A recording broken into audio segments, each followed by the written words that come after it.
In the heart of the neon nightlife of the underground black market of Qing City, a hooded young man amidst the crowded streets covertly observes his surroundings before entering a shop. He informs the owner about his intention to sell a kidney and also a cornea, both amounting to 27,500 yuan. As the shop owner marks the items being purchased, he questioned the young man if he was serious.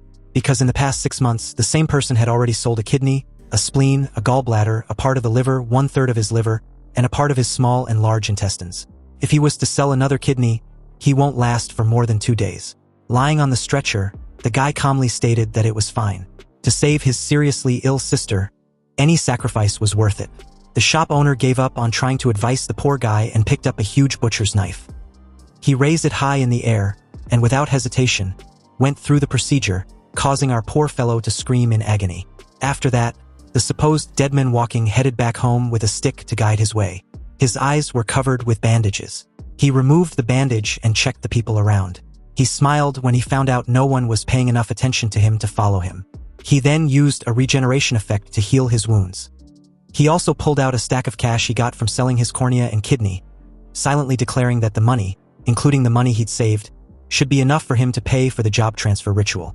He was laughing while continuing walking as it turned out that all his reasons were just a lie, and he couldn't believe someone believed that horseshit he made up. His name is Ye Lin, and he's a transmigrator, a textbook orphan, and he doesn't have a sick sister.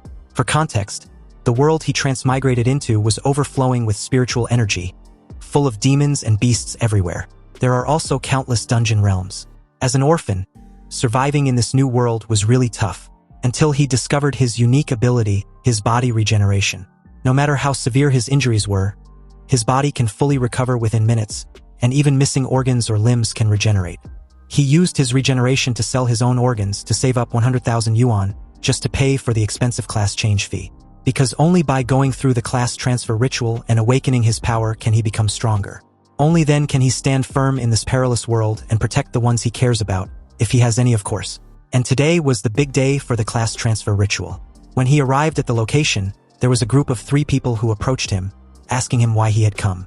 They knew him as a poor student, so they could not think of a reason why he could afford to attend the transfer ritual. Ye Lin held the lady's hand and spoke pitifully. "Miss Wang, in order to attend the transfer ritual, I had no choice but to take a class transfer loan." Of course, this was just a lie.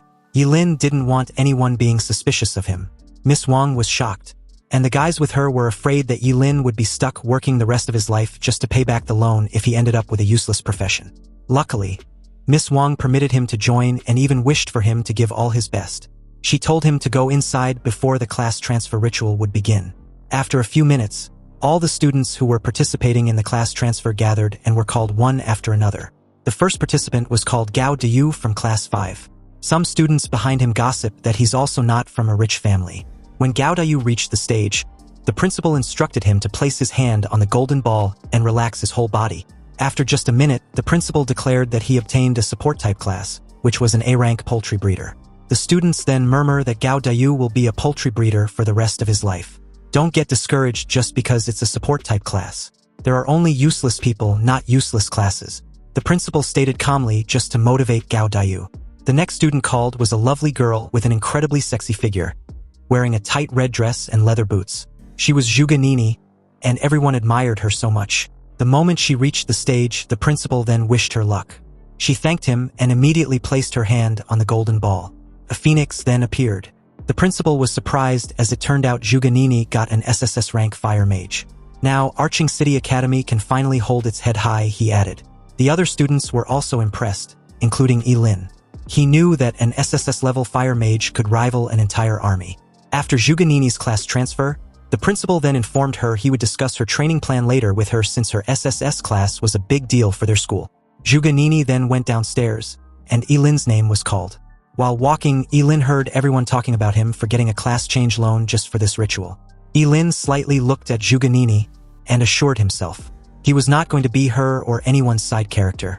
Ye Lin positioned himself and put his hands on the golden ball. He has waited for this moment, wondering if he would still live a miserable life or defy fate. He was excited, waiting for his new class. Shockingly, a powerful azure dragon appeared. Ye Lin was shocked while staring at it, and a blue light wrapped his body, encasing him in a powerful glow. The students cannot believe that a student who got a class loan was lucky enough to get a powerful class. Zhuge Nini was also amazed, thinking that Ye Lin's class was another SSS rank. The principal was also glad, thinking that this was another anomaly. Ye Lin asked the principal about his class, and the principal then declared Ye Lin to be a combat class SSS level Forbidden Curse Master. Today, Ye Lin had also honored Qingqing Academy, and the academy was proud of him, the principal announced. However, before he could complete his words, he finally realized that Ye Lin had a Forbidden Curse Master profession. He was shocked as he really couldn't believe the poor student's rotten luck. The other students laughed at Ye Lin when they heard this news.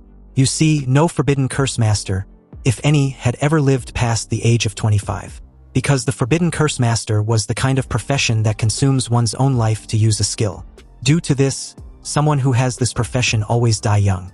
Ye Lin's class was considered a trash class, and the mere thought of using a loan to acquire such a useless skill was truly tragic. Zhuge Nini decided to walk away. She sighed as she was disappointed with the class Ye Lin got. Ye Lin, ever the master of deception, feigned being down. His act was so convincing that the old guy felt sorry for him. He patted him on the back and wished him good luck. Although he's such a good kid, he's unfortunate to only get the Curse Master profession. Ye Lin then asked the principal if all Curse Masters really die at the age of 25. The principal just told him not to be negative, as it was better to burn brightly than to live a meaningless life. Ye Lin thanked the old guy, stating his desire to burn brightly like the sun, and also bring honor to the school. The principal then told him that he would make a special training for him together with Zhuge Nini. Ye Lin agreed to this and smiled knowingly. He found it funny that he would die early just because his profession was a double-edged sword. Thus, of course, if he didn't have a cheat ability to counter this death threat. This dying early thing for Curse Masters has got nothing on him and his immortality. After the class transfer, everyone decided to head back home. Ye Lin was planning to head straight back to his house. He was tired and wanted to have a good night's sleep. While walking, someone called him by his name. It was Zhuge Nini. She offered him to team up with her, as she believes that the more the Curse Master fights, the quicker they die. She told Ye Lin that her intention wasn't bad. She was just trying to help since they were classmates. However, Ye Lin refused to accept the offer. Zhuge Nini didn't force him at all. She walked away, stating that Ye Lin was such a stubborn idiot heading for death. Ye Lin ignored her and continued walking. But then, another group of students blocked his way and told him that he really thinks he has risen up just because he has switched to a Curse Master. These guys were Ye Lin's classmates, and they got mad as they could not accept Zhuge Nini's earlier offer to team up with him. Ye Lin was annoyed. Women really were troublesome. Because of just 2 lines from Zhuge Nini, these idiots were looking for trouble. Ye Lin replied that he was on his way back home. The guys laughed at Ye Lin's expense. Was the poor student referring to his 10 square meter shack a home? Ye Lin, now that you're SSS ranked, how about you call me daddy, and I'll get you a security job at G Corporation. The leader of the group mocked arrogantly. The others laughed, and added that being a G Corp security guard was a privilege. He also ordered Ye Lin to kneel before their young master. Once Ye Lin takes the offer and gets paid, he can buy some nice incense for his dead orphanage family. The 3 continued to tease Ye Lin, even stating that he was just an orphan who didn't deserve to have a family. Ye Lin was already mad, and as he stares at them with a serious look, his eyes flamed with a blue and red aura as he activates a curse magic power. He told the idiots that they were the ones who forced his hand. Confused at Ye Lin's willingness to use a curse magic, knowing full well of the implications, made the 3 idiot question what he was trying to do.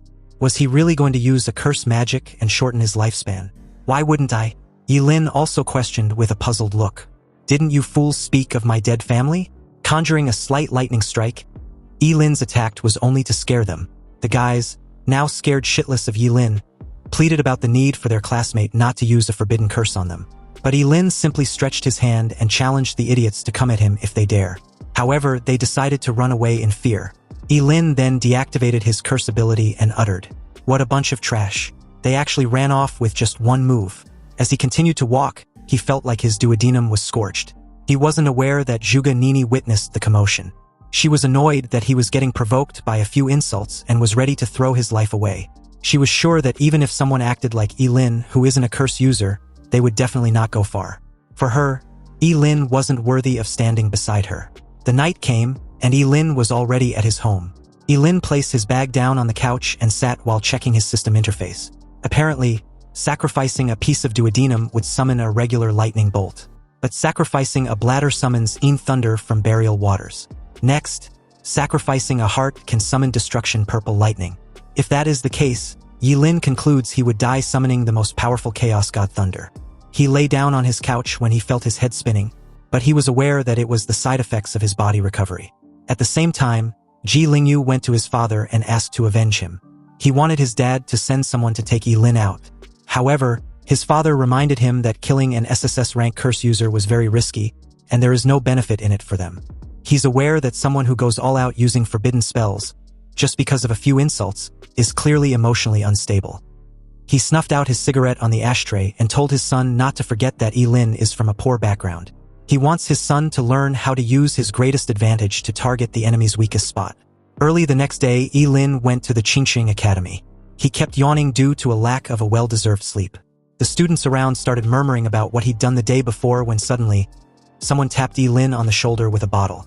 It was none other than Ji Lingyu. Inside the bottle was milk he brought as peace offering. He also brought breakfast for Ye Lin.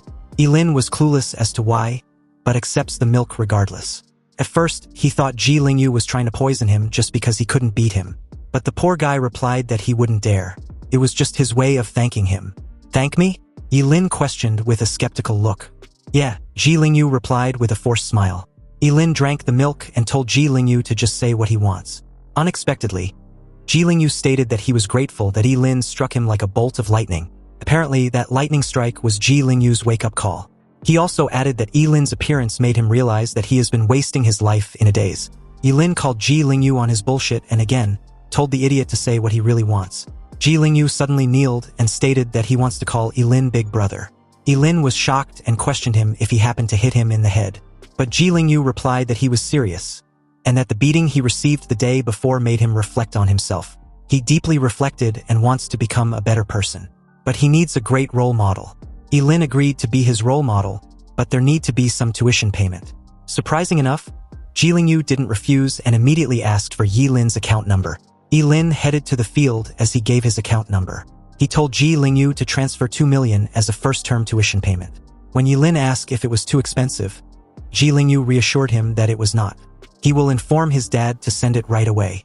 At this time, a novice secret realm opened on the field as a test for the students. The principal hopes all the candidates from each academy could perform well. Of course, everyone was wishing for their victory. Ye Lin and Zhuganini were in the front, so the old men beside the principal believed both students were from Qingqing High School, who got the SSS class profession for this year. For them, both looked extraordinary. The principal was annoyed, stating that he had already told Ye Lin and Zhuganini to keep a low profile. But these kids really don't know how to behave. 2 of them ended up getting SSS class jobs at once, and it seems to be just infuriating. Absolutely infuriating. Isn't it? He then laughed and turned to face the rest, questioning why they weren't saying anything. Were they all born mute or something? The 3 old guys walked away, saying they still had some things to do. As you might have guessed, it turns out they were annoyed by the principal for being full of himself and rubbing their faces in. Anyway, the moment entering the novice secret realm was issued, the examinees began to swamp the entrance like a tidal wave. Before Ye Lin could enter, Zhuganini asked him once again to team up with her. Still, Ye Lin refused, which made her think he was very arrogant. Since he was so eager to die, she won't stop him. Ye Lin ignored her and immediately entered the secret realm. As he landed, he noticed he was alone. No one was around, so he thought it was a random teleportation. A level 1 leopard cat then appeared. It roared, but Ye Lin wasn't scared at all, but rather excited. He believed it was a perfect enemy to test his forbidden spell. He then attacked it and instantly killed it without any struggle. Ye Lin was awarded 10 experience points, but he was disappointed, deeming it too little for him. He walked away while stating that it doesn't even justify the damage to his kidneys, and that he has to kill 100 of these leopard cat just to reach level 2, which is why he decided to figure something out. A while later, Ye Lin let 100 kinds of monsters chase him. As he ran, he couldn't stop smiling, believing this wave of monsters should be enough to give him a good amount of experience points. Some of these monsters have a human half-body. He stops running and turned to look at them, stating his desire to test his newly learned forbidden curse. He then casts his destructive surge. The curse was so terrifying that it increased Ye Lin's strength, agility, and spirit twofold. With burning reincarnation activated, he believes that even a level 10 monster probably couldn't withstand his full-powered world-ending thunderstrike. He then attacked some of the monsters, slashing them without any hesitation. He noticed he aged in just 5 minutes of using the skill, so he decided to stop using the Burning Reincarnation Forbidden Curse after about 1 minute at most, if he didn't want to reveal his undying body. He continued by using his Vitality Preservation. He sacrificed his left arm and tapped the ground as he activated his world-ending Fury Forbidden Curse. He killed a level 3 Grey Wolf and was rewarded with 30 experience points. Then a level 5 Two-Headed Snake and received 50 experience points. A level 6 Armored Scorpion and gained 60 experience points each for the 6 Centaur. And finally, a level 2 Killed Bee and gained 20 experience points. With that, he leveled up to level 3. He was satisfied and amazed with this development. He also learned a new forbidden curse, which was a Hellfire Scorches the Sky. An hour later, Zhuge Nini encountered the area where Ye Lin had killed all those monsters. She was shocked when she saw so many monsters incinerated to ash. She was in disbelief, wondering what had just happened. Then she noticed a hellfire. Confused, she checked it out regardless since she didn't know anyone who had the fire element in Qingqing besides her. But now there was such an intense fire element fluctuation. Also, the fire element wave might be even stronger than hers. She then saw something that gave her a hint that this commotion was surely caused by a human. Looks like Qingqing is full of hidden dragons. Zhuge Nini will definitely find out who you are. She vowed with determination. But at this moment nearby, Ye Lin was spending some time roasting some meat to eat. He was enjoying a three-eyed demon pig meat. He realized he was eating more than his usual since his body used up too much energy earlier. After eating, he then decided to head to a farther area and grind some more. When he was about to leave, Zhuge Nini suddenly appeared and called him. Ye Lin, what are you doing here? She asked. Ye Lin was annoyed that he'd ran into her. It was a hassle for him as he didn't want anyone to find out his secret. He smiled at her and replied that he was just casually roasting something to eat. Zhuge Nini then told him once more that a Forbidden Curse Masterclass was totally not suited for solo grinding. Ye Lin was annoyed when Zhuge Nini walked away, telling him it is too late for regrets now, and following her won't help him anymore. She really assumed Ye Lin was tagging along with her, so she told him she didn't have time to team up with him anymore. Ye Lin was thinking Zhuge Nini might be missing a few brain cells. Zhuge Nini, on the other hand, looked back at him and asked him if he had seen anyone else pass the area, and she stated that that person is extremely powerful, very skilled with fire element manipulation, and likely mastered Hellfire. Hellfire? Yeah, I saw him. He was a very handsome guy. He went that way, Ye Lin replied calmly. He knew he could not let Zhuge Nini cling to him, so he decided not to use the Hellfire spell anymore going forward. As Zhuge Nini continued walking, she blamed Ye Lin for wasting her time. Otherwise, she would have found the Hellfire user by now. She noticed a shadow looming above her, but when she raised her head, she was shocked to see a level 8 Dragonblood behemoth. She dodged when it tried to attack her. Zhuge Nini was puzzled as to why a level 8 monster would appear in the area she was. She looked behind her, deducing that Ye Lin might have run away far by now. She then attacked the monster with her Fireball Storm. However, it didn't deal much damage, not enough to kill the monster. The monster looked at her with anger. It charged toward her at a fast speed and bumped her, trashing her away. She fights back with her flame, but the monster roared, blowing the flame back at her. Zhuge Nini was dumbfounded as all the flames hit her. The monster stood there as the smoke settles. When it eventually did, Zhuge Nini was on the ground with her clothes ripped, trembling in pain. She admitted that she was too arrogant to believe that she can definitely defeat a level 8 Dragonblood behemoth in this secret realm. She was afraid she would die at the hands of the level 8 monster, knowing it would be a humiliating death. Lucky for her, someone intervened and attacked the monster using a Forbidden Curse Hellfire. The poor monster was literally burned to ash. As expected, Zhuge Nini was shocked, knowing this Hellfire user was the one she was searching for. Turning to face her savior, Zhuge Nini thanked this mysterious person and wanted to know his name. The questionable masked individual was none other than Ye Lin. Ye Lin was standing on a tree branch with a mask. He told Zhuge Nini to call him Ling Yi, which meant early dawn and night. Ling for early dawn, Yi for night. Placing a finger on her lips, Zhuge Nini acted all pitiful and curious, asking the mysterious Ling Yi which school he was from. Although she was grateful to her savior, she also wanted to know who exactly was underneath that mask. So she concealed her intentions by stating she simply wanted to thank Ye Lin properly when they exit the dungeon. Ye Lin just stared at her like she was an idiot. He didn't need her fucking thanks. He told Zhuge Nini that there was no need to thank him. It was just the small effort after all. Anyway, the moment Ye Lin was about to bounce, Zhuge Nini pleaded for him to wait. She tried to get on her feet, but Ye Lin told her not to follow him. There are even stronger monsters ahead, and it was definitely not a place for someone of her strength to step into. Also, she might want to put her clothes back on properly before anything else. This sudden revelation drew Zhuganini's attention to the current state of her clothes. She blushed in embarrassment and laid on the ground to cover herself, wishing the ground could swallow her whole. When she raised her head, she realized the mysterious Ling Yi was gone. Zhuganini shouts Ling Yi's name, vowing to catch up to him one day. She will stand proudly by his side. Ye Lin, on the other hand, seamlessly leaped from one tree branch to the next, and after putting some distance between himself and Zhuganini, he believes what just happened would keep Zhuganini from clinging to him. He'd wasted time on her and needed to hurry up and level up. Opening his status window, Ye Lin saw that he'd gotten a new forbidden curse named Undying. He needed to sacrifice 2.5 years of his lifespan to negate one fatal injury. Seriously, what the hell? The Forbidden Spellcaster really is a short-lived class, always screwing with a person's lifespan. But this skill was practically an added bonus for Ye Lin. With this forbidden curse, Ye Lin can negate one fatal blow. That also meant even if someone stabs him in the heart from behind, he wouldn't be bothered. What's more, with this, even forbidden curses that required sacrificing the heart or his freaking head, he can actively use them once. This was just too freaking good. Now, he can grind levels recklessly without restraint. Nobody can stop his leveling pace. 3 days later, which also happens to be the last day of the test, the old guys gather at the entrance of the novice secret realm. The principal of Qingcheng Academy greeted his old mates with his usual condescending demeanor. The short-hair man among them, Principal Su, questioned what the principal was showing off for. So what if he has 2 SSS-rank job changers? Exactly, the other added. Level can be more important than class rank sometimes. The red-haired also agreed, adding that the highest record for Qingcheng's secret realm test was level 11, which still remained unbroken. He shifted his gaze towards Principal Su, stating that if he remembered correctly, that student was from Principal Su's Yutsai Academy. Principal Su replied that the red-haired principal was right. He also wondered if the record will be broken this year.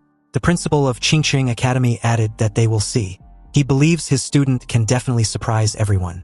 Just then, someone unexpected suddenly appeared at the scene and greeted the principals. He asked if he could join them. This person was Zhuge Qianxing, Zhuganini's father. Surprised to see Zhuge Qianxing, Principal Su stated that it had been a long time. The principal of Qingcheng Academy added that it was an honor. After all, Zhuge Qianxing was their school's astrologer.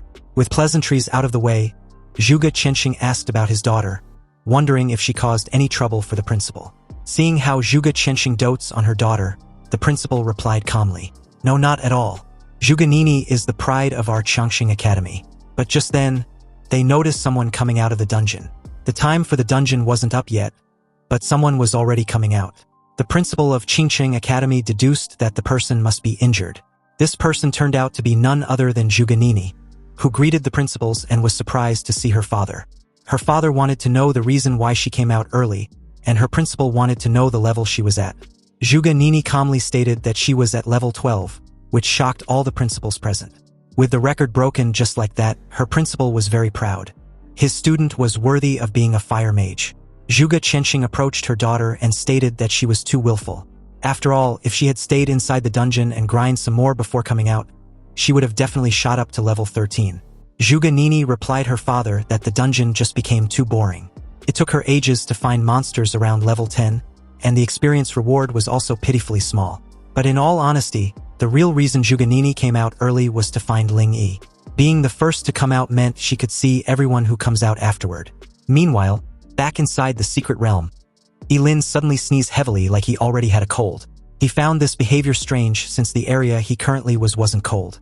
So why did he suddenly sneeze like that? Was someone cursing him? With level 10 area monsters all gone, could it be that he grind too hard? It looks like he needs to expand his search range. Ye Lin raised his hand and decided to try out another new forbidden curse he'd learned, instantaneous range. This forbidden curse casting sacrifices an organ based on the organ's importance.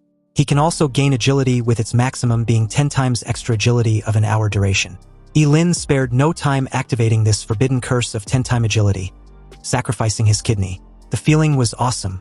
Even a level 50 assassin couldn't possibly have such speed. Moving like a bolt of lightning, Ye Lin made an insane dash forward, creating a sonic boom and destroying everything in his path. He was so fast that before a 3-headed storm mantis monster felt his presence, it was too late. Ye Lin sacrificed his bladder, summoning a bolt of lightning which incinerated the monster into ash. This forbidden spell was the Ashen Fierce Thunder. Back at the entrance of the Novice Secret Realm, many students exit the dungeon in droves, some in excitement, and others in fear to finally escape with their lives. However, all this while, Zhuge had been patiently waiting at the entrance, hoping to see Ling Yi. But after a long while, she found it strange that he hadn't appeared yet. There was only 5 minutes left, and all the candidates who had completed the test were asked to return to their designated school area. With the test ending soon, it looks like the highest record this year would belong to Zhuge. This meant that Qingcheng Academy got really lucky this year besides the acquisition of 2 SSS rank students at a go. But speaking of Qingcheng Academy's SSS rank students, the other had yet to exit the secret realm, right? The countdown time had 3 minutes left, and the moment Zhuge heard this, she wondered if she had perhaps missed her target exiting the dungeon. But after briefly thinking it over, she found it to be impossible. She had been staring at the dungeon's entrance the moment she got out. In that moment, the entrance of the secret realm began to shimmer with a golden glow, indicating that someone was coming out. Seeing this, Zhuge was certain it must be Ling Yi, but was surprised when it turned out to be her classmate Ye Lin. Shocked, she asked why. Why was it Ye Lin? Ye Lin was puzzled with this stupid question. The time was up, so of course he had to exit the dungeon. Was there a problem? Zhuge got over her initial shock and began to walk away. She told Ye Lin that he was a coward and should stay away from him. Hearing this, Ye Lin gritted his teeth in annoyance. Seriously, what's wrong with this bitch? Was she a psycho? His principal approached him at this moment and asked what level he was at. He didn't have much expectation and was just curious as to what level his second SSS rank student was at. Ye Lin calmly replied that he was at level 16. The crowd present was stunned. You see, leveling up from 1 to 16 requires a total of 120,000 experience points. And the highest level monster in the Novice Secret Realm was level 10. Killing level 10 monsters gives 100 XP, meaning Ye Lin killed 1,200 level 10 monsters. How was that even possible? The principal suddenly began praising Ye Lin like crazy, stating that he was the pride of Qingcheng Academy. Surprised with the young man's talent, Zhuge Qianqing also congratulated Ye Lin. This annoyed his daughter. She coldly remarked, "With Ye Lin's profession, what's so special about being level 16? Ye Lin was a forbidden curse master. If he recklessly uses forbidden curses, isn't it normal for him to level up quickly?" When the other principals heard Ye Lin's profession, they found Zhuge explanation reasonable. The rest of the crowd also believe Ye Lin must be crazy when they heard of his profession, frantically casting forbidden curses in the beginner's secret realm to level up. Other curse masters don't live past 25, and the way Ye Lin was leveling up meant he probably won't make it to 20. Seriously, trading one's life for empty fame, truly a foolish behavior. Some also believed Ye Lin was frantically leveling up just so they'll envy him. But he will pay with his life eventually, so they should let him have his glory for a few days. The long-haired principal approached Ye Lin and questioned earnestly, "Student Ye Lin, why bother? Tell me honestly, did Principal Gao put you up to this? It seems you've been deceived. Principal Gao is trading your life for the school's honor." Irritated, Principal Gao asked what nonsense his old mate was spouting. He was a person of integrity. How could he possibly joke with the lives of his students? Ye Lin finally spoke after putting on a pitiful act. He stated that nobody forced him. It was all voluntary. "I grew up in a poor family and was always looked down upon. Now that I have the chance to go all out, I won't be a coward. Even if I wither at my most brilliant moment, I don't care. I want everyone to know that I can do it." The moment Ye Lin finished his emotional speech, Zhuge Qianqing clapped and stated calmly, "Well said. This young guy truly has grand ambitions. In any case, he's the highest level student in this beginner's secret realm test. That's undeniable, isn't it? He's number 1. Zhuge Qianqing introduced himself to Ye Lin as the father of Zhuge. If Ye Lin needs anything in the future, he can contact him.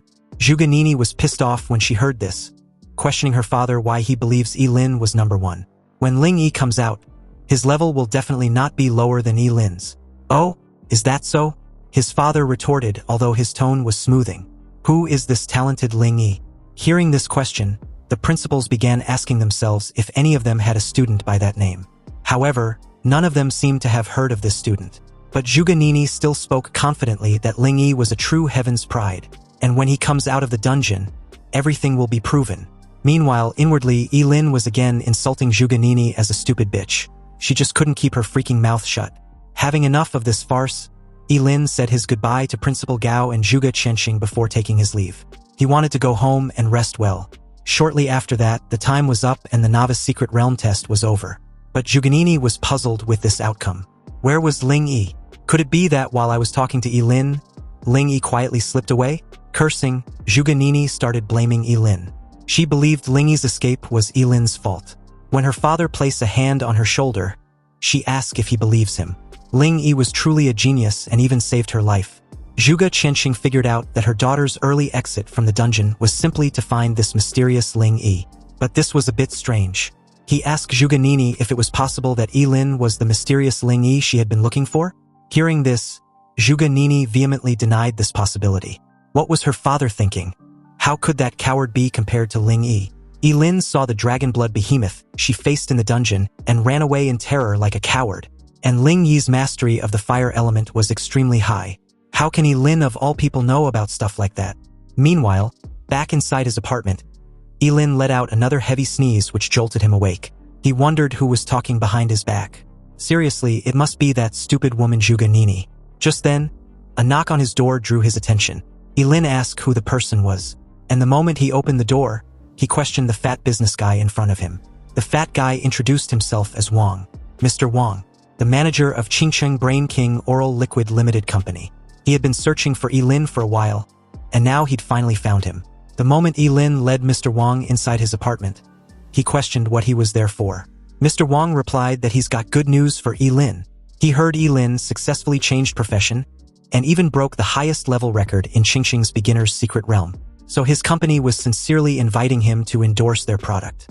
Of course, the remuneration will definitely be substantial. Ye Lin asked how much exactly was substantial. Mr. Wang raised 3 fingers which implied 3 million. He hands Ye Lin a tiny bottle, telling him to try it. It was the company's new product, a Brain King oral liquid, and not only does it nourish the brain and enhance intelligence, but it also promotes cell regeneration. Consuming 1 bottle and a person would feel several years younger. Also, this century-old enterprise had a 10 times refund guarantee if the drug is proven ineffective. Ye Lin should try it. Ye Lin opened the cap of the bottle, knowing full well 3 million was worth several of his kidneys. It looks like fame really does pay. He drank the content in the bottle, which tasted a little sweet. Then he suddenly felt dizzy. Ye Lin passed out immediately after. Lying in his couch, Mr. Wang called someone on the phone and told the person that Ye Lin drank the content in the bottle. He prepared backup plans, but they weren't even needed. It seems Ye Lin was a simple fool. Mr. Wang was ordered to bring Ye Lin over. A while later, deep into the night at an unspecified location, inside an abandoned warehouse, Mr. Wang had successfully brought Ye Lin to his boss. Although he doesn't understand why his boss was going through such lengths from a mere student, he knows he didn't have the right to ask questions. His boss, who happens to be the shop owner in the black market Ye Lin used to sell his organs to, told Mr. Wang to leave. Without his orders, no one should be allowed in. If anyone violates this order, they will be killed. Mr. Wang replied he understands and left the warehouse. The greedy shop owner crouched beside Ye Lin, recalling how Ye Lin sold him his liver, coronary arteries, gallbladder, corneas, kidneys, spleen, large intestine, small intestine. And surprising enough, they've all grown back. The organs Ye Lin previously sold to him have all regenerated. Incredible. This is simply incredible. With Ye Lin, he can master the secret of organ regeneration. As he got drunk on his delusional fantasies, someone added that the old bastard will have supreme power and wealth. Even the most powerful people will kneel before him. Hearing this, the old bastard Ji Yuzhen agreed. Exactly. But the moment he said this, he realized what just happened. Turning around, he was stunned to find Ye Lin casually sitting on a chair with his arms and leg crossed. Ji Yuzhen wondered how it was possible. How was Ye Lin awake this early? His sleeping drug could keep even an elephant unconscious for 6 hours. But Ye Lin was not concerned about the stupid sleeping potion. He was more curious about how Ji Yuzhen managed to track him down. Ji Yuzhen got over his initial shock, pointed his blade at Ye Lin, and stated that since his cash cow was awake, he won't be polite anymore. He should surrender obediently, and he will guarantee Ye Lin won't lose any limb. Ji Yuzhen's profession was currently a level 20 phantom blade. Ye Lin realized Geogans also had a job change with a higher level than his own. Left with no choice, he decided to get serious. He knew using fire element would easily burn this entire place down, so it was better not to cause too much commotion. Ye Lin decided to use his eternal freezing gaze. It was a forbidden curse that sacrifices his eyeballs to freeze everything within sight before becoming blind. Petrified, Ji Yuzhen was shocked to find the entire lower half of his body frozen. Ye Lin kept the spell active as the ice around Ji Yugen started extending. Ji Yugen wondered what's going on. What kind of spell was it? He plunged his blade into the ice around him, but was unable to break it. His eyes widened when the ice finally encased his entire body, leaving only his head. Ji Yugen kept muttering that it was impossible. Ye Lin was only at level 16 while he was at level 20. Even if Ye Lin was a forbidden curse master, he couldn't possibly defeat him in one strike. What kind of monster was he? Now that Ji Yugen was trapped in place, Ye Lin can have a proper chat with him. He asked Ji Yugen who else knew about his organ regeneration ability. Ji Yugen replied that besides him, no one knew. After all, with such amazing discovery, why would he tell someone else? Hearing this, Ye Lin chose to believe the old bastard and decide to make his death quick and painless. He raised his fist and smashed the poor old bastard into broken ice lollies. Also, after consuming all the sleeping drug, he decided to sacrifice his stomach first. Sacrificing his stomach, Ye Lin rained lightning on the guards outside. He left one alive for questioning. The poor fatty didn't want to die, so the moment Ye Lin asked who was his boss behind the scenes, he initially tried to reason with Ye Lin that he couldn't say, otherwise he would be killed. But after seeing Ye Lin enveloped with lightning sparks, he spoke up immediately. Their boss was king of Qingcheng Underground Market, Kensen. The poor fatty was struck with a bolt of lightning the moment he was done talking. Grabbing his chin, Ye Lin walked away, trying to recall where he'd heard Kensen. The name seems familiar. It didn't take much effort to recall that Kensen was one of Qingcheng City's top 10 outstanding philanthropists. This just got complicated. Meanwhile, elsewhere at Qingcheng's underground black market, a middle-aged man with a thick cigar lounged in a leather sofa as one of his men informed him about some urgent news. This fucker was Kensen, and with his brows furrowed, he was shocked upon receiving news that all contact with his agent, Jihu, had been lost. The bald fellow informed him that they hadn't been able to contact Jihu for half an hour, so they went to his farmhouse, only to find the entire area burned to the ground. And judging by the wreckage from the fire, it was done by a job holder. Kensen grew furious and stumped on the table in front of him, wrecking it. He ordered his men to find the culprit immediately, with no delay. The next day, Ye Lin arrived at the grand residence of the Ji family, where he was warmly welcomed by Ji Lingyu, who had become a loyal follower after their previous encounter. As soon as he heard that Ye Lin was visiting, he immediately sent someone to pick him up. Ji Lingyu shyly brought up the 2 million yuan that Ye Lin had asked for earlier, adding that he'd already talked to his father.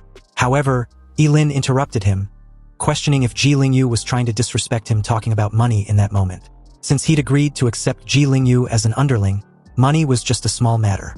Hearing this, Ji Lingyu placed an arm around Ye Lin's shoulders and welcomed him wholeheartedly. From now on, Ye Lin should consider his home as his as well. Inwardly, Ji Lingyu realized that his father was right. He believes Ye Lin was a simple-minded guy who cared a lot about his dignity, so as long as he can exploit that, then he should be able to achieve his goal. Ye Lin, on the other hand, had planned this encounter with the purpose of using the Ji family as a shield against Kensen and his men. He was sure Kensen wouldn't dare attack him inside the Ji family estate.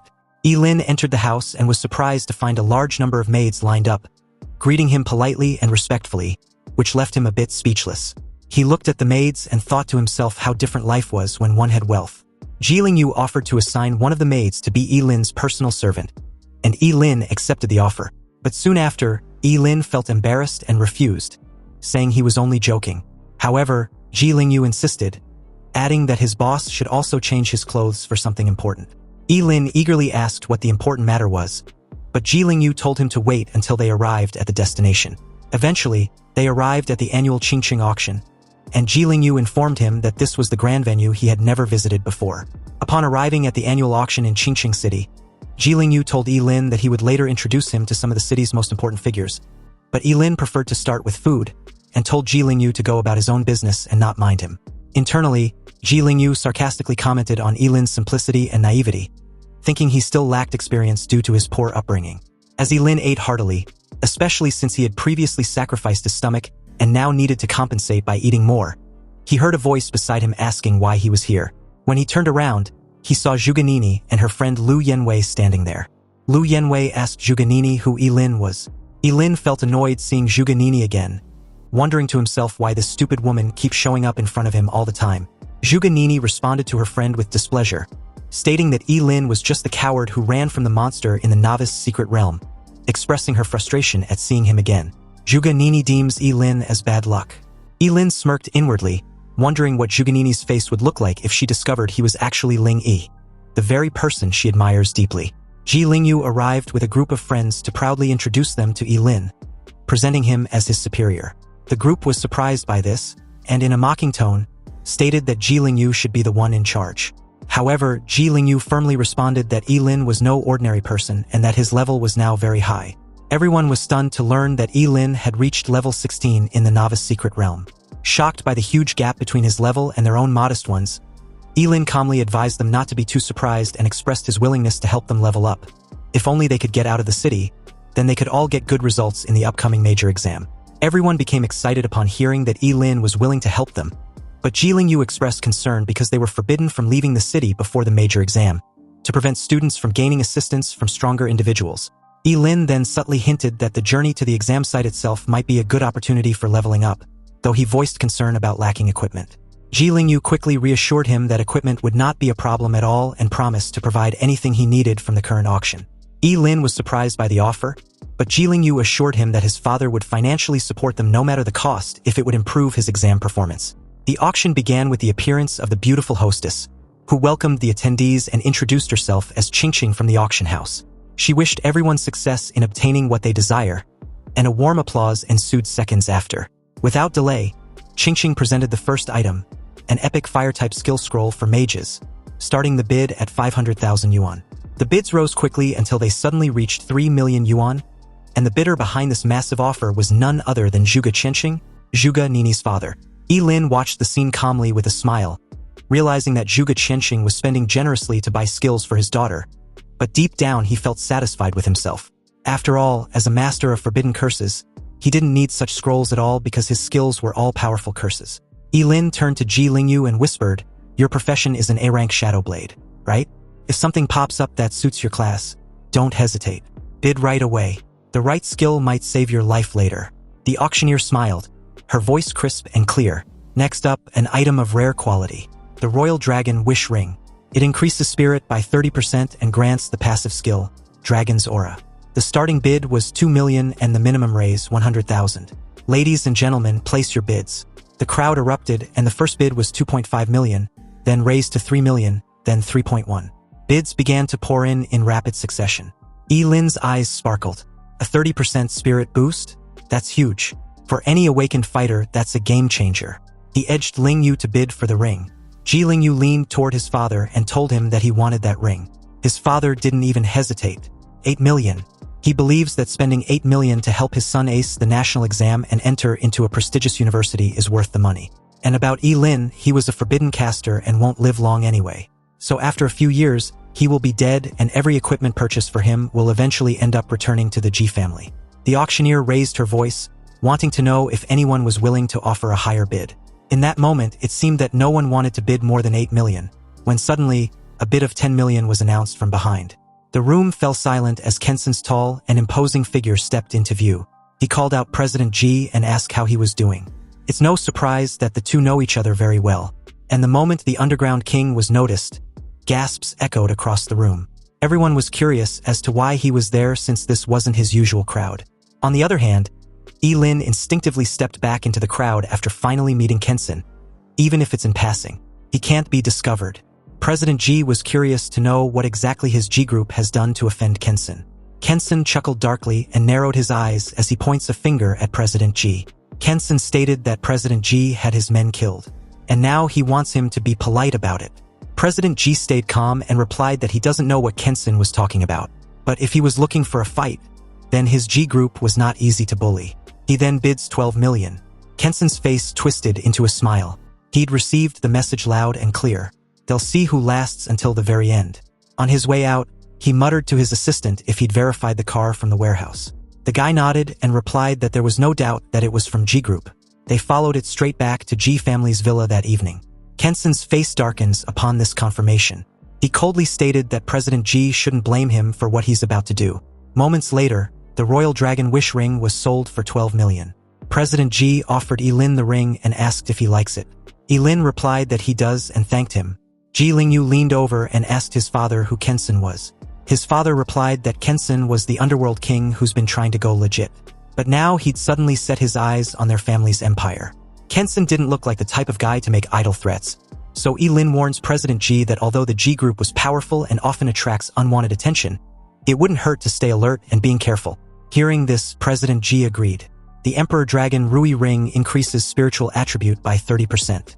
The user of the ring was blessed by dragon energy, and their luck will increase by 10. Ye Lin slipped the ring onto his finger and got a rush of energy surged through him. His spirit stats shot up by 30% and his luck also increased by 10. Excited, he assured President Ji not to worry. Even if he had to force his son, he will make sure Ji Lingyu gets into a prestigious academy. President Ji chuckled, stating that they were all family now, so Ye Lin did not need to be overly formal. He and his son were practically brothers. Whatever equipment Ye Lin likes, he should just tell him. Throughout the night, President Ji kept bidding like crazy. Ji Lingyu was completely exhausted when the auction came to an end, and it seems his father cleaned up this year's auction. Anything that caught Ye Lin's eye, they placed their bid without question, racking up several precious items.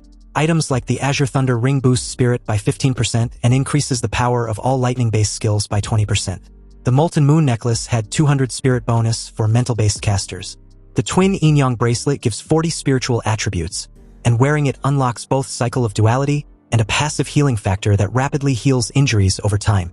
Ye Lin's eyes sparkled, knowing full well that even if someone sees him regenerating, he now has a solid excuse. Then he picked up the prize of the night, the Falling Star Warblade. It has a 300 increase in strength, and under starlight its power stacks over time with an additional 100. Ye Lin nearly shivered in excitement. With this blade, he can finally unleash the forbidden technique he had unlocked at level 10. Then there's the Lifespan Blade Arts. With every swing, 1 year of Ye Lin's life would be sacrificed. Also, each strike was twice as powerful as the last. This stacks up to a maximum of 99. With this sword, Ye Lin can dominate the upcoming major exams. Meanwhile, on the other side of town, Zhuge Nini lay back in her private bath, annoyed. She still doesn't understand why the Ji family liked that coward Ye Lin so much. They spent so much money on him. Zhuge Nini suspects that the Ji family must be scheming something in secret. Otherwise, why pamper Ye Lin like some priced jewel? In that moment, a female housekeeper announced to Zhuge Nini that Lu Yanwei was there to see her. She brought someone who says they have information about the person she's been searching for. Zhuge Nini's eyes lit up. The person she's been looking for was obviously Ling Yi. She told the housekeeper to make them wait in the lounging room. She will be there shortly. She hurried downstairs, eager to know any information about Ling Yi. Lu Yanwei gestured toward the man beside her. This is Officer Huang. He was from the Investigation Bureau. He says he has news about Ling Yu. Officer Huang nodded politely and confirmed this. But he's afraid it wasn't good news. Zhuge Nini's heart skipped and questioned what Officer Huang meant. With a serious expression, Officer Huang showed Zhuge Nini something on his phone. A farmhouse outside Qingqing was burned down and there were several casualties. They also found traces of hellfire at the scene. And based on Zhuge Nini's previous description, they suspect the culprit might be the mysterious Ling Yi Zhuge Nini mentioned. The Bureau would like her to assist in the investigation. Hearing this, Zhuge Nini immediately jumped to Ling Yi's defense, shouting that he wasn't a killer. He saved her life. Zhuge Nini was not having it, and no one could make her believe that Ling Yi was a murderer without real evidence. Besides, why would a murderer risk his life to save her back then? Lu Yanwei quickly moved to calm her friend, and Officer Huang continued calmly. He understands her reaction, but the statement she gave was that Ling Yi used hellfire to obliterate an 8th-tier beast with a single attack. But during their investigation, there was no trace of anyone named Ling Yi. However, there's one individual who caught their attention. Officer Huang's tone dropped lower, and based on what they've gathered, this person may very well be her mysterious Ling Yi. Officer Huang added that their investigation also showed a high possibility that Ye Lin was Ling Yi. Zhuge Nini's eyes widened as the words sank in, but she immediately rejected this possibility. Ye Lin, that coward? No way. That guy always run away at the sight of danger. How can that coward be Ling Yi? And besides, Ye Lin wasn't capable of using hellfire. Activating his lie detection skill, Officer Huang's pupils shimmered with a faint blue light. He asked Zhuge Nini if she was absolutely certain. Without hesitation, Zhuge Nini answered that she was sure. She was the only one who's ever seen Ling Yi with her own eyes, and there was no way that coward could be Ling Yi. Officer Huang had never been wrong with his lie detection, so it seems Zhuge Nini was telling the truth. Ye Lin might not be their suspect after all. He nodded politely and thanked Zhuge Nini for her cooperation. If anything else comes up, she should inform him immediately. Meanwhile, Ye Lin had other priorities. It was time to test his new gear. Ye Lin led him to the official Awakened Association Center, the central training facility in Qingcheng. A receptionist welcomed them and questioned if they would like to conduct a training for that evening. Ye Lin confirms this, adding that his boss wants to test his new equipment. Hearing this, she asked Ye Lin what his level was. Ye Lin replied confidently that he was level 16. The lady then explains that the facility has standard training room for under 20 awakeners, priced at 100,000 yuan per hour.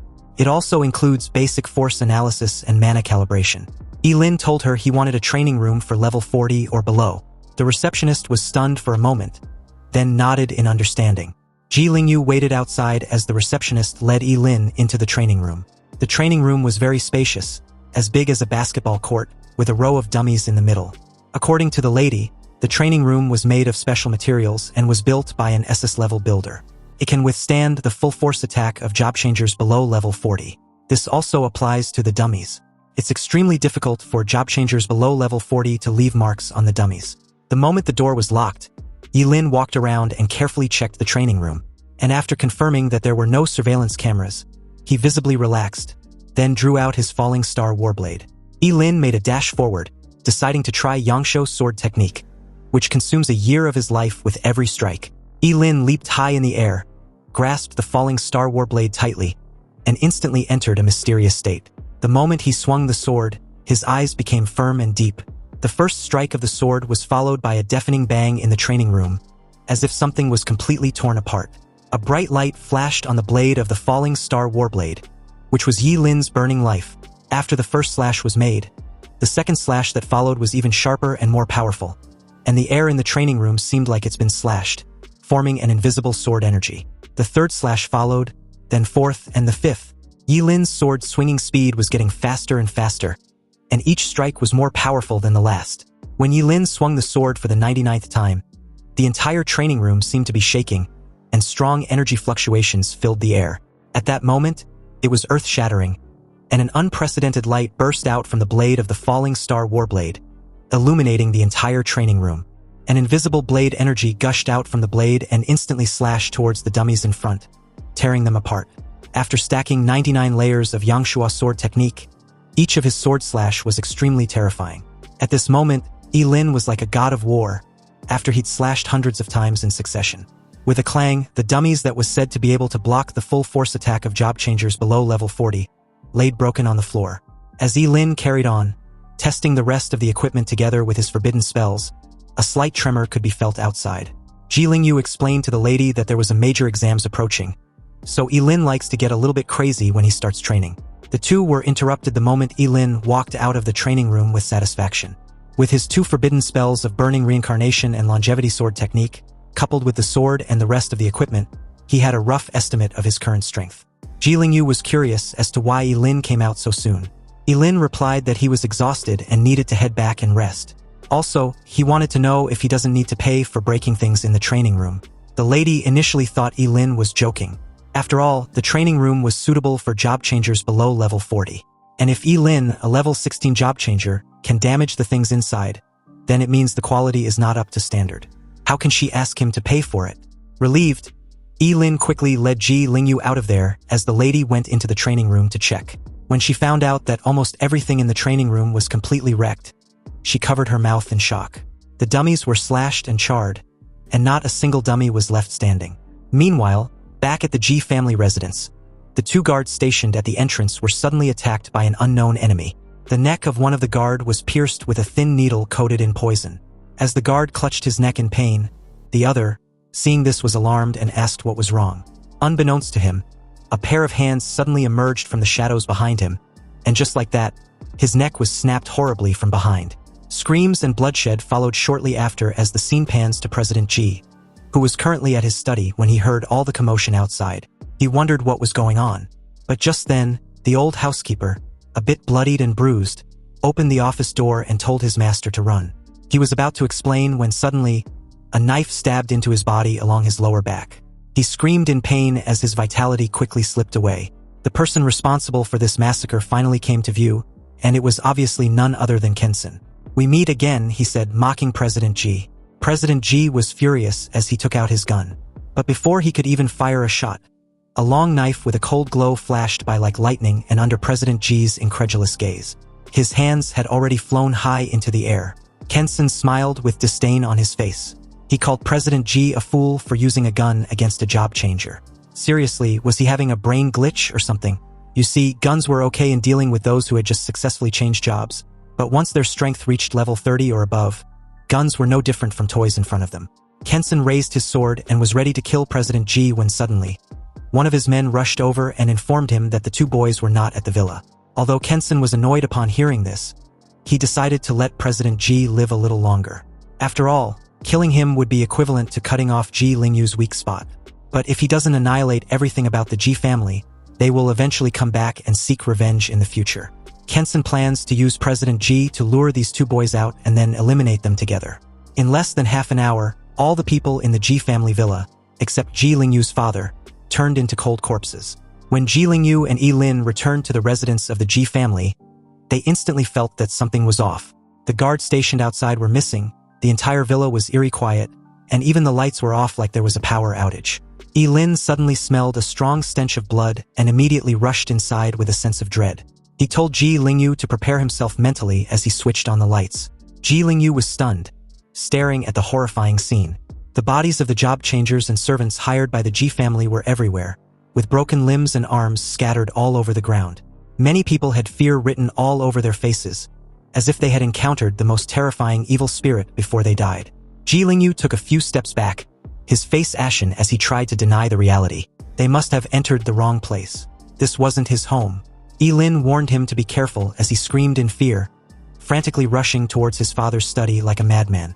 There was a piece of paper on the table not far from Ye Lin. Picking it up, he called Ye Lin to come take a look.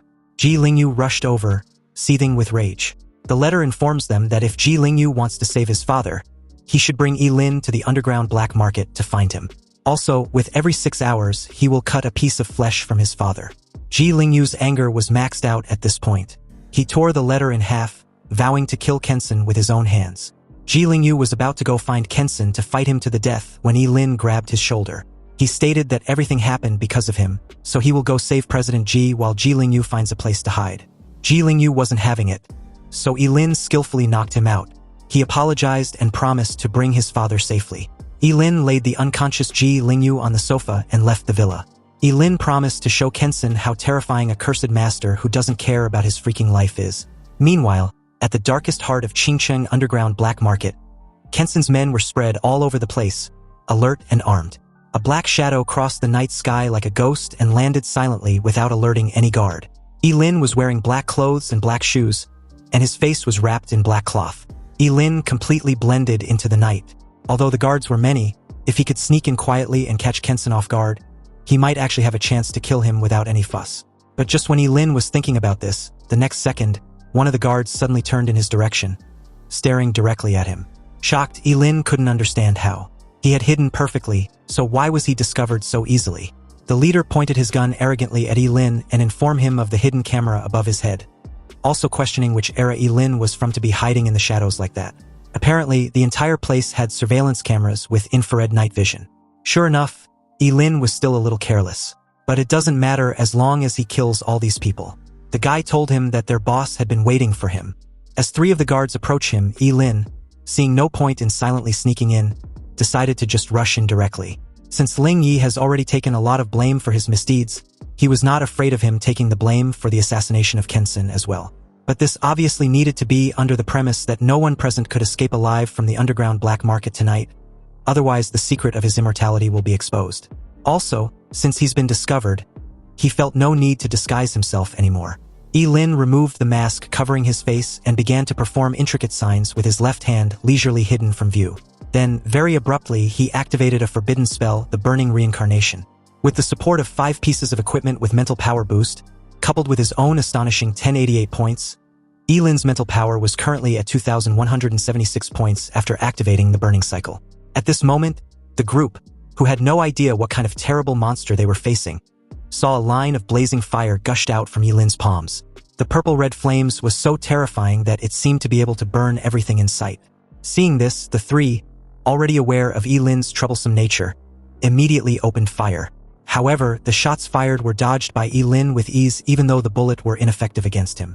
Activating another forbidden spell, the fire of karma burning the sky, Ye Lin sacrificed his left kidney this time around since the right one just grew back. With the blessing of this terrifying mental power, this karmic fire that burned the sky seemed to light up the entire night sky. And the flames spread extremely quickly and engulfed all of the group in a blink of an eye. All the screams, wails, and cries for help were swallowed up by the flames, leaving only the crackling sound of the burning fire. The remaining 2 guards charged forward, deciding to attack from the flank. But before they could even comprehend what just happened in the next few seconds, Ye Lin, performing the fleeting dance technique, maxed his current speed and was upon them in an instant. He grabbed the 2 by their faces with the blazing flame gushing out from his palms. Then shortly after, their entire body was engulfed in a sea of flames. After wailing a few times, the 2 died a painful death, leaving their charred remains. Ye Lin dashed out of the blazing flames without a backward glance, silently vowing to show Kensen that his master had arrived. The moment Ye Lin got close to the main building, the door was blown off to bits as the air suddenly became violent, gathering together to form 2 sharp wind blades which cut through the night sky and head straight towards Ye Lin. Fortunately, with Ye Lin's quick and nimble movements, he was able to dodge with little effort. He was also quick to notice that the attack was from a wind type awakened, obviously a job changer above level 30. At the entrance, 2 job changers were patiently waiting for him. The swordsman mocked Ye Lin and called him a bastard for daring to come there alone. Wasn't he afraid for his life? Hearing this, his fellow spearmen laughed and reminded the swordsman that their boss wanted Ye Lin alive. The swordsman assured his brother not to worry because he doesn't intend on killing Ye Lin. He will just have some fun with him as a warm-up. On the other hand, Ye Lin drew his falling star warblade, and in a cold tone, warned the 2 about their rotten luck. They were about to face him with his sword. The moment Ye Lin unsheathed his sword, the curse spell of the life sword was naturally activated. He told the 2 to come at him so he can see how many times he can slice them up. Activating his wind magic, the dragon pistol, the spearman launched toward Ye Lin, promising to wipe that arrogant expression off his face. Ye Lin blocked the attack and countered with his first sword. The moment he did, the swordsman suddenly appeared behind him with a powerful wind blade strike. Luckily, Ye Lin's fleeting dance was faster, so he was able to dodge and even counterattack with his second sword slash. Although Ye Lin was fast, his counterattacks were weak and could only manage to scrape their skin. The 2 mocked Ye Lin for his mediocre skills. However, Ye Lin, fully aware of the 99 stacking effect of the Yangshuo sword technique, told the 2 to be patient. They will soon learn of his sword skills. His third sword was blocked by the spearman, then the 4th sword slash was blocked by the 2 simultaneously. But at this point, they began to notice something strange. Ye Lin's attacks had become powerful and were difficult to block. On top of that, his swordsmanship was also becoming sharper and profound. The 5th sword soon followed with a deafening clunk, then the 6th sword and the 7th sword. On the 8th sword strike, the force was so powerful that it shattered the swordsman's weapon and trashed him a couple distance away. Shocked and alarmed, the spearman called out to his brother in panic. Faced with the blessing of just the 8th level of the Yangshuo sword technique, neither of them had the power to resist. Ye Lin, really feeling the intensity of the 8th strike, grabbed his chest in pain. But as he approached the spearman with an evident killing intent, the guy questioned him about what kind of sword technique he used, and how it was even possible that it became more and more powerful with each strike. Under the reflection of the wind blade, Ye Lin's expression looked extremely cold as he replied that the guy didn't need to know. The sound of a sharp blade cutting flesh was heard as blood spurted out like a fountain. Ye Lin killed the guy with a casual slash of his sword, and as the guy's lifeless body drops to the ground, his brother let out a gut-wrenching roar, calling Ye Lin a devil. He wasn't human and will die a miserable death. Hearing this, Ye Lin gave him a cold look but said nothing. He activated the burning reincarnation curse spell and made a quick work of the guy, incinerating him into a charred steak as his wails got swallowed up by the flames. Ye Lin walked away with an aura of superiority, coldly reiterating his earlier statement that no one there could leave alive. He entered the huge building and wasted no time eliminating everyone on each floor. During this period, he encountered job changers above level 30, but facing a forbidden spellmaster who was impossible to kill, and whose curse spells flew all over the sky as soon as he attacked, even a job changer above level 30 was powerless. His life-for-life fighting style made it easier to eliminate job changers at level 30 or so. Of course, Ye Lin also paid a price. His body was covered with countless horrific wounds that were enough to kill him, and was pierced by countless weapons. He also had countless scars from ice and fire. But in those moments, Ye Lin was like a Shura who had crawled out of the underworld to claim their lives. He killed his way in, asking where Kensen was as he went along, but he soon ran into real trouble in the form of Zhai Shochi, a level 42 job changer who stood in front of him like a roadblock. This man was tall and strong like a towering mountain. His face was full of murderous intent, and his eyes flashed with amusement. He was holding a huge battle axe, and his whole body exuded a powerful aura that was bone-chilling. Zhai Shochi called Ye Lin a brave kid. After all, as a famous thug in the underground black market, it has been a long, long time since anyone dared to come to the underground black market alone to cause trouble. But looking at Ye Lin, whose body was covered with all kinds of knives, bullets, sticks, swords, and halberds, Zhai Shochi couldn't help but wonder why the kid wasn't dead yet. What was his secret? Ye Lin couldn't help but feel alert. He knew that this was a powerful opponent and he had to be careful in dealing with him. The axe alone looks like it weighs several hundred kilograms. Ye Lin assured Zhai Shochi that his secret will be revealed if he put down the axe. Of course, Zhai Shochi disagreed. If Ye Lin wasn't going to talk, then he will just have to kill him and study him slowly. Zhai Shochi rushed towards Ye Lin with the battle axe in hand, then produced a strike that literally shook the entire building and sent debris flying in every direction. Ye Lin gritted his teeth and dodged the attack by activating his burning reincarnation and fleeting dance. Facing Zhai Shochi, he did not dare to underestimate him in the slightest. Also, after casting 2 forbidden spells in succession, his entire condition was instantly brought to the best.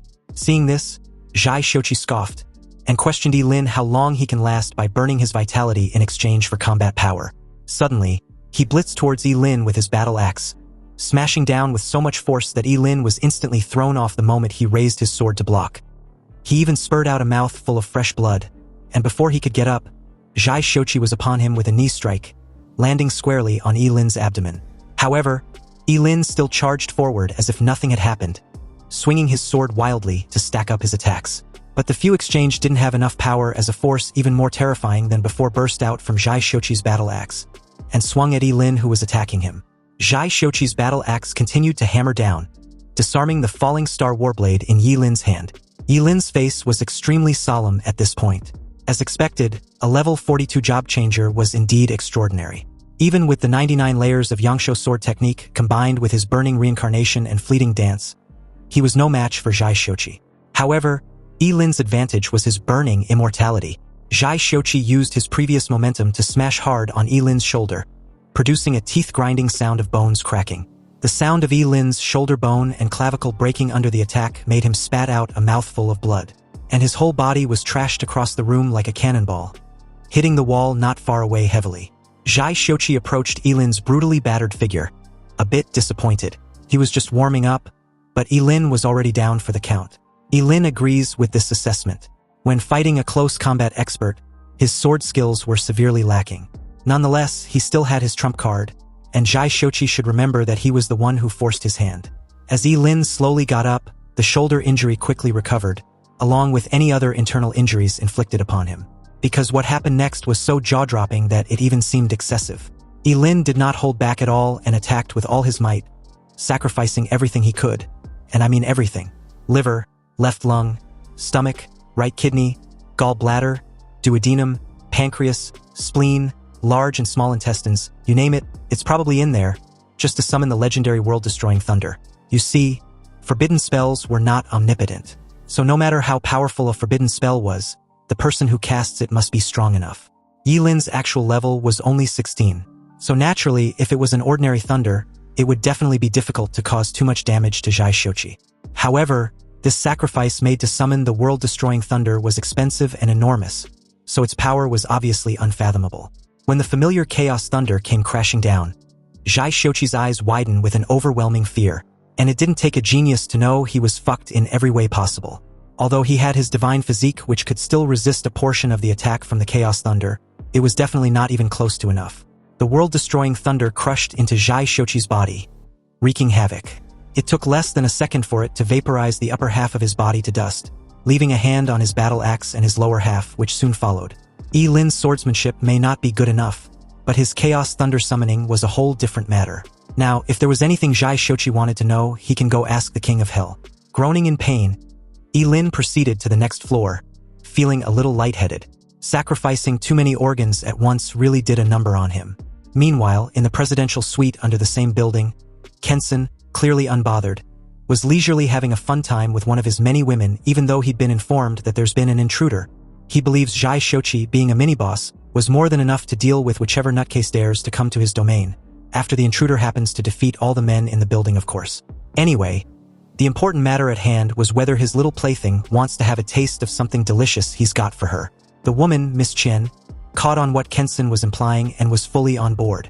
But before the two could get all naughty, Ye Lin barged into the suite like an enraged bull, and like a Kensen's personal cockblocker, he spared no time demanding where President Ji was. Pissed off, Kensen got up and approached the little brat, a bit baffled that he was able to make his way to him. Kensen asked where Zhai Shochi was, but it was clear that Ye Lin was done with the idle talk. With his sword in hand, he leaped high in the air and swung it down, declaring that his precious little pet was dead and he was next. Kensen just laughed at the sheer audacity of this little brat, and casually grabbed the sword with his bare hands. After all, he wasn't the underground king of Qingcheng for show, and there was a long list of people wanting to kill him, but unfortunately, Ye Lin wasn't worthy. Kensen then grabbed Ye Lin by the neck and spared no time exerting his dominance. He told Ye Lin to learn an important lesson to never fuck with him in his next life. Kensen activated a heavy power skill named the Breaking Gasp and crushed Ye Lin's throat without breaking a sweat. He drops Ye Lin's lifeless body to the floor without a backward glance, annoyed for wasting his time dealing with such worthless inconvenience. However, to his shock, the little fucker wasn't dead, but even had the energy to get back up. And on top of that, all the injuries on his body seems to have been healed somehow. Kensen questioned how it was even possible. Ye Lin was super dead. He made sure of it. On the other hand, Ye Lin just scoffed at Kensen's temper tantrum.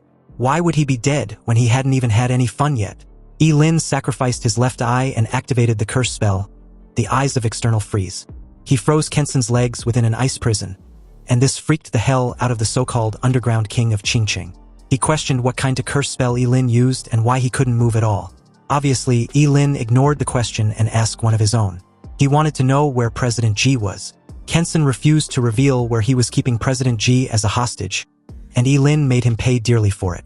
Activating his burning reincarnation, Ye Lin set the poor bastard's arms on fire, and the flames burned them wildly as he wails like a woman in labor. However, during Kensen's wailing session, a dull thud sounded as knees hit the floor behind Ye Lin. Miss Chen, pointing a loaded gun at the back of a tied-up President Ji, demanded that Ye Lin let his lover go. Otherwise, she will kill President Ji. Seeing this, Ye Lin casually remarked on how Miss Chen wants to be all righteous for her man. He extinguished the flames and suggested an exchange of hostages. Miss Chen immediately pointed the gun at Ye Lin the moment he started to slowly approach her. She warned Ye Lin not to come close or she will shoot. Ye Lin questioned Miss Chen if she didn't want to exchange hostages. Arrogant as always, Kensen stated that he didn't need a woman to save him. However, he still wanted to protect Miss Chen, so he told her to get out of there. But the damn woman didn't listen and suddenly pulled the trigger, firing 3 shots that hit Ye Lin squarely in the stomach, chest, and left shoulder. He drops to the floor as Chen rushed to Kensen's side. Kensen calls her a fool for not leaving like he told her. The little brat she just shot wasn't dead. This revelation shocked her greatly. And at the same time, Ye Lin had already gotten up and made his way to President Ji's side. He then casually used the Eyes of External Freeze curse spell and froze both hands of Miss Chen together with her gun. She couldn't hide her shock as the only thing fueling her fake bravado got neutralized real quick. And the moment Kensen pleaded for her, demanding Ye Lin come at him and leave her alone, his head was cleanly severed from his body. Ye Lin's blade flashed with a starlight, and Kensen's desperate pleas stopped abruptly as Ye Lin just coldly remarked that he was being noisy. The underground king of Qingcheng died with his eyes wide opened, and Miss Chen just stared at the scene in absolute disbelief, unable to comprehend what she was seeing. With tears in her eyes, she let out a scream. Ye Lin just straight up ignores her as he made his way to President Ji's side with an expressionless face. Miss Chen, in a defeated tone, questioned if Ye Lin plans on killing her too. Hearing this, Ye Lin just sighed, carried an unconscious President Ji on his shoulder and walked off. He told Miss Chen to not have such silly thoughts because he doesn't kill women, and if her lover hadn't kidnapped President Ji, he really wouldn't have been his enemy. He then tells her to leave the building. Miss Chen was speechless upon hearing this, and it's unclear whether she listened to Ye Lin and left the building, because shortly after cleaning house, Ye Lin incinerated the entire building with his hellfire, leaving no evidence which could be traced back to him. The entire black market was shrouded in karmic fire, turning into a sea of fire. And with that, the once largest sinful city in Qingqing officially came to an end. The very next day at the Ji family's residence, President Ji finally woke up after his treatment. Lying in bed with his whole body wrapped in bandages like a mummy, President Ji was fortunate enough to have his severed hands also reattached and healed. Ji Lingyu burst out in tears seeing his father finally awake. He thought he would never see him again. President Ji comforts his son, reassuring him not to worry. As long as he was still alive, the Ji family will be fine. Then, his gaze shifted to Ye Lin with evident doubts and curiosity. He was comatose during the whole incident and didn't know what really happened. President Ji wanted to know just how on earth Ye Lin rescued him. Ye Lin nervously scratched the back of his neck and replied that he wasn't very clear about the specifics of the situation either. The entire rescue mission was done by his good friend Ling Yi. He was the one who saved him from Kensen and burned down the entire black market. Upon hearing about this mysterious Ling Yi, President Ji, although grateful and lucky to still be alive, wondered where Ling Yi came from and why he had never heard of him. Ye Lin was not sure about Ling Yi's identity either, and given how he had only known of his existence for a short time, he doubts Ling Yi will reveal his identity to him. President Ji took the hint and asked no further questions. If Ye Lin doesn't want to talk about it, then this old man won't ask. But the most urgent matter was the college entrance exam.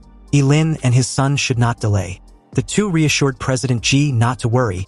There was still 27 hours before the college entrance exams begins. And besides, they had prepare for the exams and will not disappoint him. But just then, 3 men in dark suits and dark glasses showed up at the villa. Invited inside, the 3 walked in confidently and disclosed that they were from the investigation bureau.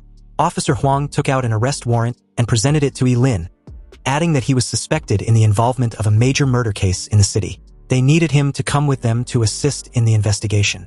A visible bead of sweat trickled down Ye Lin's cheek. He didn't expect the investigation bureau to come so quickly. Nonetheless, it was too risky to openly resist arrest. So Ye Lin decided to go along with them first, then decide his next course of action as the situation develops. As they led Ye Lin out of the room, Ji Lingyu questioned the officers why they were arresting his boss. The officers remained silent as Ye Lin just casually stated that the two should remember to pick him up at the investigation bureau. President Ji reassured Ye Lin not to be afraid. He will find the best lawyer who can definitely get him out. Meanwhile, as the scene shifted the Zhuge family's villa, Zhuge Qianqing knocked and informed her daughter at the door that there has been another news about Ling Yi, the guy she has been damn near obsessing over. Hearing this, Zhuge Nini got all excited like she'd received the best news of her life. Her father had to even remind her to change clothes first before heading downstairs, where Officer Huang from the investigation bureau was waiting. As Zhuge Nini heads to her closet to change, her father left her room with a heavy sigh. He closed the door and began to cough violently. Taking out a key from his pocket, Zhuge Qianqing, with a knowing look in his eyes, stated that he didn't expect Ye Lin to be able to take out Kensen single-handedly. But at the moment, what's got Zhuge Qianqing all serious was that he didn't have much time anymore. Seriously, when will Ye Lin be willing to take up on his offer and ask him for help? He wondered, and apparently it seems Ye Lin's secret was not that airtight after all. Meanwhile, at the Qingcheng Investigation Bureau stood a tall, magnificent and imposing building, designed to be intimidating. Inside one of its special solitary cells built by the masters of material science and architecture, it was a pipe dream to think of breaking out by force. Ye Lin sat in the only chair in the cell as the iron door slowly opened, revealing a man with his face concealed by the shadow casted. Ye Lin calmly stated that until his lawyer comes, he won't say anything, even though he'd guessed that President Ji's connections and lawyer probably won't be enough given the number of people that died. The guy, clearly annoyed, walked in, and before Ye Lin could utter another word, he was grabbed by his jacket and lifted up in the air. The guy demanded Ye Lin tells him where that thing was. Obviously, Ye Lin was totally clueless. He questioned through his ragged breathing, wanting to know what the guy was referring to because he sure as hell didn't know. But this answer only enraged the guy who thought Ye Lin was playing dumb. He threatened to gouge Ye Lin's eyes out if he continues with the act. With little effort, he slammed him directly into the wall. Ye Lin felt like he'd been hit by a truck. It was then that the guy, in a cold tone, explained that Ye Lin should hand over the key. Kensen died by Ye Lin's hands, so naturally, the key must be with him. Back then, Ye Lin did not take anything from the underground black market in order to avoid leaving any trace or evidence. So even if there was a key, he burned it to ashes. However, he couldn't show any abnormality, otherwise this guy would definitely take ruthless action against him, which would either expose the secret of his immortality or be blind for the rest of his life. Since the guy didn't want to hear the truth, then he will play along. He told the guy that the key was with him but not with him. And if the guy continues with his ruthless behavior, he will make sure he never finds it. Originally, Ye Lin planned to stay in the investigation bureau until the college entrance exams, but now it seems that the place he thought was the safest was actually the Dragon's Den. He never imagined that the deputy director of the investigation bureau was actually connected to Kensen. Realizing this, he still had the balls to demand that the guy takes him out of the investigation bureau before anything else. He gritted his teeth when the guy grabs him by the hair and gave him a solid punch on his left cheek. Ye Lin spat out fresh blood as he silently comes to terms that the officer had no martial or moral ethics. The guy coldly asked if Ye Lin was sure he wants to leave the investigation bureau at this time, because he will become a wanted criminal and definitely won't even be able to take the college entrance exams. Ye Lin pursed his lips. It seems as if this was really a dead end with no chance of breaking out of it at all. In his opinion, the strength of the tall and thin man in front of him was even more terrifying than Kensen. Whether he fought or fled, he obviously wouldn't stand a chance. On the floor, he raised his hand for a timeout. He wants to make a call. The guy took out his phone and stated that if Ye Lin had been this cooperative from the start, then he wouldn't have to suffer. Ye Lin took the phone and started dialing. Inwardly, he vowed to pay back this grudge tenfold. 10 minutes later, someone walked inside the cell, and this person turned out to be none other than Zhuge Nini's father, Zhuge Changxing. The moment he entered the cell, he told the officer to pound sand with his flattering. Anyway, he brought the key he so desperately wanted. In Zhuge Changxing's hands was the key, and he spared no pleasantries as he handed it over. But on the way out, the officer wondered why he was helping the little brat. Zhuge Changxing just replied that it was none of his business. He'd already given him the key and their deal was done. So with that, the guy apologized and made his exit. Ye Lin, although excited that his interrogation was over, wondered how Kensen's key appeared in the possession of Zhuge Changxing out of nowhere. Did he just entangled himself in some conspiracy? Ye Lin just feigned an innocent demeanor and thanked Zhuge Changxing. If it weren't for his help, he would have been in danger. But Zhuge Changxing wasn't buying that bullshit act. He straight up explained that he saved Ye Lin for his own selfish reasons and not for the goodness of his heart.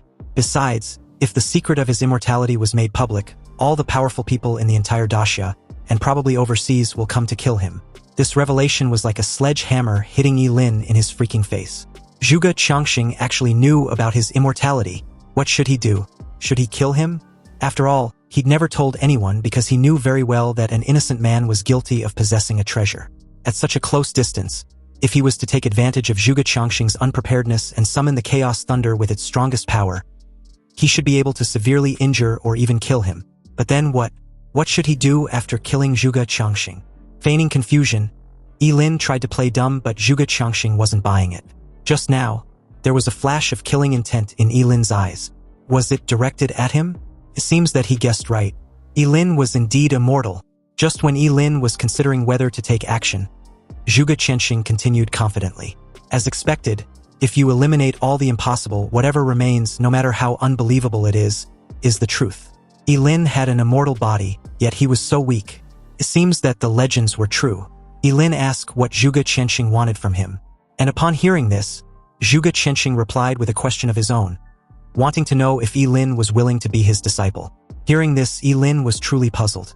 He didn't even know what he needed to do as a disciple, and how would it even benefit Zhuge Changxing anyway. Zhuge Changxing gave a slight cough and explained that he didn't have much time left, and wants to take in a disciple he can entrust some tasks before he takes a permanent nap. Curious, Ye Lin wanted to know what could be so important. Zhuge Changxing then took out a key exactly the same as the one he just handed over and gave it to Ye Lin. Ye Lin was stunned. Could it be that there were two keys? As if seeing Ye Lin's confusion, Zhuge Changxing explained with a smile that he gave a fake one to the officer. It was made with great effort by an old blacksmith friend of his. Anyway, the key was the real ancient key of the apocalypse. Ye Lin couldn't help but look at the key in his hand. The whole key was made of bronze and had spots of rust on it, but it contained an ancient and mysterious aura. You see, this world originally had no monsters or job changers, until the day the Gate of Apocalypse descended, and 7 ancient artifacts of origin fell out from behind the Gate of Apocalypse and scattered around the world. Each of them had completely different abilities. The first 7 people who obtained the ancient artifact of origin became an extremely powerful forbidden existence in their own rights. After the Gate of Apocalypse opened, changes began to occur in the entire world. Humans were able to change their jobs, and all kinds of strange and powerful monsters and copies appeared one after another. During this period, countless horrific wars broke out between humans and monsters, and between humans themselves. Even the ancient artifacts of origin were shattered. Now, the existence of the ancient artifacts of origin was just a legend. And this ancient key of apocalypse is the key to opening the door of apocalypse. Zhuge Qianxing asked again if Ye Lin was willing to be his disciple and help him. Ye Lin thought for a moment. Now that Zhuge Qianxing knows his secret, it was not like he had a choice. Ye Lin accepted to be Zhuge Qianxing's disciple, but he was not sure he could accomplish the task his master just asked. Zhuge Qianxing laughed and placed a hand on Ye Lin's shoulder. When did he become so humble? With his current strength, if he enters the Supreme Academy to further his studies, his future will be immeasurable. But before anything else, there was one more thing Zhuge Qianxing wanted to entrust to Ye Lin. What is it? Ye Lin asked with evident curiosity in his eyes. Zhuge Qianxing gave a slightly awkward smile and wants Ye Lin to take good care of Zhuge Nini after he dies. Ye Lin should protect her from getting bullied. Upon hearing such a request, Ye Lin was a little taken aback.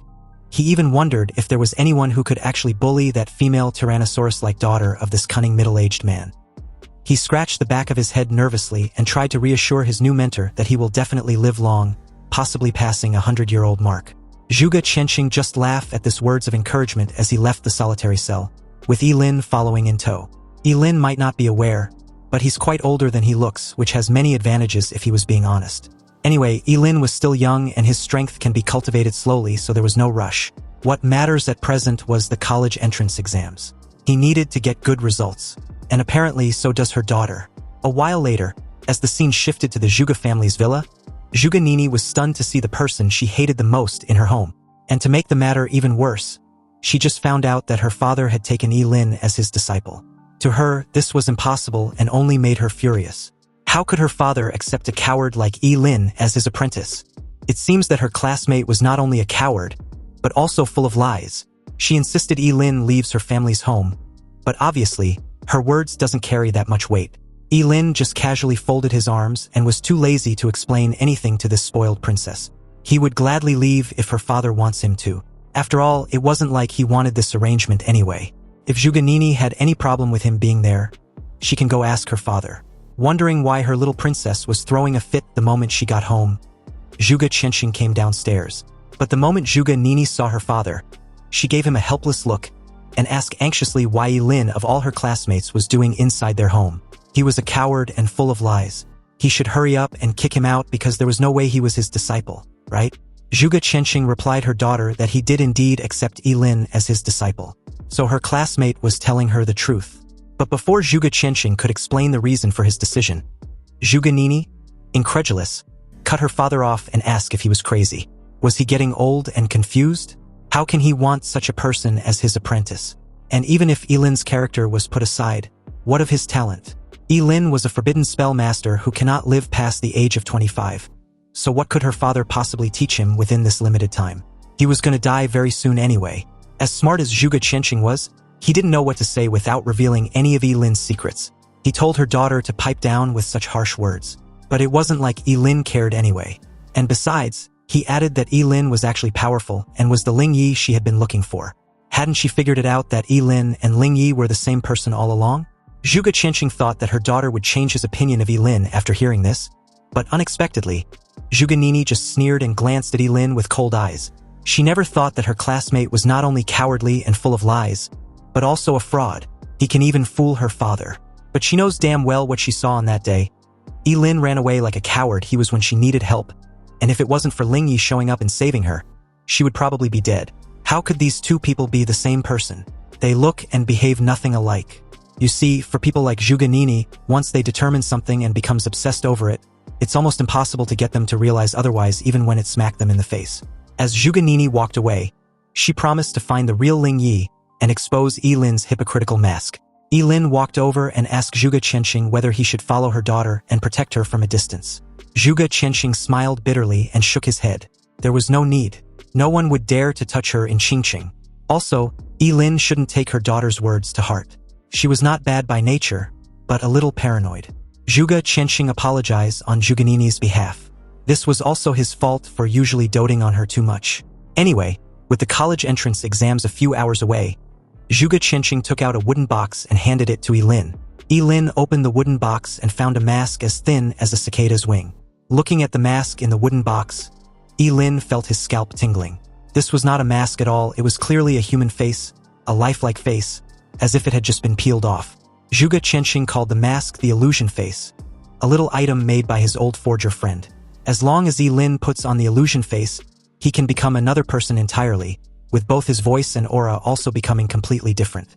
With this, if his disciple wants to attack with all his strength in the future, he can just put on the illusion face and go all out without the fear of being exposed. Ye Lin's eyes suddenly lit up. Although this item did not increase his combat power, it could indeed be of great use to him at critical moments. He thanked Zhuge Qianxing, and in that moment, Ye Lin felt that being a disciple wasn't so bad after all.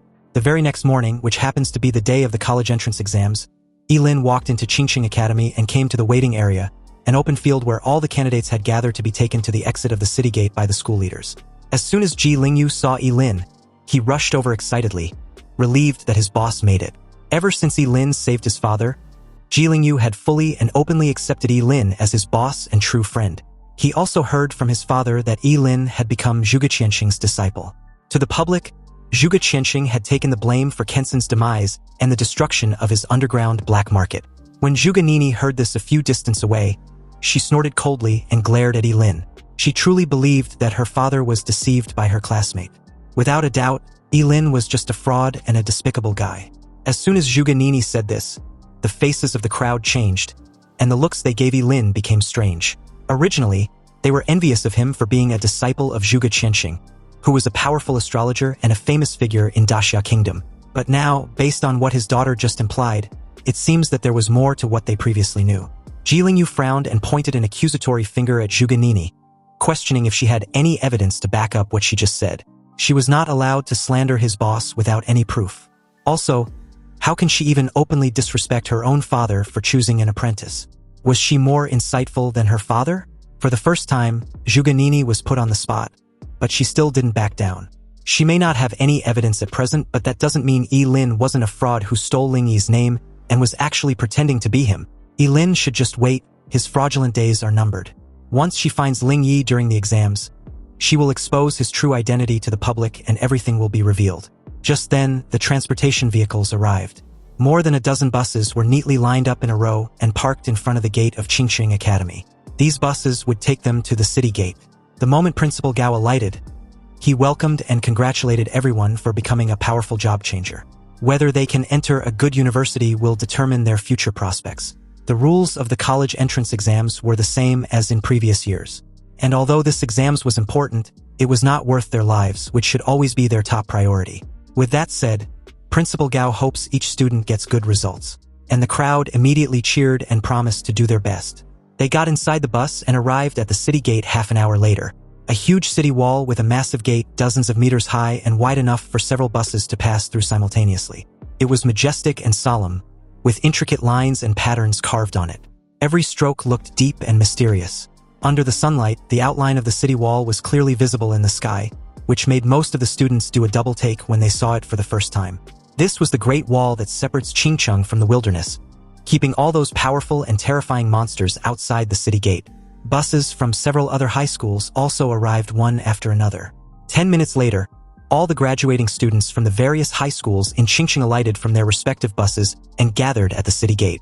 The moment Ye Lin got out from the bus, he reminded Ji Lingyu to follow him and stick to their original plan. A guard stood in front of the crowd and reminded the students that the entrance to the exams was outside the city gate. Once the city gates are open, all the candidates needed to cross about 10 kilometers of uninhabited wilderness to reach the entrance to the college entrance main exams. If any of them encounter fierce monsters, how they can survive depends on their strength. However, if they can't resist any of these dangers during this period, they should remember to give up immediately. With a creaking sound, the huge city gate slowly opened to both sides like two walls, and as soon as the city gate was opened, many candidates rushed out impatiently, including Ye Lin and Ji Lingyu. In order to defeat Ye Lin and win a bet she made with her father, Zhuge Nini was among the first batch of candidates to rush ahead, as some of the candidates stayed at the back and waited quietly, not in a hurry at all. The first batch of candidates rushing out may not necessarily reach the entrance faster, but they will definitely encounter ferocious monsters sooner. Several principals of Qingqing stood on top of the city wall, looking at this group of candidates who were radiating vitality like the rising sun. One of them issued a challenge, which was to guess how many students from Qingqing will be admitted to Daxia College this year. There were 5 last year, so another guessed that there will be at least 7 this year. Apart from anything else, the 2 SSS-level students of Principal Gao will definitely be admitted to Daxia College unless something unexpected happens. Principal Gao stroked his short beard and laughed with pride, thanking Principal Wang for his insightful observation. Back on the open field outside the city wall, the group were greeted by a foul smell emanated from monsters. This stench was mixed with the smell of fermented blood. Many candidates even vomited when they smelled it for the first time. Suddenly, a roar of a monster resounded nearby, and with that sound, a giant lizard more than 3 meters tall, covered with hard red scales, suddenly appeared.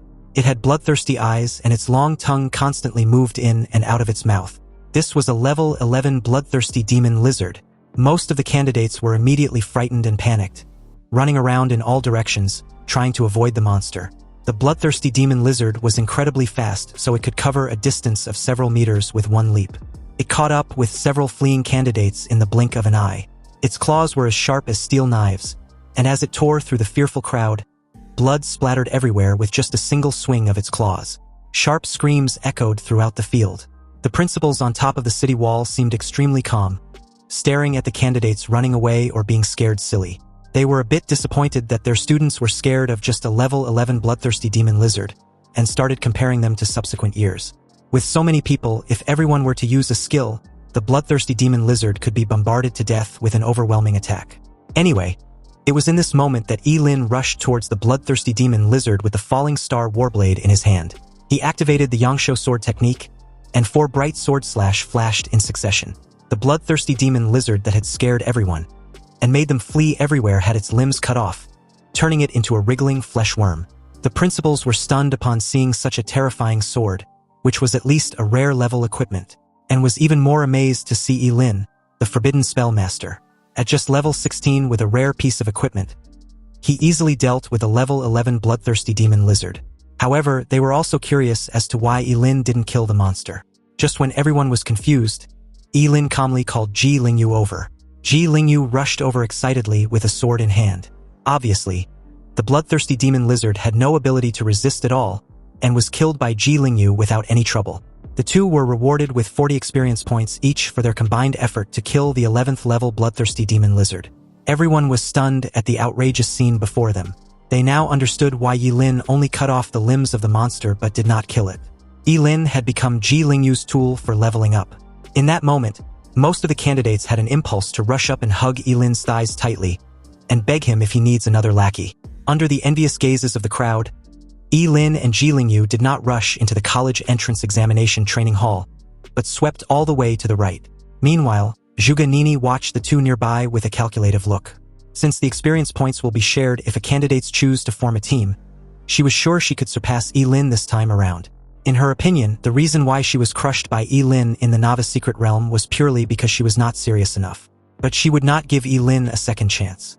Whenever Ye Lin encountered any monster on the road, he was able to deal with it after a few sword slashes, leaving it incapacitated for Ji Lingyu, who has been following behind and cooperating very tacitly. When any of the monsters was seriously injured, he would go up and deliver the final blow with his sword.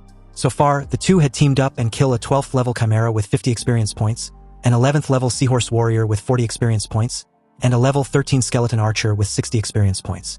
Under Ye Lin's leadership, Ji Lingyu's level improved very quickly. He reached level 8 in a short while. Ji Lingyu was ecstatic. From now on, Ye Lin didn't need to say anything. He will gladly be his loyal lackey. At this rate, he would be able to reach at least level 12, or even level 13 before the sun sets. The entrance to the college entrance exams will be opened till sunset, so they can farm and level up as long as they arrive before the closing time. Ye Lin glanced around and there were obviously fewer monsters left. He told Ji Lingyu not to get too excited. There aren't many monsters near the city wall, so they had to go deeper into the forest. Upon hearing this, Ji Lingyu pointed out the obvious question. If they go deeper, they will encounter monsters of level 20 or even level 30, right? Ye Lin agreed with this assessment, and he was confident that he could handle a level 20 monster without any issue. But they will definitely have to run away if they encounter a level 30 monster. Ye Lin held the sword and led Ji Lingyu deeper into the wild. Ji Lingyu wasn't the only one who wants to upgrade his level. Ye Lin also wants that as well. After all, his goal was the Supreme Academy. Meanwhile, as the scene shifted back to the top of the city wall, Principal Gao had a frown on his face. He wasn't particularly pleased with the young curse master's decision to enter deep into the wild with Ye Lin. In his opinion, Ye Lin was acting way too reckless. With his level, it was a foregone conclusion that he would be admitted to Dasha College. So what on earth did he want to achieve? His fellow principal tried to reassure him not to worry. There were already invigilators surrounding the area, so no major accidents could happen. Hearing this made Principal Gao feel just a little bit at ease, even though his right eyelid kept twitching wildly. He didn't know why, but he'd suddenly had a bad feeling. He just hopes his friend is right. As the scene cuts back to Ye Lin and Ye Lin along the way, they've killed several different kinds of monsters, but none had been any real threat. Ye Lin didn't even need to release other forbidden spells. With just the Yangshuo sword technique, he had been able to deal with every monster they've encountered, which were all below level 20. At most, it would just be a matter of a few sword slashes. Ye Lin followed behind him and had leveled up to 9. But on the other hand, Ye Lin was still at level 16. They soon encountered 2 level 20 monsters. Ye Lin warns Ye Lin to be careful. One wrong move from him and any of these 2 monsters could kill him instantly. Ye Lin promised to stay clear so Ye Lin shouldn't worry. He valued his life too much, so he will leave everything to him. The Yangshuo sword technique cannot be used indefinitely, and had already consumed too much of Ye Lin's lifespan. So he decided to sacrifice an organ to summon the Chaos Thunder. Since the enormity of the Chaos Thunder depends entirely on the degree of the sacrifice, sacrificing just an organ was enough to deal with the 2 level 20 monsters. Amazed, Ye Lin saw the charred state of the monsters and asked Ye Lin if this was how he had been killing them. Although it was efficient and can kill a level 20 monster instantly, it seems way too brutal, doesn't he think so? Ye Lin simply replied that this level of brutality was nothing, and there were even more brutal things to come. Just when they were about to proceed forward, a man wearing an invigilator's uniform suddenly appeared in front of them and blocked their way. He told the 2 they could not leave the exam's perimeter without permission. It was too dangerous. Hearing this, Ye Lin frowned slightly but had no issue with this restriction. However, just as he was about to leave, he suddenly stopped short, staring at something intently behind the invigilator. With a serious expression, he anxiously told the guy to look behind him. But the invigilator snorted coldly when he heard this, without even turning his head. He questioned Ye Lin if he was trying to trick him into turning back so they can run off to the restricted area. If he wasn't mistaken, Ye Lin and Ye Lin had arranged to meet up with someone outside the exam perimeter to help them level up. The invigilator advised them to give up on this ridiculous idea. He had been an invigilator for 20 years and no candidate had ever managed to fool him.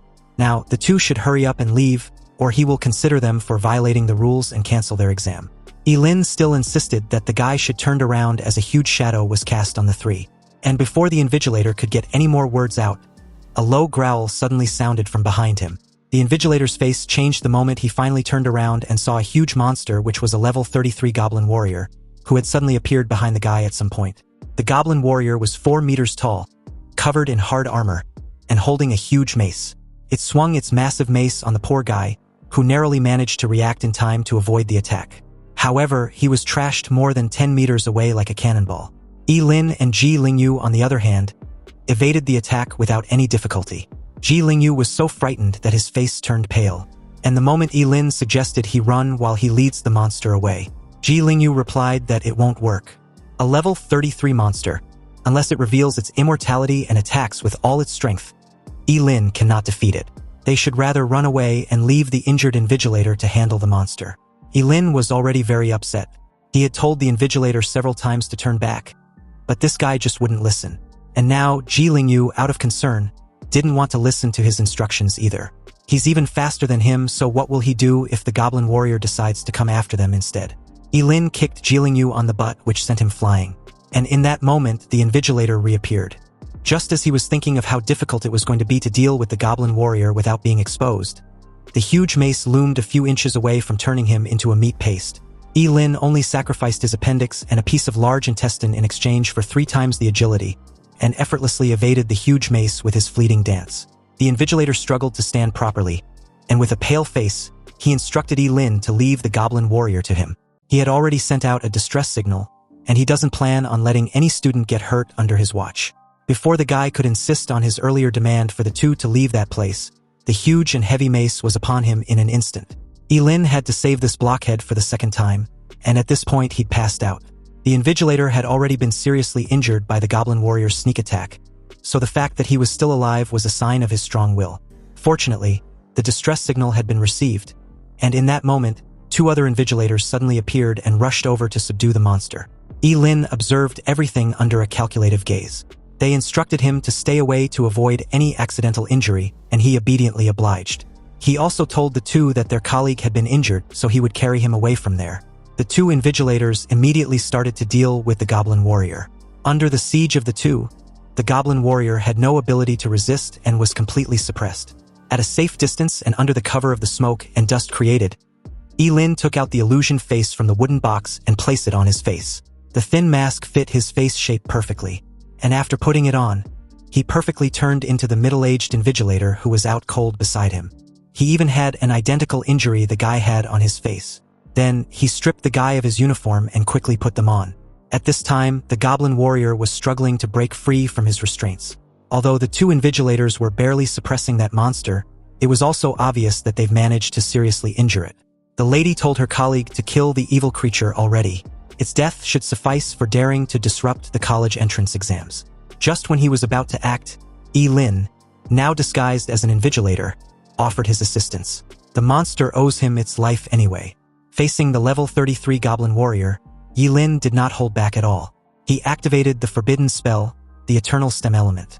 Golden energy suddenly formed and gathered in his palm, then condensed into a golden spear exuding an ancient and mysterious aura. Ye Lin raised his hand, grasped the spear, and threw it directly at the goblin warrior's head with a whistling sound. The golden spear obliterated the head of the seriously injured goblin warrior, killing it instantly. He received a reward of 220 experience points for killing a level 33 goblin warrior, and an item named the Symbiosis Talisman also dropped. Ye Lin was a little surprised, because the chances of an item dropping after killing a monster was extremely low. The 2 invigilators weren't particularly pleased with Ye Lin's involvement in killing the goblin warrior. They didn't fight the monster and subjugate it just for their fellow colleague to suddenly swoop in and steal their kill. It was simply outrageous. The guy questioned who the hell Ye Lin was, and which department he was from. How can he just steal his colleague's kill like that? Ye Lin simply replied that his act of kindness didn't warrant his name or info. The 2 should just call him a kind man and shouldn't beat themselves up. So with that, he walks off. The guy was still pissed off about the entire encounter when the lady told him to forget about it for now. They needed to maintain order until the exams was over. Then they can settle the score with him. Obviously, Ye Lin wasn't the least bit bothered when he overheard the 2. After all, they wouldn't be able to find him once he takes off the mask. Ye Lin's current location on the map's layout showed he was still deep within the uninhabited wilderness, with just about 1/3 of the journey to cover. He returned the clothes and exam certification badge to the unconscious invigilator, then changed into his usual outfit as he keeps reeling about how great the illusion face mask was. The item drop was also incredible when used properly. The Symbiosis Talisman can only be used on 2 job changers with a level difference of less than 10. They're supposed to interlock their fingers to activate it. Once activated, the experience points gained by hunting monsters will be completely shared by the 2 for the next 6 hours. Although the Symbiosis Talisman was a single-use item that binds to only one person, Ye Lin's eyes lit up. This was the same as getting double experience. He had originally planned to abandon Ye Lin after he reached level 10, but with the Symbiosis Talisman, he could still get full experience points even if Ye Lin kills a monster. In that moment, he heard someone frantically yelling to be saved. This person was none other than Ye Lin, who was being chased by a level 13 Anubis soldier. The Anubis soldier was clad in a dark shadow with a huge scythe as its weapon. The moment it closed in on Ye Lin, the Anubis soldier swung the massive scythe at its target. But before the long curved blade could cleave Ye Lin in two, he was suddenly whisked away as the swift sound of the scythe cuts through the air. The toe even got embedded in the ground with a loud puff of dusty smoke. Ye Lin's whole body trembled for a moment, and his pupils shrank sharply. When he saw Ye Lin, he was instantly overjoyed, and also glad he was okay. He asked where the goblin warrior was. Ye Lin told him not to worry, the goblin warrior has been killed by the other 2 invigilators. Ye Lin reached out with the Symbiosis Talisman in hand, and told Ye Lin not to move his hand under any circumstance. He interlocked his fingers with Ye Lin's, clasping them tightly. Ye Lin completely misunderstood the situation as a blush creeps on his cheeks. No wonder Ye Lin didn't like any of the maids when he was at his villa. So this is what his boss likes? Ye Lin was struggling to comprehend this when Ye Lin snapped him out of his thoughts. When he was done using the Symbiosis Talisman, Ye Lin was stunned for a moment when realization dawned on him. Looking at Ye Lin in surprise and suspicion, he cursed loudly and told him to scram. Seriously, What the hell was he spacing out for at a time like this? Even the Anubis soldier on the opposite side seemed stunned, trying hard to comprehend what was happening. Ye Lin unsheathed his sword and slashed at the Anubis soldier, killing it in one swift motion. Only the scythe was left on the spot. Under the effect of the symbiotic talisman, Ye Lin and Ji Lingyu both gained 130 experience points. Ji Lingyu was overjoyed, amazed at how incredible the symbiotic talisman was. Where did Ye Lin get this item, because it was a treasure that money couldn't buy? Anyway, now that the symbiotic talisman was in effect, Ji Lingyu should leave and hunt monsters by himself. Because Ye Lin sure as hell ain't gonna hunt monsters with someone who has such disgusting thoughts. Ye Lin couldn't even look in Ji Lingyu's direction. Ji Lingyu explained that it was just a misunderstanding. He's actually a straight dude. However, Ye Lin wasn't having it. He told him to stop following him and scram. They needed to level up on their own to maximize the effect of the shared experience. Ji Lingyu reluctantly agreed with this assessment, but he did inform Ye Lin that there weren't many monsters he could deal with alone. Ye Lin was already aware of this but still left without any hesitation. Ji Lingyu just need to stay alive. With invigilators blocking the periphery, the students did not encounter any monsters above level 25. Ye Lin used his fleeting dance to move through the uninhabited wilderness at an extremely fast pace. And with his falling star warblade and the Yangsho sword technique, he started a massacre. He did not need to use other forbidden spells. Just the Yangsho sword technique combined with the 300 points of strength added by the falling star warblade was enough to make him dominate the entire exams. He was also mindful not to do anything too conspicuous. When he encountered a monster of a lower level than him, he would kill it with one strike. When he encountered a monster of a higher level than him, he would pretend to fight with it and then kill it with 2 to 4 strikes depending on the level. He suffered a lot of injuries during this period, but under the cover of the healing skills of the twin yin-yang bracelets, he directly used his immortal body to recover without any suspicion. Even under the presence of other students, he continued to kill monsters and used his immortal recovery. While other students run for their lives when facing monsters above level 15, Ye Lin did the opposite. He even charged in against a level 20 Minotaur which could kill him in an instant. He was actually excited that the Minotaur and any other monster of higher level was being left like a plague. Ji Lingyu on the other side was stunned, because from the beginning of the exams till now, his level has been rising rapidly. He knew without a reasonable doubt that his boss on the other side must have been killing monsters indiscriminately like crazy, because under the effect of the symbiotic talisman, their experience points were obviously shared. Meanwhile, as the scene shifted back to Principal Gao and the other important figures of Qingqing, they were currently watching Ye Lin's battle with the level 20 Minotaur. Although they've seen some strong candidates who choose to brush up their levels before entering the teleportation gate of the college entrance exams, this was the first time someone had actively searched and chased monsters relentlessly to annihilate. Principal Gao had a regrettable expression on his face. He was sure if only Ye Lin wasn't a forbidden spellcaster, the city of Qingqing would have had another peerless genius. Seriously, a job changer who can sweep away monsters in the uninhabited wilderness would have surely been a powerful existence who could suppress any opponent as long as he grows up. But a forbidden spellmaster would never live past the age of 25. His fellow principal told him to look on the bright side. Since all the monsters inside the test area were almost killed by Ye Lin, he'd actively made sure the number of candidates from Qingqing taking the main exams this year had increased significantly. At this time at the city's gate, the students who waited patiently for the eager candidates to clear the outskirt forest looked at the empty field outside the city's wall with smug expressions on their faces. A young man who was waving a fan even grinned and comments on the benefits of leaving the city at this point. Once the monsters had been dealt with by those who rushed out quickly, they can leave much more easily. The entire journey from the city gate to the teleportation gate of the main exams was 10 kilometers. They had already walked halfway and had not run into any monster. Now, they just need to hurry and hope they don't encounter anything unexpected. Ye Lin, on the other side, was done hunting monsters when he failed to spot a single monster in sight.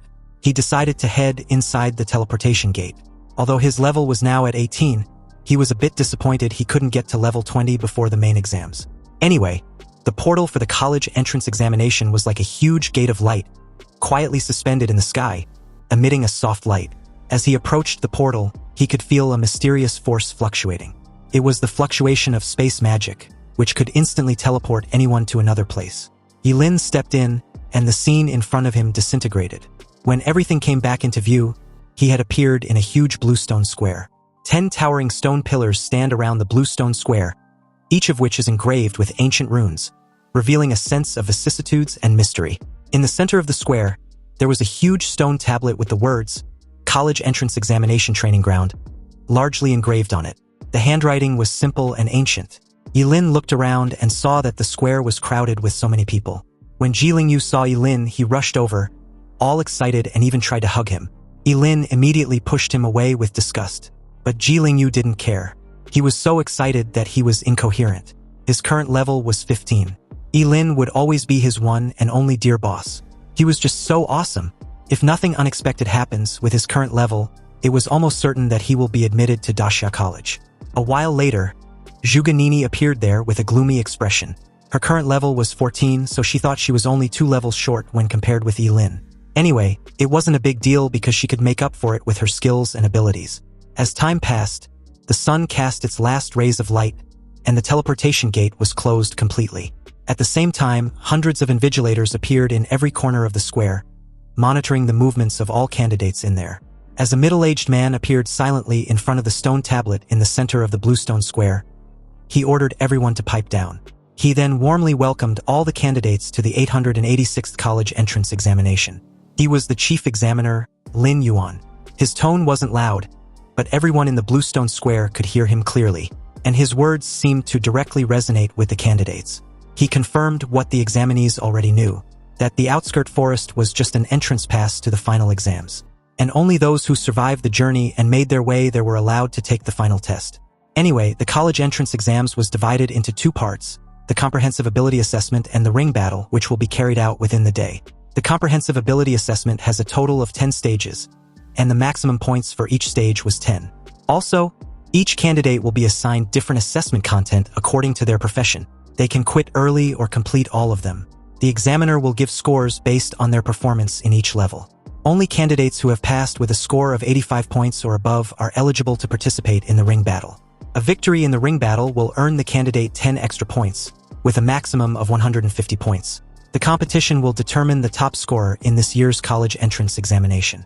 In the comprehensive ability assessment and the ring battle, they can use any equipment, but they are not allowed to use any special item. Also, any violators will be disqualified from the assessment, and that's all for the rules of this assessment. The expressions of all the candidates became extremely solemn as they queue up into groups of 10 and enter the assessment room. The comprehensive ability assessment was about to start. As soon as Lin Yuan was done, the 10 towering stone pillars standing on the blue stone square each opened a portal. All the candidates entered the stone pillar one by one. When it was Ye Lin's turn, he took a step forward and appeared in a closed all-metal room with numerous electric sparks sweeping across him. The time of the main exams had finally come, and it was up to him to write his fate how he chooses. The chief examiner, Lin Yuan, stood quietly on the blue stone square, looking at the 10 stone pillars. Behind him stood several middle-aged men with powerful auras. They were all deputy examiners of this year's college entrance exams. Among them was a woman in a blue long dress. Although she was old, the woman was well-maintained, with a slender figure and a short hair which gently fluttered in the wind. Her name was Su Changxin, and she was a supervisor from Daxia College. She walked over to Lin Yuan's side and apologized for being late. Lin Yuan smiled slightly, looked at the woman with respect, and replied that there was no need. She was just in time actually. Su Changxin asked if there has been any outstanding candidates so far. Lin Yuan replied that there's been a few, especially a student named Ye Lin who was already level 18. Lin Yuan pulled Ye Lin's info and showed it to Su Changxin. She was quite impressed with Ye Lin's level, and stated that he was already qualified to be enrolled into Daxia College. However, when she saw Ye Lin's profession, she couldn't help but frown. It was quite a shame. At level 18, even if the profession level was only A class, she could still be flexible with the conditions and allow the candidate to enter Daxia College. But that's not the case when it comes to Forbidden Spellmasters. Although it's an SSS level profession, everyone knows that a Forbidden Spellmaster will not live past the age of 25. Lin Yuan agrees with Su Changxin. It's indeed a shame. If Ye Lin wasn't a Forbidden Spellmaster, a real dragon would have appeared in Qingcheng. Just as the two were discussing Ye Lin's score, a mechanized voice announced that the candidate Ye Lin was done with the first stage of the comprehensive ability assessment. His level assessment was a full score. The second stage of the comprehensive ability assessment was the three-dimensional attribute assessment, and candidate Ye Lin was instructed to place his hand on the test ball. When he did, his strength was displayed as 480, agility of 270, and mental spirit of 1199. An examiner couldn't help but complain. He couldn't comprehend how a forbidden spellcaster had a strength of 480. He then wondered if Ye Lin had an equipment that increases his strength. And if he did, why would he need that much strength as a forbidden spellcaster? Did he want to brawl with other candidates? Another agreed that 480 points of strength was indeed weird because it already exceeds a lot of warrior class professions. Anyway, they'll know when Ye Lin reaches the third stage because he will have to use his attacks on that stage. The third stage of the comprehensive ability assessment was an attack assessment, and candidates were instructed to use their strongest attack skill they had. When Ye Lin heard this, his first reaction was to sacrifice all his organs to summon the world-destroying Chaos Thunder.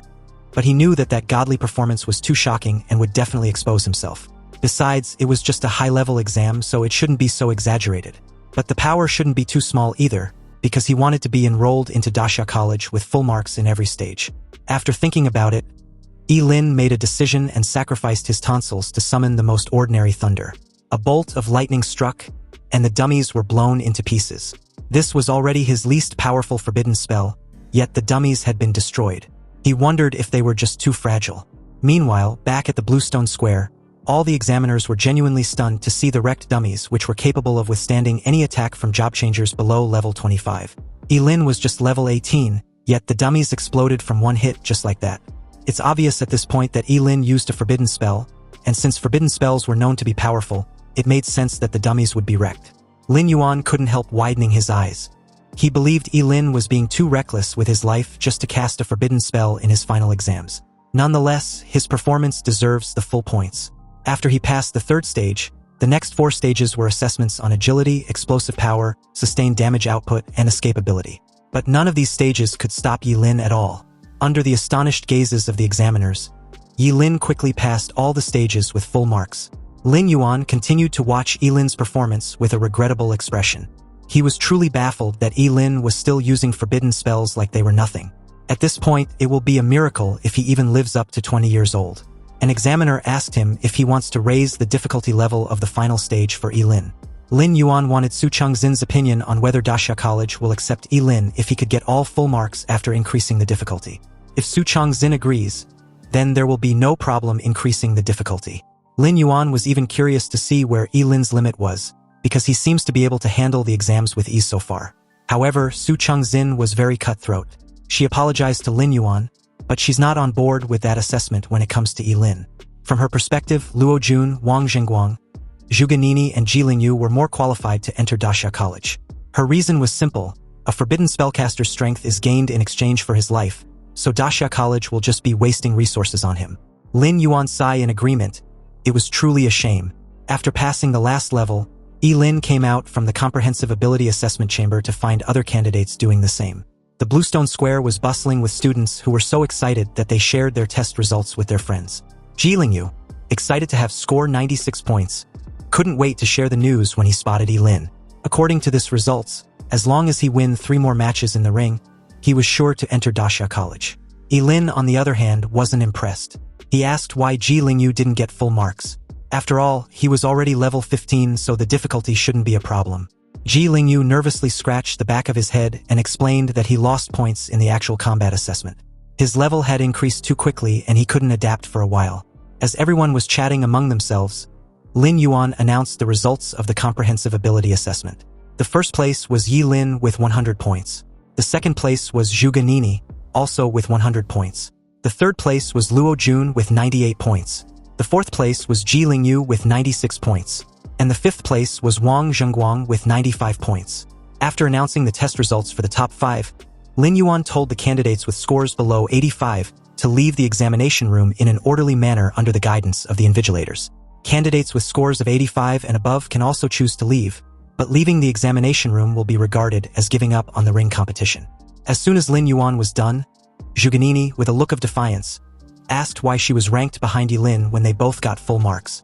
Although she hated not being able to surpass Ye Lin, being ranked below him was unacceptable. As soon as Zhu Ganini spoke up, it instantly aroused the doubts of many candidates. The girls even thought it was discrimination against women.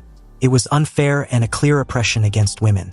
If Lin Yuan can't give a reasonable explanation, they will appeal against this injustice. Facing the excited emotions of the examinees, Lin Yuan's expression did not show any trace of worry. He just played the passing videos of Zhu Ganini and Ye Lin respectively and told the crowd to watch them carefully. It was the last stage of the comprehensive ability assessment where candidates were supposed to fight against a level 25 demonic flame wolf. Although Zhuge Nini's level of skill and adaptability was top of the line, she struggled a lot before killing the monster. But when it came to Ye Lin, he killed the level 25 demonic flame wolf using just one skill, and the monster died under a second. Seeing this, everyone suddenly understood why Zhuge Nini was in second place even though they both got full marks. Lin Yuan turned towards the crowd and asked if there was any more objections about the final test result. The Bluestone Square became silent with no one daring to speak, not even Zhuge Nini. She couldn't argue after seeing the video. Lin Yuan told the crowd that the ring battle would begin half an hour from now, so they should rest and prepare for the tournament.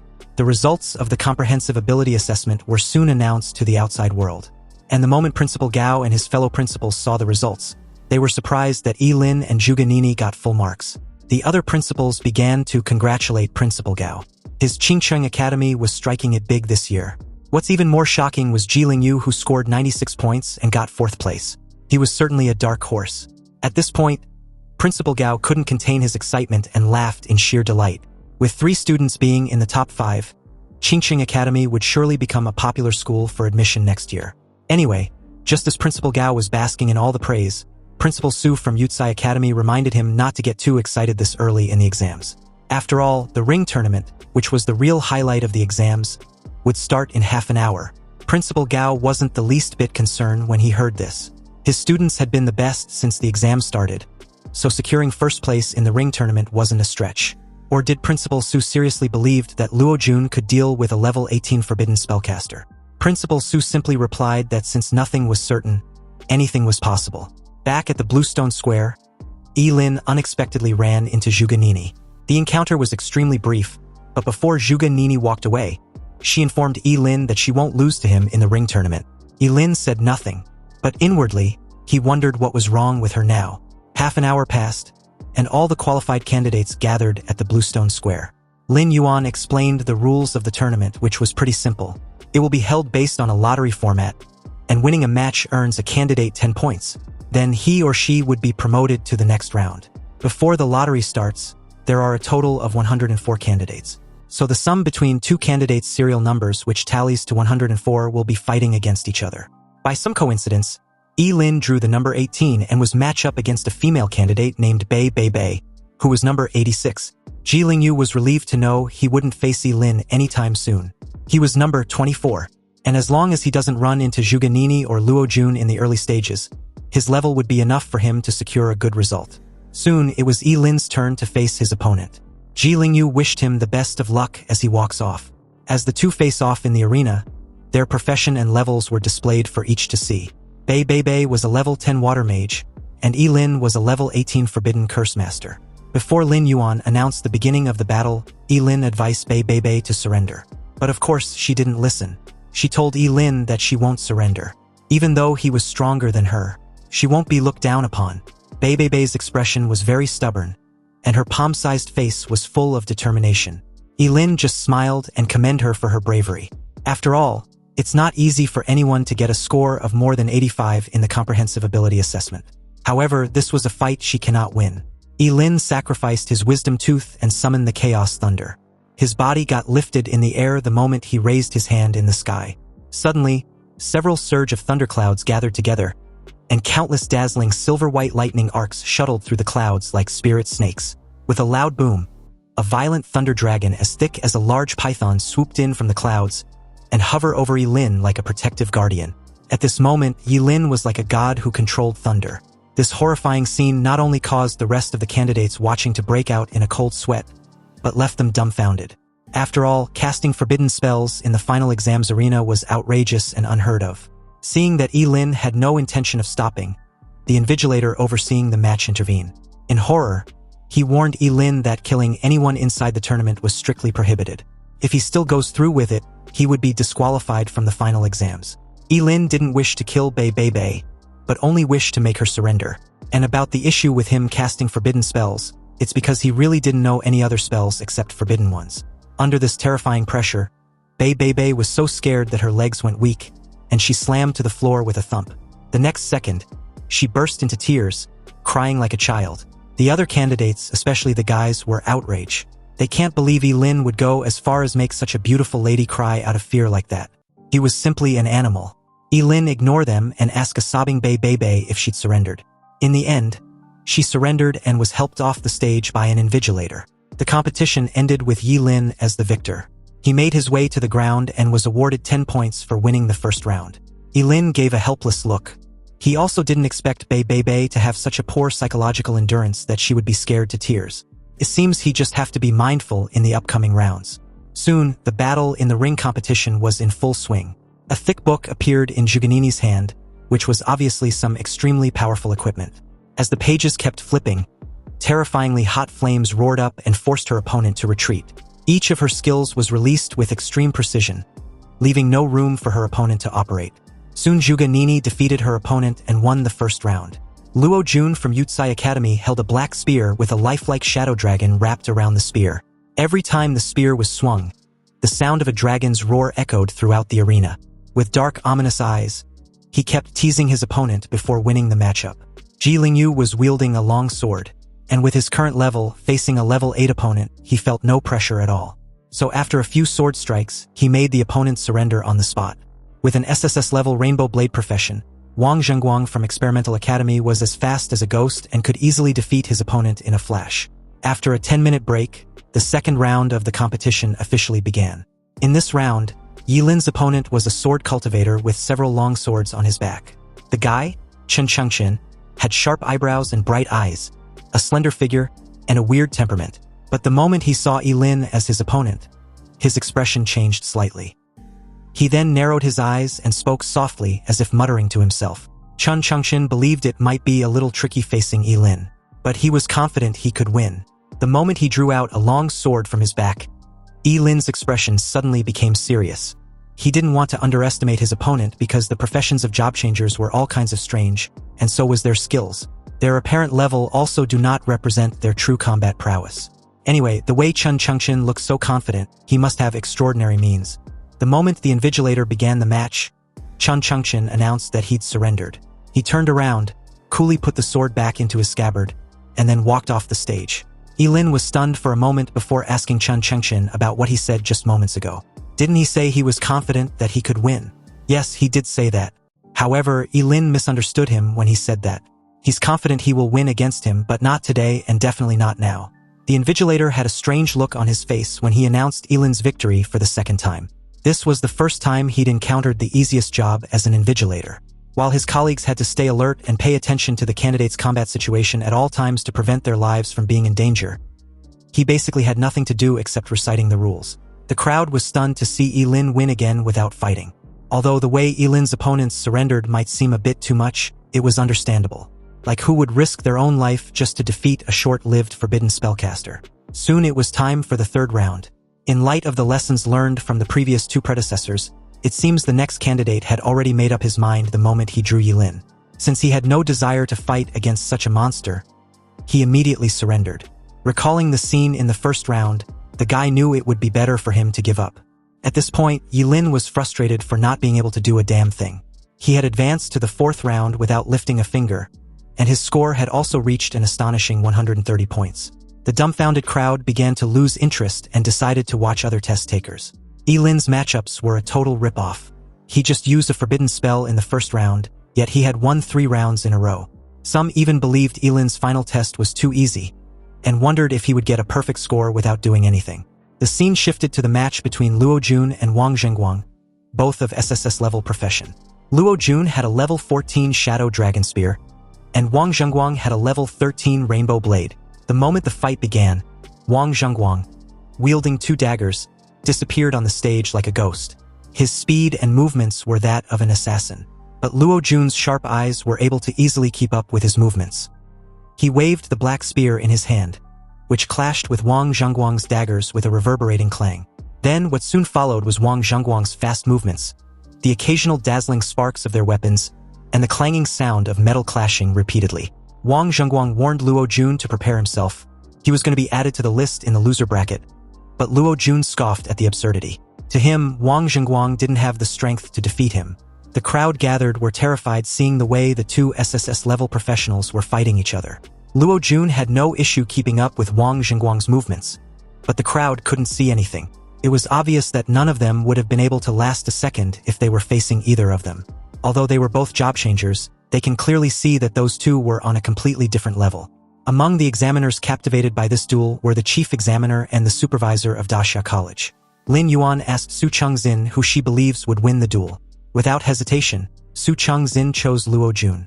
She explained that although it might seem like Luo Jun was being suppressed, his defenses hadn't been breached even though Wang Zhengguang went all out from the start.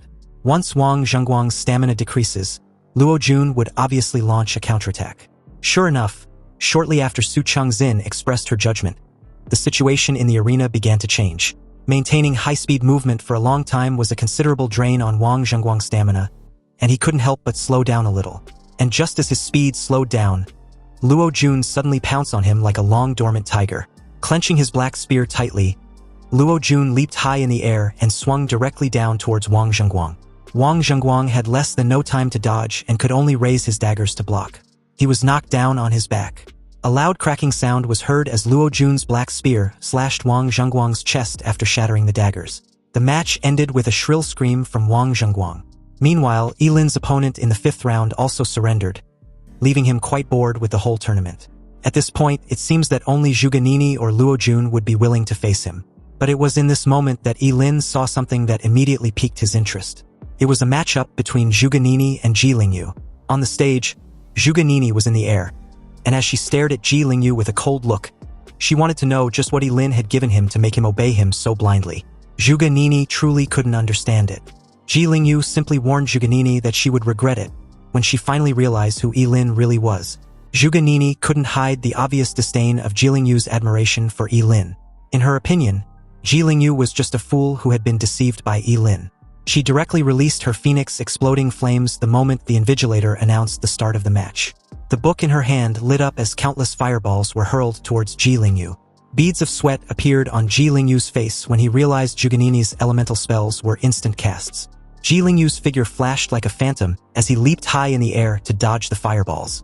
The fireballs exploded beneath him with a deafening bang. Since his opponent was a long-range attacker, he needed to avoid getting hit at all costs and find a way to get close. In the air, the book kept flipping as Zhuge Nini calmly raised her hand at Ji Lingyu. Suddenly, all the exploded flames merged into a massive sea of flames underneath Ji Lingyu and was directed towards him. Facing this indiscriminate attack, Ji Lingyu's eyes narrowed. He knew that this attack was unavoidable and he had to meet it head-on. He took a deep breath, grasped his sword tightly and raised it in the air. Using the slash sword skill, his sword energy flashed with a cold light as he cleaved through the incoming sea of flames. The violent flames was extinguished seconds after, forming a cloud of steam. Ji Lingyu was surrounded by the thick steam, panting heavily. It seems he was at his limit, yet he didn't want to surrender. He was determined to continue with the duel. Seeing this, Zhuge Nini called him an idiot. If Ji Lingyu wasn't going to surrender, then she wasn't going to hold back either. The book in Zhuge Nini's hand suddenly lit up in flames.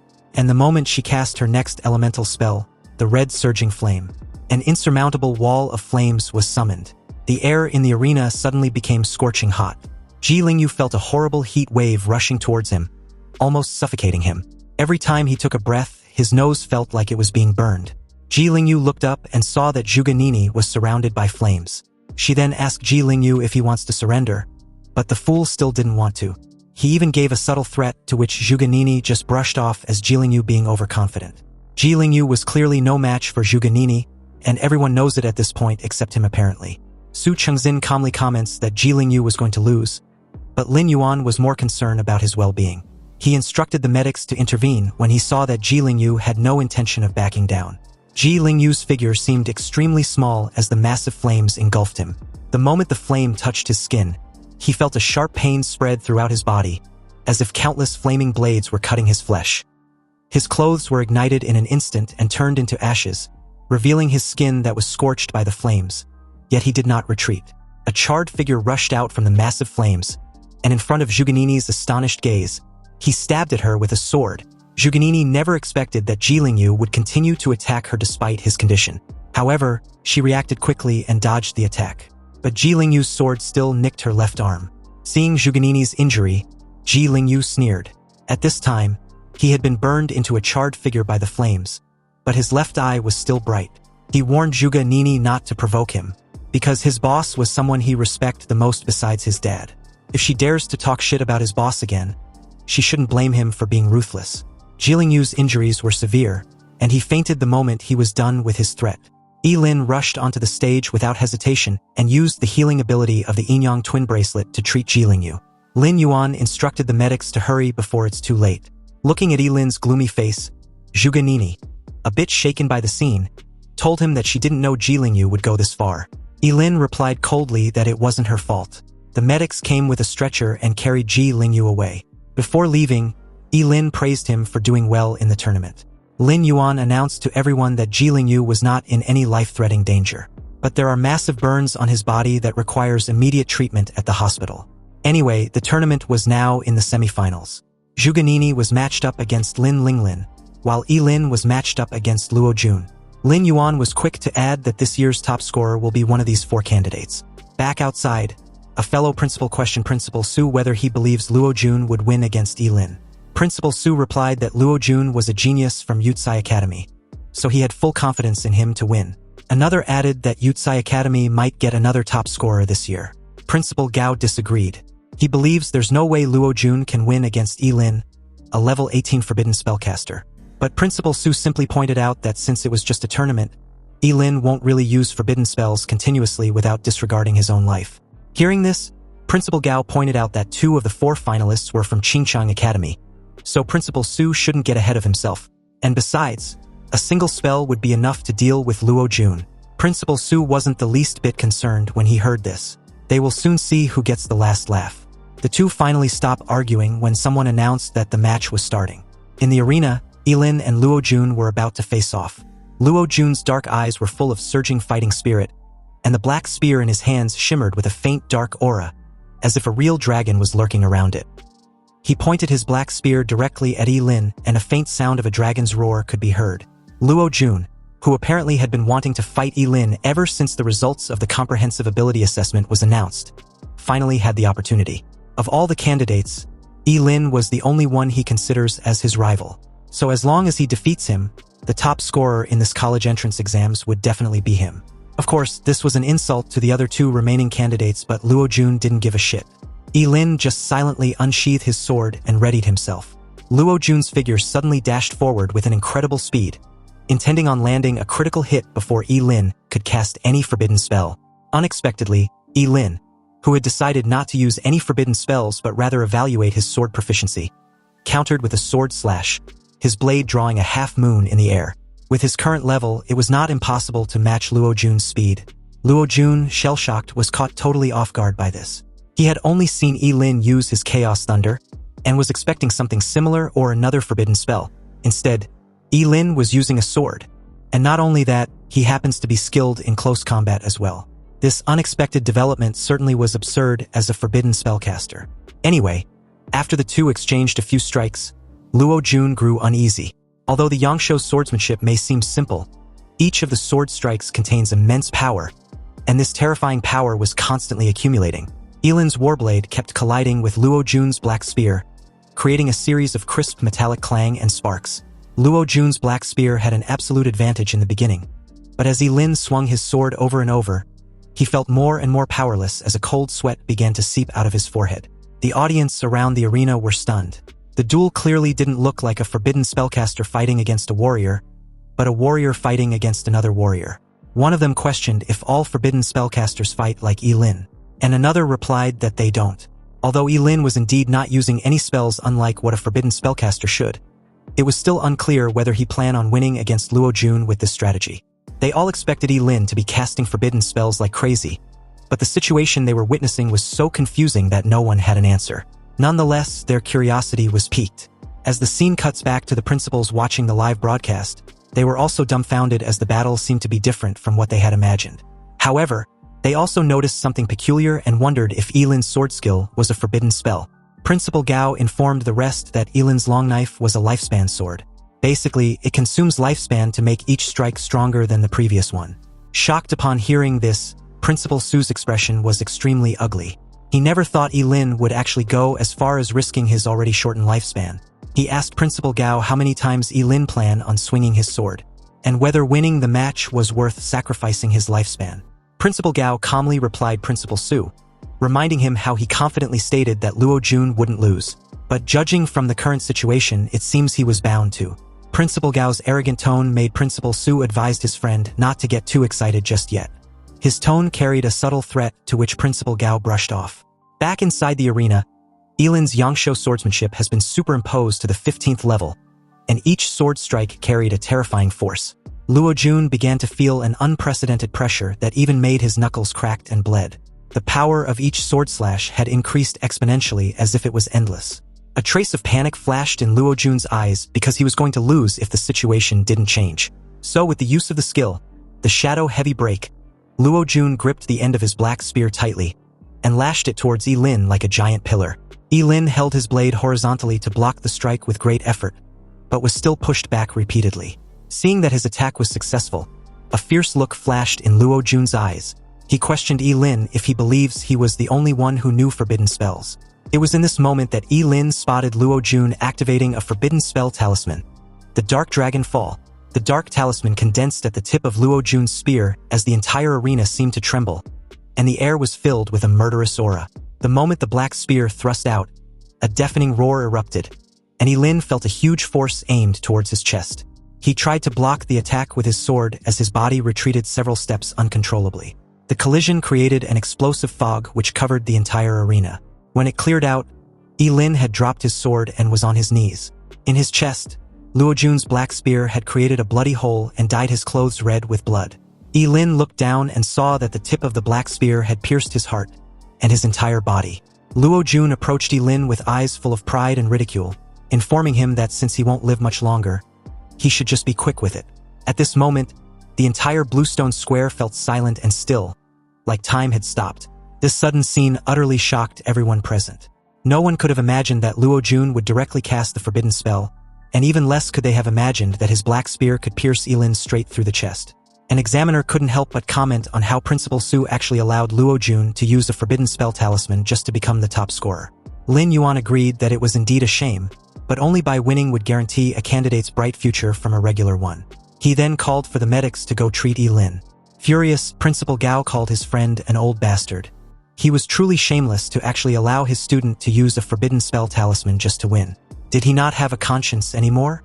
Or did he forget that casting forbidden spells puts a huge burden on the body? Especially since Luo Jun was an SSS level job changer with unlimited future. But in order to win the top spot, he actually chose to sacrifice a future genius, which was obviously contrary to their philosophy of teaching and educating students. Principal Su calmly questioned what the matter was since Luo Jun himself agreed on its use. And besides, there was no rule that prohibits teaching forbidden spells to students. Was his friend going to acknowledge his loss as a loss, or was he going to bitch about it? Zhuge Nini stared blankly at the arena, feeling indescribably complicated at the moment. She didn't expect that Ye Lin would actually lose to Luo Jun. However, that strike from Luo Jun was indeed extremely terrifying, and she wasn't even certain that she would have been able to dodge it. Originally, she was eager to defeat Ye Lin, but with his current state, he might even die. Zhuge Nini couldn't help but sigh. If Ye Lin had listened to her advice back then, he wouldn't have ended up in his current situation. Zhuge Changxing saw her daughter's demeanor and told her not to be so anxious because the match wasn't over yet, not by a long shot. Back inside the arena, Luo Jun was sweating bullets, gasping for breath with a pale face. It was obvious that using the forbidden spell talisman had taken a huge toll on him, but who cares? The result was totally worth it. So what if Ye Lin's level was 18?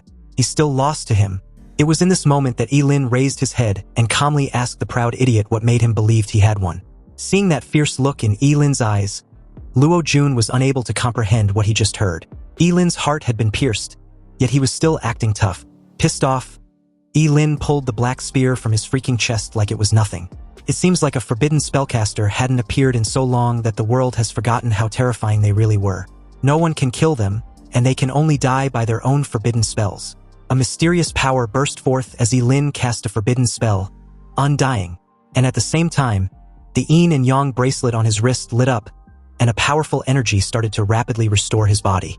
The bloody hole caused by the black spear healed at a speed visible to the naked eye until it disappeared completely. This sudden scene caused an uproar among everyone. They had never seen a job changer alive after being stabbed in the heart. Was this guy immortal? Only a few people figured out what was going on, including Lin Yuan and the other examiners. The undying forbidden spell had long been lost, and they were surprised that Ye Lin had learned it. They never thought they would see it with their own eyes in their lifetime. Seriously, Ye Lin definitely has great potential if he wasn't a forbidden spellcaster. Using his lifespan in exchange for immunity to a fatal injury, and an equipment to heal this injury, Ye Lin was too calm to the point that his demeanor was bone-chilling terrifying. In the air, Ye Lin raised his hand and coldly declared to Luo Jun that it was his turn. Since this fucker likes forbidden spells so much, he might as well show him what it's like to be at the receiving end. Summoning the world-destroying thunder, Ye Lin pressed his palm forward, and the sky was suddenly covered with dark clouds. Thunder flashed wildly, as if to submerge the entire arena. With a crackling boom, a thick bolt of lightning fell directly from the dark clouds and headed in Luo Jun's direction. This was clearly the same forbidden spell as before, but it seemed terrifyingly powerful. Scared shitless, Luo Jun realized too late that he fucked up. Ye Lin's heart was pierced, yet he still had such a terrifying strength after healing himself. He was truly a monster. Luo Jun tried desperately to dodge, but the lightning was so fast that he had no time to react. As the bolt of lightning struck him directly, Luo Jun screamed in agony like a pig being skewered alive. His entire body was charred black as the audience comments on how brutal the attack was.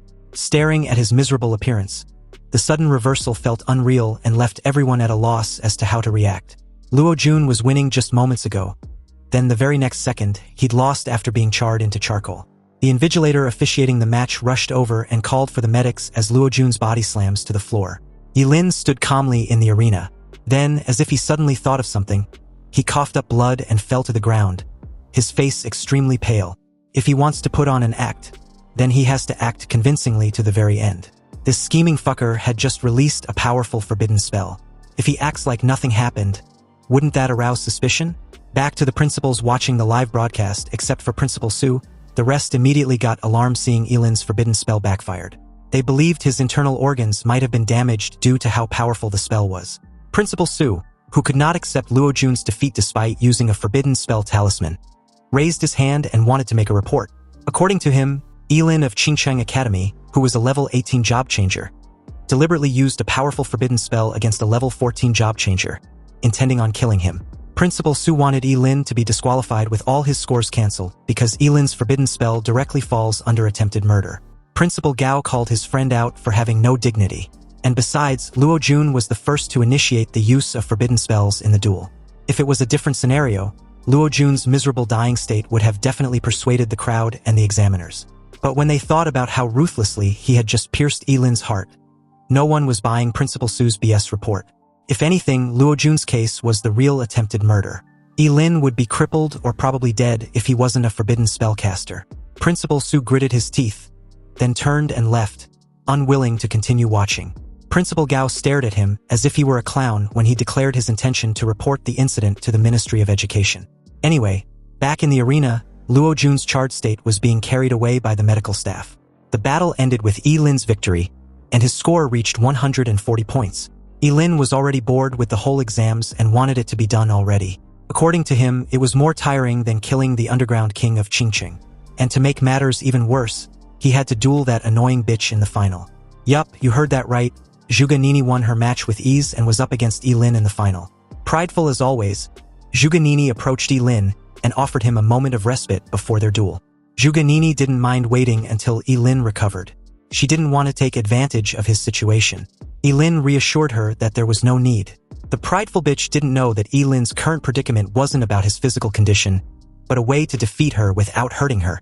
It was bad enough that he couldn't use his sword to attack her, but also didn't know any forbidden spell which could do the job. And on top of that, he was keenly aware that the bitch wouldn't give up either, even when it's blatantly obvious she should. It didn't take long for 30 minutes to pass by like a bullet, and inside the main arena was the long-awaited final round of the college entrance exams. Obviously, the winner would become the top scorer of that year's final exams. The moment the invigilator officially announced the beginning of the duel, Zhuge Nini's book opened as she was lifted up in the air. The fight between Ye Lin and Luo Jun had made her realize that forbidden spells were extremely dangerous. And while Zhuge Nini was thinking of how she couldn't afford to be hit by any forbidden spell, Ye Lin was visibly distressed, still thinking of a forbidden spell to use. He was sure that Zhuge Qianqing wouldn't let him off if he badly hurts her daughter. A look of determination flashed in Zhuge Nini's eyes the moment she initiated the first attack. The exploding phoenix flame. In the air, Dozens of flames were instantly conjured up and turned into balls of fire with terrifyingly high temperatures, whistling towards Ye Lin. Facing the incoming fireballs, Ye Lin immediately sacrificed a kidney to use his fleeting dance with fivefold increase in its agility. Since he couldn't fight without hurting her, he planned on dragging the fight out until Zhuganini's mana was exhausted. Ye Lin's figure flashed quickly in the whistling fireballs like a ghost, his movements extremely fast as he kept changing his position every time. His body accurately evaded everything Zhuganini launched at him. This scene amazed the crowd who were watching. It was unbelievable that a forbidden spellcaster could have such high agility. But they soon realized that Ye Lin was just dodging and not attacking. It was blatantly obvious that he could have won the match by simply using the Chaos Thunder spell he'd casted earlier. Some wondered if perhaps the Forbidden Thunder spell consumes too much energy, and Ye Lin couldn't use it for the third time in just a day. That has to be the case, right? Otherwise, how could he only dodge and not attack? Someone even guessed that Ye Lin must have felt pity for Zhuganini, but another called that BS. He heard rumors that Ye Lin had already been accepted as a disciple by Zhuge Qianxing, and must be deliberately trying to give the top spot to Zhuganini. Back in the arena, Zhuganini was annoyed as hell with what Ye Lin was doing. In her opinion, his behavior of dodging and not attacking was clearly a deliberate way to humiliate her. Ye Lin just stared at her and shrugged dismissively. He didn't give two fucks about what she thought. And besides, there wasn't any rule that prohibited him from actively dodging whenever he feels like it. Zhuganini got pissed off upon hearing this. Her whole body engulfed in flames, displaying an extremely dazzling red-gold color. She raised her book with the intention of launching an attack that Ye Lin couldn't dodge. Zhuganini summoned the red surging flame, the same insurmountable wall of flames she used against Ji Lingyu. In an instant, the air above the arena became extremely hot and the temperature rose rapidly. The red-gold flames formed a sea of fire and surrounded Ye Lin. Frowning, Ye Lin decided to teach Zhuganini a lesson. He sacrificed half of his liver and again increased his agility. The sudden increase caused his already extremely terrifying speed to increase at a monstrous rate. Although those red-gold flames were terrifying, Ye Lin's current speed was so fast that he plunged straight through and was upon Zhuganini in an instant. Zhuganini's eyes widened in shock, incredulous that Ye Lin could actually increase his agility to this extent. She had no time to react at all and was hit playfully on the head with the back of Ye Lin's sword. The hit on the head was so painful that she began to tear up. Ye Lin informed Zhuganini that she'd lost and should admit defeat. But as the spoiled child she was, Zhuganini had never been humiliated like this, and this instantly broke down her psychological defenses. How could she suffered such injustice? Zhuganini refused to admit defeat to a disgusting person like Ye Lin. She would rather be carried off the stage like Luo Jun than accept such a humiliating defeat. She instantly conjured several fireballs and hurled them at Ye Lin, who dodged effortlessly. Ye Lin frowned slightly. He didn't expect Zhuganini to be so stubborn and dumb. In that case, he would just have to forcefully kick her off the arena.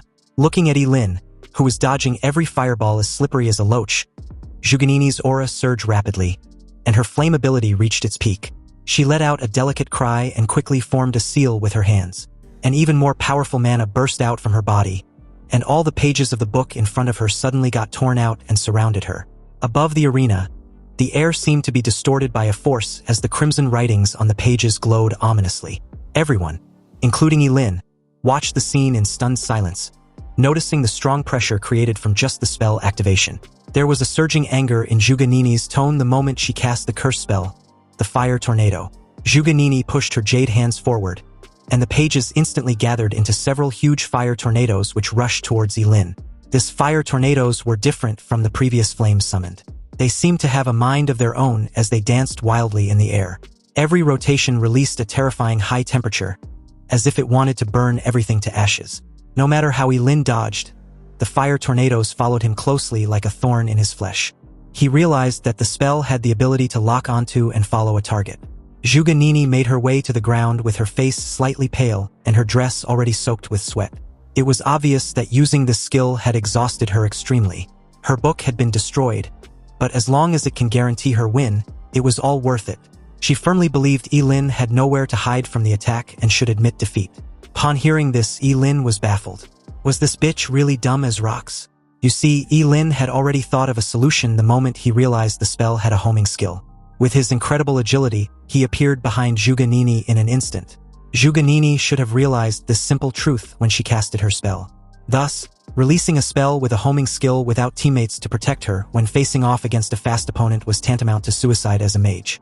Had she not heard of this in class? Speechless, Zhuganini's eyes widen upon realization.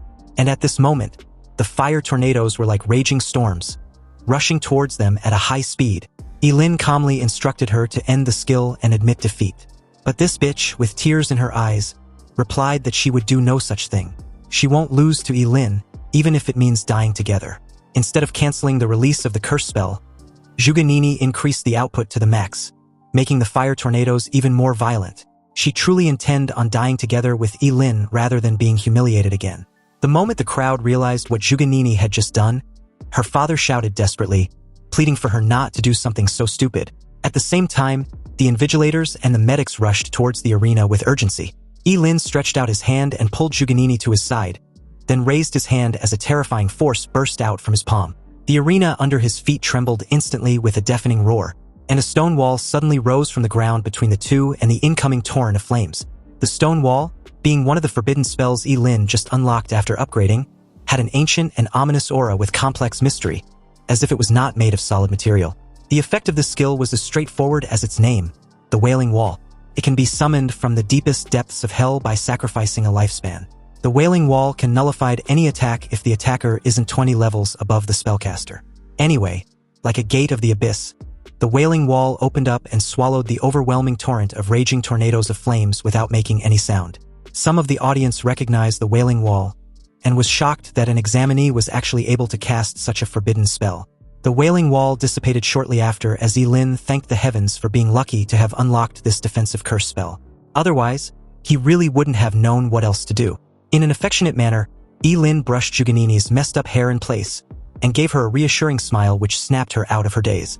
Although Zhuganini finally realized how terrifying their gap in strength was, she also couldn't stop blushing. Zhuganini felt her heart beating way too fast than her normal heart rate, especially when she also realized that Ye Lin might not be as bad as she initially thought. The crowd watched the heartwarming scene on the stage and couldn't help but smile. They felt that something was going on between the two and were interested to know more about their relationship. They were convinced that Ye Lin was just afraid of hurting Zhuganini, hence why he never attacked but kept dodging. Then, like splashing cold water on their faces, Ye Lin unceremoniously kicked the prideful bitch off the arena, reiterating that there can only be one top scorer. Zhuganini, who was completely unprepared, fell headfirst onto the ground with a dull thud. There was even a large shoe print on her perky behind to which the live broadcast gave a close-up shot. The speechless crowd just watched in stunned silence. How can a sweet hormonal atmosphere a second ago turned into an abrupt ass-kicking the next? Although Zhuge Qianqing was relieved that her daughter was okay, he couldn't help feeling embarrassed by the whole situation. Zhuganini sat up and declared her intentions to get back at Ye Lin for this humiliation. The Invigilator announced Ye Lin as the winner of the final round of the ring tournament, totaling his points to be 150 and declaring him as Qingqing's champion. As the crowd praised and congratulated him, Ye Lin hoped these achievements would be enough to enter the Supreme Academy. A lady among the crowd asked Ye Lin which academy he planned on attending.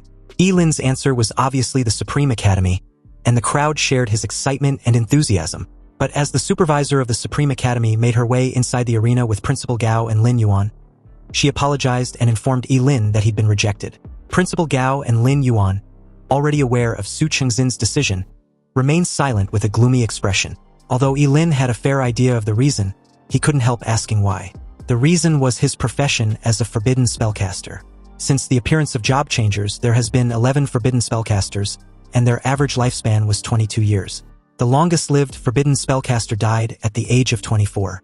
These 11 predecessors only proved that forbidden spellcasters have no value to be trained. Investing resources in them would be like throwing money into the sea. Su Chengxin was extremely blunt, but it was the truth. Ye Lin understood this, of course, and so did the crowd. Universities train a job changer for 4 years, and Ye Lin was already at the age of 18, which meant he would be exactly 22 when he graduates, tallying with the average life expectancy of a forbidden spellcaster. For a moment, there was a hint of pity in the eyes of the crowd as they stared at Ye Lin. A figure suddenly appeared beside him with a familiar windbreaker, gold-rimmed glasses, and an elegant temperament. Zhuge Qianqing informed Su Chengxin and the examiners that he might have already found a solution about Ye Lin's situation. Hearing this, Su Chengxin asked him to elaborate. Since Ye Lin was his disciple, Zhuge Qianxing explained that he had developed a method that greatly reduced the impact of casting forbidden spells on his disciple. But if any of them didn't believe him, they can do a physical examination on Ye Lin's body. With the exception of Su Changxin, everyone, especially Lin Yuan and Principal Gao, were shocked. If Zhuge Qianxing can really reduce the impact of casting forbidden spells on the Forbidden Spellcaster, then Ye Lin will really become a rising star. Su Changxin was doubtful. Sure, Zhuge Qianxing was a skilled astrologist, but he's now claiming to have knowledge about job changers. Was Zhuge Qianxing as skilled as the professors at the Supreme Academy? If Ye Lin still didn't live past the age of 25, would Zhuge Qianxing compensate for the lost resources? Faced with Su Changxin's aggressive questioning, Zhuge Qianxing frowned slightly, then pleaded with her to put her personal emotions aside and just do the checkup. She shouldn't ruin a genius's future because of him. Su Changxin explained that her decision was not based on her personal feelings, but the will of the Supreme Academy. They just can't accept a forbidden spellcaster. At this moment, gossip gleamed in the eyes of the countless people. No matter how dumb they were, they could clearly see that there was a story between Zhuge Qianxing and Su Changxin. Ye Lin interjected, not wanting his teacher to embarrass himself any further. He told him to just drop the matter. It was fine if he didn't attend the Supreme Academy. After all, it was just a school. But in that precise moment, Ye Lin made his resolve known to Zhuge Qianxing. A teasing voice suddenly called him arrogant for the casual dismissal. Zhuge Qianxing saw the attack and warned Ye Lin, but it was too close for him to dodge. So he used his arm to block the attack. A powerful aura then burst out instantly from this hooded figure, intending on suppressing Ye Lin. Ye Lin could clearly feel the pressure, and deemed it not weaker than Kenson's. Ye Lin clutched the injury on his arm tightly and questioned who the guy was. The scrawny-looking fucker scoffed and introduced himself as Yun Guanlu, the person who just defeated Ye Lin and a freshman at the Supreme Academy. Yun Guanlu explained that the Supreme Academy was more than just a school, and Ye Lin's careless dismissal only proved how arrogant he was. Su Changxin warned the scrawny-looking fucker not to dare harm anyone again. Otherwise, she would make him write an apology letter when they return. Yun Guanlu replied that he was just saying hello and didn't mean to hurt anyone, but who knew the top scorer of Qingqing was so weak. Lin Yuan and Principal Gao rushed toward Ye Lin and asked of his injury. Ye Lin reassured them that he was fine, but knowing how scheming this guy was, it wasn't a stretch to think he wouldn't make something out of this disappointment. Ye Lin's expression turned cold as he approached Yun Guanlu, vowing to remember what happened just now. Seeing Ye Lin still acting tough and even daring to give him a cold stare, the corner of Yun Guanlu's mouth raised slightly. If the top scorer of Qingqing wasn't convinced, he was welcome to challenge him at any time. Anyway, if Ye Lin were to go all out regardless of the consequences, then there's a high probability of him defeating Yun Guanlu and even killing him. But for now, there was too many audience, so he will let things slide. However, Yun Guanlu shouldn't make no mistake about his threat. He will definitely get his revenge another time, one way or the other. Yun Guanlu, incredulous for a moment there, started laughing in sheer disdain. Was Ye Lin seriously threatening him just now because he sure as hell didn't notice? And talk about a loser, did he really think he would amount to anything that was worth his attention? Or did he think just because he attacked and talked to him, he cared? Ye Lin should quit with his empty threats because he wouldn't be able to beat him in his lifetime. Yun Guanlu then proceeded to belittle Zhuge Qianxing, which crossed the bottom line of what Ye Lin could tolerate. This idiot could insult him for all he cared, but disrespecting his teacher because of him, that's something he wouldn't let it slide. And since Yun Guanlu was confident he couldn't beat his arrogant ass, Ye Lin proposed a bet. He dared Yun Guanlu to accept his challenge in a life-and-death match in a year's time. This stunned the crowd into silence. They had never expected Ye Lin to be so bold as to sign a deathmatch agreement with Yun Guanlu, whose level was already close to 45. And it wasn't impossible to estimate him breaking through to level 50 and even reaching level 60 in a year's time. Zhuge Qianxing, on the other hand, wasn't worried that Ye Lin might lose, but was rather alarmed that he might accidentally expose the secret of his immortality. He warned him not to be impulsive, but Ye Lin reassured him that he wasn't. He was very much aware that Yun Guanlu, although arrogant and infuriating, had the strength to back it up. But it wouldn't matter in the long run. Yun Guanlu agreed to the challenge, but was also dismissive about it. With the deal set, Ye Lin coolly walked off the stage. To him, this death duel is to determine who's better, and he intended on using it to crush the pride of the Supreme Academy. He even felt an adrenaline rush just thinking of how interesting it would be.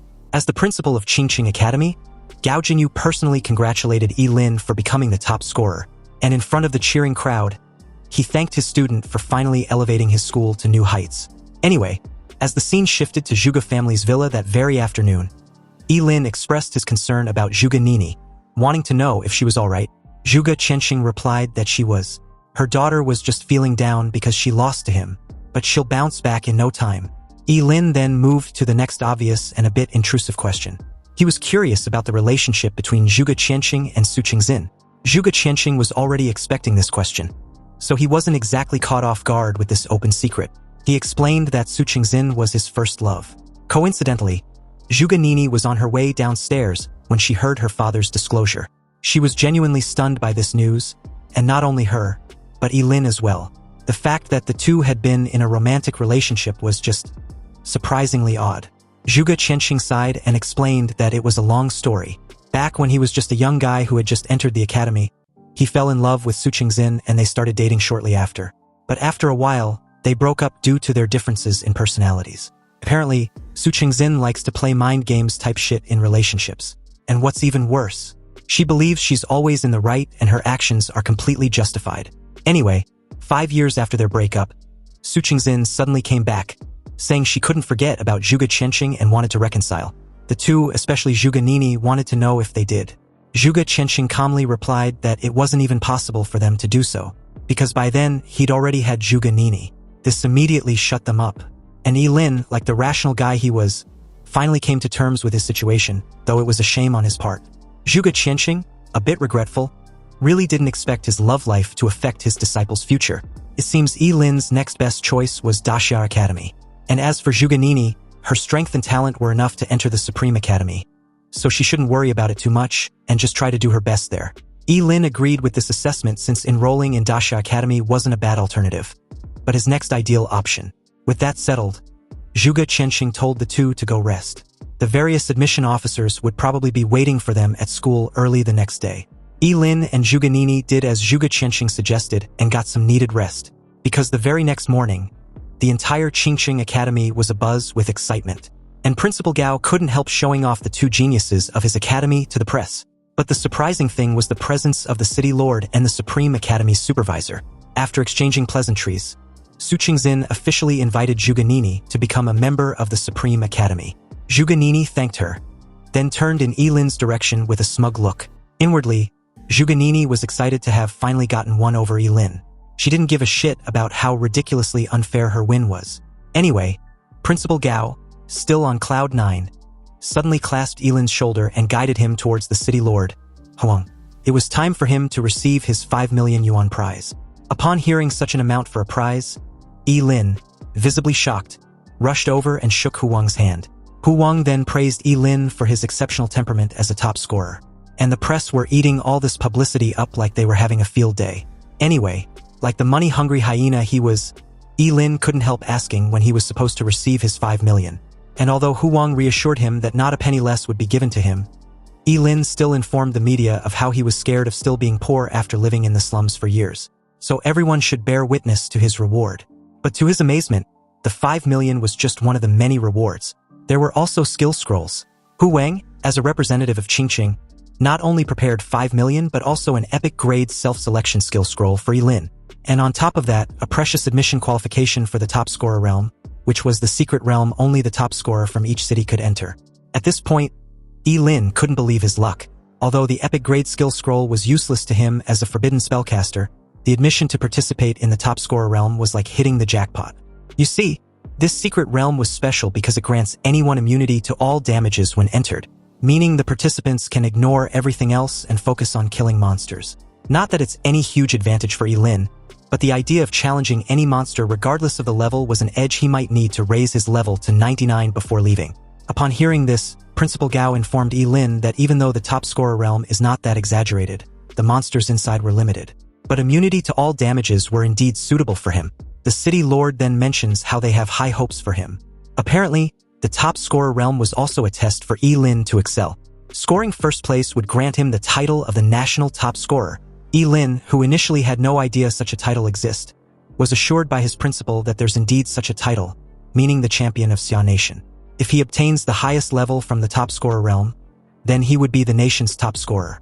Excited and confident as hell, Ye Lin told everyone to rest assured. He'll definitely become the nation's top scorer. So with that, the three took a group photo to commemorate their city's top scorer for the year. When everything was said and done, Zhuge Qianxing and his disciple went for a walk. When they were finally alone, he informed Ye Lin of a crucial detail he needed to keep in mind when he participate in the top scorer realm. Zhuge Qianxing warns Ye Lin to never use any of his lifespan-consuming skills inside the top scorer's secret realm. But surprising enough, Ye Lin had figured this out a while ago, so he was very much aware of this predicament. And the reason was simple. Although the secret realm gives immunity to damages, it can't stop age progression. Zhuge Qianxing confirmed this assessment. Ye Lin was indeed a smart kid. Zhuge Qianxing informed Ye Lin that he has other urgent priorities to deal with in Qingcheng, so Ye Lin would have to be careful on his own. Also, he should return to Qingcheng the very moment he comes out of the top scorer's secret realm. Zhuge Qianxing was recently informed that those researchers may soon find the Gate of Apocalypse. With the help of the city's teleportation array, Ye Lin arrived in the city of Shenzhen without any hitch. But as he traversed through the streets of this big city, he couldn't help being amazed as to how different and refreshing everything seems. This was his first time outside the city of Qingcheng, and it was a shame he didn't have time to explore. Ye Lin made his way to the registration building to report in. There, at the entrance, he met a female receptionist who introduced herself as Bai Lin.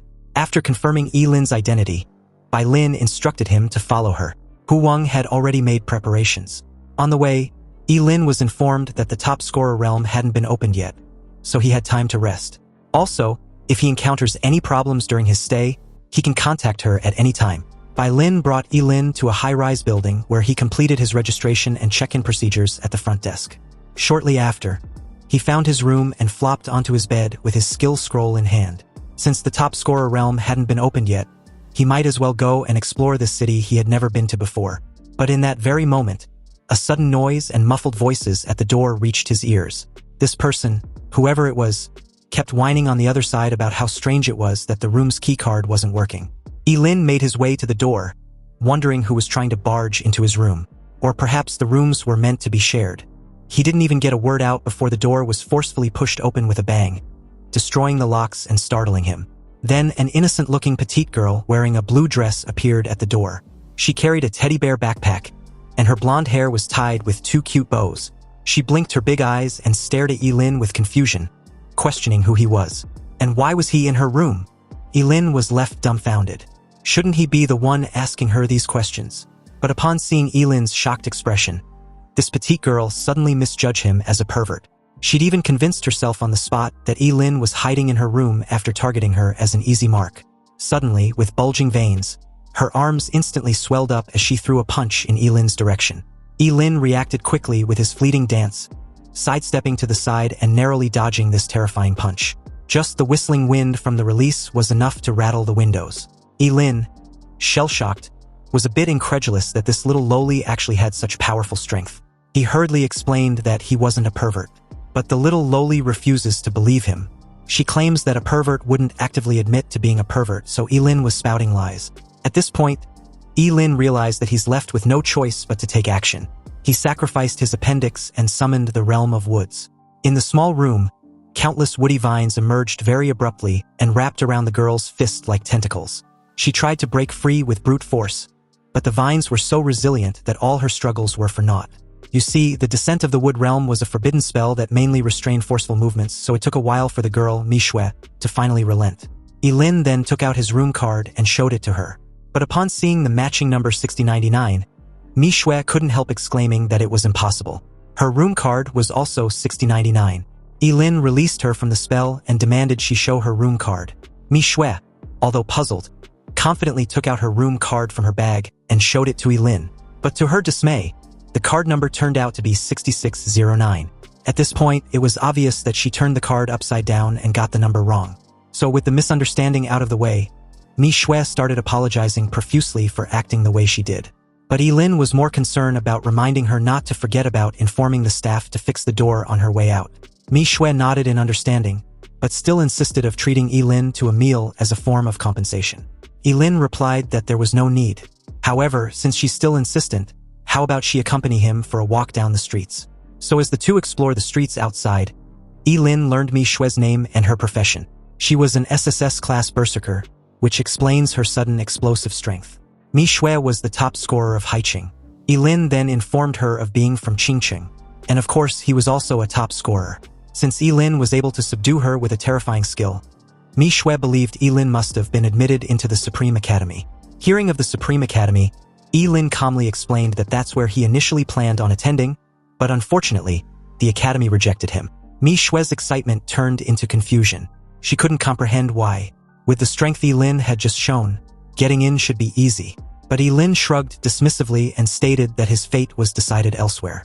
And to clear her confusion, he added that he was a forbidden spellcaster. So with his short lifespan side effect of a sort, it's understandable. Hearing this, the guilt in Mi Shui's eyes became evident. A forbidden spell master had a short life to begin with, yet not only did she unknowingly made him use a forbidden spell, but she tore down his door, mistook him for a pervert, and tried to beat him up. She really needs to make things right. And the first thing they needed to do was to stop talking about such depressing stuff. Mi Shui grabbed Ye Lin's hand and dragged him along. She'd heard of a place nearby with amazing food. It was Xinqing's most famous restaurant, a well-established place with amazing view and high-end service. Ye Lin took a good look around and was impressed. The place indeed looks amazing, but just before the two could find a spot to take a seat, someone suddenly called out to Mi Shui and coldly remarked about how a brute like her was able to find a guy to eat with. Mi Shui's face suddenly darkened the moment she turned and saw Ye Ning, her half-sister. Ye Ning was in a black revealing strap dress, her high heels creating a clattering sound as she walked towards them. Beside her was his boyfriend Wu Xiaoqi. Ye Ning mocks her half-sister for finally being in a mating season, yet still having nothing to offer. So she wondered what exactly Ye Lin likes about her anyway. Mi Shui, visibly upset, warned her half-sister that she wasn't interested in fighting her. However, her concern was dismissed as Ye Ning informs Ye Lin that she could introduce him to some of her beautiful friends, but only if Ye Lin agrees to come with her right now. Ye Lin told the intrusive bitch to back off his personal space because she had a very bad breath. Mi Shui had to hold back her laugh upon hearing this, whereas her half-sister kept murmuring what she just heard on repeat. Seething with rage, Ye Ning couldn't fathom the sheer audacity of someone she deemed as a nobody humiliating her like that. Moving past Ye Ning, Ye Lin suggests they go eat somewhere else. A place that wasn't suddenly smelly like the one they were in now. Mi Shui agreed in sheer delight, but before the two could proceed further, someone blocked their path. Wu Xiaoqi, pissed off, declared that the two didn't get his permission to leave. The level 22 Angel Paladin demanded they apologize to his woman, not forgetting to add that he hated poor losers from small cities the most. Ye Lin might be treated as a treasure there, but in the city of Shenzhen, he was nothing but filth. Anyway, as Ye Ning urged her man to teach them a lesson, Mi Shui, visibly worried, admits that they were no match for Wu Xiaoqi. Ye Lin brushed this off, highlighting how much of a coincidence this entire farce was, because he also happens to hate rich punks such as Wu Xiaoqi who reek just as bad. Wu Xiaoqi's aura suddenly condensed, and a powerful pressure emanated from him, instantly filling the entire restaurant. Behind him, a brilliant angelic figure slowly condensed into shape, bathed in holy aura. Subsequently, Ye Lin raised his hands slightly, condensed lightning arcs gathering around him. He expressed his intention to fight Wu Xiaoqi. The atmosphere became tense as a crowd immediately gathered to watch the scene. The two were moments away from throwing hands when an investigator reminded them that job changers weren't allowed to fight in the city, and violators would be fined 30,000 yuan and detained for 30 days.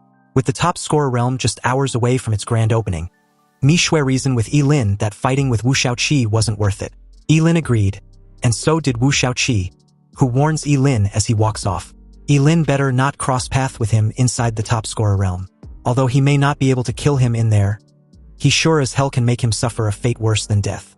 Quite pleased, Ye Ning gave a smug look as Wu Xiaoqi took her hand and led her out of the restaurant. The moment the two were far from earshot, Mi Shui lets out a heavy sigh and apologized for the trouble. Ye Lin eventually asked who Ye Ning was and why she was so against her. He learned that she's Mi Shui's half-sister, born to her stepmother, and always been trying to compare herself to her in everything, and she means everything. Career level, skills, equipment, looks, body, you name it. She was even afraid of being outclassed by Mi Shui in the final test, so she demanded to be transferred to a smaller city. There, she met Wu Xiaoqi for some reason, and has been acting arrogantly ever since. A bit down, Mi Shui reiterated her apology.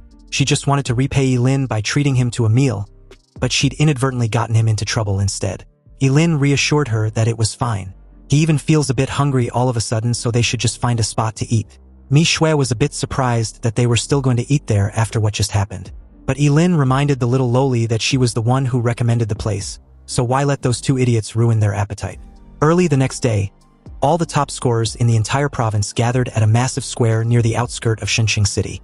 There, an enormous red gate about 40 feet loomed over everything, and the entire event was being monitored with dozens of drones. On the platform, a middle-aged man introduced himself as Zhang Kenqi, the supervisor for this year's top scorer realm, which would be opening soon. Zhang Kenqi welcomed and urged everyone to ready themselves. Somewhere amidst the crowd was Ye Lin and Mi Shui, who were busy doing a last-minute checkup. Ye Lin checked his backpack to find it full with so many food. When she asked Mi Shui about it, she replied that since they were staying inside the secret realm for a few days, she thought it was best to pack everything they could eat in case of any emergencies. Back to Zhang Kenqi, he calmly stated that before the secret realm officially opens, there were a few things he needed to inform them. The first thing was the rule of this secret realm. Although all test takers would be immune to damages, this effect was available only inside the secret realm. If any test takers take continuous or lethal damages, they should remember not to leave the secret realm. They had prepared priests above level 50 to heal anyone unfortunate at the entrance, so they should get healed before exiting the secret realm. Otherwise, the consequences will be severe. The second thing was in case any of them lose a limb or leg, they should bring it along if they can.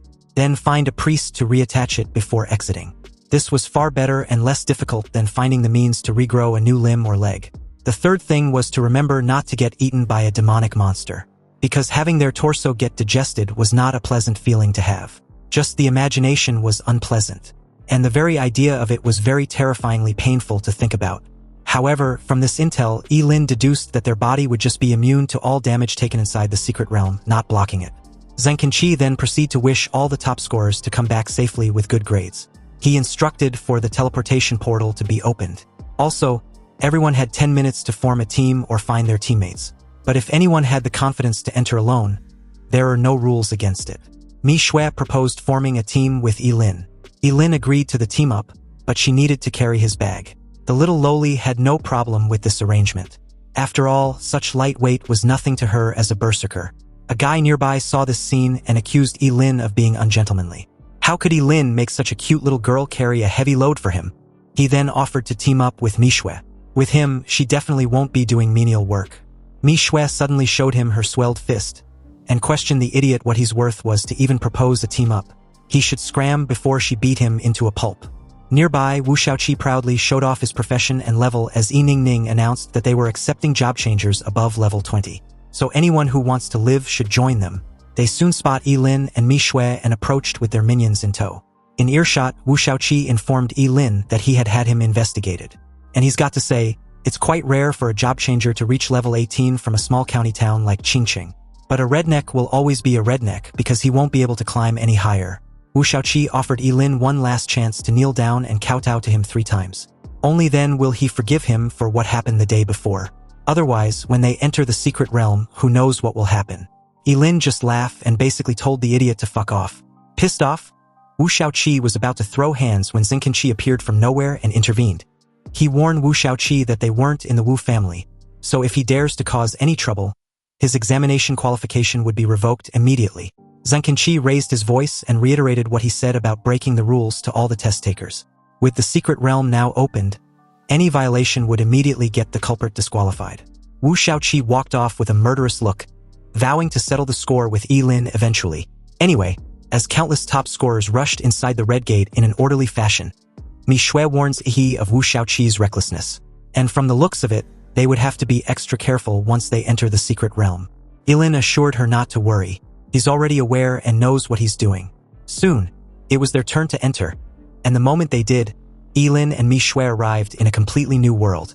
The top scorer realm was located in a forest, surrounded by towering ancient trees, singing birds and fragrant flowers. But beneath this alluring scenery lies countless deadly threats hidden in plain sight. And speaking of these threats, a level 20 gargoyle suddenly rushed out of a fog nearby and pounced towards the two with a hungry gleam in its eyes. Ye Lin warned Mi Shui to be careful and was just about to release a forbidden spell when she dashed forward with her muscles bulged all over, creating a strong contrast with her cute face. The gargoyle let out a deafening roar, but this didn't do shit as Mi Shui tried to punch its face in. Luckily for the ugly bastard, it managed to block the punch with its hand. Stone chips flew all over as the gargoyle's hand got completely destroyed. Evidently, it was only a matter of time before Mi Shui killed the gargoyle, But this strategy in killing monsters was way too slow for Ye Lin, so he decided to intervene to speed things up. Suddenly, the sky was covered with dark clouds, and a thick bolt of lightning struck down, directly blasting the gargoyle into stone fragments. Seeing this, Mi Shui gasped in surprise, her eyes full of shock. After all, instantly killing a level 20 monster was only possible by a level 25 job changer or above. The two received 70 experience points for defeating a level 20 gargoyle. Mi Shui turned in Ye Lin's direction, wondering how his magic skills was so powerful. But the answer to this question was pretty obvious, wasn't it? He was a forbidden spellcaster. Ye Lin then feigned being slightly in pain and added how it was pretty convenient that he had damage immunity in the top scorer realm. Otherwise, his kidneys wouldn't survive that spell. Mi Shui was completely sold with the act after being reminded how brutal forbidden spells casted through sacrifice were. Anyhow, time was short, so Ye Lin suggested they head deeper into the secret realm. But this only made Mi Shui a bit worried. Instantly killing a level 20 gargoyle was pretty cool and all, but what about stronger monsters? Because that's exactly what they would be up against the deeper they head into the forest. They would also need to be alert at all times. Ye Lin, once again, reassured her not to worry. She only needed to stick close. Thinking of how powerful and confident Ye Lin was, Mi Shui felt that it was quite a shame the Supreme Academy rejected him. But Ye Lin remained unbothered with this rejection, or the fact that he was destined to die young. He stated that as long as he accomplished what he wants in his lifetime, then dying young wasn't a bad way to go. Sure enough, the two had not gone far when a gigantic monster covered in indestructible carapace slowly rose, its dark shadow looming over them. The giant poison centipede growled, its eyes locked on them with a predatory green glow. Then it lunged towards the two with gray saliva dripping from its two huge jaws. This saliva was highly corrosive and emits a white smoke.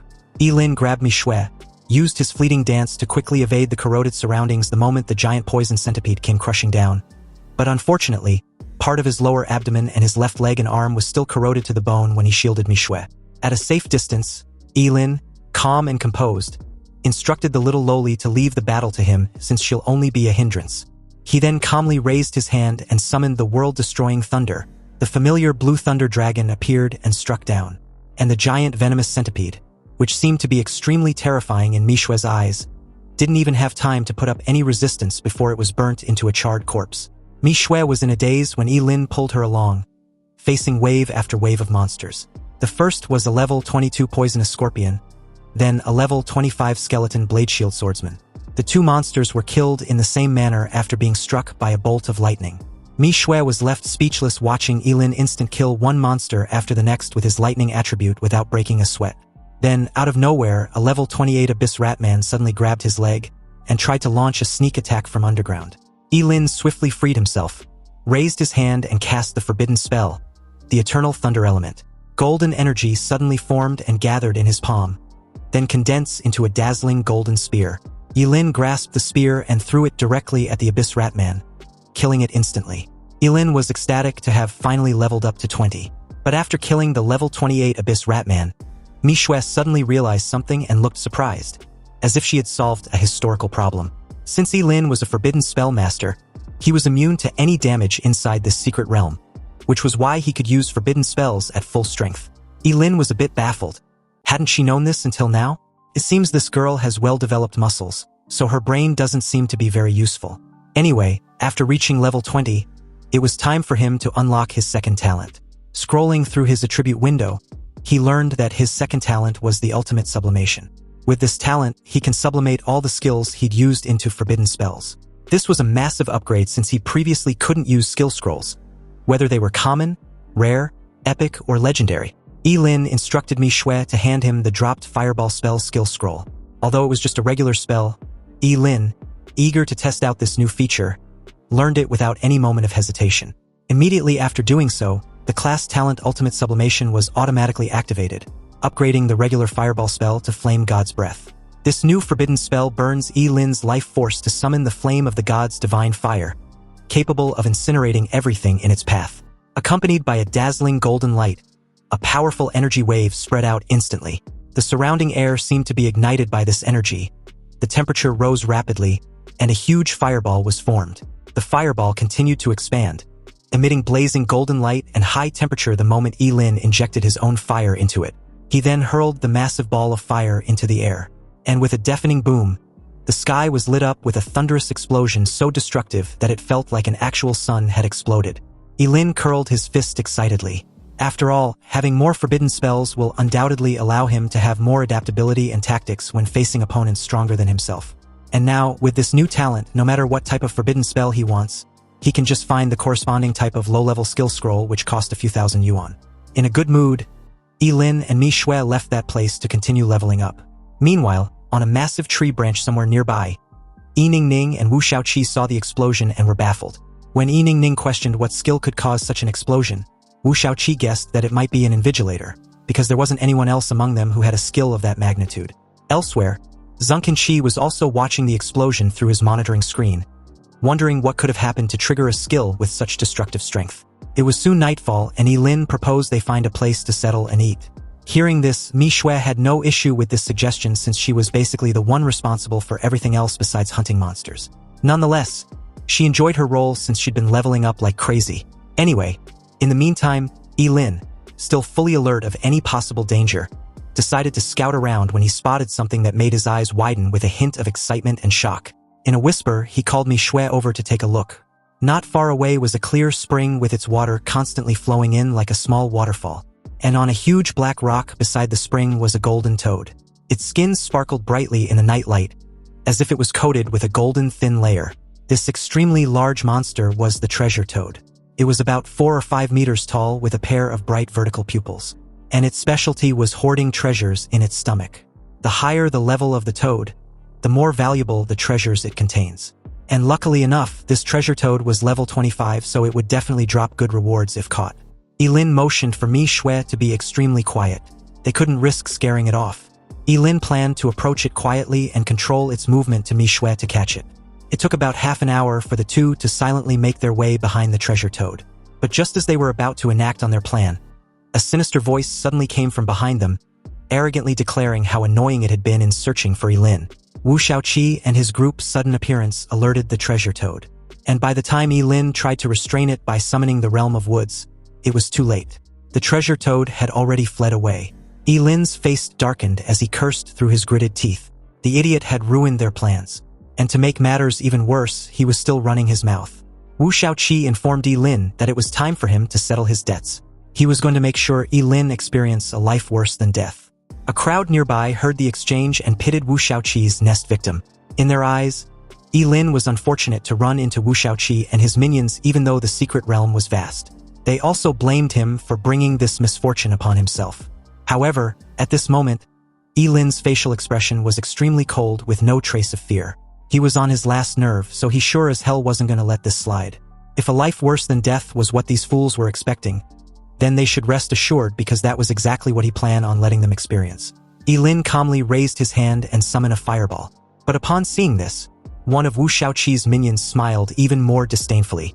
After all, fireballs were the lowest and most common skill, and anyone who changes their job can learn it. But Ye Lin actually wants to use a fireball to deal with them, which was simply a pipe dream. However, his smile froze on his face the moment Ye Lin raised his finger slightly.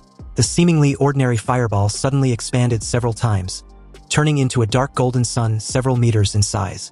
It carried a terrifying high temperature as Ye Lin hurled it towards the minion beside Wu Shaoqi. The guy didn't even have time to scream before he was turned into a charred corpse, barely clinging to life. This sudden scene left everyone stunned with their mouths wide open, not knowing what to say. With horror, Wu Shaoqi reluctantly pieced together the person responsible for the massive explosion a while ago. But how was it possible? Yi Ningning, realizing the shit they were in, pleaded with Ye Lin. They were all future of Daxia prospects after all. Plus, he wouldn't dare make an enemy of the Wu family, right? Ye Lin picked up another skill scroll in his hand, and at the same time, replied calmly that he was a fair guy and won't stand any impartiality. He believed in equality for all, so they would soon be able to experience what the guy just experienced. And like the fireball, the other skill scroll, the ice vortex spell, was also a very common skill. Specifically, it condenses a sharp spiral ice cone and spins it towards the enemy. But in Ye Lin's hands, the ice spin curse instantly underwent earth-shaking changes. Countless sharp ice spikes hundreds of feet thick formed in the air, like crystal-clear pillars, emitting a biting cold. They spun rapidly in the air, like a huge ice-colored gyroscope, carrying a destructive power, and shot towards Wu Shaoqi and his group who were still in shock. Wu Shaoqi was reeling in shock, wondering how it was possible for a regular spell to have such destructive power. Whereas a puzzled Ye Ning couldn't comprehend how Ye Lin was able to use both fire and ice spells. Wu Shaoqi immediately used his professional angel paladin and raised the holy shield emitting golden light high to resist the attack of the ice spikes. But after blocking just the first attack, countless spiderweb-like cracks appeared on his golden shield. When the second ice spike hit, the golden shield shattered on the spot. Wu Shaoqi's face changed drastically, and he immediately used his most powerful move.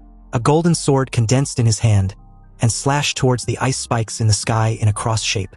Wu Shaoqi instructed his group to attack together, believing Ye Lin couldn't deal with them at the same time. The crowd initially thought Ye Lin was an elemental mage, but soon realized from their exchange that he was rather a forbidden spellcaster. However, the obvious conclusion was them figuring out the reason for his outburst without any regard to his health and lifespan. And although Wu Shaoqi was strong, he was completely powerless in the face of a forbidden spellmaster in the top scorer realm. After learning yet another low-level spell, the rockfall technique, Ye Lin raised his hand and summoned a rock to fall from the sky towards his target.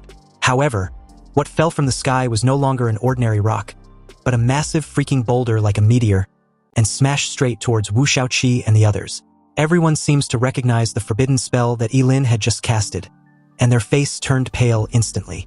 They tried desperately to resist, but the weight of about 1,000 pounds pressing them down directly left no room for it. The fallen rock left Wu Shaoqi and his group completely battered and broken without a single ounce of resistance left. At this point, Wu Shaoqi could only bring up his family background once again, warning Ye Lin whether he plans on going against his Wu family. But Ye Lin simply assured him to relax. He wasn't going to kill him, and since his Wu family was so powerful, then he would just have to endure a bit of pain. Ye Lin raised his hand and summoned another boulder which came crushing down, shocking the crowd who could only watch. Ye Ning tried reasoning with Ye Lin. Even if he wasn't afraid of the Wu family, what about the Supreme Academy? Wu Shaoqi nodded slightly, adding that they were all students of the Supreme Academy. So was he really going to be this extreme to his own colleagues? But unexpectedly, hearing the Supreme Academy only managed to inflame Ye Lin's frustration even further. The Supreme Academy had rejected him, so there was no way in hell they were going to be colleagues in the future. The moment he was done talking, he waved his hand and dropped the massive boulder. A loud bang reverberated through the forest, as if the sky had fallen, splitting the earth apart. The entire scene was so terrifying that the crowd kept wondering if Ye Lin was even human. As the dust and debris subsides, the crowd was shocked to see Wu Shaoqi and his entire group in a miserable state. They had been smashed deep into the ground.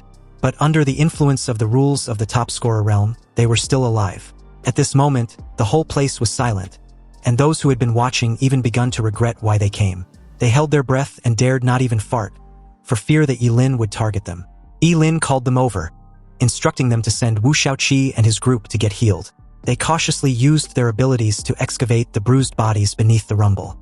Ye Lin felt that the secret realm was finally quiet after he dealt with the flies. Now they can go hunt the treasure toad.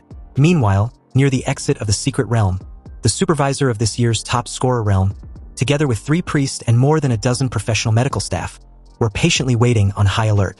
Zheng Kenqi believed the top scorers this year were strong, and although it hadn't been long, not a single person had approached them for medical treatment. One of the priests agreed with this assessment. After all, in previous years, they would have been very busy by now. But in that moment, a group of students urgently rushed in with some severely injured.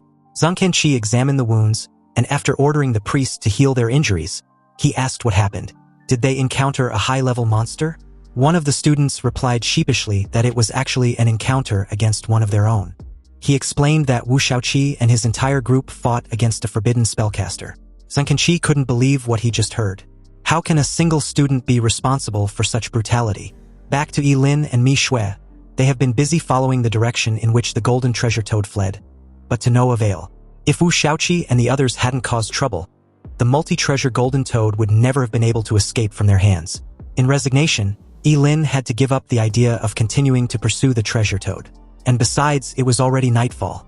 He didn't even touch his meal, and explained that he was already full. He just wanted to rest as much as he can because he plans to level up more the next day. Mi Shui had never met anyone who levels up as fast as Ye Lin does, so she also vows to work harder.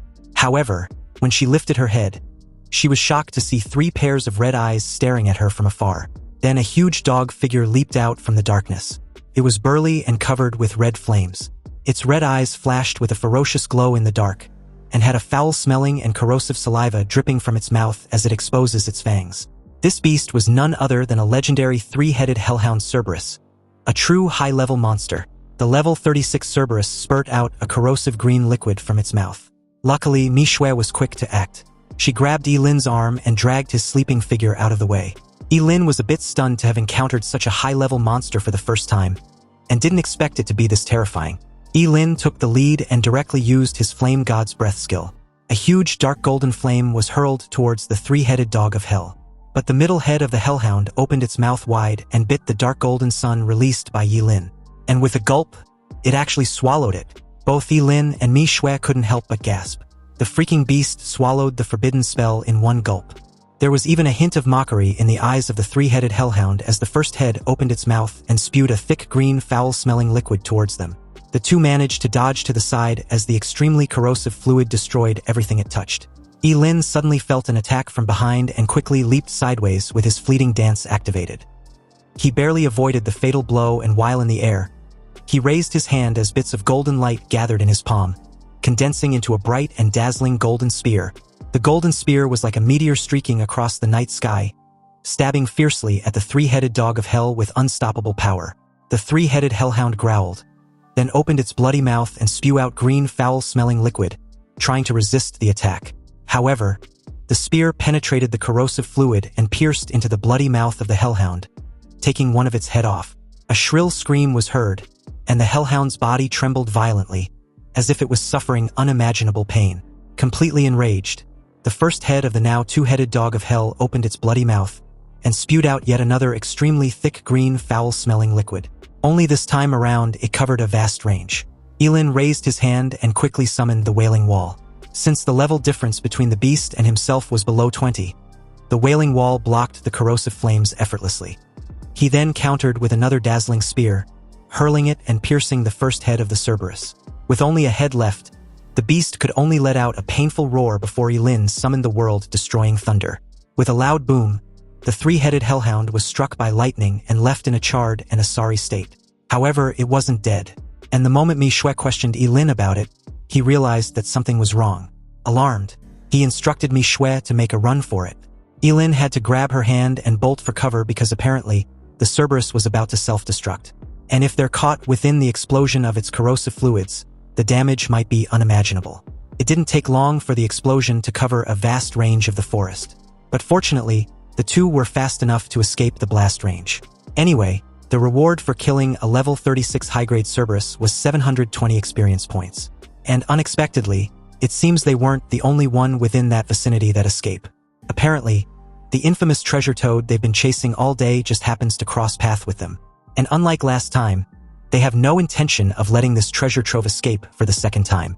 They soon apprehend the poor bastard, and the first item it spat out was the dragon scale gold, or it was an extremely rare crafting material. If Ye Lin were to hand it over to a blacksmith, he can definitely create an epic-grade equipment with it. However, this item was a mere junk compared to the epic items in its belly.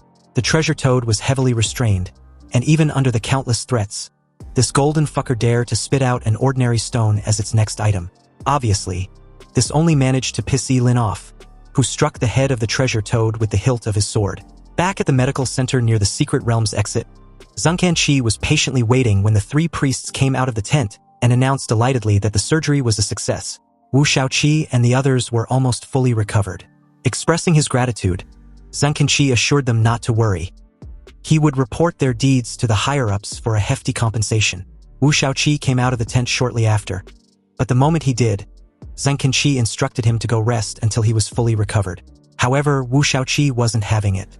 He gritted his teeth and cursed under his breath, then screamed in frustration, vowing to avenge the humiliation in a way that Ye Lin wouldn't be able to recover. As the scene shifted back to Ye Lin and Manhwa, the treasure toad was now tied to a tree, still unwilling to hand over any epic item. Its belly was even bruised by Manhwa's beating, but this golden toad was still very stubborn. Anyway, since it was unwilling to cooperate, Ye Lin planned on giving it a quick death. The treasure toad immediately shrieked in fear upon hearing this, but Ye Lin didn't relent, summoning a bolt of lightning in his palm. Seeing this, the treasure toad, overwhelmed with fear, let another shriek and spat out a staff with a faint golden glow.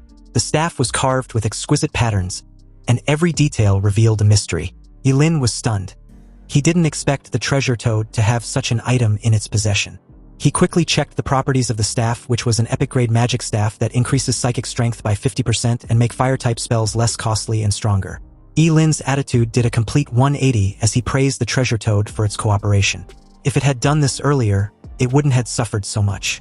With his ultimate sublimation activated, the staff was enhanced into the flame god's fury slash. Ye Lin waved the red flame staff with a smile, and a destructive flame gathered at the tip, transforming into multiple giant blazing blade that slashed forth, cleaving through everything in its path. The aftermath was so terrifying that the two were left speechless. The treasure toad, on the other hand, showed a trace of fear in its eyes. It hopes Ye Lin would keep his promise now that he had gotten what he wanted. The two decided to let the treasure toad go for its honesty. Then they left to hunt for more higher monsters before the time runs out. Ye Lin brought Manhwa close to the exit of the secret realm, but upon seeing no monsters, he wondered why there weren't any left. Manhwa, blunt with her reply, even questioned why Ye Lin was insinuating they both took part in the monster slaughtering. Apparently, it's been a couple days, and Ye Lin had killed almost all the monsters inside the top scorer secret realm. With no more monsters left to kill, Ye Lin suggested they head out to the exit even though the secret realm exam wasn't over yet, because staying inside there will just be wasting time.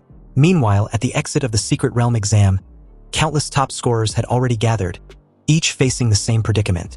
With 2 days left, it was a bit unprecedented that not only were there many top scorers early at the exit area, but there really weren't any monsters left to hunt. You see, some started hunting in the outer area for a day, but when they went into the inner area after they got their levels up, there was nothing left except fire scorches on the ground. Anyway, in that moment, someone remembered Wu Shaoqi and his group, wondering if they were able to level up unlike the rest after recovering.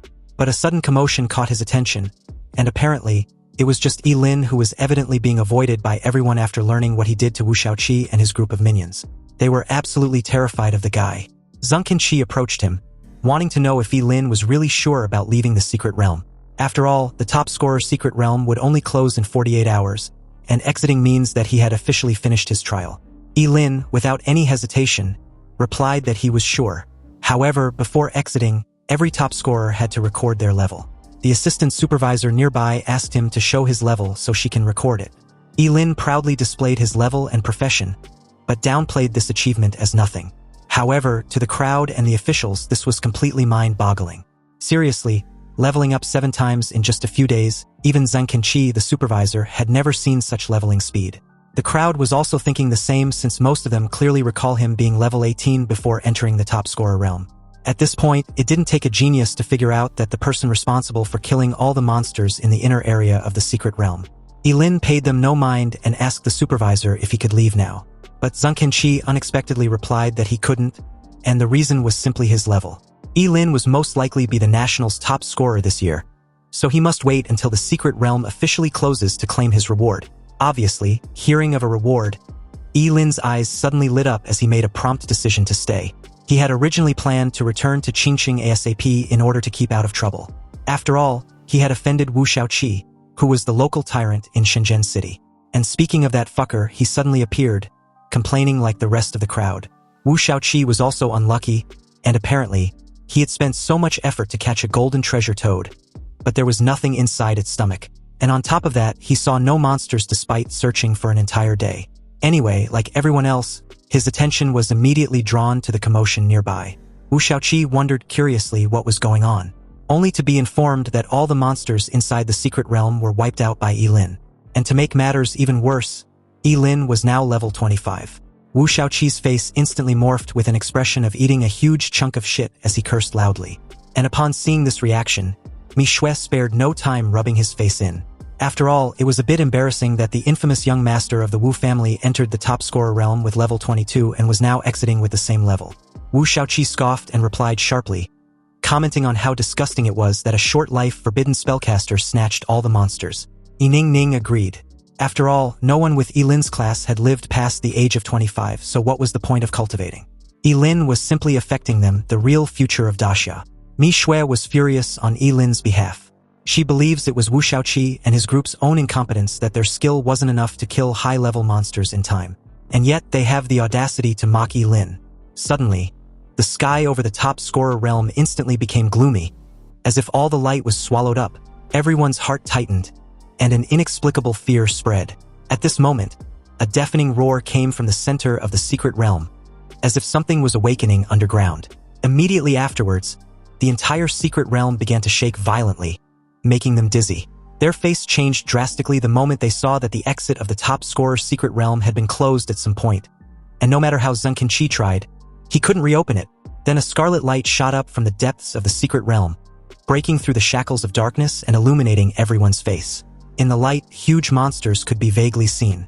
They had different shapes, some had horns, others had wings, and the rest were covered with scales, emitting a strong evil aura. Zheng Qi's pupils shrank sharply, unable to maintain his composure. His voice even trembled slightly. It was a demon invasion. You see, monsters are divided into low and high levels. High-level monsters can even command low-level monsters. And above these monsters, there was an even more terrifying existence, the demon clan. No one knows where the demons came from. The only thing known was that every demon was extremely terrifying. Not only do they possess intelligence that was no less than that of humans, but they could even speak human language. Every time demons appeared on planet Blue Star, it was an unparalleled catastrophe. Yet, at this moment, Zheng Qi could clearly see them in their vast numbers. He suddenly calmed his nerves and faced the demons. He even got pissed off that they dare trespass in human territory. How bold, he shouted. However, the demons ignored him. They all bowed and knelt on the ground, as if they were welcoming someone important. And under the shimmering dark purple portal, a mysterious tall figure with incredibly white skin slowly came out.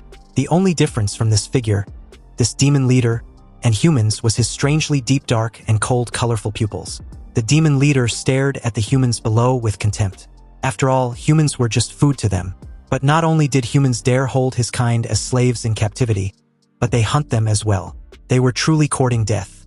The cold and sharp tone of the demon leader created an invisible fear which seeped deep into the bones of every human present.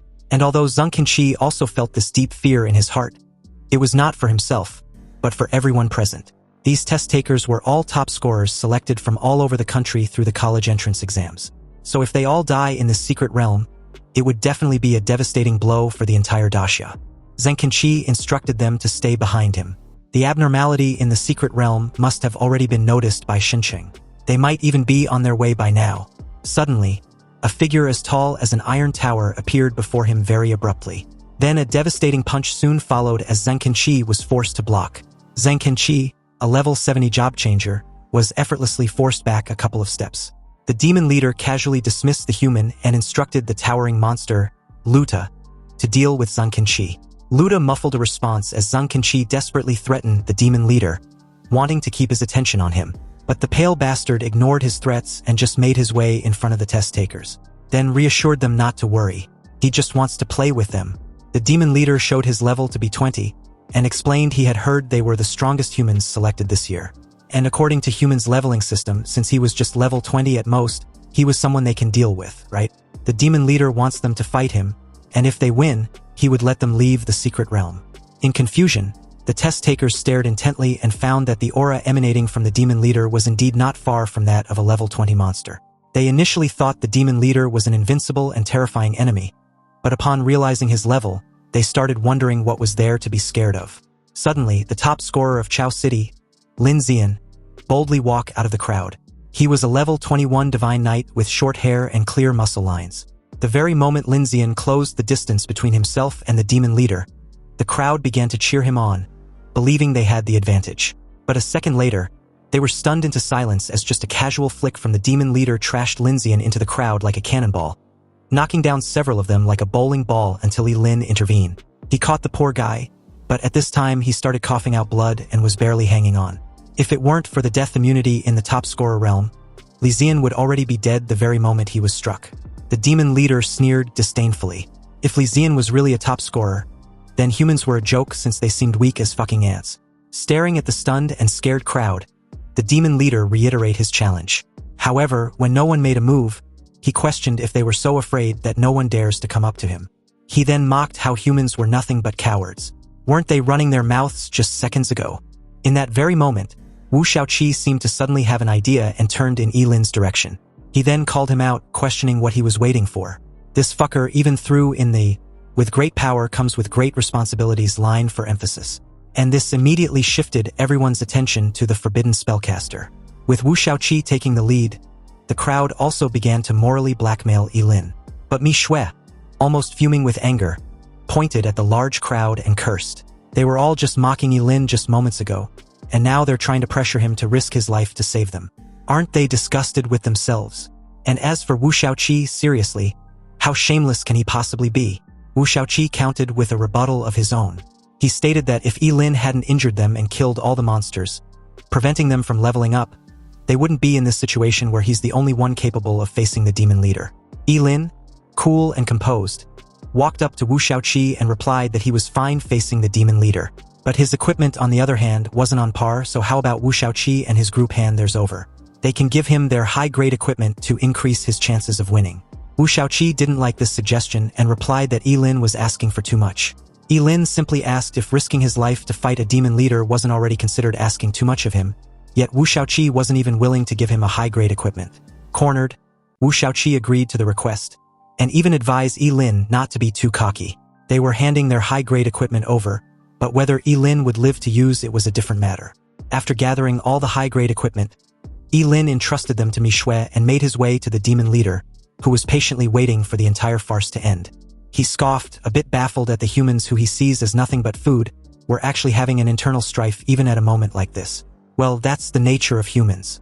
They were really interesting, and from his experience, there's always at least a rotten apple among them that stirs up a conflict. The challengers from the two races, the demon leader with an amused look and Ye Lin with an expressionless face, stared at each other for a moment too long. Perhaps the previous match ended way too quickly, so the demon leader was waiting for Ye Lin to make the first move. Ye Lin raised the red flame staff, concentrated his mental power at the tip and conjured a fireball. But the moment the fireball spell was released, the crowd couldn't hold back their shock. They were puzzled that Ye Lin didn't cast a forbidden spell, but used a lowly fireball spell.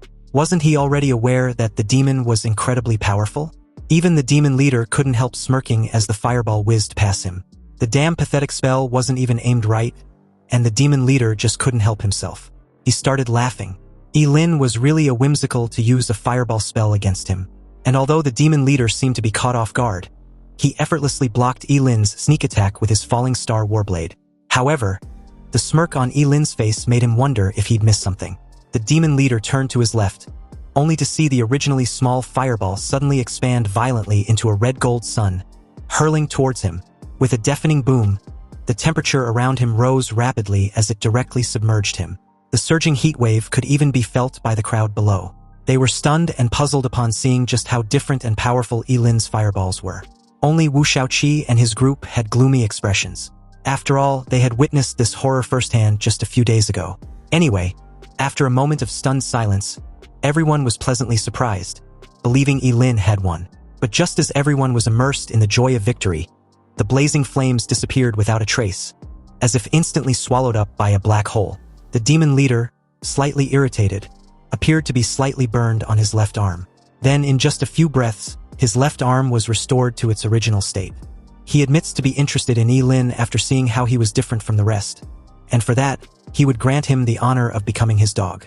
This damn demon leader wanted to recruit the Forbidden Spellcaster, but Ye Lin countered with an offer of his own. Ye Lin replied that he also admired the demon leader, so why don't he become his son? When he becomes the emperor, the demon leader would be crowned as the prince of bootlicking. Realizing that there was no point in talking, the demon leader decided to just kill Ye Lin.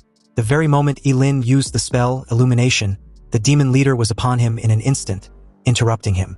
Stunned, Ye Lin sacrificed his left kidney and used his fleeting dance to dodge the attack, which left a large crater on the ground. Anyway, the very second Ye Lin tried casting the Illumination spell again, the demon leader blitzed to his side with another yet devastating punch. Ye Lin, a bit caught off guard even with his fleeting dance still active, spurted out a mouthful of blood as he was forced to block the punch. Ye Lin tried again, but just like earlier, he was interrupted. This kept repeating as the confusion from the crowd below grew with every passing second. They believed Ye Lin was insane for attempting the same thing repeatedly, expecting a different outcome. And the craziest part was that he had yet to use a forbidden spell. He just kept dodging wave after wave of attacks that his defeat seemed to be predetermined. And since everyone was aware that if Ye Lin dies, their deaths were also assured. But out of nowhere, someone suddenly pointed out of being thirsty, and this alerted the rest since they too felt the same. And not only that, the entire area was getting hotter and hotter that their lips were cracking as well. Back to the duel, the demon leader laughed and mocked Ye Lin, stating that as long as he interrupts his spell, Ye Lin can only escape like a cornered rat. So in the end, Ye Lin was just as weak as the rest below. Ye Lin, huffing profusely, simply told the idiot to look around since he hadn't caught on what he had been doing. The demon leader was stunned to see countless illuminating spells hovering everywhere around him. The entire airspace became a landmine, waiting to be detonated. The demon leader, baffled and confused, turned from side to side, wanting to know what and when this happened. Ye Lin spared no time triggering the ordinary illumination spell to explode. You see, the spell, illumination, was practically a little skill of the fire element which releases a minuscule ball of bright flame. However, under the shocked and horrified gazes of everyone, flames even more violent than before burst forth as the air around the demon leader seemed to be ignited, forming a vortex of hot flames as it closed in on its target. And although the demon leader was caught off guard yet again, he was quick to cast a huge dark magic shield condensed from the surging magical power around him. The collision of flames and magic stirred up a massive gust of wind, and the surrounding air seemed to be distorted by this force. Then, with a contemptuous sneer, the demon leader mocked Ye Lin for the failed attempt. But before he could get another word out, a dazzling golden spear, the eternal thunder, streak across the space in between the two and pierce the bastard straight through the chest. The golden spear was stained with dark blood as the demon leader, with his head lowered in disbelief, coughed and spurted out a mouth full of blood. He also couldn't comprehend how a mere level 25 human could hurt him. The demon leader slowly clasped the spear, and with a slight squeeze, it shattered into fragments as he roared furiously, wanting to tear Ye Lin apart. He no longer had any reservation and charged towards Ye Lin like a deranged beast. In an instant, his shadow claws slammed into the red flame staff used to block his preemptive strike. And although the attack was blocked, the full brunt of it was extremely powerful, which sent Ye Lin flying, crashing into a massive rock below. Seeing Ye Lin's battered state, the demon leader was a bit pleased with himself. He intended on cutting Ye Lin's head off as a trophy. But amidst the debris, Ye Lin sacrificed his duodenum and activated the burning reincarnation forbidden spell.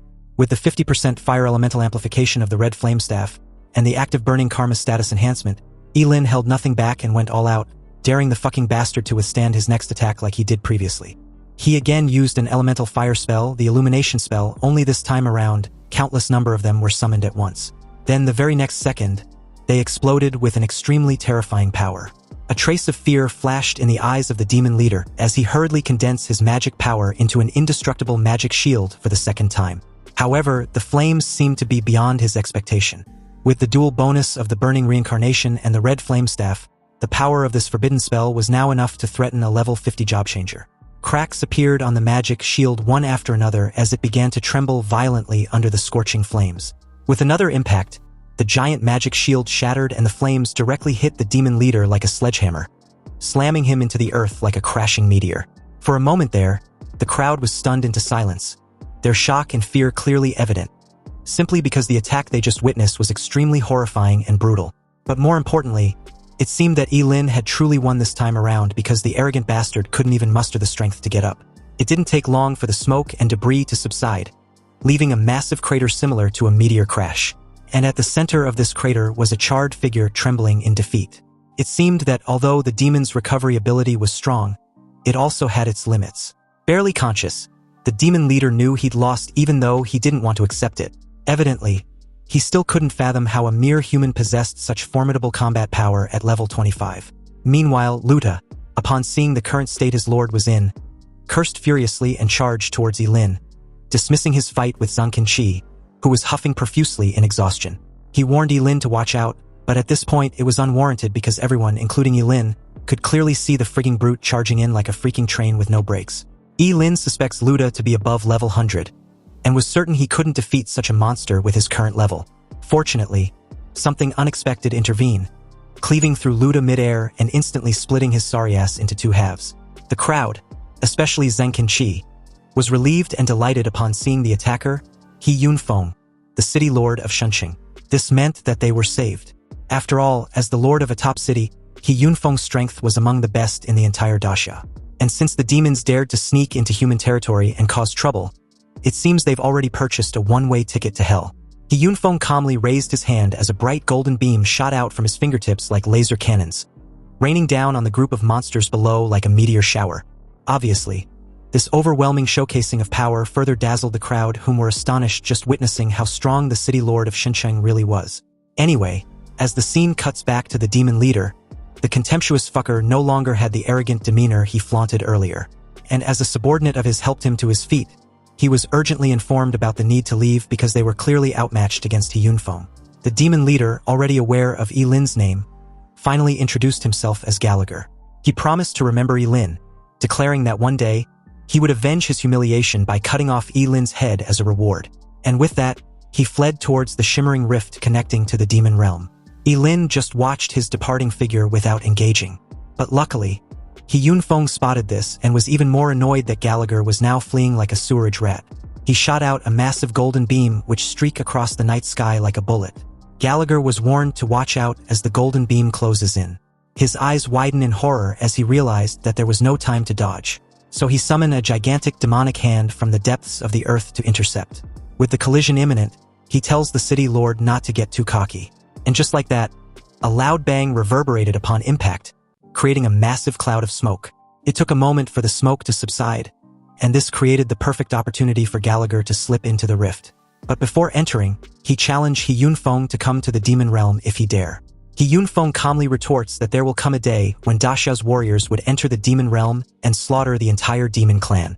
Anyway, with the demon invasion finally suppressed, He Yunfeng made his way to the ground and offered his apologies to everyone, especially the top scorers. As the city lord of Xincheng, he was to be blamed for the lack of proper security which led to the sudden demon invasion. Zhang Qinqi made it clear that the fault wasn't his but the demons, so he shouldn't blame himself, and he totally agrees with him. There would eventually be a day when they would not only wipe all demons and monsters from Daxia's land, but conquer the demon realm as well. Turning in the direction of the top scorers, He Yunfeng informs them that the teleportation portal had been restored. Also, they can rest assured knowing the test results would be published later. The candidates who were seriously injured by Gallagher and his demon minions stayed to receive treatment, whereas the rest left the secret realm and made their way back to the hotel where they originally stayed. Outside, Ye Lin silently let out a sigh of relief, glad the entire incident was finally over. Back at the hotel, Ye Lin was still reeling about the demon encounter in the top scorer realm when a sudden knock on his door jolted him out of his thoughts. As the knocking persisted, he even wondered if it was Mi Shui knocking on the wrong door again. Ye Lin made his way to the door and upon opening it, he was surprised to see He Yunfeng. He invited him in and questioned the reason for his sudden visit. He Yunfeng made a lame excuse of checking up on his injuries. Ye Lin appreciated his concern and replied that he was almost fully recovered. After all, they weren't major injuries to begin with. He Yunfeng was a bit surprised but didn't dwell on it. What he was more concerned about was Ye Lin defeating a royal blood demon in a head-on confrontation. Ye Lin tried being modest about it, but this only further impressed He Yunfeng. He was even willing to back Ye Lin as a rising prospect to serve Xincheng. Stunned, Ye Lin reiterated what he just heard, questioning if He Yunfeng was really serious. He Yunfeng confirmed that he was. He was very much aware that Ye Lin was a forbidden spellcaster, and although cultivating a student of his profession was indeed not worth it, the demon clan seemed to be scheming something major, so the city of Xincheng needs an existence capable of deterring them if the need arises. Ye Lin was still reeling about the fact that a prosperous city like Xincheng was willing to cultivate him. This was an extremely beneficial deal no matter how he looks at it, and although he really wants to accept the offer right away, he needed to first ask Zhuge Qianxing, his teacher. He Yunfeng agreed and even offered to personally go to Xincheng and ask Zhuge Qianxing himself. This was unexpected, but before he could reply, another knock on his door interrupted the two. Ye Lin informed the person at the other end that the door wasn't locked. A waitress wearing a maid outfit with cat ears and black stockings presented a tray of fruits after being invited in. She informed him that the fruits were prepared by the hotel for the top scorers. Ye Lin, sensing that something was off, thanked her as she walked in with the clattering of her high heels. The moment she placed the fruit tray on the table, Ye Lin cleverly antagonized her, pointing out the sudden pungent smell from the fruits. The waitress, upon hearing this, realized she'd been made and her expression suddenly changed. He Yunfeng was quick to notice her murderous intent and warned Ye Lin to watch out as she launched towards him with a dagger. He Yunfeng intercepted the attack and questioned who sent her. The level 50 assassin's face was ashen to see the city lord as he reiterated his earlier question. And even though he threatened to kill her, she was unwilling to reveal the person responsible. She knew very well that being caught in the act by He Yunfeng, she would either die or live a life worse than death. But her family will be fine, however. If she offends the Wu family, her whole family might be ruined. Therefore, in the current situation, the best option was her death to settle her debts. And as for whether the city lord would investigate the person responsible, that's his business. So, the moment she was trashed across the room by a simple kick from He Yunfeng, she quickly grabbed the dagger she dropped. And without any hesitation, she plunged it straight into her stomach. It took less than a second for the bitch to drop dead from the poison coated on the dagger. He Yunfeng narrowed his eyes, his face gloomy as he stared at her lifeless corpse. Obviously, the people behind this assassination weren't ordinary, since a level 50 job changer chose suicide rather than reveal their identity. And what's more, the poison used seemed to be extremely powerful to be able to instantly kill her. Ye Lin suspects the Wu family, as He Yunfeng reassured him not to worry. He would personally investigate this incident thoroughly and make Wu Shaoqi apologize to him. But Ye Lin knew a simple half-ass apology wouldn't stop the Wu family for trying again. So he decided to give up the offer on joining Shenqing. His reason was simple. He was afraid he wouldn't live past a month if he stayed. He Yunfeng walked off, furious at the Wu family for crossing the line and fucking up his deal. But he still intended on investigating. And the moment he left the room, there was another knock on the door. Ye Lin was close to losing it when he noticed that it was Mi Shui. She rushed inside, all excited, informing Ye Lin that the results were finally out. And as expected, he was the nation's top scorer. Mi Shui even added that he had brought honor to his family. But upon realizing Ye Lin was an orphan, she visibly tensed up, a bit embarrassed. Anyway, since her teammate was awesome, she wanted to take a photo to commemorate his achievement, and also boast about clearing a dungeon with the nation's top scorer. But in doing so, she found the dead woman behind them. Mi Shui freaked out, questioning why a dead person was inside Ye Lin's room. But before answering, Ye Lin delegated the task of cleaning up to her. He also had to stop her imagination from running wild. The dead bitch was an assassin sent by Wu Shaoqi to kill him. Upon hearing this, Mi Shui got pissed off, suddenly all fired up to teach that spoiled fool a lesson. Meanwhile, Wu Shaoqi, upon receiving the news about the failed assassination, got furious as he questioned what kind of worthless trash carried out the attempt. After all, the disparity was so vast that he couldn't comprehend how a level 50 assassin couldn't kill just a mere level 25, regardless of the profession. But no sooner was he done lashing out in anger than a dignified middle-aged man walked in. And upon seeing this person, who happens to be his father, Wu Shaoqi's face immediately turned ashen. The middle-aged man sneered, his face full of disappointment and rebuke as he questioned Wu Shaoqi if he even respected him as his father. He didn't care if his son sent someone to deal with Ye Lin, but why did he have to be so stupid to do it in front of the city lord? A sudden unease washed over Wu Shaoqi, and he could only reply that he didn't know. He had no idea He Yunfeng would be there, but his father wasn't having it. Anyway, since he was the direct heir of the Wu family, He Yunfeng will most likely give him a minor punishment as a warning, and won't do anything devastating to him. Wu Shaoqi was then instructed by his father to pack his things. They were going to apologize to the city lord. The young master of the Wu family immediately deflated like a wilted eggplant, not daring to utter a single word in rebuttal, but his resentment towards Ye Lin only grew stronger. Later during the next day, Ye Lin soon received the National Champions Award, which was personally presented to him by the city lord He Yunfeng. As the top scorer in the national exam, he was to receive only 2 rewards, both of legendary grade. But to be honest, Ye Lin initially thought he was going to receive money, but receiving a legendary skill scroll and equipment would also do, especially since the ranks above legendary were forbidden spells and god-tier equipment. For the legendary grade equipment, it was the Great Sumeru Ring with a 100% psychic power enhancement, but can also be refined. Its first skill was the Sumeru World, which allows the user to absorb energy-type attacks and store them inside the ring, upon which the stored energy can be converted to temporary psychic power enhancement. The second was the Inside World, which also allows the user to open the storage space inside the ring. The storage space's size was equivalent to the user's psychic power. So basically, not only will the ring be able to absorb energy-type attacks and convert them temporarily into psychic power, but it also comes with a storage space. Ye Lin couldn't help but smile slightly. Obviously, with this ring, even if he's attacked by a group of mages, he can absorb all attacks and convert them into temporal psychic power. Then use forbidden spells to retaliate and quickly make light work of them. It's evident that the Sumeru ring, together with his undying body, significantly makes him stronger the more attacks he's dealt with.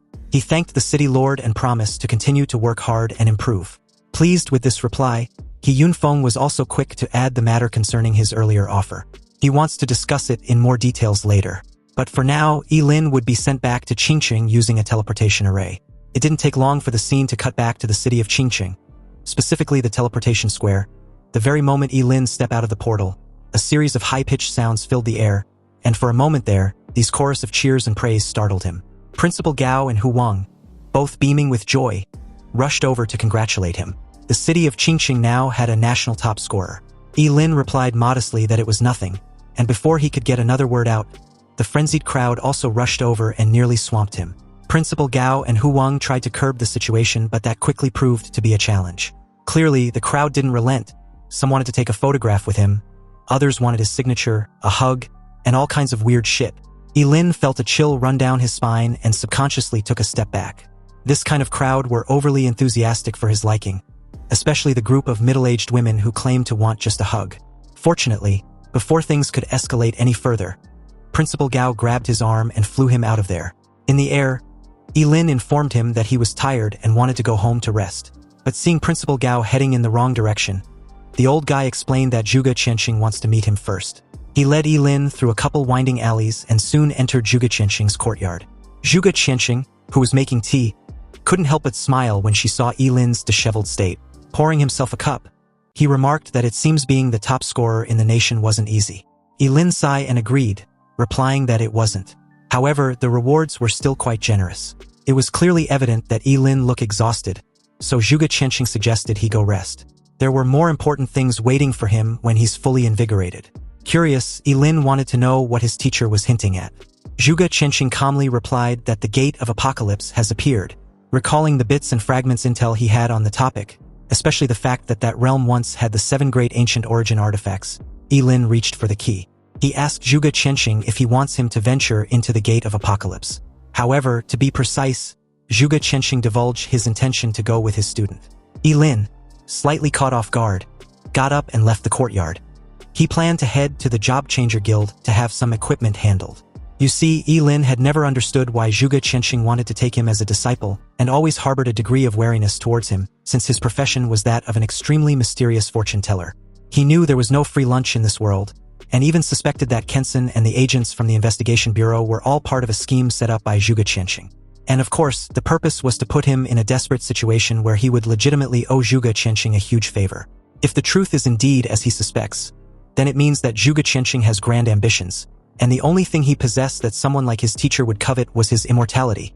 But regardless of whether his intentions, Ye Lin, due to his limited strength, can only play the role of a dutiful disciple for now. Anyway, the moment Ye Lin left, Zhuge Qianxing, who was calmly drinking tea, suddenly started coughing violently. Zhuge Qianxing's face turned ashen as a mouthful of bright red blood spurted out from his mouth and onto the floor, trickling through his fingers.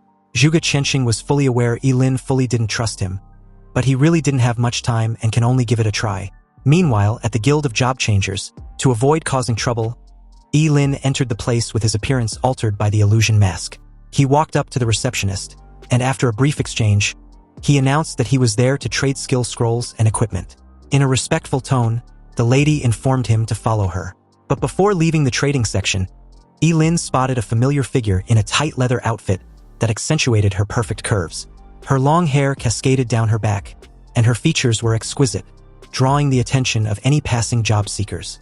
However, upon seeing this woman, Ye Lin frowned instead, because this person was none other than Zhuge Nini. Ye Lin secretly rejoiced that he had worn the illusion mask. Otherwise, encountering Zhuge Nini might have caused even more trouble. Ye Lin quickly looked away, keeping his eyes straight ahead. However, at this moment, Zhuge Nini seemed to sense something and suddenly turned her head in his direction. She stared intently at Ye Lin's departing figure and found it so familiar. It reminded him of the person whom she had been searching for, and for some inexplicable reason she couldn't explain, Zhuge Nini felt that this person was Ling Yi. She quickly rushed over and grabbed Ye Lin's arm, apologizing for her abrupt interruption. She then asked for Ye Lin's name, explaining that he looked a lot like someone who saved her not long ago. Although Ye Lin replied that Zhuge Nini had mistaken him for someone else, he was inwardly rattled as he describes her intuition as terrifying. He then coldly shook off her hand. But to Zhuge Nini, this only confirmed his identity as Ling Yi. A faint blush even rose on her fair and delicate face as she blocks Ye Lin's path, wanting to know why Ye Lin won't admit it. To Zhuge Nini, there was no mistake. That cold indifference was the same as when Ling Yi saved her. Ye Lin simply turned in the receptionist's direction and asked if the Job Changer Guild often encounter this kind of situation. The lady, momentarily stunned, advised Zhuge Nini not to disrupt the order in the trading area. Otherwise, she would have no choice but to ask her to leave. Zhuge Nini reluctantly complied, not wanting to cause any more trouble. But the commotion attracted the attention of several job seekers around who clearly couldn't mask their envy and jealousy. They couldn't comprehend why such an outstanding beauty was fawning over Ye Lin, whose appearance seemed so ordinary. They deduced that Ye Lin must be rich, hence why he seemed so indifferent to Zhuge Nini. Ye Lin had originally wanted to keep a low profile, but Zhuge Nini had made him the center of attention. Fortunately, he hadn't been made. Ye Lin simply ignored the gazes of the others and took out more than a dozen high-level equipment from his great Sumeru ring. These were the very pieces he had tricked out of Wu Shaoqi and his group of minions, along with the intermediate and low-level equipment that he got in the Scholar's secret realm. In an instant, the trading platform was filled with piles of equipment, each piece exuding a different aura, some full of power, while others full of mystery. Everyone, including Zhuge Nini, were completely stunned to see so many extremely precious equipment piled over like some cheap garbage. But any pieces could sell for millions. The lady from the Job Changer Guild eventually came to her senses and asked if Ye Lin wished to trade the items for gold coins. But to her surprise, Ye Lin simply states his intention to trade them for other items. The lady handed a tablet to Ye Lin and instructed him to select the items he wants for the trade. It didn't take long for him to skip through and make his selection. But after counting the pile of equipment, the lady informed Ye Lin that he needed to pay an additional 3 million because his items couldn't cut it. Ye Lin gave a slight nod, not bothered by this. However, he also have something else to sell. Ye Lin then took out a shimmering golden stone decorated with dragon scale patterns, a dragon scale gold ore, from his great Sumeru ring. The surrounding air seemed to freeze, emanating a chilling sense of oppression, containing a strange magical power. You see, the dragon scale gold ore was an incredibly precious material that can be used to forge epic-level equipment. The lady's reaction, like the crowd, were filled with shock, far more so than when Ye Lin had just taken out more than a dozen pieces of high-level equipment. Compared to the dragon pattern gold ore, a dozen or so high-level equipment pieces were nothing. Meanwhile, Zhuge Nini's eyes sparkled as she stares at Ye Lin in amazement. At this point, her resolve about the guy in front of her being Ling Yi was practically sealed. Suddenly, a calm and authoritative voice questioned the lady what the commotion was all about. This person, Chun Kai, made his way onto the stage and even added that he recalled teaching the lady about the importance of staying calm in these kinds of situations. Chun Kai was apparently the vice president of the Qingqing Job Change Guild, and his level was rumored to be close to 60. A hint of surprise flashed in his eyes when his gaze finally lands on the dragon scale gold ore in Ye Lin's possession. Pleased, he asked Ye Lin what he wants in return. Ye Lin calmly announced his desire to have a refining stone. Apparently, a refinement stone can refine the star rating of equipment, making it more powerful. A rare-grade equipment refined to 7 stars can even rival an epic-grade equipment that has not been refined in terms of attributes. Chun Kai had no issue with this request and even suggested exchanging 800 pieces for the dragon pattern gold ore. But Ye Lin asked for 1,000 pieces. The vice president readily agreed, considering it as a friendly gesture for future cooperation as the two shook on it. With this transaction, a mutual partnership had been formed, and Ye Lin plans on dealing only with the Job Changer Guild in the future. Chun Kai, delighted with this partnership, informed Ye Lin the guild would always welcome him to trade with any incredible item in the future. Then, as he instructed the lady to quickly arrange for someone to retrieve 1,000 refining stones from the warehouse, Chun Kai didn't forget to remind the lady to behave as exemplary as he just did during such situations in the future. But no sooner had he said this than Ye Lin, in his usual cold indifference tone, announced that he still had one more item to trade. He took out the legendary skill scroll from his ring to the shock of everyone present, especially Chun Kai, who was nearly losing his shit seeing such item. For someone bragging about always remaining calm and composed during transactions, he was practically screaming as he called for the president. Nearby, Zhuge Nini, in a daze, cemented her belief that Ling Yi was definitely not an ordinary person. After all, he just took out a legendary skill scroll which was previously non-existent in the entire city of Qingqing. Chun Kai's earth-shattering call quickly attracted an old man in a robe, who suddenly appeared in front of everyone in an instant. His calm and ominous aura emanated a sense of mystery. His name was Wang Lichuan, the president of the Qingqing Job Change Guild. At this moment, Chun Kai felt as if he had seen a savior, as the old guy also behaved exactly as Chun Kai did when he first arrived. But upon seeing the legendary skill scroll, He was briefly stunned before glancing in Ye Lin's direction. Apparently, this legendary skill scroll, which was already incredibly precious, was also adaptive. You see, an adaptive legendary skill scroll was even more coveted simply because it was suited for any job changer regardless of the profession. Wang Lichuan calmly asked what Ye Lin plans on trading it for. Ye Lin declared his intention to trade it for all the normal skill scrolls the guild had. Obviously, with the ultimate sublimation skill, legendary skill scrolls were useless to him, so it was better to exchange them for a few thousand ordinary skill scrolls to cast forbidden spells. However, Wang Lichuan, like the rest, was dumbfounded upon hearing this. They all stared at Ye Lin as if he was an idiot, and wondered if they heard him correctly. Zhuge Nini quickly interjected, advising Ye Lin not to follow through with the trade.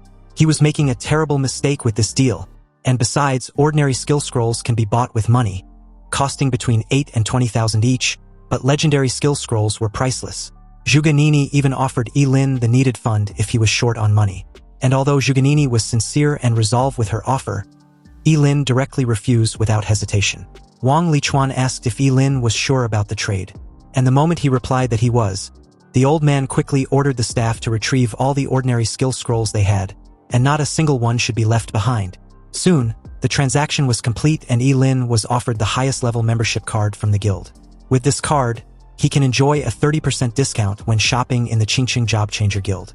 Thanking the president, Ye Lin then left the guild immediately after. With his departure, Chun Kai suggested if they should have someone secretly follow and protect Ye Lin. After all, he was carrying so many valuable items. But the president advised against it. He reasoned that there was no need because someone who once possessed a dragon-scale gold ore and legendary skill scrolls couldn't possibly be an ordinary person. If they were to take the initiative without his knowledge, it might only make him resentful. Anyway, the very moment Ye Lin left the Job Change Guild, Zhuge Nini, who had been waiting patiently at the entrance, followed him without any form of discretion. At an intersection, she again confronted Ye Lin, and this time around, she was already convinced that he was Ling Yi. Even when Ye Lin reiterated that she had mistaken him for someone else, Zhuge Nini paid no mind. She wants him to follow her home. There was an imposter who had deceived her father with his identity, and she wants to prove that the real Ling Yi and that shameless scoundrel were not the same person. But seeing Ye Lin's hesitation, Zhuge Nini stated that it was okay if Ye Lin didn't want to admit the truth for now, but she clearly recalled Ling Yi's silhouette perfectly matching his, and if he was still unwilling, she would just have to involve the investigation bureau. Ye Lin reluctantly agreed to follow along, but once they turned into a less crowded area, he would immediately use his fleeting dance to make a quick getaway. It was already nightfall when Zhuge Nini dragged Ye Lin back to the courtyard to meet her father. Excited as hell, she introduced a disguised Ye Lin as Ling Yi. Zhuge Qianxing tried to tell her daughter the truth, but seeing as she was convinced now that the two weren't the same person, and on top of that, she was also practically trying to sell the person she brought as someone better than Ye Lin, Zhuge Qianxing, speechless and unable to shatter her daughter's fantasy, gave a tacit acknowledgement, even though this made the two guys cringe in embarrassment.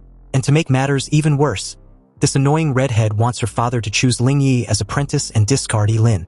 Zhuge Qianxing adjusted his glasses and played along once again, complimenting her daughter. Ling Yi was indeed an outstanding young man, and he would like to have a private chat with him. Delighted with this response, Zhuge Nini gave the two some privacy since she needed to go change clothes anyway. She wanted to wear her most beautiful dress to please her guest. The moment she was out of earshot, Ye Ling asked his teacher if he was ever going to tell her daughter the truth. That's when Zhuge Qianxing revealed that the entire situation might not necessarily be a bad thing, even though it was all just a freaking coincidence. It had also inadvertently given him an idea to which Ye Lin was quick to catch on. He wants Ye Lin to enter the gate of the apocalypse as Ling Yi. This way, his real identity would be preserved and wouldn't conflict with him going all out if the need arises. Although Ye Lin looks calm and collected at the moment, giving nothing away outwardly, he was actually laughing maniacally inwardly, knowing full well that impersonating Ling Yi also meant that his disappearance inside the gate of apocalypse wouldn't matter either. And for some fucked up reason, this guy was excited, looking forward to what exactly his teacher was plotting against him. Ye Lin gave a reply, agreeing to go with Zhuge Qianxing's idea. So with this go-ahead, Zhuge Qianxing promised to deal with Zhuge Nini so they can set off in a few days.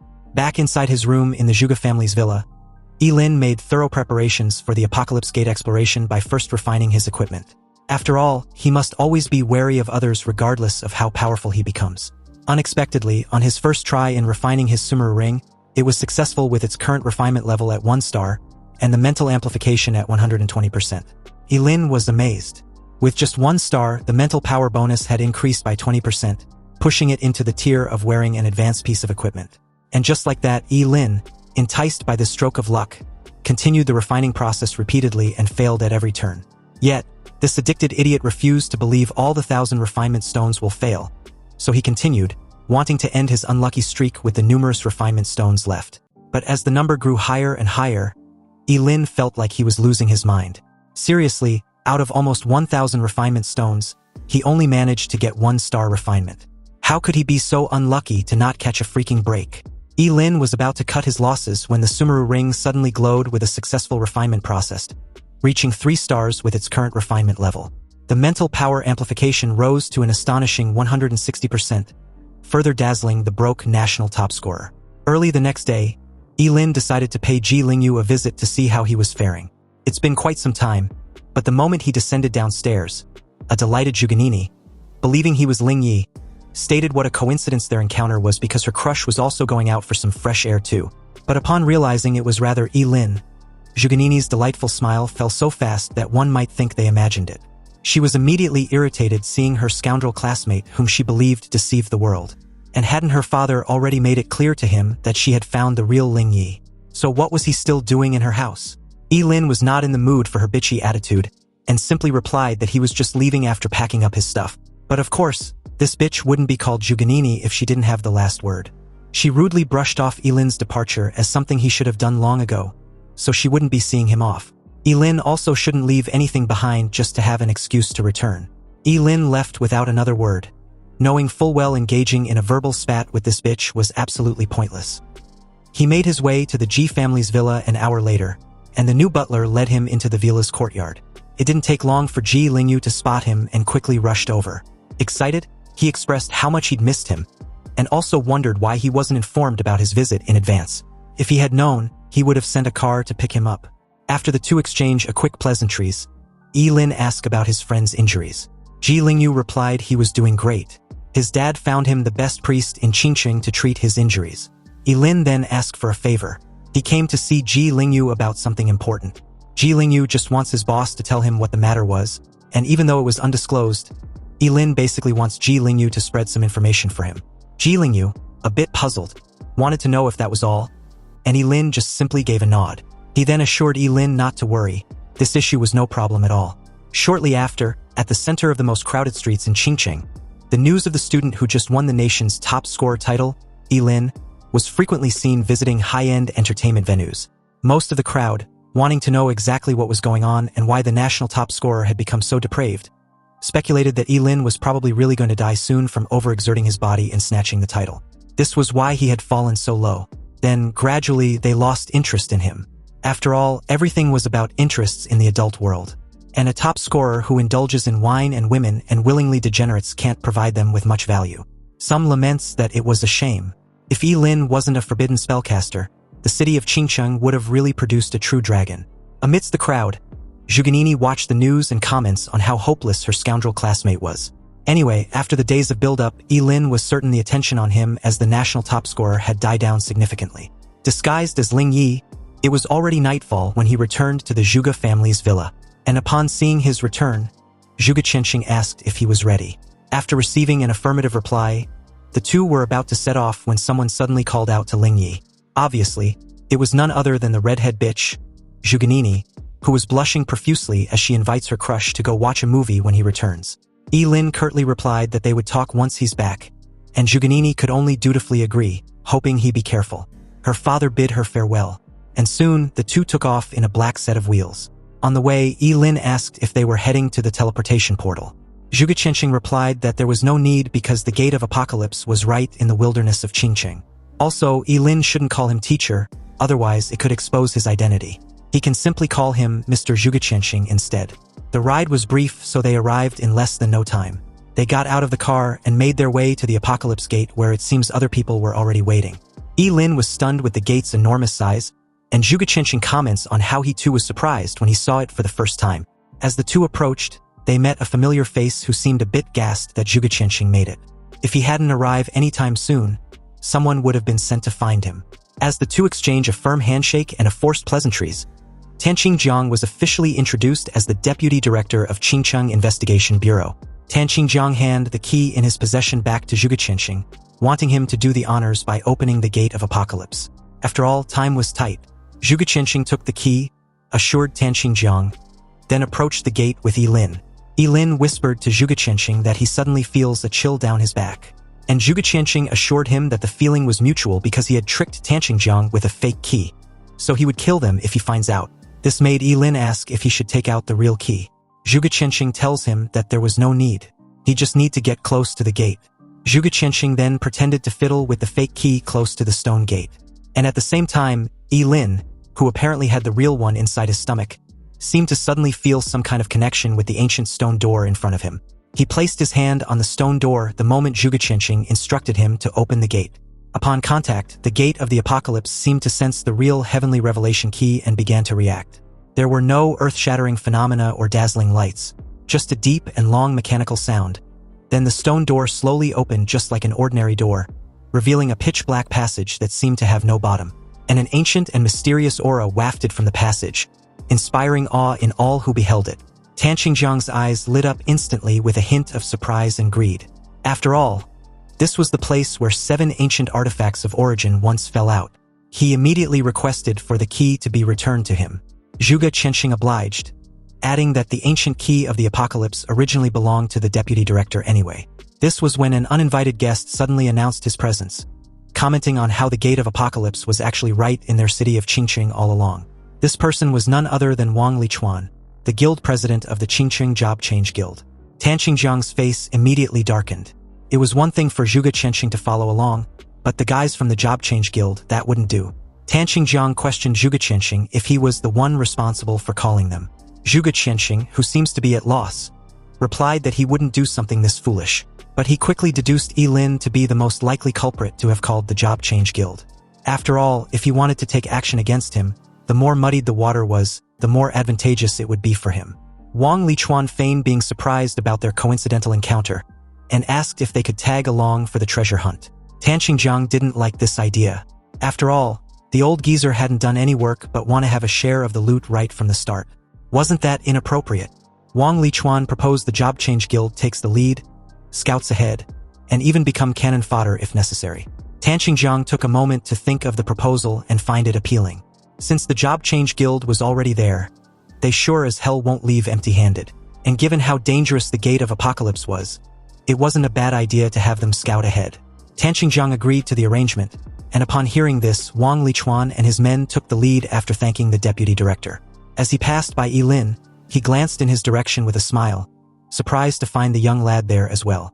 Ye Lin, seemingly oblivious to everything, calmly followed behind Zhuge Qianqing as Wang Lichuan and his men head straight into the pitch-black passage stretching deep into the gate. Further inside, a strong light pierced through the darkness, instantly illuminating the entire dark passage. The light was so intense that it took a while for them to adjust before they could open their eyes. But what they saw left them completely stunned. Even Ye Lin looked completely incredulous. The world behind the gate was not as bizarre and fantastical as they had imagined, nor was it a scene teeming with monsters. On the contrary, what appeared before them was actually Qingcheng. However, the Qingcheng before them was clearly different from the one they lived in. The towering city walls, winding streets, and lush trees have all been reduced to ruins and rubble.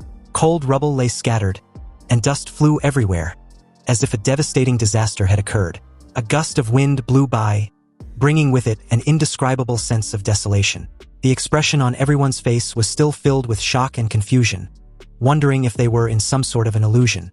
They had heard that the world behind the Gate of Apocalypse might be full of dangers and unknowns, but they never imagined it would be like this. It took a while before Tan Qingjiang gave an order for them to head inside to take a look.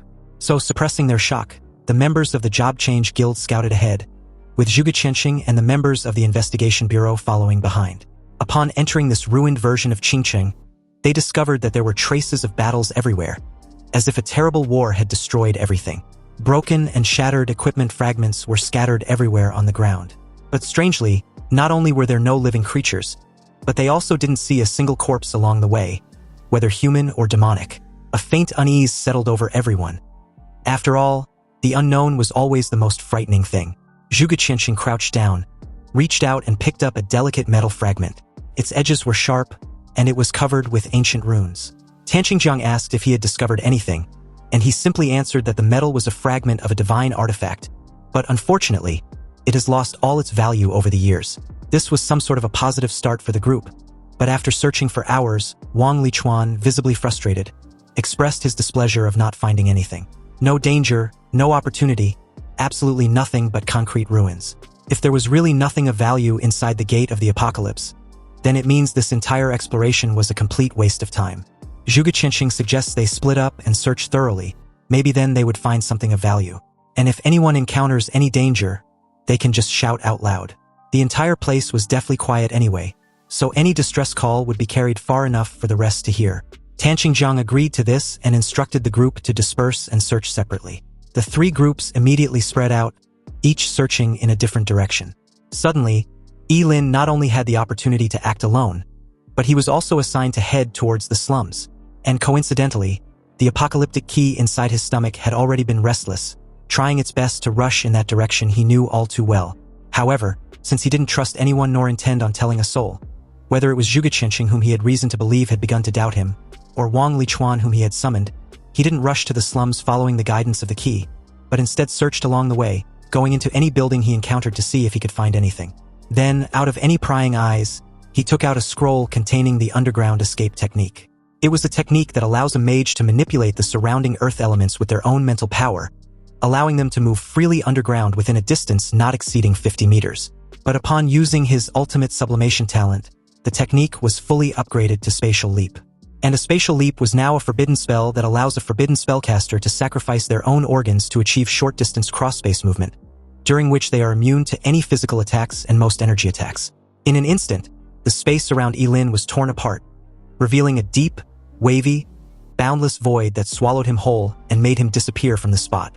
Elsewhere, a moment later, Ye Lin's figure got pieced back together like a jigsaw puzzle and appeared in the slums he was familiar with. And before him stood a dilapidated, low-lying apartment, its walls covered with withered vines and moss. This was his home back in the real city of Qingqing. An indescribable smell permeated the air, and everything there seemed more desolate than he remembered. A deep sense of unease washed over him as he realizes that his home was the endpoint indicated by the ancient key of apocalypse. Suddenly, the air was filled with an indescribable sense of antiquity and decay as something calls out to him from behind, glad that he'd finally made it. Ye Lin turned to see what appears to be a huge ball of flesh, and this fleshy mass looked more like a massive brain, with an uneven surface, as if it were made up of countless small pieces of meat. Its color was a sickly reddish-gray, and it emitted a nauseating stench with numerous tiny tentacles extended from the surface of its grotesque fleshy ball, sticking to the walls of the room. It introduced itself as the guardian of the ancient artifact of origin, and declared that it had been waiting for him for many, many years. Ye Lin, still reeling about the fact that the monstrous ball of flesh actually spoke and knew his name, asked why. But the creature simply mentions that with his arrival, the eternal scale should be returned to its rightful owner. Suddenly, the large ball of flesh began to writhe violently, as if something was about to break out of its shell. Then immediately afterwards, several of its tentacles plunged into its ball of flesh and pulled out an ancient artifact before Ye Lin. The object looked like a balanced scale, with an ancient and deep luster and intricate patterns carved on its surface. After spitting out the balance scale, the mass of flesh became noticeably weaker. The appearance of this balance scale seemed to freeze the air in the room. On one side of the scale floated a dazzling golden gem, while on the other side was a cloud of black mist, and the two seemed to represent light and darkness, eternally confronting each other. The creature disclosed that the ancient artifact once belonged to Ye Lin. This was why he had the power of infinite regeneration. After all, only ancient artifacts can create such abilities that were completely beyond the realm of common sense. Ye Lin's heart pounded wildly as the eternal scale was handed over to him, and as it drew near, a sense of familiarity etched deep within his soul swept over his entire body, intertwined with his flesh and blood. Suddenly, a familiar voice whispered in Ye Lin's ears, complimenting him for really finding the ancient artifact. Then a piercing beam from the person's fingertip tore a hole on the side of Ye Lin's abdomen. Ye Lin used his fleeting dance to instantly put some distance between himself and this familiar middle-aged man in an elegant trench coat who was none other than Zhuge Qianxing, his face devoid of any emotion. He demanded Ye Lin hand over the ancient artifact of origin. This was the first time Ye Lin had witnessed his teacher in action, and his power seemed to be totally underestimated as he connected the dots, everything making sense to him now. Since the astrology profession allows a job changer to glimpse the secrets of the unknown, Zhuge Qianxing apparently had the power to even see a glimpse of the future. But such a powerful profession would naturally suffer a backlash. However, if he had an immortal body, the backlash from peeking into the future can be ignored. This meant that all of Zhuge Qianxing's previous actions, such as inexplicably wanting to take him as a disciple and giving him the key, was a scheme against his immortality. Perhaps even the key must be in Ye Lin's possession to find the eternal scale. After all, that sense of familiarity etched deep in his soul couldn't be faked. So this eternal scale must be inextricably linked to him. And perhaps, from the moment Ye Lin began his job change ceremony, everything he had been doing was within Zhuge Qianxing's calculations. With a hand covering his regenerating wound, and the other tightly gripping the crimson flame staff, Ye Lin stared at Zhuge Qianxing with a complicated expression. And although this deduction seemed entirely plausible, Zhuge Qianxing, coughing a couple of times, neither denied nor confirmed anything. He simply informed his disciple that it was already too late. In that moment, the fleshy mass once again began to writhe violently after instructing Ye Lin to take the eternal scale and run. Because apparently, it had the power of equivalent exchange, and Zhuge Qianxing wants to use it to transfer Ye Lin's infinite regeneration ability to himself. Ye Lin, upon hearing this, was absolutely livid. So this was his teacher's true purpose, wanting to steal his power to heal his dying body. Zhuge Qianxing, with an unbothered yet impatient tone, simply informed Ye Lin that he talks too much. The creature also attacked him in that moment with its tentacles, but Zhuge Qianxing, unfazed, simply raised a finger, his movements elegant and composed as he points at the ball of flesh. Then suddenly countless swords, formed from a condensed beam, appeared out of thin air, densely packed and shot out. These sharp swords exuded a cold and dangerous aura, instantly piercing through the fleshy mass. Then the countless sharp blade converge into a terrifying torrent of blue beam that completely annihilate the creature, leaving not a trace of flesh or blood, as if it had never existed at all. The beam was so powerful that it tore a hole through the dilapidated building, leaving a wide-eyed Ye Lin momentarily petrified, staring at Zhuge Qianxing as he approached with a terrifying aura radiating off him in waves. He questioned Ye Lin if he still planned on resisting. Ye Lin's immediate thought was to use his spatial leap to run, but he also knew no matter how far he go, Zhuge Qianxing would catch on with little to no effort. So he raised his staff and cast a fireball spell. With the Sumeru Ring's mental power at 160%, and the staff's 50% power bonus for fire spells, the fireball unleashed after being sublimated into a forbidden spell was so powerful that it came crashing down on Zhuge Qianxing with an intensity like that of the sun. However, Zhuge Qianxing remained unfazed by such a terrifying attack. After all, no matter how powerful Ye Lin's forbidden spell was with his immortal body, he was still just a mere level 25 job changer. He then advised Ye Lin to quit with his futile struggle. With a simple gesture of his raised hand, he clenched his fist, which instantly annihilated the crimson gold sun. Ye Lin gritted his teeth, a bit shaken at how easily Zhuge Qianxing dispelled his forbidden spell. But he wasn't going to give up. He unleashed one basic fire skill after another with reckless abandon, and under the ultimate enhancement, they all became forbidden spells. The surrounding air seemed to ignite instantly, and scorching flames raged wildly around Zhuge Qianxing, turning everything into ash. Yet, amidst the sea of flames, Zhuge Qianxing's figure stood tall, as if the intense heat surrounding him, which was enough to melt steel, had no effect on him. Seriously, his disciple should have understood by now that struggling was useless in the face of absolute power. As the flames reached a fever pitch, Zhuge Qianxing calmly walked out and cast a barely audible spell of his own, the Starlight Imprisonment. Suddenly, a streak of starlight shot out from the raging flames and hit Ye Lin, directly enveloping him. Zhuge Qianxing casually made his way towards him and placed a hand on his staff. Ye Lin, who was apparently frozen in place, felt as if his body was being crushed by an invisible mountain, making it difficult to even move a finger. He tried his best to break free from the restraints, but the force seemed endless and was something he couldn't resist. Since this was the best way to deal with an immortal being like himself, he had a countermeasure. But before it could take effect, Zhuge Qianxing cast another spell, the Star Shield. This nullified the 5 seconds celestial explosion, which was apparently Ye Lin's self-destruct spell. Now he had been outmaneuvered at every turn. Zhuge Qianxing questioned if he was still looking down on him as an astrologer by using such an obvious level of skill. Zhuge Qianxing raised his hand and grasped the eternal scale in his hand. Even with his temperament, he couldn't help but admire the exquisite nature of one of the 7 ancient artifacts of origin. Coughing violently, he thanked Ye Lin for their encounter. And of course, he really had done too many divinations and had received a divine punishment because of it. Now he was already near death. Using the power of the stars would have been like adding insult to injury. But in the end, his dutiful disciple still helped him find the ancient artifact of origin. Although he was curious as to when Ye Lin started to doubt him. And to this question, the answer had been always. Ye Lin hadn't trusted him for a second. Zhuge Qianxing gave a wry smile, thinking it was such a pity. If Ye Lin had completely trusted him, this process might have been less painful. Holding the eternal scale in one hand and placing the other on Ye Lin's head, he began the sacred ritual. Ye Lin let out a hysterical roar, feeling as if an invisible hand was tearing his soul to pieces bit by bit. This pain was far beyond what any physical pain could compare to. He can clearly feel a powerful suction force coming from above his head. Ye Lin's consciousness began to blur little by little, and along with it, his ability to live, which also gradually began slipping away. Something in his body seemed to be pulled frantically away by the eternal scale. And just as the soul-tearing pain reached its peak, a dimmed light shot out from his body. It was half of an exquisitely crafted balance scale, echoing the eternal scale in Zhuge Qianxing's hand. Then very abruptly, it ceased its agitation and floated quietly in Zhuge Qianxing's palm. Zhuge Qianxing was stunned by this scene for a moment, before realizing that half of the eternal scale had always been within Ye Lin's body. You see, when the half-light and half-dark eternal scale tilts, it will amplify the power of one side infinitely. And the one who controls the eternal scales will increase in strength as the sun rises, reaching unparalleled power at noon.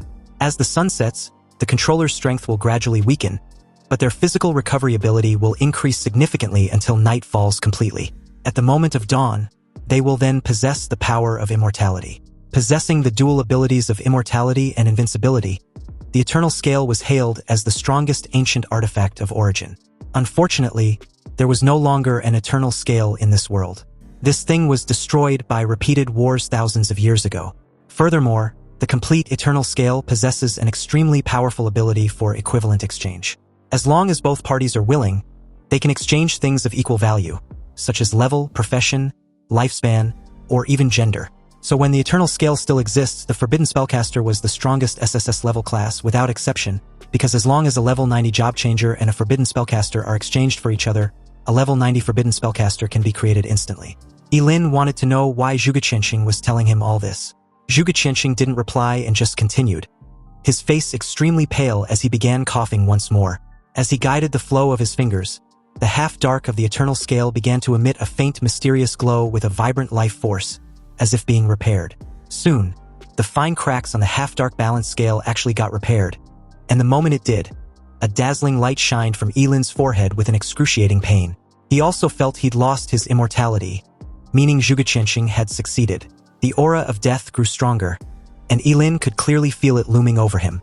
No longer immortal, he was absolutely terrified as he begged his teacher to stop, but Zhuge Qianxing showed no sign of doing so. However, what he did afterwards was unexpected. Instead of using the eternal scale on himself, he used it on Ye Lin. The now complete ancient artifact of origin was smacked straight onto Ye Lin's forehead. Then everything felt pitch black. When his sight returned, Ye Lin stared wide-eyed, panting heavily, a look of terror still lingering in his eyes. He was still alive. And not only that, he also felt a familiar power within him. Obviously, his immortal body had returned, and it seemed to be even stronger than before. When he looked down, he found that his teacher had fallen to the ground, barely breathing.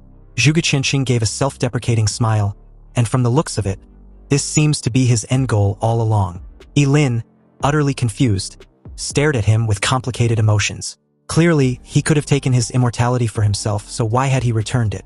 Was there really anyone in this world who can resist the temptation of eternal immortality? Moreover, what exactly was Zhuge Qianxing's purpose in doing this? Ye Lin really couldn't comprehend why. After all, if the roles were reversed, he would definitely kill and steal his immortality without hesitation. Zhuge Qianxing coughed out blood, but his smile was still evident. He asked what exactly did he do to make Ye Lin so disrespectful to him. He won't even call him teacher? Hearing Zhuge Qianxing even trying to ease the tension, Ye Lin felt complicated. It seemed that he didn't understand his teacher at all. Zhuge Qianxing stared calmly at Ye Lin, seemingly unconcerned about his impending death, and began to speak slowly. He told Ye Lin not to worry. He guessed right because he did actually plot against him all along.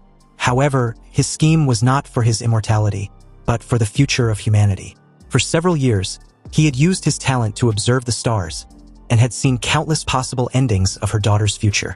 But in all those possible endings, she always dies at the same point in time. Even if he obtained Ye Lin's immortality for himself, then passed it to Zhuganini later on, she would still die in various ways at that point in time. In the future, Zhuge Qianxing had seen Zhuganini die over 1,000,000 times. Of course, a couple of times could be a coincidence, but if the same thing happens that many times in the future, it can no longer be a coincidence. There was only one possible explanation for this. That is, at that point in time, it is very likely that the entire Great Xia dynasty, and even the entire human civilization, was completely wiped out. Ye Lin's breathing quickened instantly. He wondered what kind of catastrophe could wipe out the entire human race that even someone with immortality couldn't escape. Zhuge Qianxing's tone was calm as he points at Ye Lin and continued. Apparently, he could see everyone's future, everyone except Ye Lin. There are 50 great Dao, but there are only 49 celestial manifestations, and only one human who survives. Zhuge Qianxing believes Ye Lin was likely that very person.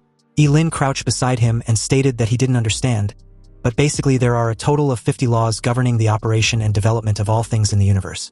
Heavens can only produce 49, and the one hidden away was the variable. Ye Lin may be the only one who can change the ending. In the glimpse of the future Zhuge Qianxing saw, there are 6 people fighting alongside him. He'd memorized their characteristics. They will come to him on their own initiative, so he shouldn't refuse their requests. Zhuge Qianxing then handed him a brocade pouch. Also, about that fleshy ball that claimed to be the guardian of the ancient artifact. Zhuge Qianxing explained that it wasn't a guardian at all, but a fragment of the butterfly emperor of the demon race. Its purpose was to use a fragment of the eternal scale to lure the other half within Ye Lin. You see, within the gate of apocalypse, the ancient artifacts of origin can be forcibly stripped away. Hence why he acted so decisively before Ye Lin could actually touch that false scale of eternity.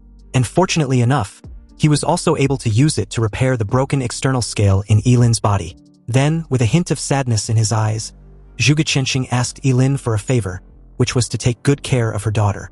The moment Ye Lin promised he would, Zhuge Qianxing's pupils gradually dilated until the light in them eventually dimmed, and his last words was thanking Ye Lin for his promise. Ye Lin stared at Zhuge Qianxing's corpse, grateful for everything he had done for him. Ye Lin now wholeheartedly recognized him as his teacher. And about Zhuganini, he promised to keep her safe no matter what. In his eyes, Zhuge Qianxing was undoubtedly a figure to be revered like a towering mountain. His calculations were flawless, as if everything in the world was under his control. However, this respectful sent-off was interrupted by a series of hurried footsteps. Tan Qingjiang and Wang Lichuan led their respective group to the scene. And upon seeing Zhuge Qianxing's lifeless corpse, Tan Qingjiang asked if Ye Lin was responsible. Ye Lin ignored him, his head still bowed as he paid his respects. Tan Qingjiang, who obviously had limited patience, told Ye Lin to explain himself or pay the price for his silence. But seeing as Ye Lin was still ignoring their existence, Tan Qingjiang immediately ordered one of his men to go seize Zhuge Qianxing's corpse and search if there were any treasure on him. The guy drew out his sword and launched toward Ye Lin, demanding he hand over his teacher's corpse. Ye Lin turned sharply at the dimwit in the air, annoyed that in order to save scums like this bald idiot, his teacher had to die. Ye Lin decided on the spot this guy had to go, and if anyone wants to disturb Zhuge Qianxing's body, then they would die too. Through ultimate sublimation, the summoned wood's technique was instantly elevated to the forbidden spell, the descent of the wood realm. In an instant, the ground beneath his feet began to tremble, and as the earth shook violently, enormous vines sprouted from the ground and restrained the guy in the air. He tried to struggle, but found that the more he did, the tighter the vines restrained him. Ye Lin then raised his hand and instinctively started to devour the guy's lifespan. He trashed violently in the air and wailed as his body began to deteriorate rapidly. Everyone, including Tan Qingjiang and Wang Lichuan, stared wide-eyed in horror at the scene before them. They had never seen anything so bizarre and terrifying. The wailing continued until the guy finally disappeared completely, not leaving even a corpse, as if he had never existed. And in that moment, a series of prompts also notified Ye Lin that he had devoured a level 42 job changer and gained moisture, fat, protein, carbohydrates, minerals, and a small amount of trace elements. His lifespan had increased by 45 years, experience points by 420, strength by 4 points, agility by 2 points, and spirit by 1 point. You see, with the eternal scale repaired, it completely tilted toward the dark side. And although it lost the attribute of being invincible at noon, it permanently retained its immortality. With the scales tipped toward the dark side, the original equivalent exchange ability had also turned into endless devouring. This means that even though it's no longer possible to transfer other people's levels to oneself like before, it has gained the ability to plunder others. Shocked and furious, Tanqingjiang believed Ye Lin had obtained the 8th ancient artifact of origin and killed Zhuge Qianqing. He ordered the rest of his men to seize the artifact from Ye Lin. Like the bald idiot, the group launched towards him simultaneously. But he boldly declared that they weren't enough to kill him. Then right before their eyes, Ye Lin disappeared like a ghost. These idiots were perplexed, guessing Ye Lin must have used an earth escape technique, but was puzzled how it could be so fast. Suddenly, a weird mushroom cloud loomed over them, and before they could react, it exploded. Most of them were fast enough to escape the blast range, but they couldn't wrap their minds on what exactly their target's profession entailed. After all, he'd just used fire, wood, earth, and a devouring magic. Wang Lichuan watched the scene with an expression of surprise and uncertainty. He thought Ye Lin was simple to deal with, but he never expected him to be so terrifying when he actually fought. Meanwhile, when Ye Lin finally reappeared, his first victim was the guy he promised his revenge at the Investigation Bureau's prison. Using a simple low-tier water-type spell, it immediately upgraded to the Wrath of the Sea God. This was a forbidden spell that allows the user to condense the surrounding water element and summon the phantom of the sea god's trident after sacrificing 2 kidneys. Also, when casted in a place with abundant water source, its power increases by 20%. As the water elements in the surrounding air instantly surged and gathered together, forming a phantom of the sea god's trident which immediately locked on its target. It had a terrifying aura, and before the guy could even process what had just happened, the phantom trident tore a massive hole within his body, cleaving it in uneven halves. Blood gushed from his mouth, and he could clearly feel his life force draining away in a split of a second. Subsequently, under the cover of his death, a sharp energy arrow, transformed into a streak of light, was shot toward Ye Lin, to which he barely dodged with a slight tilt of his head, though he was still nicked on the cheek. Tanqingjiang, a level 62 holy bow hunter, cursed loudly upon realizing he'd missed. He even blamed the idiot who just died for not providing a proper cover before instructing the rest to attack in unison. If they were incapable of defeating Ye Lin, then they should at least overwhelm him to create an opportunity for him to deal a fatal shot. Unexpectedly, Ye Lin neither chose to block the barrage of skills meant to overwhelm him nor dodge with his spatial leap, but instead activated his Sumeru ring to absorb all the energy-based attacks. As for the physical attacks, he simply bore the full brunt of it with little to no effort. But at this moment, with all the energy-based attacks converted into a temporary psychic boost, the spiritual power bonus of the 3-star refined Sumeru ring also increased from 160% to 220%. Now, with his amplified mental strength, Ye Lin raised his hand and unleashed a fire-type area of effect spell, the Rain of Flames. But in its ultimate sublimation, the Rain of Flames became a forbidden spell, the world-devouring heavenly fire. Above, pitch-black clouds gathered, as if the end of the world had arrived.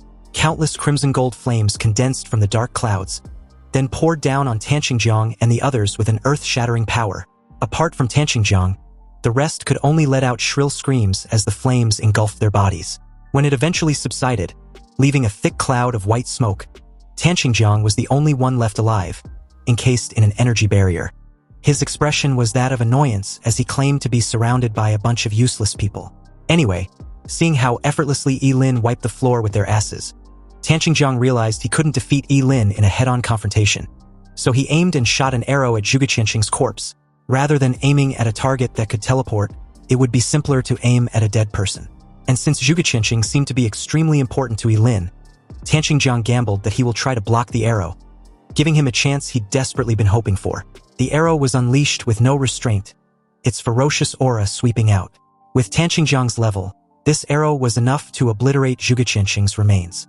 However, just as the arrow was about to strike the dead body, a violent fluctuation came from the space in front of Zhuge Qianqing's corpse as Ye Lin's body teleported over. Tanqingjiang's arrow pierced Ye Lin's forehead with a soft click. Then the violent power attached to the arrow encased Ye Lin in an ominous bubble, rapidly altering his metabolism. Tanqingjiang approached him with a scornful laugh. He'd made the right guess, and Ye Lin was stupid enough to use his own body to shield a dead man from the demon god's arrow. Ye Lin felt like his body was being torn apart internally. Then with a loud bang a moment later, he exploded into a cloud of blood mist. Fragments mixed with blood splattered everywhere right in front of Tanqingjiang, who confidently believed Ye Lin wouldn't be able to recover after being blown into a pile of fresh meat, regardless of the eternal scale. Tanqingjiang snorted coldly, a glint of shrewdness flashing in his eyes as he walked off with a smile of a victor, or so he thought. But unbeknownst to him, Ye Lin's body fragments began to show movements, twitching ever so slightly before starting to regenerate wildly. In one breath, the blown-off hand grew into an arm. In 2 breaths, half a shoulder grew out of a fully recovered arm. In 3 breaths, a head grew out, connected to the shoulder as muscle fibers constantly started to build together like silkworms, regenerating flesh and blood in the blink of an eye. Although Ye Lin only had 1 head and an arm in just a few breaths, that was enough. He raised his hand and unleashed a forbidden spell at Tanqingjiang from behind. The level 60 Holy Bow Hunter froze very abruptly with an expression filled with absolute disbelief as blood trickled down his mouth, and the intense pain caused him to spurt out fresh blood. His whole body convulsing as a golden energy shot seemed to have pierced him directly from behind. In that moment, Ye Lin's entire body had almost recovered, and if it weren't for his clothes being blown into shreds, there would be no trace of his injuries. He stared down at a terrified Tanqingjiang, who tried to use his status as the deputy director of Qingcheng Investigation Bureau as a threat, warning Ye Lin the trouble he would be in if he kills him. But Ye Lin sarcastically asked if he should be scared. After all, he already given him a chance, but he didn't cherish it. Tanqingjiang fired another arrow in a desperate attempt to catch Ye Lin off guard, but it was utterly pointless. Ye Lin unleashed the endless devouring skill which immediately engulfed him and gradually drained his lifespan till he decomposed into nothing but nourishment. He had devoured a level 62 job changer and gained moisture, fat, protein, carbohydrates, minerals, and a small amount of trace elements. His lifespan had increased by 2 years, experience points by 620, strength by 8 points, agility by 4 points, and spirit by 4 points. Ye Lin also devoured the rest, which suddenly shot his level from 25 to 28 with the 3 main attributes simultaneously improving significantly. He then called out to Wang Lichuan, telling him to stop hiding and come out. Wang Lichuan came out from his hiding spot with a forced smile, reminding Ye Lin that he was never his enemy and didn't have any intention of attacking him like the rest. Ye Lin wouldn't want to kill an old man to silence him, would he? Ye Lin questioned why President Wang would think of such an act. They were friends after all, weren't they? Wang Lichuan felt slightly at ease after hearing this, and now that it's certain Ye Lin possesses divine power, he promised to submit under his command, along with the entire Job Changer Guild in Qingcheng. Since the benefits of keeping the old geezer alive as a puppet outweighs his death, Ye Lin agreed to this arrangement. He was looking forward in working with the Job Changer Guild in the future. With that out of the way, Wang Lichuan politely suggested they leave the apocalyptic dungeon as soon as possible since it wasn't a suitable place for a long stay. Ye Lin agreed once again, but before they leave he still had something to take care of. Under the ultimate sublimation, he sacrificed an arm to cast the forbidden spell, the extreme ice spirit coffin. When the strange blue light suddenly condensed into a crystal-clear ice coffin, Ye Lin slowly picked up Zhuge Qinqing's body and carefully placed him in the ice coffin, promising to take him home. He then hoisted the ice coffin onto his shoulder before instructing Wang Lichuan to follow. As the two raced to the entrance of the exit, Wang Lichuan, upon realizing the men he left behind to stand guard had disappeared, comments on how the dangers of the Gate of the Apocalypse, though it might seem desolated, was beyond their current abilities to explore properly. Ye Lin simply replied that they would return once they have enough strength. An ominous aura settled at the exit as the two approached, and the very moment Wang Lichuan warned Ye Lin to be careful, a level 34 dragon-blooded behemoth literally dropped in front of them, causing dust and debris. It spurted a massive torrent of fire breath to which Ye Lin and Wang Lichuan effortlessly evaded. Ye Lin told the old geezer he would handle the monster before taking out his staff. He then casted the forbidden spell, the Flame God's Breath, which literally dropped a massive ball of flames on the monster's head, killing it instantly. Wang Lichuan was gobsmacked once again upon seeing such a terrifying forbidden spell. Ye Lin then devoured the level 34 dragon-blooded behemoth and gained moisture, fat, protein, carbohydrates, minerals, and a trace of extremely rare elements. His lifespan increased by 424 years, experience points by 340, strength by 6 points, agility by 2 points, and spirit by 1 point. Ye Lin also received the dragon bloodline with its current concentration at 0.000001% of unknown effect. Although Ye Lin was pleased to have absorbed a considerable amount of lifespan, he couldn't help wondering what exactly the dragon bloodline was. But he didn't have time to mull things over because in that very moment, the entrance looked like it was on the verge of collapse, so the two rushed in without hesitation. But the very second they did, a strong force began to suck them in. Then the key of the apocalypse inside Ye Lin forcefully came out and automatically flew away to close the gate. The entire experience seemed to be completely different from when they were entering. Fortunately, they made it to the other side in one piece. The gate immediately started to disappear, and along with it the ancient key of apocalypse, meaning the next time the Gate of Apocalypse and its ancient key appears, no one would know when or where that would be. Anyway, as the two bid a farewell to each other, Ye Lin expressed his desire to give Zhuge Qinsheng a proper burial before anything else. But if any problem arises afterwards, he will come find Wang Lichuan. As Wang Lichuan watched Ye Lin take his leave, he declared that the Job Change Guild would always be at Ye Lin's service. Meanwhile, as the scene shifts to the Zhuge family's manor, Zhuge, faced with the truth about his father's death, still desperately denied the very sight and convinced herself that it was a prank. Like a drowning person desperately grasping at the last straw, she yelled at Ling Yi to confirm that the person lying in the ice coffin wasn't her father. She believed the two must be playing a trick on her. But faced with Zhuge question, Ye Lin could only reply with an apology, explaining that he failed to protect his teacher. And per his wish, her father wants to be buried together with her deceased wife. Zhuge still didn't want to accept the truth, claiming that her father was a renowned strategist. So how could he possibly be dead? Zhuge collapsed onto the ice coffin and wept bitterly, tears streaming down her cheeks and freezing on the coffin. Ye Lin remained silent as Zhuge gradually got overwhelmed with grief. In this world, very few people can remain calm and composed after witnessing the unexpected death of a loved one. He didn't know how to comfort Zhuge, so he could only stand there like a statue, quietly watching her to prevent her from doing something foolish because of her emotional state. After crying for an unknown amount of time, Zhuge sobs subsided somewhat. Her gaze remained fixed on her father's corpse as she asked how he died. Ye Lin replied calmly that Zhuge Qinsheng did too much divination and received divine punishment. He also died for the sake of all humanity. With this intel, Zhuge understood that her father had already foreseen his death. But he had been so cruel not to bid her a proper farewell. Zhuge then tells Ling Yi to leave. She didn't want to see him anymore. Ye Lin was about to tell her about his promise to her father, but Zhuge didn't want to hear none of it. She then yells for Ling Yi to get the hell out of the manor. Ye Lin opened his mouth as if to say something, but in the end said nothing. Perhaps what Zhuge wants most right now was to be alone for a while. Ye Lin turned and left, gently closing the door behind him. The very next day, news of the sudden disappearance of Tan Qingjiang and several other important figures was broadcasted throughout the city of Qingcheng. Moreover, the famous astrologer Mr. Zhuge Qinsheng also suddenly passed away, and the specifics related to his death was still being investigated. These deaths had surely caused a stir in Qingcheng. Also, needless to say, the death of Zhuge Qinsheng had shaken the entire Daxia kingdom. At this point, with just a little bit of investigation, it can be found out that Zhuge Qinsheng went out of the city with Ling Yi. This also meant that the identity of Ling Yi must never be traced back to Ye Lin. But the main issue lies with the investigation bureau, specifically Officer Huang, who was dead set on finding Ling Yi. So in order to create more evidence that Ye Lin, who was still suspected of being Ling Yi, hadn't left Qingcheng in the past 2 days, he kept visiting high clubs arranged by the Ji family. Investigator Huang paid Ye Lin a visit in one of these clubs, wanting to know where he had been all week. Ye Lin feigned being oblivious and replied that he wouldn't know. He had done so many things in the last 7 days, so how can he possibly remember anything of importance? Annoyed with the antics, Officer Huang suddenly grabbed hold of his hand, then directly asked if he disguised himself as Ling Yi to accompany Zhuge Qinsheng out of the city. Unexpectedly, Ye Lin simply pulled out his phone and calmly informed Officer Huang that he was recording their conversation. So if he didn't have any evidence to back his accusations, he would be sued for defamation. His female junior reminded him in a whisper that there was currently no evidence proving Ye Lin went out of the city.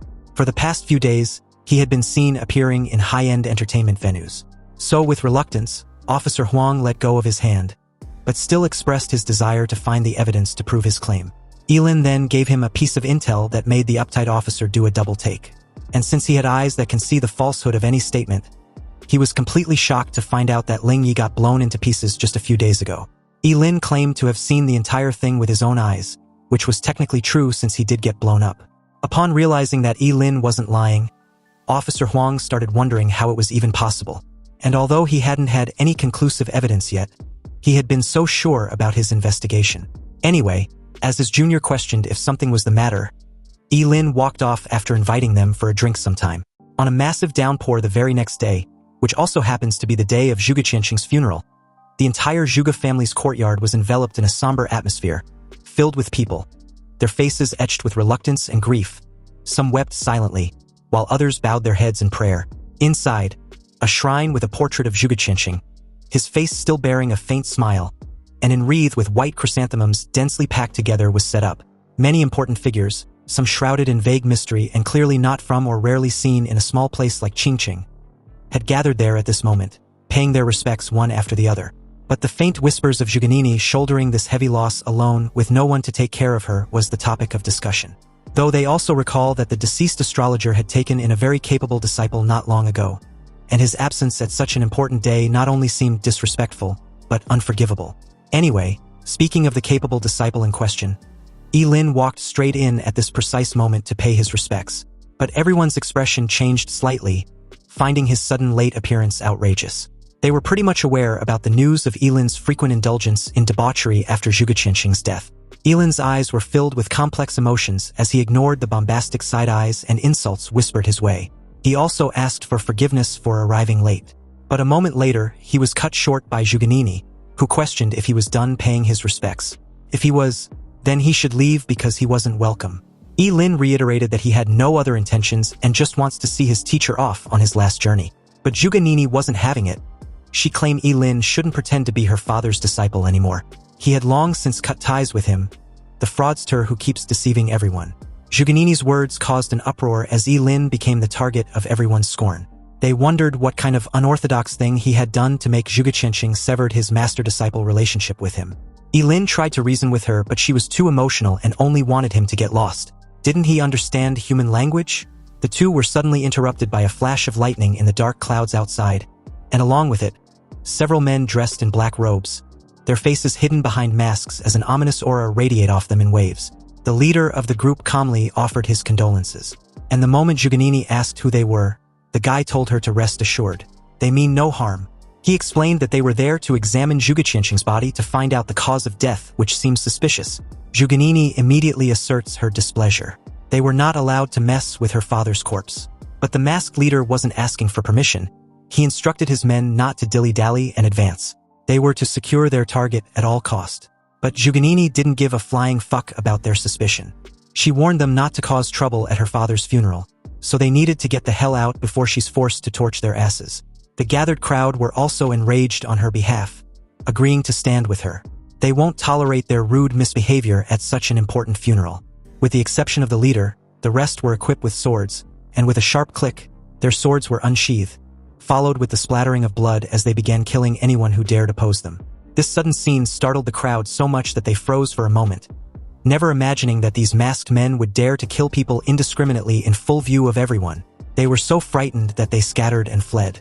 They respected Zhuge Qianxing, but they were not willing to join him, especially when it's over a simple autopsy. But in the next instant, the surrounding air around Zhuganini became scorching hot as the temperature rose rapidly. A dazzling crimson gold flame erupted from her, forming a raging inferno which she directed towards the masked leader. However, the guy didn't take her all-out attack seriously at all. He casually brushed off the crimson sea of flames like it was nothing. And at this sight, an indescribable fear rose in Zhuganini's eyes as she realized that the masked leader wasn't just a regular job changer, but a level 50 at that. A level considered as a pinnacle of power in Qingqing. The masked guy grabbed hold of Zhuganini's throat and hoisted her in the air. He wasn't going to kill her simply because of her father. But if she keeps up with her pointless antics, he would be forced to do something drastic. He then asked if Zhuganini was willing to do them the honors by opening the coffin. But before she could tell them to fuck off, Ye Lin yelled for them to stop, his tone chilling and commanding. The masked leader, who hadn't even noticed Ye Lin's presence until now, turned in his direction, only to see him charging towards him with a hand crackling with blue lightning. Fortunately, with his faster reflexes, he was able to let go of Zhuganini in time and evade most of the lightning attack with ease, though the lightning still scorched his arm upon detonation. And since it was solely directed towards him, Zhuganini was unharmed. Ye Lin declared his intention to kill them all if they still insist on taking the ice coffin. But instead of feeling intimidated, the masked group were rather excited. Since Ye Lin also insists on looking for death, they will send him off with a bang. The leader then instructed his masked guys to set up a barrier. In an instant, energy pillars dropped from the sky and sealed Ye Lin in a rectangular prison. But within the slight gap in the barrier, his crazed expression could be seen as he sacrificed his liver to summon the eternal thunder. A golden spear instantly broke through the barrier upon release, tearing through the air and creating a gaping hole in one of the masked men before piercing another into a wall. The two didn't even realize when they got hit before dropping to the floor with a thud. The leader cursed, his eyes filled with disbelief. Ye Lin had just used a forbidden spell to instantly kill one of them and fatally wounded another, a power that made his scalp tingle, but Ye Lin seemed to be on a roll. He raised his remaining hand and released a terrifying energy beam that totally obliterated another masked man and anything in its path into nothing but a pile of ash. The rest stood there dumbfounded, not knowing what to do. Ye Lin, on the other hand, was huffing profusely, looking disheveled and deathly pale, but his gaze never left the masked men. Zhuganini watched Ye Lin with a somber look, wondering if he was out of his mind. But the masked men, upon seeing Ye Lin's exhausted state, believed he wasn't much of a threat now, no matter how strong he was, though it was a poor lack in judgment on Ye Lin's part for sacrificing his life just to save a corpse. At this point, the masked men were no longer afraid and charged towards Ye Lin, flanking him from both sides while the leader delivered a fatal blow from an opening.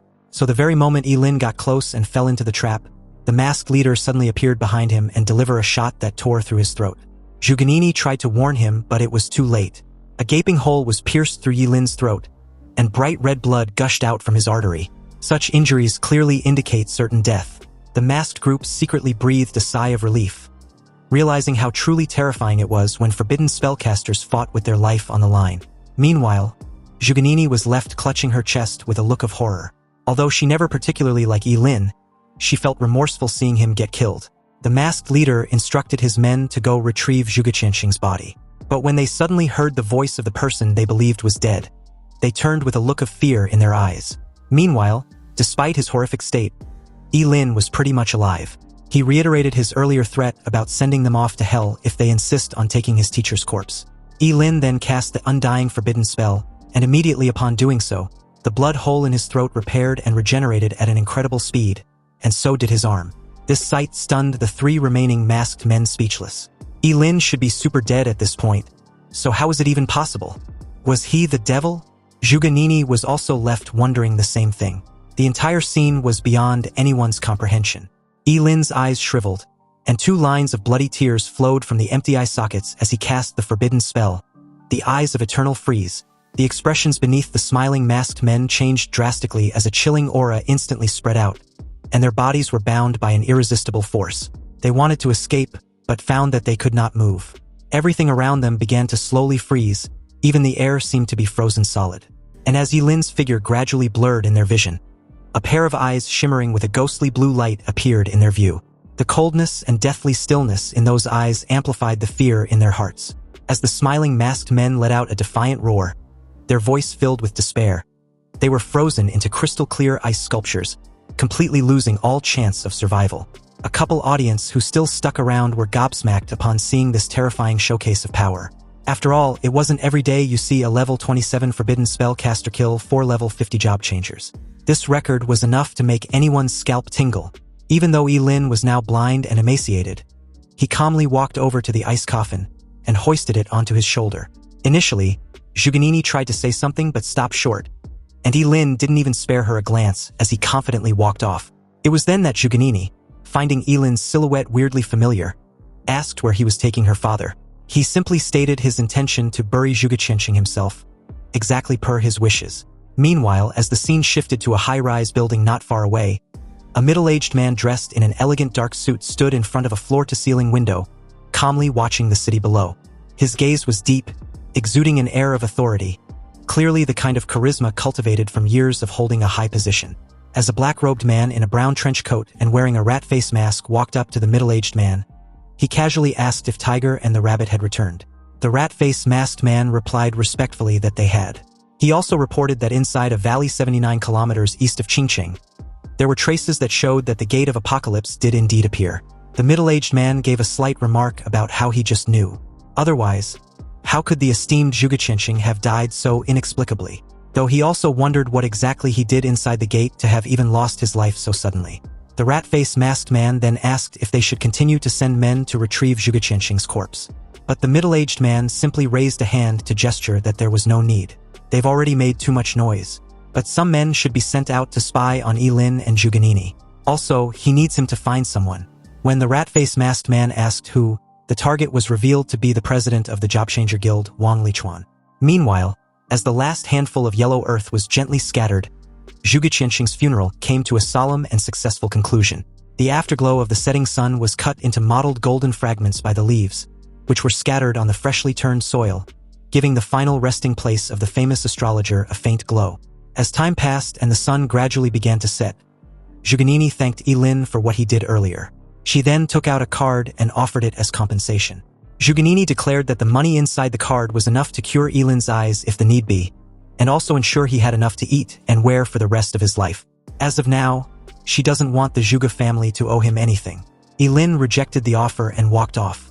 When she asked the meaning of his refusal, Ye Lin calmly replied that he didn't need any reciprocation for what he did, and besides, it was to repay his teacher, not the Zhuge family.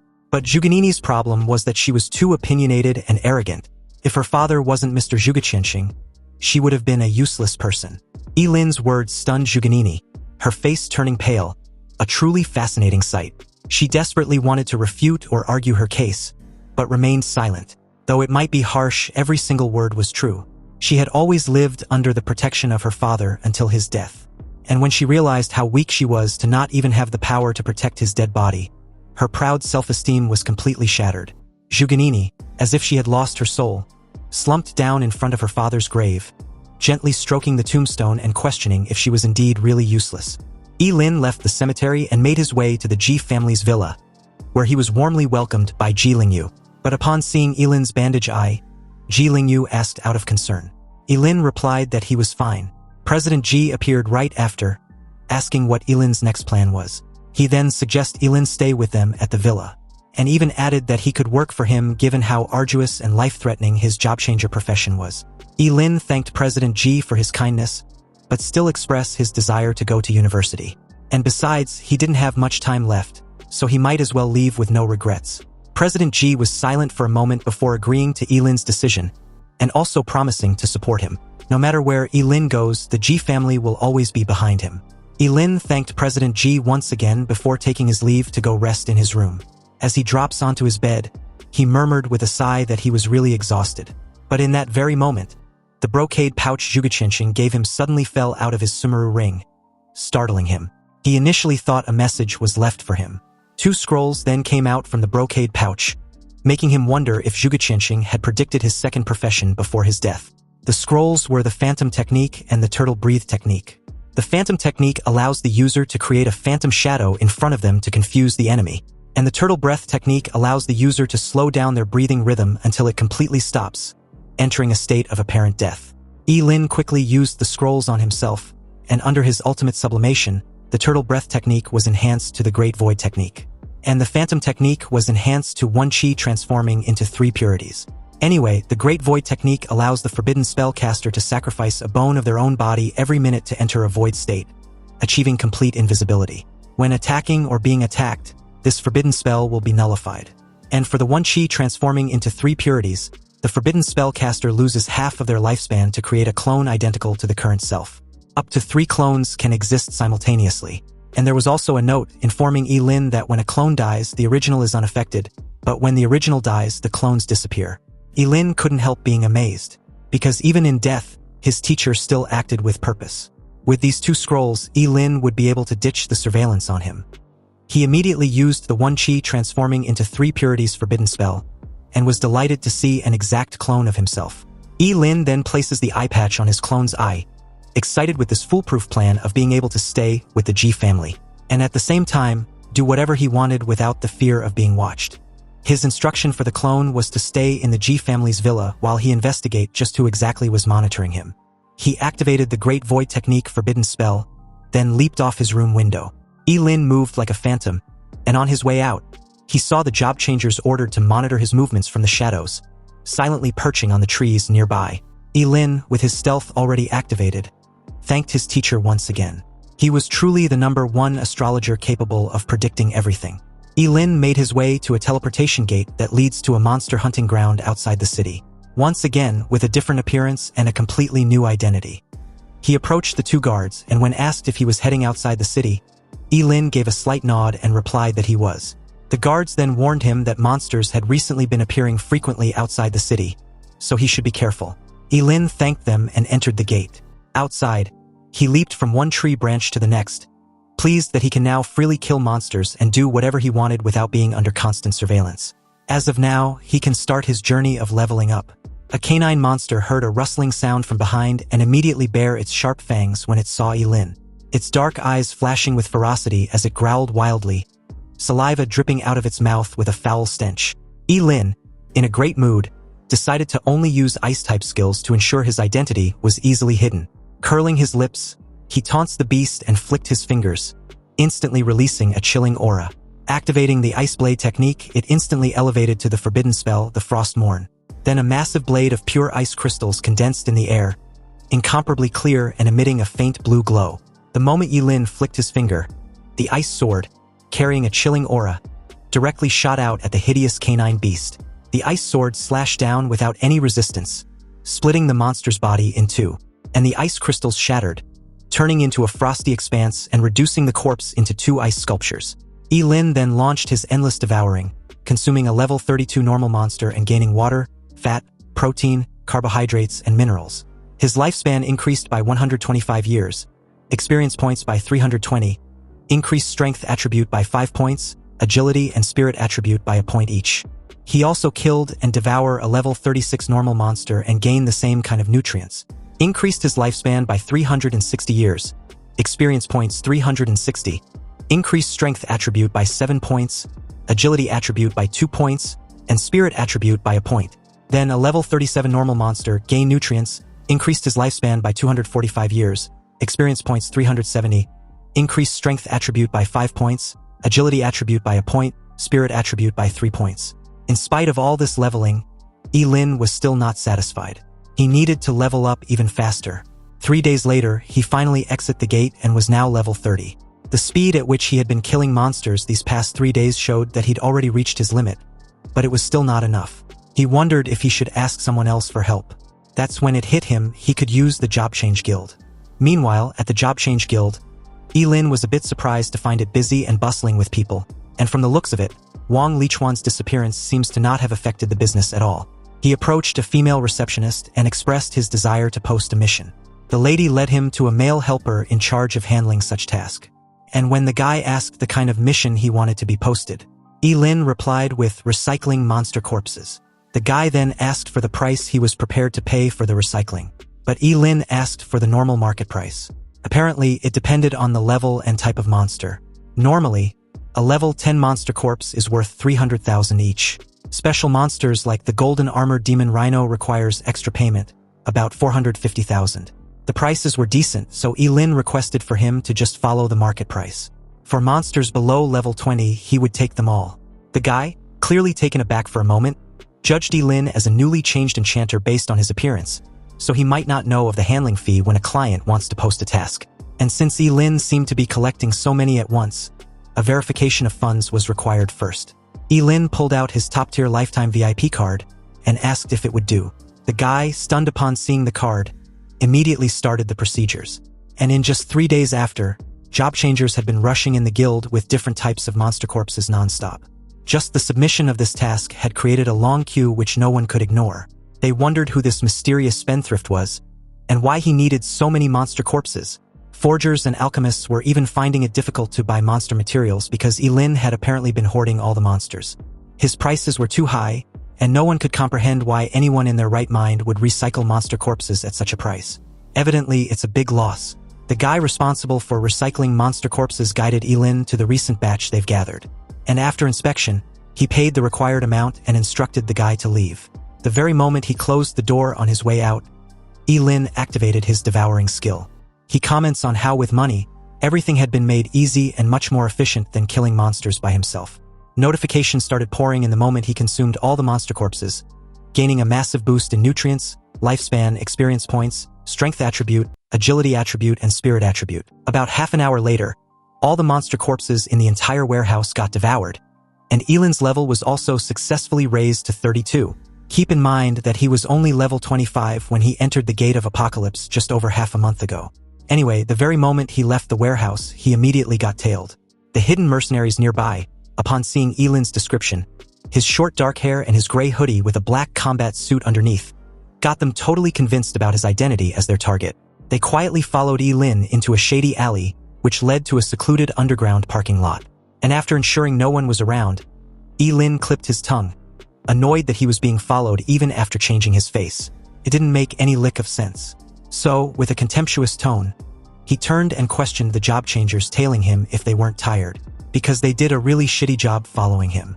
Anyway, since they had been publicly called out, the two mercenaries saw no point in hiding and revealed themselves, before rhetorically asking if Ye Lin was the person responsible for posting missions to collect monster corpses.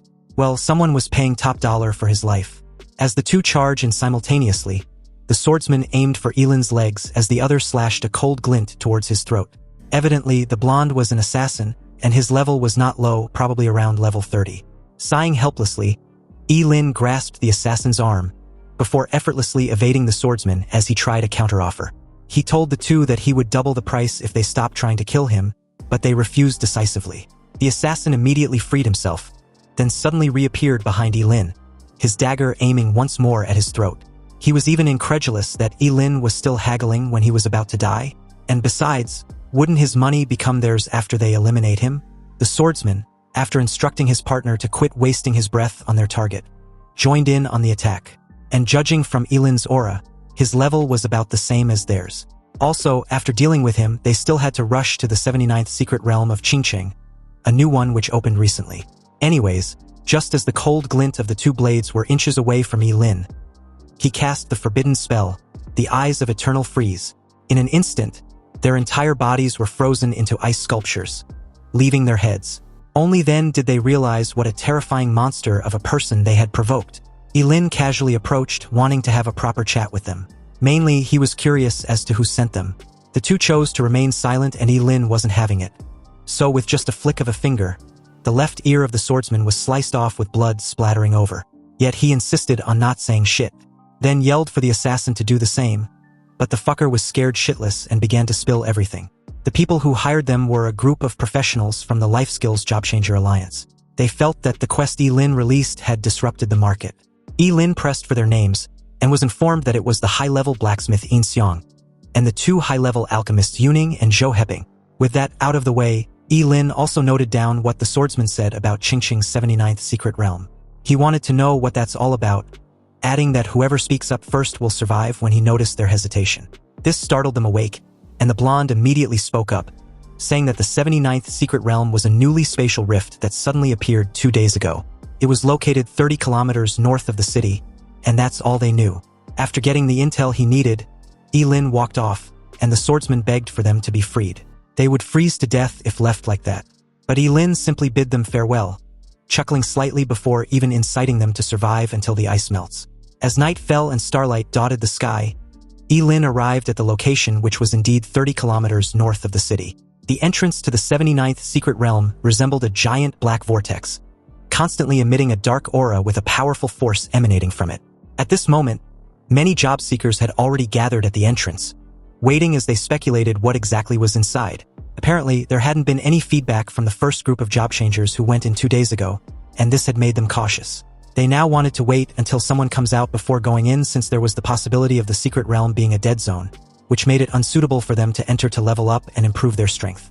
Undoubtedly, there will be other secret realms in the future, but they only had one life. So each one of them was hoping the other would go ahead and explore the realm first. Anyway, just as everyone was discussing this, the black vortex at the entrance to the secret realm suddenly became transparent. And through the transparent vortex was a dazzling light, which seemed to be projecting an object. As the light dimmed slightly, a slender scepter hovered at its center, its body shimmering with a colored radiance. A transparent crystal gem was set at the top of the scepter, engraved with ancient runes which exuded an ominous aura. But to the crowd, who only saw the scepter to possibly be a divine artifact, forgo all reason or the terrifying aura it exuded and suddenly rushed inside like a plague of locusts. Their greed palpable as they all expressed their intention to kill one another if it means obtaining the scepter. After they all entered, Ye Lin approached the black vortex with a slightly narrowed eyes. He had a vague feeling that this was likely a trap.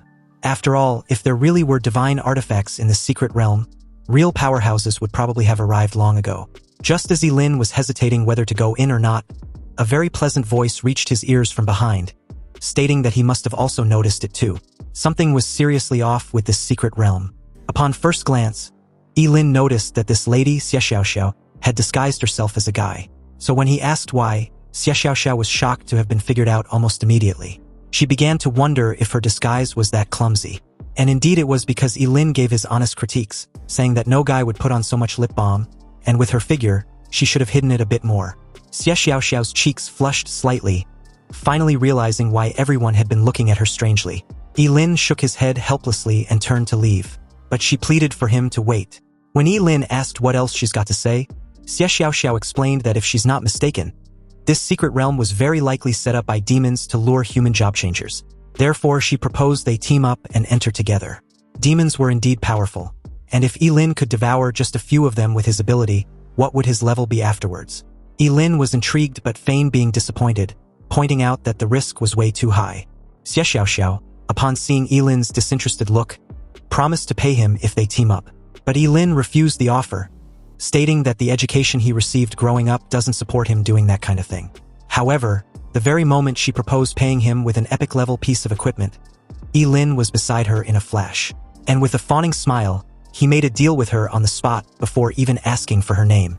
Xie Xiaoxiao, a bit shell-shocked with Ye Lin's sudden attitude, wondered just what kind of education he received as a child as she introduced herself.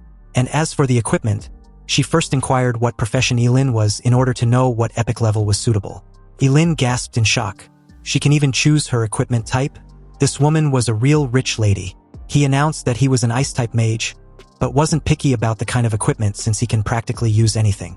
Fortunately, an ice-type mage seemed to be perfect because Xie Xiaoxiao actually had something that would suit Ye Lin. She took out a small box from her spatial ring and opened it. The item was a crystal-clear bracelet inlaid with blue gemstones, resembling an eternal blue ice which emanated a faint chill. It was the Ice Crystal Heart, an epic-level bracelet with an attribute spirit power amplification of 60%. It can also be refined if necessary. And the skill was Absolute Zero, which make the wearer expands a domain centered on themselves, and was infinitely close to Absolute Zero, within which Ice-type skills have their power amplified by 100%. Ye Lin was impressed. The bracelet was actually a domain skill, and upon wondering just what more incredible items Xie Xiaoxiao had, Ye Lin briefly conceived the idea of killing and looting her spatial ring. But thinking of the abundant resources with extensive knowledge, yet lacking common sense and even appearing somewhat foolish, Xie Xiaoxiao was clearly a spoiled brat who has lived in a secluded compound for a long time. And killing her could invoke the wrath of some powerhouse he might not be ready for. Xie Xiaoxiao snapped Ye Lin out of his thoughts, wanting to know if they really had a deal, because she needed to quickly explore the secret realm and hurry back home. Otherwise, she would be grounded if her mom finds out. This made Ye Lin wonder if she sneaked out just to explore an unknown secret realm. But Xie Xiaoxiao was indignant about her situation. So what if she sneaked out? She was very capable of protecting herself. Anyway, from their brief encounter, Xie Xiaoxiao had a gut feeling that Ye Lin was pretty powerful. She asked of his level and name, and Ye Lin introduced himself as Yi Mushuang, a level 45 job changer. Xie Xiaoxiao was a bit taken aback because Ye Lin looked about 20 years old, yet he was already level 45. Was he a genius? However, compared to her, who turned 17 this year and was already at level 37, Ye Lin wasn't even close.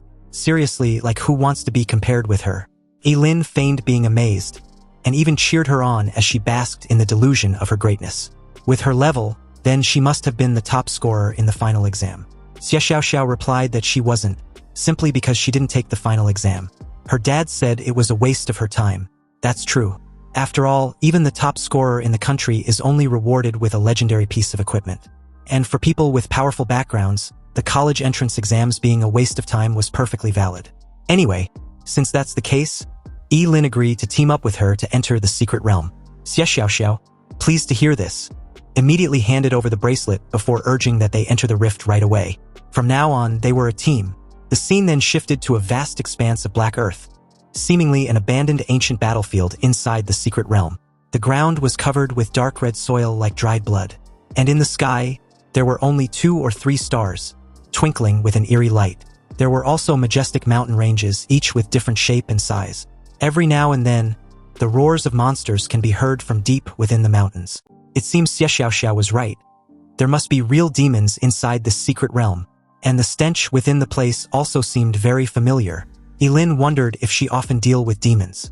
Xie Xiaoxiao gave a slight nod, before whispering that she always deal with them under her parents' supervision. But this time around, she planned on facing them without their assistance. At the moment, she kept wondering where all the job changers from earlier had disappeared to. Did they get randomized locations?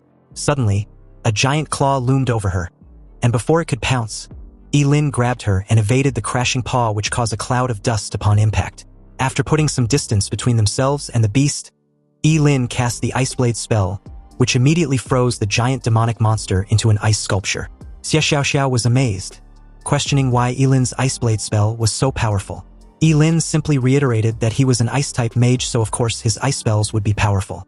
But his next action left Xie Xiaoxiao a bit puzzled. He stashed the monster corpse inside his sumeru ring. When she asked why, Ye Lin suddenly starts to cry dramatically as he explained that he's an orphan, and these monster corpses can be worth quite a lot of money. He really had no other way of making money besides this, even though it was too hard. The job change fee alone was 100,000 yuan. Then there's equipment, skill books, and materials. None of them were free. But he had no family, no support, no one to back him up. His life is so hard that he doesn't believe in fate. Ye Lin kept rumbling on, laying it on so thick that Xie Xiaoxiao had to beg him to stop. She apologized for even asking. Ye Lin shouldn't worry. He can have all the corpses of the demons they hunt, since they were much more valuable than monster corpses. She doesn't want them anyways. However, he had to help her record a video of her dealing with the demons they would hunt. Xie Xiaoxiao wants to prove to her family that she can hunt demons on her own. Ye Lin thanked her for her generosity, adding that she was truly a good person. And as for the video, she needn't need to worry, he would make sure he capture everything in 4K. Inwardly, he admits that Xie Xiaoxiao's mind doesn't seem very sharp. Anyhow, judging from the journey they've covered, it's either she had been intentionally leading Ye Lin in one direction all along, or she can sense the traces of demons in this secret realm. On the way, they finally encountered a group of job changers around a campfire, and upon sensing their presence, the group paid them no mind. One of them deduced the two were there to snatch kills, but another judged them not to be very strong. The two in question left the scene as Ye Lin points out that their gazes feel unfriendly. Xie Xiaoxiao told him to ignore them. As the two ventured deeper into the mountains, passing through a gorge, the air around them seemed to grow heavy and cold. They leaped out as Xie Xiaoxiao informed him that they were very close, just up ahead. Ye Lin nodded and followed the direction she indicated. There, they encountered a giant demon, nearly 3 meters tall. The demon, startled to see them, had its body covered in black scales, its eyes as dark as the abyss, and its fangs protruded from its mouth, making it appear exceptionally ferocious. Judging from its aura, the demon was probably around level 40. Ye Lin asked with concern, wanting to know whether Xie Xiaoxiao was certain she could handle the demon. Under the same level, the combat power of demons was far more terrifying than that of monsters. A level 40 demon can easily defeat more than a dozen level 40 monsters. In other words, demons were an enhanced and evolved version of monsters. As Xie Xiaoxiao dashed forward, she calmly reassured Ye Lin not to worry. He should just start recording. A sly glint flashed in her eyes as she waved her hand. The next moment, her 10 jade fingers began to move gently, and the surrounding air seemed to be drawn by an invisible force, trembling slightly as well. Using a cell phone, Ye Lin zoomed in and saw thin lines, which were almost invisible to the naked eye, being constantly thrown out from Xie Xiaoxiao's fingertips. These fine threads only occasionally shimmered faintly under the flashlight, and like nimble snakes, they swiftly coiled around the demon. The demon seemed to sense the danger. It let out a roar, and its dark scales seemed to harden even more, trying to withstand the attack of the fine lines. However, these fine lines were as sharp as swords, completely ignoring the demon's scale armor and easily piercing through it. In an instant, dark blood began to seep out from beneath the dark scales. Ye Lin, who was filming, was astonished. Although he couldn't figure out Xie Xiaoxiao's profession, judging from her actions, her combat skills were definitely not bad. These nearly transparent threads were absolutely the best weapon for sneak attacks. Even a level 50 job changer could easily have their head cut off by her if they're not careful. Xie Xiaoxiao was confident in her star puppet strings, believing that once it entangled its prey, they can't break free. Furious, the demon tilts its head back, opened its blood-red maw, and gathered a dark red energy. And although Ye Lin warned her to watch out, it was already too late as the demon shot it out towards Xie Xiaoxiao. If this energy were to hit her, she would be seriously injured and even die. Fortunately, she reacted very quickly as countless fine threads wrapped and crossed in front of her, forming a semi-transparent shield. A thunderous boom resounded as the energy unleashed slammed heavily into her shield, picking up a cloud of dust. And as it eventually subsided, Xie Xiaoxiao had been pushed back dozens of meters, but fortunately, she was protected by the thin silk shield and was not injured. although her breathing was a little disordered and her shirt had also been shredded. The demon had also successfully broken free from the shackles of the invisible threads, and as it made its way towards her, it declared that it was going to eat her alive. Xie Xiaoxiao's face turned dark as she coldly admits that she underestimated the demon. She then jacked up her power to the max, sprouting butterfly-like wings. She raised her hand, and invisible threads surged out once more, aiming to wrap around the demon. But having learned from his previous experience, the demon dared not let the star puppet strings entangle him. He turned and fled without hesitation. The star puppet strings, though powerful, were clearly inadequate in terms of pursuit and missed him. Xie Xiaoxiao immediately gave chase, unwilling to let the demon escape. Ye Lin warned her not to pursue because it might be a trap, but it fell on deaf ears. Ye Lin had to activate his fleeting dance and follow along. The demon, using his familiarity with the terrain to evade all the invisible threads launched in his way, suddenly stopped dead in his tracks when he reached what seemed to be his well-laid trap. However, with Xie Xiaoxiao hot in pursuit, the demon's abrupt stop made her foolishly believe it had run out of stamina. She demanded for it to prepare to die, but unexpectedly, instead of the demon feeling scared and helpless, it lets out a chilling laugh, before stating that she was the one who should prepare to die. Then, almost instantly, the scene before her changed. The once large empty space was now occupied by more than 20 demons, tall and imposing like iron towers. Xie Xiaoxiao's delicate face was filled with disbelief. She never expected that there would be so many demons in a secret realm of a small city like Qingcheng. And although this seemed impossible, she suddenly revealed a resolute expression and whispered an apology to Ye Lin. She would take responsibility for getting him involved in this mess. When the fight starts, she would use her star puppet strings to hold back all the demons so Ye Lin can escape. When he asked about her, Xie Xiaoxiao confidently assured him not to worry. She had a way to escape. Ye Lin didn't say anything more and turned to leave, but upon seeing this, the demon instructed the others to stop him. They weren't allowed to let a single human in this secret realm to survive. No sooner had he finished issuing this order than several demons attacked simultaneously. Ye Lin evaded an attack aimed directly at his back, his speed impossible to lock on. Multiple dark flames were then hurled in his direction mid-air, but Ye Lin used his fleeting dance to evade once more, and under the cover of the thick fog created, he silently hid behind a rock. As the scene shifted back to Xie Xiaoxiao, her expression was solemn, and upon seeing that Ye Lin had successfully escaped, she withdrew her star puppet strings and also tried to run away. Unbeknownst to her, Ye Lin was still recording her from a nearby rock, curious to see just how she plans on escaping. Xie Xiaoxiao turned and fled at max speed, and when two demons blocked her path, she rid them to shreds with her star puppet strings. The rest of the demons gave chase after she broke through their encirclement, but it was obvious they couldn't catch up. In that moment, believing she was in the clear, she promised to settle the score with them in their next encounter. But the scaled demon had other ideas. He condensed a dark energy orb in his palm and hurled it at Xie Xiaoxiao. It traced a strange trajectory in the air and chased after her with an eerie chill. Xie Xiaoxiao felt it closing in from behind and tried her best to lose it. But the damned energy sphere was like a leech locked tightly onto her. She then tried her fine threads next, but it too was of no use. This shocked her greatly as the dark orb rapidly approached, hitting its target with a perfect bullseye. Meanwhile, Ye Lin decided to step in when it became obvious that Xie Xiaoxiao couldn't escape. As the scene cuts back to the explosive hit, Xie Xiaoxiao was now trapped in the very center of a spherical cage known as the Heavenly Demon Cage. And this surprised her since the demon was actively spending big just to capture her. Apparently, the Heavenly Demon Prison Cage was a human capturing device forged only by demon with imperial bloodline. Once trapped, unless one's strength surpasses that of the creator, it was impossible to break free in a short time. Xie Xiaoxiao, who never expected the demon to actually have something like the Heavenly Demon Prison, wondered aloud if the secret realm was possibly related to the demon race with imperial bloodline.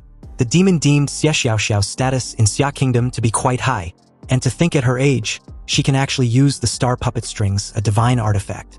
If captured and brought back to the demon realm, his reward would far exceed the price of a single Heavenly Demon Prison Cage.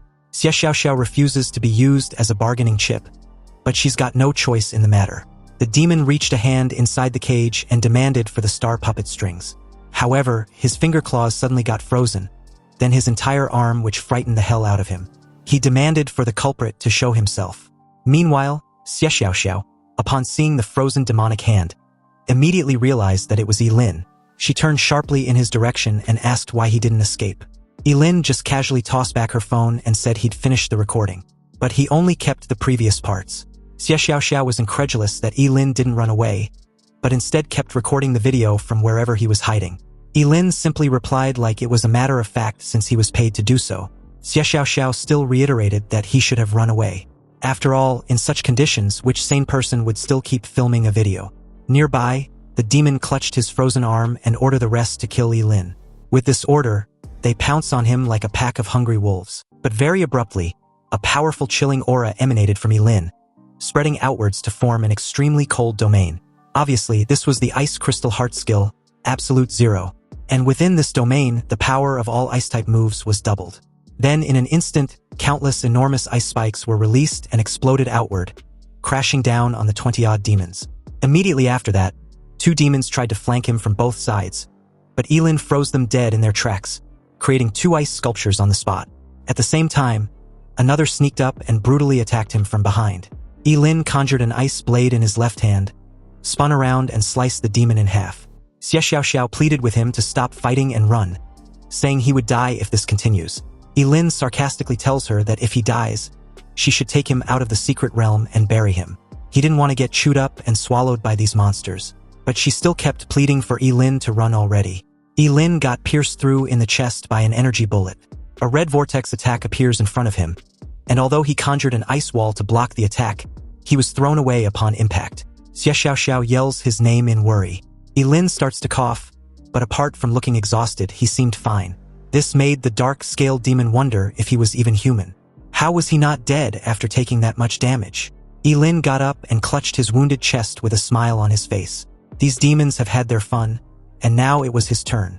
As the two faced each other for a brief standoff, the dark-scaled demon mocked Ye Lin, saying this was just his last gasp before death. He asked if Ye Lin really thinks he can kill all of them. Ye Lin stood his grounds as the demons charged in to attack him. Deciding to use a forbidden spell, Ye Lin clasps his hands as an ice erupts from the ground upon the activation of the Eternal Ice Seal. Ye Lin remained silent when the demons mocked him for having a terrible aim. But in his eyes they were a bunch of idiots, and their death was inevitable. So upon detonation, all the ice shards exploded simultaneously, creating a massive ice pillar which crashed down with a reverberating boom, eviscerating all the demons into dust. Xie Xiaoxiao watched in silence and speechlessness. She was absolutely dumbfounded watching Ye Lin actually delete more than 20 demons in an instant. Obviously, such power was absolutely terrifying. Ye Lin walked over, coughing repeatedly before saying he told her it was a guaranteed win. Xie Xiaoxiao asked if Ye Lin was okay. Ye Lin groans as he gave a thumbs up, then passed out seconds after, fully aware this was the backlash from the forbidden spell used earlier. Xie Xiaoxiao caught him mid-fall, before asking once more whether he was alright. But in that exact moment, Ye Lin felt a looming presence from behind as the shadowy figure of the dark-scaled demon made his appearance, before swinging his massive hand in the direction of the two. He warned Xie Xiaoxiao to watch out, then pushed her out of harm's way before he was brutally smacked into a huge rock nearby, denting it greatly upon impact. Xie Xiaoxiao calls his name in a panicked tone, and as she clenched her fist, rage washed over her as she also cursed through her tears. Moments after, her colorful butterfly-like wings sprouted out once more, along with her star puppet strings. Then in an instant, she was behind the dark-scaled demon with her star puppet strings tightly wrapped around him once more. Only this time around, Xie Xiaoxiao didn't dally and immediately shredded him into pieces, or farmed for quite a bit, before rushing back to Ye Lin. She tells him to pull himself together before taking out her space pouch. Xie Xiaoxiao claimed she had medicine made by a top-tier alchemy master that will definitely save him. And although Ye Lin assured her not to worry and should just leave before the other demons show up, she wasn't having it. She first fed Ye Lin a pill, then pleaded for him not to die on her. Xie Xiaoxiao began feeding Ye Lin pill after pill until his mouth got completely stuffed, unable to swallow anymore. But she misjudged this and began to sob, thinking Ye Lin was dead. And through her tears, she promised to become stronger, avenge Ye Lin and take him out of the secret realm. Xie Xiaoxiao hugged Ye Lin's body tightly as she sobs heavily. And it wasn't until this presumed corpse coughed violently once more did she freeze with realization. Ye Lin weakly asks her to let go of him, saying he will get choked to death by her before the demons even gets to kill him. Xie Xiaoxiao was visibly pleased and thankful that Ye Lin was still alive. But Ye Lin simply stated that maybe the god of death didn't want him, or the medicine she gave him had taken effect. Xie Xiaoxiao then tells him not to be afraid. She promised to find the best cleric in Daxia to treat him once they leave the secret realm. Anyway, when Ye Lin asked what she was doing, She simply used her star puppet strings to cocoon him in a sleeping bag. She was determined to carry him out of this secret realm no matter the cost. The two soon began moving across the rocky terrain in search for the exit. The scene then shifted to a massive statue head with a glowing portal right beneath it. It was the exit gate of the secret realm, so several demons were tasked to guard it, ensuring that no human could escape. And as for those now entering, their fate was sealed the very moment they made that decision. Nearby, Xiaoxiao, hiding behind a huge rock, noticed the pile of corpses the demons had killed and reacted in shock. Cursing, she can finally confirm that the secret realm was a trap set by the demons to hunt humans. They were killing every human who enters the secret realm. Ye Lin tells her to put him down and leave by herself. This way, she would be able to escape and bring back other survivors to save him since he was dragging her down. Xiaoxiao refuses immediately and tells Ye Lin that he isn't a burden. He was her teammate, so she wouldn't leave him behind. Unfortunately for the two, a demon spotted them in that very moment and alerted his fellow demons about their presence. Ye Lin and Xiaoxiao were soon surrounded and marked as easy targets. In their eyes, the two were merely reduced to a worn-out human and a cripple. Xiaoxiao lets out her star puppet strings and expressed her desire to tear them into pieces, while Ye Lin, on the other hand, wants to be released, explaining that he can protect himself. Xiaoxiao didn't argue and released Ye Lin almost immediately. She charged towards three demons, her star puppet strings flaring in all directions as she tells Ye Lin to watch. She was going to solo kill all of them. A violent surge erupts across the ground, sending debris into the air as the demons got struck down. Ye Lin turned his attention to the pile of dead job changers nearby. And although this was tragic, it works in his favor since he can devour them to level up. And upon the activation of his endless devouring skill, a colorful surge of energy burst from him and enveloped the corpses. He was soon notified that he had devoured a level 22 job changer, a level 25 job changer, and others, gaining experience points, moisture, fat, and an increased lifespan of 250 years. His strength increased by 8 points, agility by 6 points, and a single increase in spirit attribute. His level had also shot up by 2. Meanwhile, Xiaoxiao had been completely boxed in at this moment as the demons kept their teasing antics. They planned to torture her before killing her, but Xiaoxiao was a tough nut to crack. With resolve, she calls them despicable and declares that she would rather kill herself and leave no remains than to be tortured. The demons suddenly pause as the entire area began to snow, their confused expressions clearly evident as they began to wonder what was going on. They failed to see Ye Lin a few distance above, but felt a sudden surge of power. Waving a hand, Ye Lin sacrificed an organ and cast a forbidden frost spell similar to the Eyes of Eternal Freeze. The sudden surge of power released created some sort of avalanche made of ice which tore through the terrain and froze every demon on the spot. This gave Xiaoxiao a chance to escape. A half-frozen demon questioned incredulously how such a terrifying person could exist near Qingqing, which is supposed to be only a small county town of the human race. Another urgently orders the alarm to be sounded and to report to Lord Norris. A red flare shoots into the sky. Ye Lin realized that the demons were calling for reinforcements. It becomes clear that escape was no longer possible, so they decided to leave that place first. Xiaoxiao states that the demon race is blocking the entrance, and that there must be more humans trapped in the secret realm besides just the two of them. Ye Lin agrees. He then notes that there are so many demons inside this secret realm, making it a great place to level up, and admits he is reluctant to leave. Later, in a forest at night, Ye Lin and Xiaoxiao sit by a fire roasting meat. Ye Lin says the food is delicious. Xiaoxiao tells him she truly admires his recovery ability, pointing out that he was seriously injured before but is now fine. He explains that it is her medicine and the four-eyed demon pig she roasted that healed his wounds. Xiaoxiao asks if that means she can become a chef. Ye Lin replies that after they get out he can open a restaurant. She excitedly says it is the first time someone has praised her cooking. Suddenly they both reacted to muffled sounds nearby, and as Ye Lin wondered if there was someone else in the forest, Xiaoxiao revealed that she found many traces of humans when she hunted the four-eyed demon pig. Ye Lin got up and told her they should go check it out. Elsewhere, an injured guy explains that the secret realm was nothing but a huge trap, and that what artifact could exist there when there are only ferocious demons. He adds that even high-level monsters are rare near Qingqing, so it makes no sense for so many demons to appear from a secret realm, wondering if the demons are brewing some kind of conspiracy. He then says the urgent task now is to think of a way to escape. Another holds his head and says the exit is filled with demons and going there means death. A guy in red robes steps forward and says that at this point there is only one way to help them break through. The others call him Wu Hao and state that he is currently the strongest among them, urging him to speak quickly if he has a plan. They promise that if he leads them out, he will be a great hero, and they will remember his kindness. Wu Hao, being a level 48 extreme flame swordsman, says his plan is somewhat cruel and explains that those who are seriously injured obviously cannot escape and are a burden. He proposes that if they act as bait to lure away the demons at the entrance, the rest might be able to break through together. He then asks who approves of this plan and who objects. 2 injured men protest, saying using them as bait is just sending them to die and it's too cruel. A woman also agrees, saying her husband is badly hurt and she cannot leave him behind.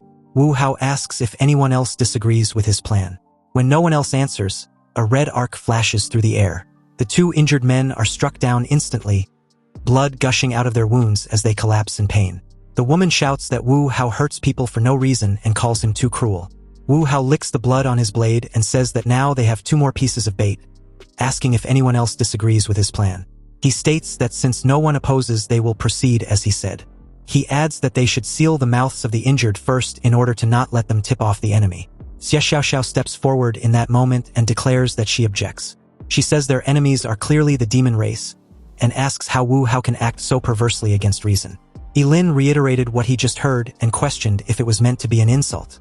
Ye Lin tells Xie Xiaoxiao that she's cursing wrongly, so he will teach her how it is done. He begins spouting a torrent of insults so skillfully that a guy comments that he did not expect cursing to have such momentum. Wu Hao calls them 2 more people with a death wish, and swings his blade toward Ye Lin. He declares that he will smash his teeth one by one and cut out his tongue. Wu Hao suddenly stops and wonders why he cannot move. Xie Xiaoxiao had used her star puppet strings to restrain Wu Hao, who furiously believes that she is playing tricks. He promised to take care of her after freeing himself. And in that moment, a guy curiously asked what kind of weapon the star puppet strings was. Wu Hao struggled furiously, but this only seems to injure him. Still bound, he screams in pain before Xie Xiaoxiao released him. Ye Lin tells him that now he is a heavily injured casualty too, and that he plans to use him as bait first. Wu Hao weakly tells him not to, and Xie Xiaoxiao replies that, if not for the demons, she would have killed him. The surrounding survivors step forward and address Ye Lin and Xie Xiaoxiao as experts, asking them to take them along. They promise heavy rewards once outside the secret realm and began begging. Xie Xiaoxiao tells them not to worry and says that as long as they work together, they can definitely leave the secret realm. Ye Lin says he is quite interested and asks how they plan to get so many people out. Xie Xiaoxiao adds that she has a way because she has read The Art of War. Ye Lin looks at her with confusion. She draws a map on the ground with a stick and tells everyone to look, saying that this is their position. She points out the exit and explains that at least 15 demons are guarding it, likely even more now. She states that they need to split their forces into 2 groups, Team A and Team B. She says those with combat power will fight to buy a chance for the wounded to survive. She explains that mages and the wounded will go into Team B, while Team A will be responsible for attracting the demons' attention, so they need classes with high speed. She then asks who will join Team A. Ye Lin says that although he is an ice mage, he is not slow and can join Team A. A man says he will join too. The woman says she is injured but has a speed-up skill and will join as long as they can get her husband out.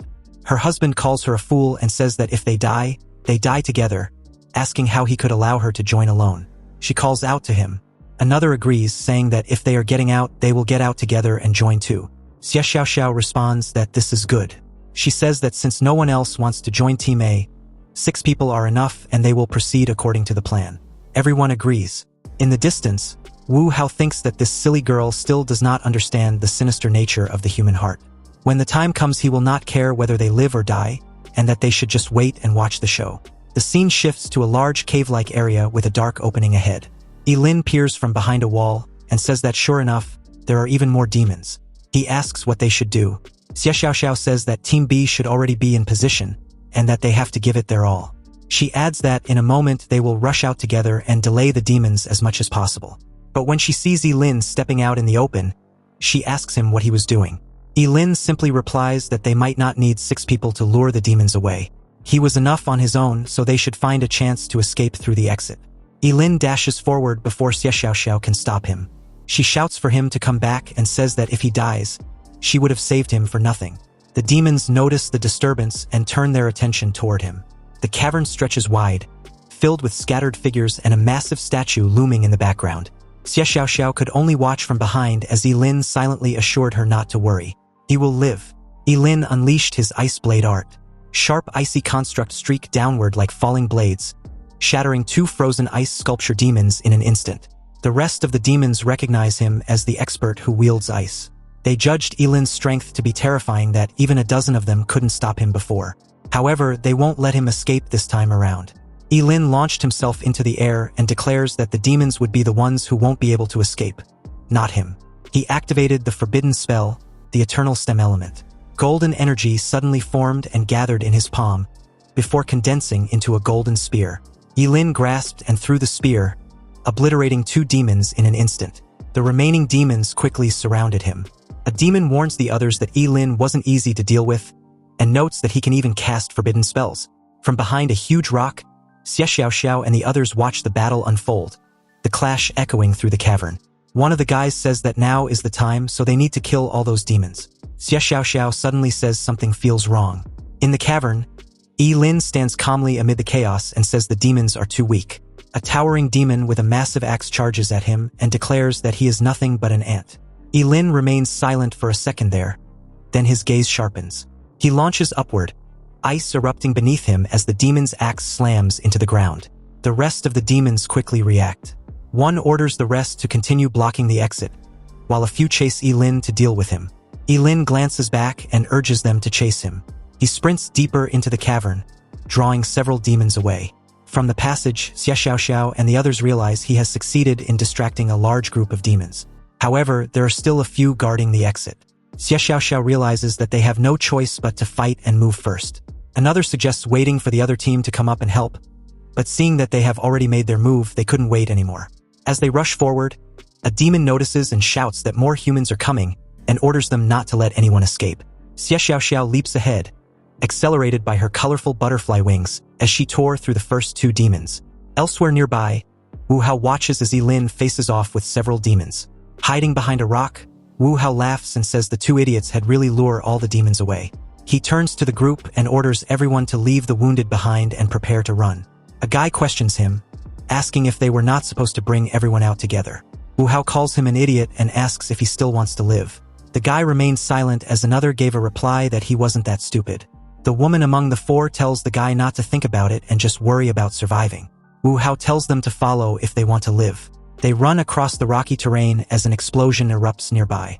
Upon seeing them, Xie Xiaoxiao reports that Team B was rushing up to help them, but when she realizes that they were rather heading straight for the secret realm's exit, she knew right away that it was Wu Hao's doing.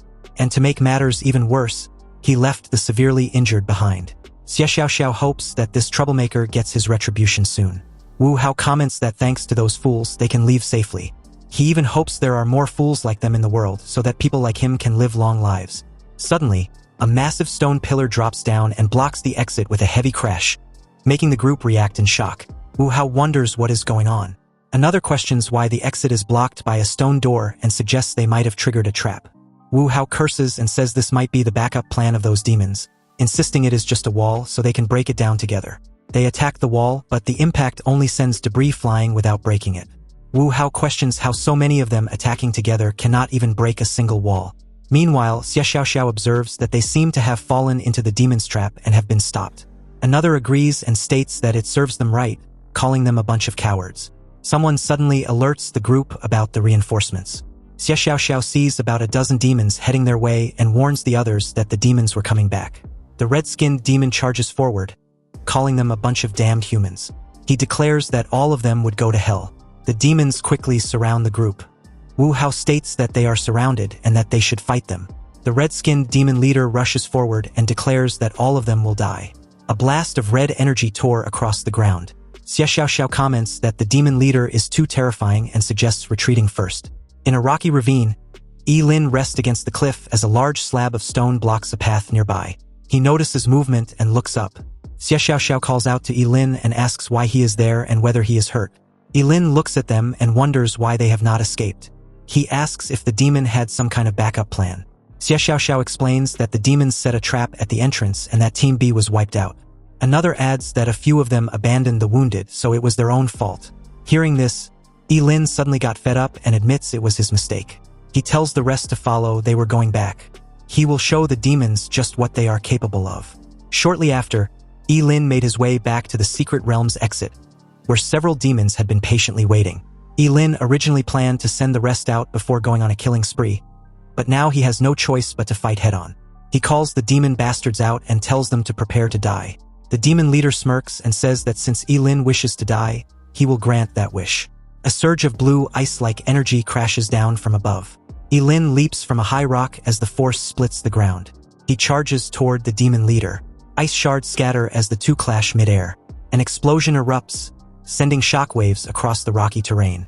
The demon leader stares at him and remarks that he was badly injured just now, questioning how he managed to recover so quickly. Ye Lin raised his hand and replied that it's something his stupid brain can't comprehend. A dark red energy suddenly surged outward, devouring every demon corpse on the battlefield. The demon leader stares in shock, wondering what kind of weird move this was. Ye Lin stood firm with his devouring skill already activated, and after devouring every corpse in sight, the demon leader, Norris, still baffled with the strange power Ye Lin just showcased, questioned in absolute incredulity. Ye Lin might even be more fucked up and ruthless than him. Seriously, to actually devour his own kind, that's extremely messed up. Ye Lin simply gives a crazed smirk and tells the red brute not to trouble himself worrying about that, because it will soon be his turn, and he can't wait to see how many perks he would get after devouring him. In that moment, Ye Lin truly looked like a starved, deranged beast.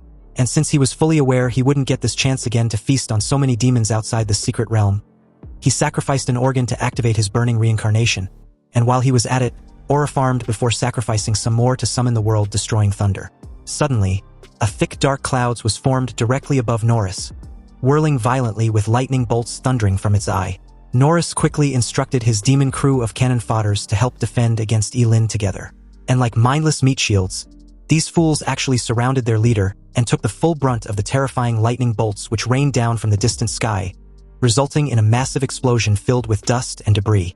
An entire cloud of it, along with several charred demon corpses. When the dusty white cloud of smoke eventually subsided, Norris was confident Ye Lin wouldn't last long, simply because he was using forbidden spells. Ye Lin didn't refute this, but added that he would let them experience a whole world of misery for it. Surrounded by karmic flames, Ye Lin began to unleash a torrent of forbidden ice and fire spells, engulfing all the demons in a whirlwind of agony. Every time Ye Lin casts an ice-type forbidden spell, he immediately follows it up with a fire-type forbidden spell. Forbidden spells like the Eye of Eternal Freeze, the Fire God's Breath, the Heaven-Burning Fire, the Sorrow of Cold, and about a dozen more rain down like a meteor shower, eviscerating the lower-level demons while seriously injuring a few of the higher-level ones. The entire clusterfuck dwindled the demons' number significantly, and in the aftermath, the number of demon corpses was too overwhelming that only a few high-level demons were left standing. But with the exception of Norris, who couldn't comprehend how this was even possible, the rest decided to ditch his ass and make a run for it. They never sign up for this. They were supposed to be doing the torturing and slaughtering, not the other way around, and definitely not by some terrifying deranged human. But how can Ye Lin allow such delicious experience points flee? He raised a hand in their direction and declared that none of them would escape.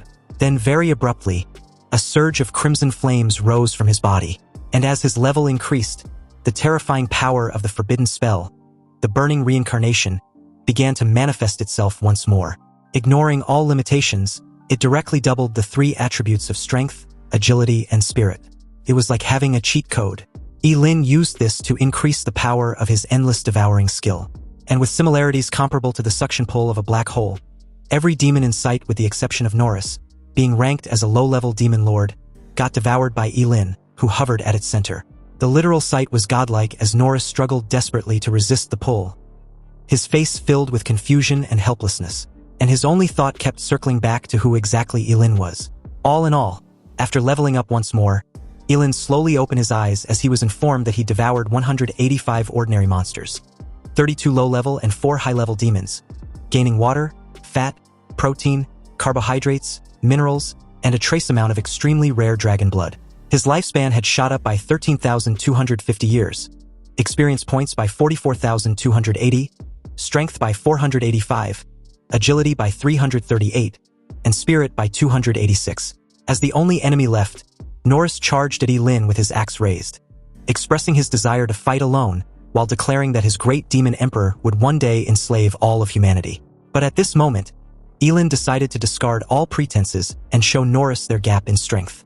He effortlessly caught the sharp edge of his massive axe mid-swing, which shattered the poor brute's confidence for a moment there.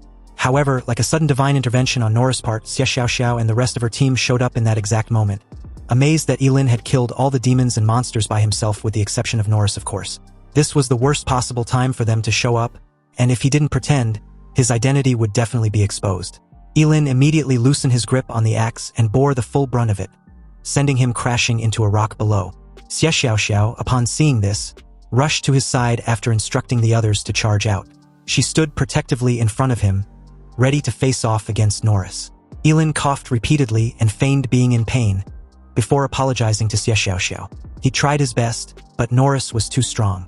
Ye Lin then accused Norris of absorbing the power of all the other demons and monsters to strengthen himself. His performance was worthy of an Oscar because Norris was left absolutely speechless, unable to fathom what the actual fuck he just heard. Like, was this guy serious? Meanwhile, Xie Xiaoxiao, like a naive and gullible person she was, completely bought this bullshit excuse and even praised Ye Lin for doing well till now. He should just leave the rest to her. In that moment, Norris snapped out of the funk he was in and furiously cursed Ye Lin for being a despicable human. He was a deranged maniac who ruthlessly devoured all his warriors and the corpses of his own kind. Now he had the nerve to lie about it. Xie Xiaoxiao dismissed this as nonsense and vowed to make Norris pay for the blood debt he owed by his blood. She charged towards him midair with her star puppet strings, and in a split of a second, entangled Norris in a death grip. Norris cursed viciously and struggled as the star puppet strings began to tighten. He managed to free an arm and decided that if he was going to die, then he would drag down Ye Lin with him. Norris pushed past the painful constraints on his body, made his way directly in front of Ye Lin, and swung his axe in a decisive strike. But within an arm's reach, Ye Lin reached out and with just his fingertips, told the brute to fuck off before releasing a strike which literally tore a gaping hole in Norris' chest. So, with almost half of his chest and abdomen gone, Norris dropped his massive axe and fell. And in his final moments, he was furious and refused to accept this outcome. In all his life, he'd never been so wronged until now. Meanwhile, Ye Lin just watched as he took his last breath and thought he had to keep his identity a secret at all cost. Though Norris was indeed wronged, he couldn't give a shit since he was a horrible enemy. Xie Xiaoxiao anxiously rushed back to his side, wanting to know whether his injuries were serious. He replied that he would live, but they needed to get the hell out of this secret realm like fast. Xie Xiaoxiao readily agreed as the two head out. But unbeknownst to her, Ye Lin used his devouring skill to secretly consume Norris' corpse before they reached the gate. And at this point, the others had presumably left. Xie Xiaoxiao suddenly warns Ye Lin that her father was likely right outside the exit of this secret realm. She then adds that they must pretend they are strangers who met by mere chance. Otherwise, Ye Lin would be killed on the spot. Upon hearing this, Ye Lin found it absurd and questioned what kind of person Xie Xiaoxiao's father was. A man-eating monster? Xie Xiaoxiao kept a serious tone and stated that knowing too much won't do him any good. But this only piqued Ye Lin's curiosity even more. He declared that it doesn't matter who her father was, and since he would come find her again anyways, he had to know. And besides, they've survived a life and death together, so that makes them best of friends. Xie Xiaoxiao was surprised by this declaration and even questioned if Ye Lin really intended to come find her later. Ye Lin was swearing to the heavens when Xie Xiaoxiao interrupted him, saying he needn't need to swear, because the truth was that her father was Xie Hong, the head of the Xie family, which was one of Great Xia's 5 great families. Surprisingly, Ye Lin had no clue what the hell she was talking about, so she asked if he'd heard of the late Mr. Zhuge back in Qingcheng. Ye Lin replied that he had. The guy was a famous astrologer. Xie Xiaoxiao gave a slight nod and explained that the 5 great families were the oldest and most ancient clans in all of Great Xia. Zhuge hailed from the Zhuge clan, which was one of those very families. And since he passed away recently, the 5 great families were all investigating the cause of his death. This made Ye Lin wonder whether the Xie family were the ones behind the chaos at his teacher's funeral. Because if they were, then it was no wonder even Wang Lichuan, being the president of the Job Changer Guild, went into hiding. Anyway, Xie Xiaoxiao, a little nervous all of a sudden, curiously asked Ye Lin whether he still plans on coming to find her after knowing who she really was. Ye Lin replied that he still would. So what if it's the 5 great families? Once he, Yimushuang, set his mind on something, he always sees it through. Xie Xiaoxiao visibly relaxed after hearing this, before heading out. Since Ye Lin had confidently put it that way, she would be waiting for him. Oh, and he should remember her name was Xie Xiaoxiao. Ye Lin reiterated that it was a promise. Meanwhile, at the entrance of the secret realm, everything was just as Xie Xiaoxiao said. Her father, Xie Hong, was indeed at the entrance with the city lord of Qingcheng, Huang. Xie Xiaoxiao was the first to step out, before Ye Lin followed just a few steps away. Hu Wang thanked the heavens that the young madam was safe and sound. Xie Xiaoxiao rushed to his father's side excitedly, but Xie Hong wasn't particularly pleased that her daughter had run away from home. Even though she was safe in the end, she sure had certainly grown bold. Xie Xiaoxiao presented her phone to her father, told him she knows she was wrong, but he just need to take a look at the video of her holding her own against the demon race.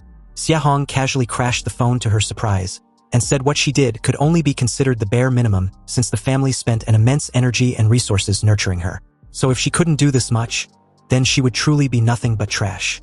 He added that she had disappointed him greatly, and when they return, she will enter the Dragon Pool's secret realm to reflect on her actions. Disheartened, Xie Xiaoxiao told his father that she understood her mistake. She would reflect on it properly. In that very moment, the entrance to the secret realm began to collapse. But Xie Hong paid it no mind and asked Xie Xiaoxiao who Ye Lin was. Xie Xiaoxiao explained Ye Lin was an ice element mage she met inside the secret realm. He killed quite a few demons, but that was it. Xie Hong then asked if they were close, but Xie Xiaoxiao replied flatly that they weren't. Xie Hong asked once more, and Xie Xiaoxiao maintained her stance. The group left soon after. Meanwhile, Ye Lin watched them leave and couldn't help feeling suspicious, wondering if Xie Hong had been the mastermind behind the scenes. His aura was incredibly oppressive, and his men had similar mask as those who intruded on his teacher's funeral. Ye Lin suddenly dismissed this feeling, then turned to leave. He had no interest in dealing in such matters at the moment, and besides, he'd been out for too long, so he'd better get back, fast. Unexpectedly, in just a few steps, he heard sudden footsteps from behind, light and almost unnoticeable. But the very second he turned, an arrow was logged through his left shoulder. The assailant turned out to be one of Xie Hong's masked men, who was a bit amused that Ye Lin actually survived the shot. Though Ye Lin was in pain, deep down, he thought this was not surprising because these people had no intention of letting him go after all. The guy readied another arrow and praised Ye Lin for being able to dodge his arrow, which should have been fatal.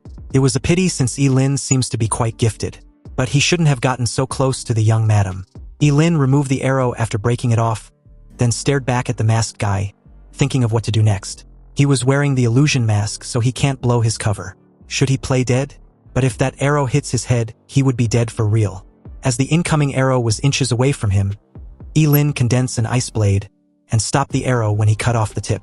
But almost immediately, another arrow was struck straight into his chest. Blood spurted out from his mouth as he collapsed lifelessly on the ground. Ye Lin simply hoped that now that he was playing dead, the guy would just leave so he can quietly slip away. However, the masked guy wasn't buying the act. He got closer and told Ye Lin to reincarnate well in his next life. Ye Lin had to suddenly roll over to dodge the fired arrow, complaining that the idiot won't even let him play dead. He just had to finish the job, didn't he? On the other hand, the masked guy, stunned to realize that Ye Lin wasn't actually dead, and wasn't only an ice elemental mage, got counted with a raging thunder forbidden spell. The bolt of lightning struck him directly, charring his entire corpse. He died on the spot, and Ye Lin quickly activated his endless devouring to consume his remains. He tried to show the guy mercy, but he threw it back in his face. He forced him to do this. Ye Lin was then informed that he had devoured a level 58 job changer, obtaining water, fat, protein, carbohydrates, minerals, and trace elements. His lifespan had increased by 35 years, experience points by 580, strength by 9, agility by 5, and spirit by 4. It seems the dead idiot should be the one hoping for a better reincarnation. 5 minutes later, another masked man, one of Xie Hong's most trusted aide, appeared at the scene and inspected the battlefield. Crouching down, he noticed that there were fluctuations of ice magic. It seems that guy, being Ye Lin, had clearly made a move. There was also a surge of lightning magic and a spatial one too. The rat-faced masked man noticed this as well and deduced that there was more than one person involved. He got back up and radioed it in through a covert earpiece. He reports that Hanged Ghost was dead, and his initial suspicions suggest that 3 people were responsible for it. The person at the other end gave an order and the rat-faced masked man replied that he understood. Next, they will conduct a thorough search in Qingqing and the surrounding areas. The scene then shifted to a luxurious villa surrounded with lush trees. But at its dark iron gates stood Ye Lin, back in his original facial appearance, asking if Master Yin Xiang was at home. When no one answers, he yells once more that he was looking for Master Yin Xiang. However, once again he receives no response. Ye Lin now had a massive boost in strength, so he simply grabbed the dark iron gate, and with a firm pull, he effortlessly broke off the entire thing off and lifts it high in the air as he enters the courtyard. He reasons that since nobody was responding, he won't be impolite. But right in that very moment, In Seong, a senior blacksmith, rushed out of the villa, wanting to know who Ye Lin was. He also yells for him to put the iron gate down. Ye Lin coldly asked the middle-aged man if he was In Seong, and when he replied that he was, he threw the iron gate directly at him. In Seong was knocked hard onto the floor, half of his face heavily bruised. Furious that Ye Lin dared to cause trouble in his house, he yells for his guards to take care of him. About a dozen guards immediately charge towards Ye Lin, wanting to take him down, but the overwhelming pressure he suddenly released made them do a double take. He told the idiots to just give up, before using the forbidden spell, the Eternal Freeze, to completely trap them to the very ground they stood, unable to move. In Seong asked who exactly Ye Lin was, and when did he offend him. Ye Lin simply instructed him to call his other two brothers, Fa and Zhou Heping, if he doesn't want to die. It was then that In Seong, in horror, realized just exactly who Ye Lin was. The guy who's been buying up monster corpses at exorbitant prices at the Job Change Guild. It didn't take long for Fa and Zhou Heping to roll in, both looking like typical old geezers. They curiously asked what happened to their friend and his villa's iron gate. What made him demand they visit him in such a hurry? The two didn't even acknowledge Ye Lin's presence until In Seong stated that someone was looking for them. When they asked who, Ye Lin finally introduced himself as the guy they hired assassins to eliminate.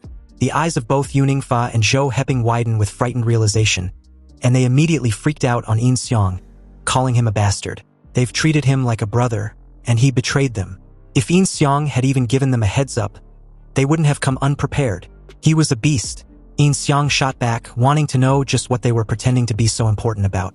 They were the ones who wanted to hire someone to kill Ye Lin in the first place. And now that he had come knocking on their door, they expect him to shoulder the burden alone. Do they take him for a fool? Ye Lin seemed to be at his limit with these three, so he immediately ordered for them to stop arguing.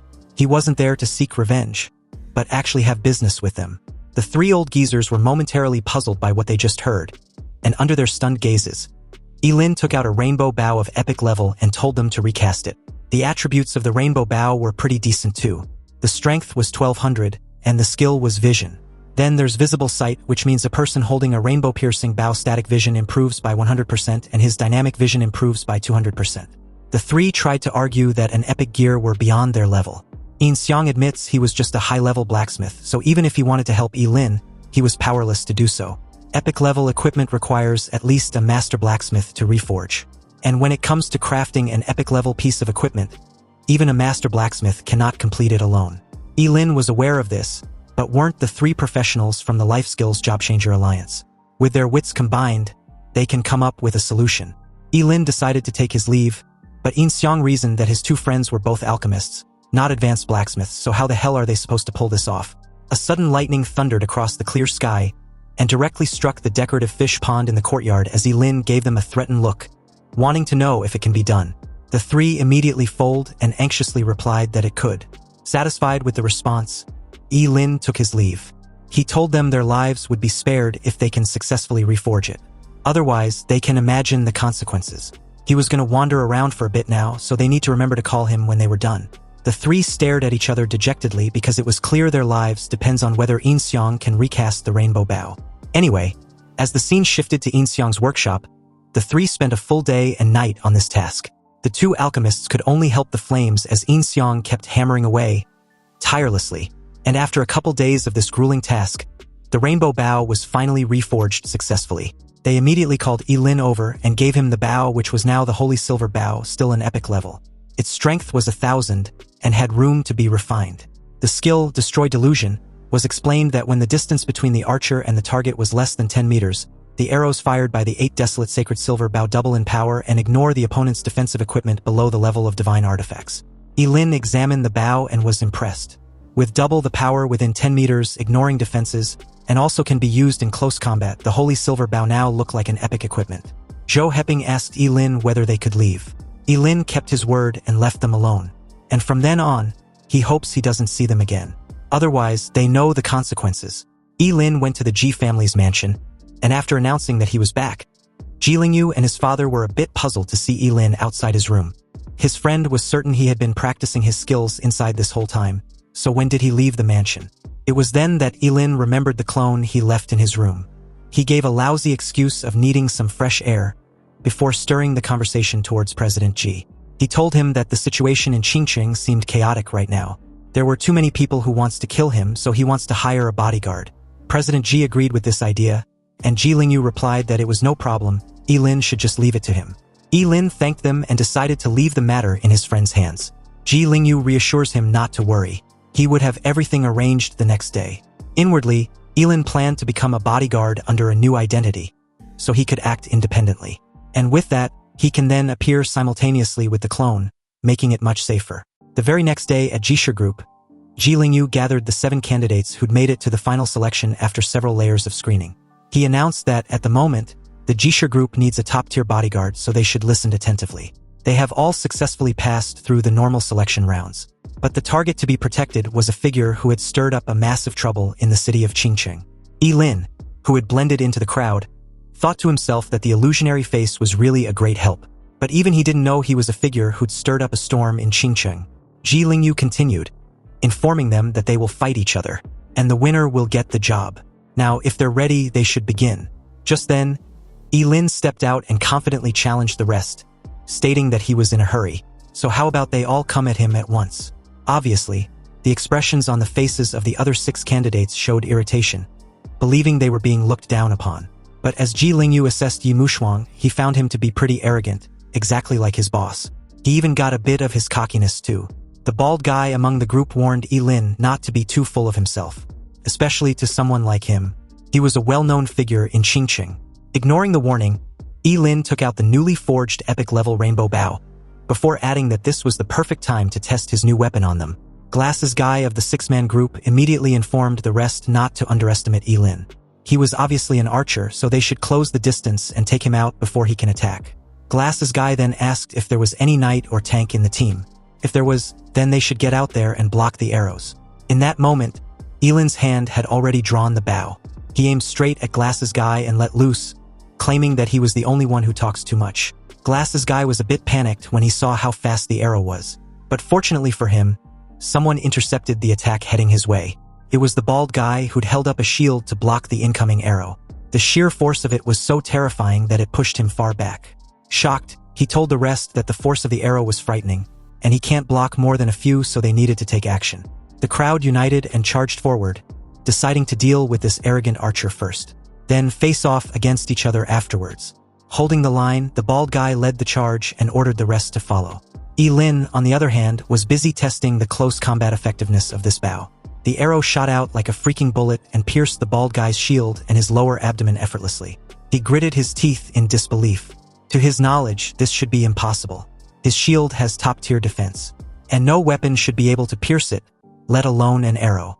The impact also trashed him across the battlefield, kicking a cloud of dust.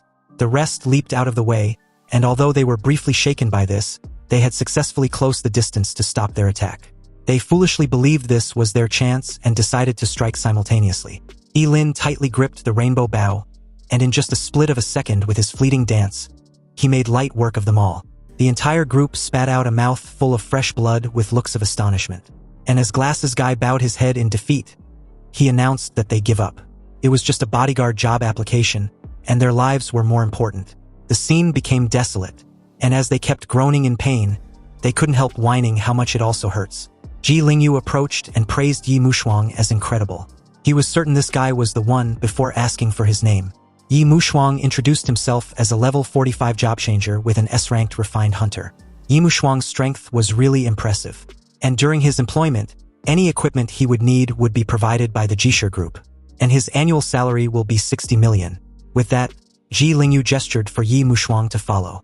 He would take him to complete the procedures, and his boss would definitely be satisfied when he meets him. Outwardly, Ye Lin was obedient, thanking Ji Lingyu for the opportunity. But on the inside, he felt smug. After all, how can he not be satisfied with himself? The scene shifted to another location. A few orcs were carrying a beast on their shoulders as birds flew about chaotically due to the loud noise. Along with that, a formidable army of monsters was advancing. Meanwhile, on a cliff nearby outside Qingcheng, Xiahong and his guards of masked men watched everything unfold. He asked the masked leader whether her daughter had been sent back. Upon hearing the reply that the young miss has returned safely to the estate, another masked man curiously asked his leader whether it was really okay for them to do this. Obviously, Qingqing won't be able to withstand the amount of monsters they've drawn in. But the masked leader asked the other, Chun Long, whether he was questioning his decision. The infamous Ling Yi was in Qingqing, and this was the best way to force him out. The masked guy quickly explained that that's not what he meant. It was just that there were many innocent people in Qingqing. In that moment, Xiahong chuckled, stating that it was just a single city. When it comes to the gate of apocalypse, any amount of sacrifice was worth it. A cunning look appeared on his face as he added that if the origin ancient artifact had truly appeared, then it can only fall into the hands of his Xia family. The scene then cuts to the courtyard of the Inxiang. A couple of agents from the investigation bureau, after their investigation, found the aftermath to be too strange. They can't extract any clues at all. And the entire family of Inxiang had also vanished into thin air. If Officer Huang wasn't mistaken, Inxiang was forging a bow before he disappeared. Though skeptical, another agent was instructed by official Huang to immediately investigate all class-transferred users in Qingqing who possess a long bow. Their search led them to the Ji family's villa. At the entrance, Officer Huang asked once more if his deputy officer was certain it was their suspect. The guy gave a firm confirmation and said that this suspect went to apply for a job as a bodyguard for the Ji group. And that person he was supposed to protect was Ye Lin. Officer Huang felt a slight unease hearing Ye Lin's name. After all, starting from Kenson's case, why does it seem like every incident was somehow connected to this cryptic person? The very moment the two were welcomed inside, they immediately head straight to the courtyard in search of their suspect, Yi Mushuang. Feigning cluelessness, he asked what their business got to do with him. Officer Huang straight up showed a warrant for Yi Mushuang's arrest, and added that he was a suspect in the murder of the high-level blacksmith Inxiang. Officer Huang then asked Yi Mushuang to please come with him to the investigation bureau. Ye Lin cut in at this moment and asked Officer Huang what evidence he had. Officer Huang assured everyone at present that this time around, his evidence was solid. This 8 Desolations holy silver bow on his bodyguard was the best proof. Just then, a voice came from the courtyard's pool, questioning if the men in black suits were from the investigation bureau. Ye Lin's eyes became vigilant, and Officer Huang gave a reply, wanting the voice to show himself. A masked man slowly appeared on top of the pool and warned them that a massive horde of demonic beasts was about to attack Qingqing. But the forces in the city weren't enough to stop them. However, they have the chance to evacuate the civilians immediately. Officer Huang's eyes widened in horror, wondering if the masked man was telling the truth. He questioned where the guy came from. There were no king-level bloodline demons near Qingqing, so how could demonic beasts gather in numbers sufficient to destroy the city? But a strange phenomenon suddenly appeared in the sky, and the masked man gradually faded away. He added that if it weren't for his lord's orders, he wouldn't have even bothered to warn them. Regardless, he wished them farewell. Ye Lin assessed the situation and told Officer Huang that it seems the masked man was telling the truth. Officer Huang quickly left, not forgetting to warn Yi Mushuang not to leave the city. They would be back to find him later. Ye Lin stared up at the sky, which was gradually turning dark. Worried with a grim face, he curiously wondered if the demonic beasts swarming toward Qingqing could be the end. Exactly like the ruined version of Qingqing in the Gates of Apocalypse. Was that what the city would look like in the future? Also, that masked figure just now looked like one of Xiahong's people. To force him into showing himself, Xiahong actually lured tens of thousands of demonic beasts to Qingqing. Ye Lin judged him to be completely heartless.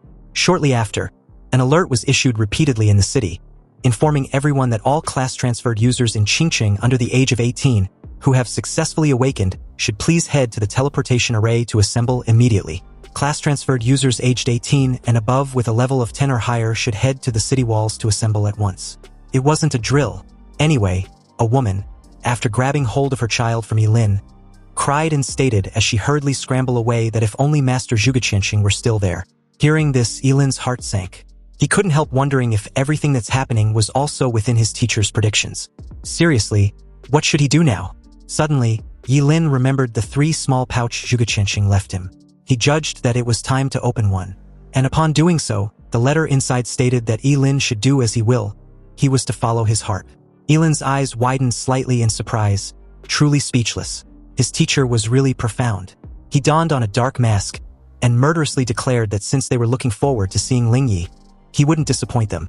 Elsewhere, strange noises echoed as the clouds thickens, followed by the urgent, rhythmic beat of a drum.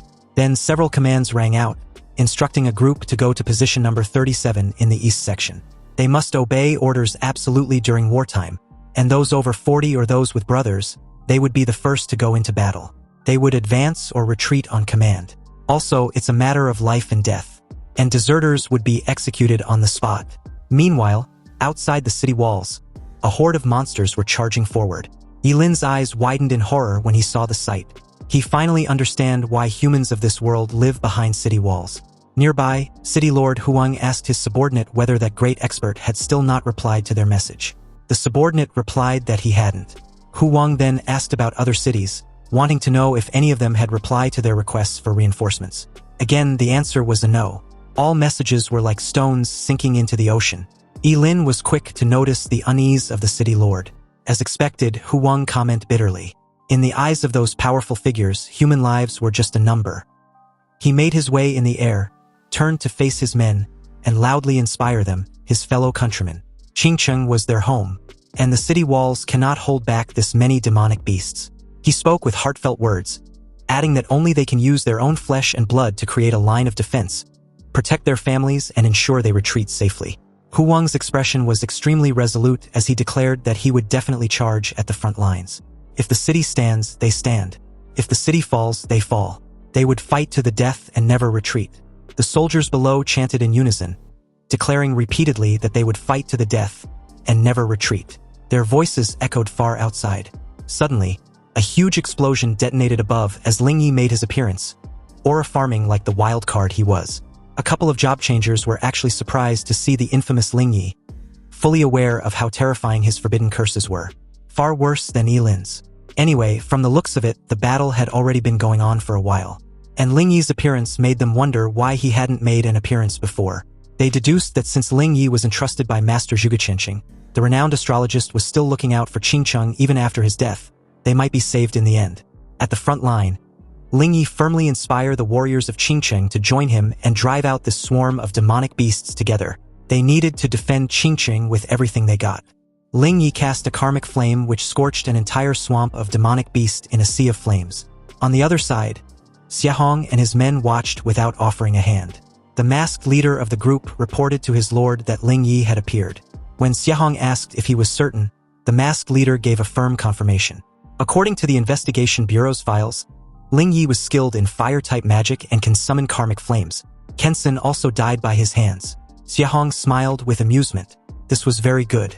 Xiahong then gave the order for his masked men to attack.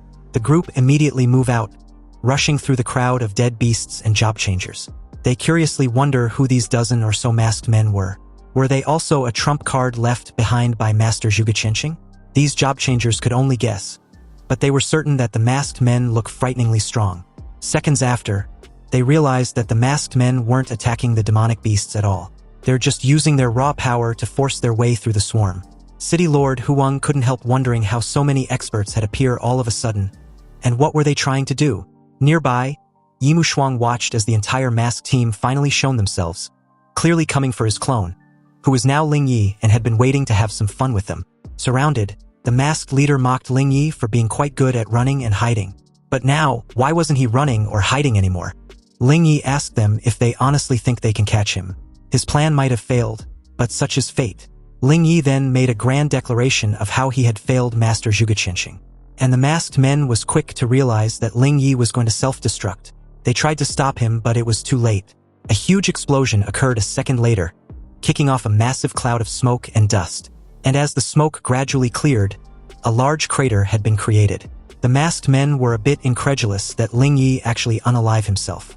He was truly unafraid of death. A masked man asked their leader what they should do now.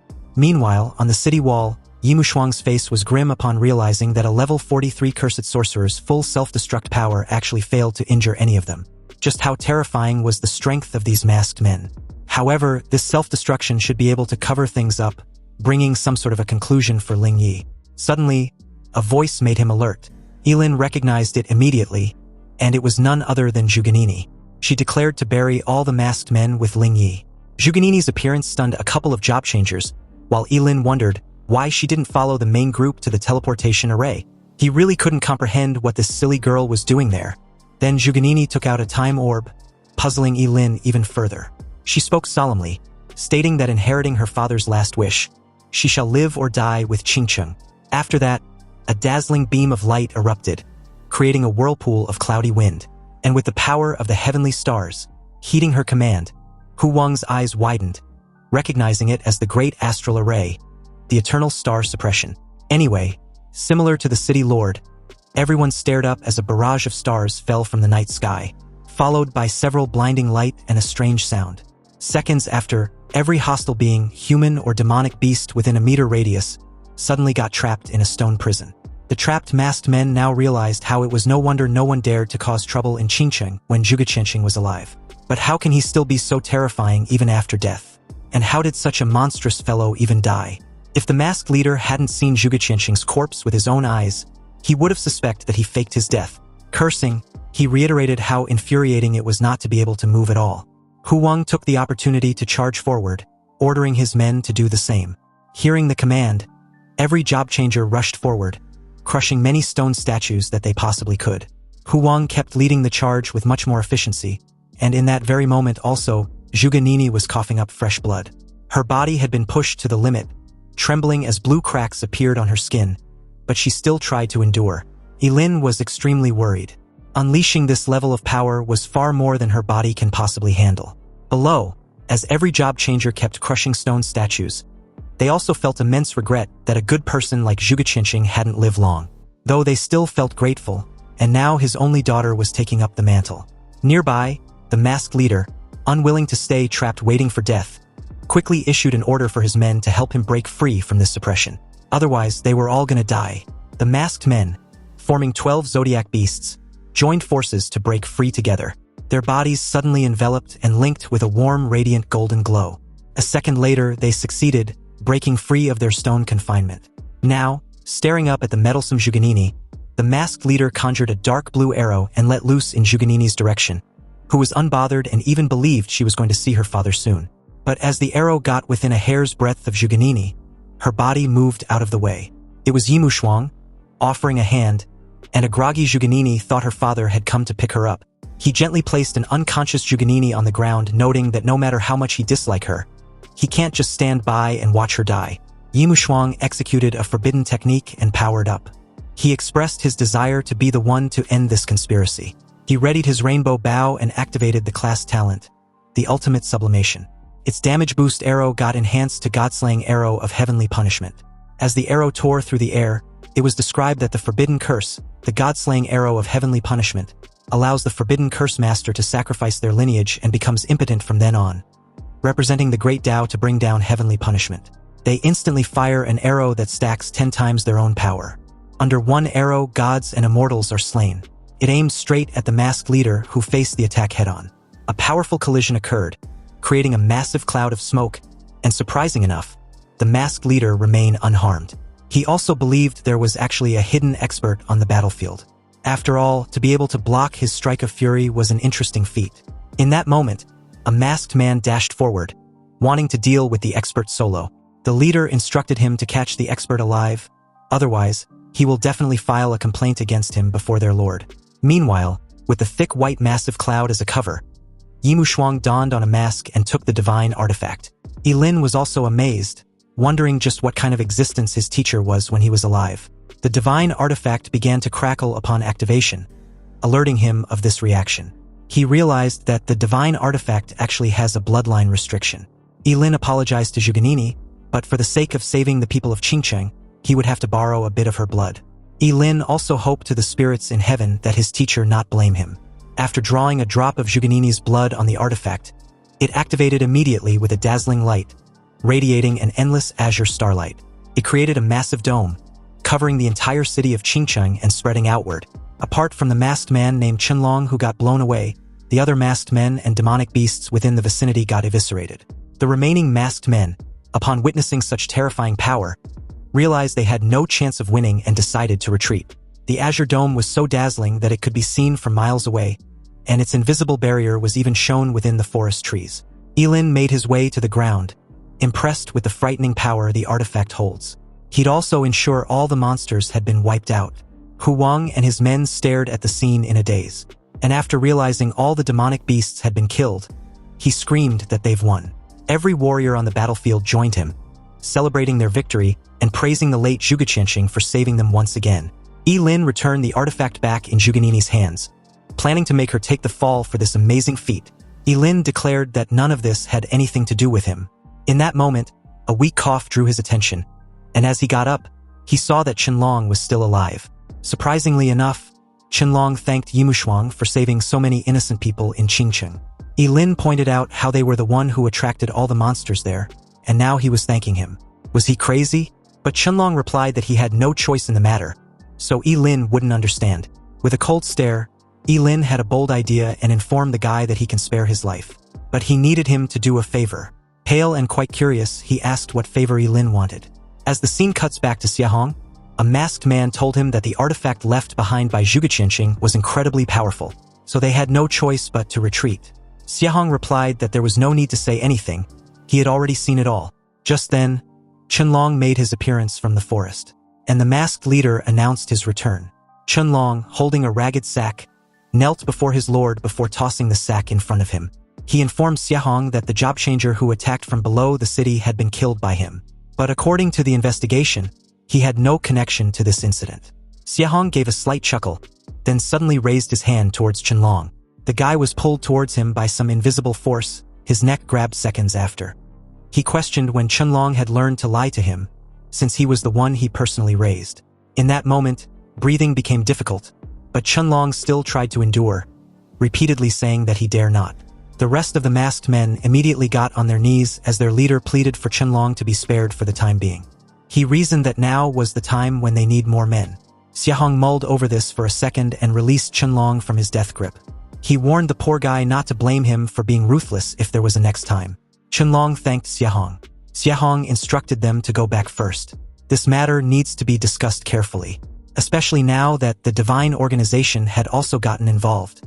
As Qianlong curiously asked whether the Gate of Apocalypse had even attracted divine messengers, Xiahong gave a resigned sigh and reiterated his earlier instructions for them to head back first. He would notify them separately if there are any further actions. Following their lord's orders, they all disappeared without a trace, but Qianlong stayed behind. Xiahong suddenly coughed out fresh blood, alarming Qianlong, who, with caution, pointed out the obvious. Xiahong was injured. Xiahong raised a hand and told Qianlong to shut it. He should just quickly help him back. Anyway, as the crescent moon shined brightly in the night sky, the scene shifted to the private quarters of Xiahong.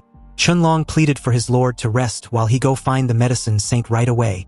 Unexpectedly, Xiahong stopped him, stating that he mustn't let anyone know that he was seriously injured. Qianlong questioned who exactly hurt him, and Xiahong replied that the guy was an envoy of the divine organization. Coughing violently, he added that this score won't be settled so easily. Once he recover from his injuries, it will be time for a complete reckoning. Xiahong opened his palm to see it smeared with his blood. Meanwhile, as dawn breaks outside the city walls of Qingcheng, the city guards tasked with cleaning up the monster corpses on the battlefield began their work. They busily loaded them into a truck. Not far away, Ye Lin was silently offering them a hand, and at the moment, his level had increased to 50. Obviously, he was ecstatic to also learn that his third professional talent had successfully been unlocked. And as fate would have it, starting from level 50, every 10 levels of Forbidden Spellcaster gains, they will receive a self-created forbidden spell. Finding the self-created forbidden spell interesting, Ye Lin read the details to find out that whatever effect he wants from a forbidden spell, it was possible. He first decided to cast a forbidden resurrection spell, but soon found out that sacrificing hemorrhoids to resurrect a dead person yielded an error, meaning the request had been rejected. However, based on his needs, a similar forbidden spell will now be generated for him. It was the forbidden spell, Resurrection of the Dead. It's explained that a forbidden spellcaster can sacrifice half of their life force to resurrect a deceased being as an undead creature. This summoned being possesses all the abilities of its former self, but lacks self-awareness. It is of the same level as the summoner and can be resurrected indefinitely. Surprised and amazed by the ability to bring the dead back to life as an undead, Ye Lin's first thought was of Zhuge Qianqing. This meant he would be able to summon his teacher as an undead creature. However, if he really summons a level 50 Zhuge Qianqing undead creature, what will Zhuganini's reaction be? Ye Lin decided against it, reasoning that the resurrected undead creatures might not even be as good as the clones, so it was best not to summon them for now. Also, he was a bit tired after such a busy day, hence he'd better go home and rest. A couple of days later, the entire city of Qingcheng was still high on surviving against the demonic beast tide, and on top of the celebration, it was also time for their city's promising talents to officially enroll into their respective universities. Thousands of people had crowded to bid them farewell. A very chosen few like Zhuganini got the privilege of being enrolled in the Supreme Academy, while the second-rate talents got enrolled in universities like Daxia Academy. Surprisingly, among the promising talents was Ye Lin and his clone bodyguard Ye Mushuang. With the identity of a bodyguard, this fucker can go to university alongside his clone, and this really saves him a lot of trouble. In that moment, Zhuganini unexpectedly approached his direction, before casually brushing him off. She wasn't looking for Ye Lin, but rather his bodyguard. Zhuganini, after receiving a confirmation that Ye Mushuang was truly Ye Lin's bodyguard, points out that he saved her during the beast invasion. And although Ye Mushuang denied this, stating that Zhuganini had mistaken him for someone else, the silly redhead admitted that his life force was on the astrological compass, so he can't fool her. This news briefly stunned both Ye Lin and his clone, and as he kept wondering how it was even possible for his trace to be left on the divine artifact, he told Zhuganini not to worry about it. He rescues cats and dogs whenever he sees them. Regardless, she thanked him, but stated that she didn't like owing people favors. Zhuganini took out her contact info and offered it to Ye Mushuang. If the bodyguard need her help in any way, he should feel free to come to the Supreme Academy to find her. Ye Mushuang took the card, unimpressed, and replied that he would definitely go for a visit. But it wouldn't be to find her, he added inwardly.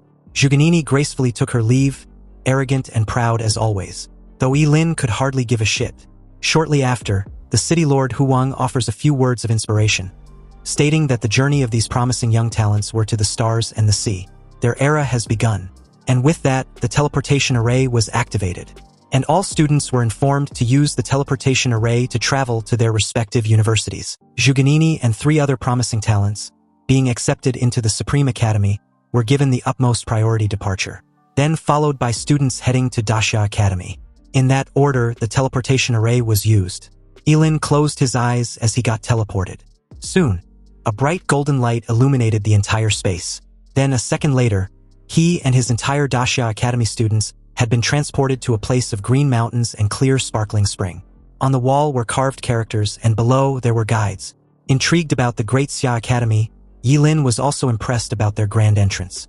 And about his clone, being in the imperial capital should be safer than Qingqing. It would be more convenient to swap bodies with his clone for a while. Then activating the 1 Qi into 3 pure body swap, Ye Lin swiftly swapped his consciousness with his clone. Just then, Ye Lin, who'd already arrived earlier, rushed out to greet him. He had been waiting for ages, so what exactly took Ye Lin so long?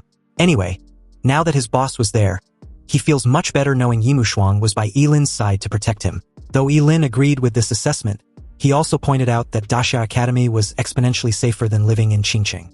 Ye Lin decided to show Ye Lin around the academy. The two were about to take their leave when they were greeted by a sophomore baddie named Han Huizhen. After confirming that Ye Lin and Ye Lin were freshmen, she informed them that she would take them to complete their registration procedures. Ye Lin complimented Han Huizhen's beauty, then tried to hype up their status, but it was clear Han Huizhen hardly cared, though she did thank Ye Lin for the compliment. Now they needn't need to dilly-dally and should just head straight to the registration area. On the way, Han Huizhen showed them around a bit, pointing to the path that led straight to the administration building, and on the path straight down the right, they would pass the first cafeteria. After that, they would reach the dorms from 1 through to 9. Leading them to the desk for their freshman registration, Han Huizhen requested for their documents in order to help them sign in. Ye Lin thanked her, and shortly after, she handed in the report of the two. Upon checking Ye Lin's document, learning he was from Qingqing and being the year's national top scorer, the teacher was skeptical that Ye Lin didn't go to the Supreme Academy. Han Huizhen, utterly gobsmacked, turned in Ye Lin's direction and asked the obvious. Ye Lin nervously scratched the back of his neck and replied that he was a forbidden mage. Therefore, the Supreme Academy rejected him. Hearing that Ye Lin was a forbidden spellcaster, the teacher gave a comment that it was a shame. But since his identity checks out, he just need his class and enrollment level to be verified. Ye Lin stepped into the testing machine, and after completing the test, his name, class and level was disclosed. But upon seeing Ye Lin's level, the teacher, Han Huizhen, and the other freshmen around, all wondered if the testing gear was broken. If not, then how did Ye Lin manage to pull that level off? After all, if his level was just 4 or 5 ranks higher, he'd be catching up to the sophomores. Han Huizhen, on the other hand, couldn't help thinking about how she was just level 18 when she enrolled back then. Meanwhile, deep in thoughts, Ye Lin believed it was a good thing he had the foresight to keep his clone at level 28. If his original self was scanned and showed to be a level 50 freshman, he couldn't even imagine just how their minds would short-circuit. The teacher sighed with a headache, still reiterating that it was a waste and a shame as a forbidden mage. Anyway, he should sort out which class to put Ye Lin in. But a moment later, he run into a predicament. Apparently, classes are usually divided by professions to make the curriculum easier to manage, but a forbidden spellcaster, that's extremely uncommon. Another teacher appeared at the scene, and upon seeing the long face on his fellow teacher, he asked what was wrong. He was just handling freshman registration. The teacher admits with a grim expression that he didn't know where to place Ye Lin. As the fellow teacher asked to take a look, he too was stunned to see Ye Lin's level and class. He took a moment to mull this over, and as he poured himself a drink, an idea struck him. He suggested Ye Lin be assigned to Professor Shin, simply because Professor Shin had gone 5 years without a single student wanting to study under him. The other asked whether his fellow teacher was joking, and he replied that he wasn't. And besides, Professor Shin was always researching that longevity art. And since Forbidden Mage had a short lifespan, Ye Lin was the perfect match for Professor Shin's research. Also, after a careful thought over, if Professor Shin actually succeeds and creates an immortal Forbidden Mage, their Daxia Academy would have a true legend on its hands. The fellow teacher agreed with this assessment, but also points out that Professor Shin have had only 10 students over the years, and they either ended up permanently disabled or mentally unstable. Being a Forbidden Mage was tragic enough, and sending Ye Lin to Professor Shin seems a bit cruel. Don't his fellow teacher think so? Ye Lin suddenly cut in and asked if Professor Shin was weak. You see, strength-wise, Professor Shin definitely has it. But it was just that his logic and his research were a bit eccentric. Professor Shin always did one-on-one tutoring. A couple years ago, he had an incredibly talented student. That student was a Black Knight. But Professor Shin developed a strange skill that turned the student into a headless horseman, engulfed in hellfire. His combat power doubled instantly. Unfortunately, while he gained immense power, he also lost his head. The next year, he took in a summoner who could call forth powerful monsters from the demon realm. The professor created a skill for her too. And at the time, that level 25 student summoned a level 50 monster. But the moment the summon succeeded, the student was teleported to the demon realm. Though she was eventually rescued, she was so traumatized that she lost her mind. And then there was the year he took a gravedigger student and took him to rob the tombs of the previous Daxia emperors. Suddenly, to the shock of the two teachers, Ye Lin surprisingly expressed his desire to study under Professor Shin. Inwardly, Ye Lin thought to himself that, from the sound of it, this Professor Shin was a total lunatic, exactly the type to try unorthodox methods.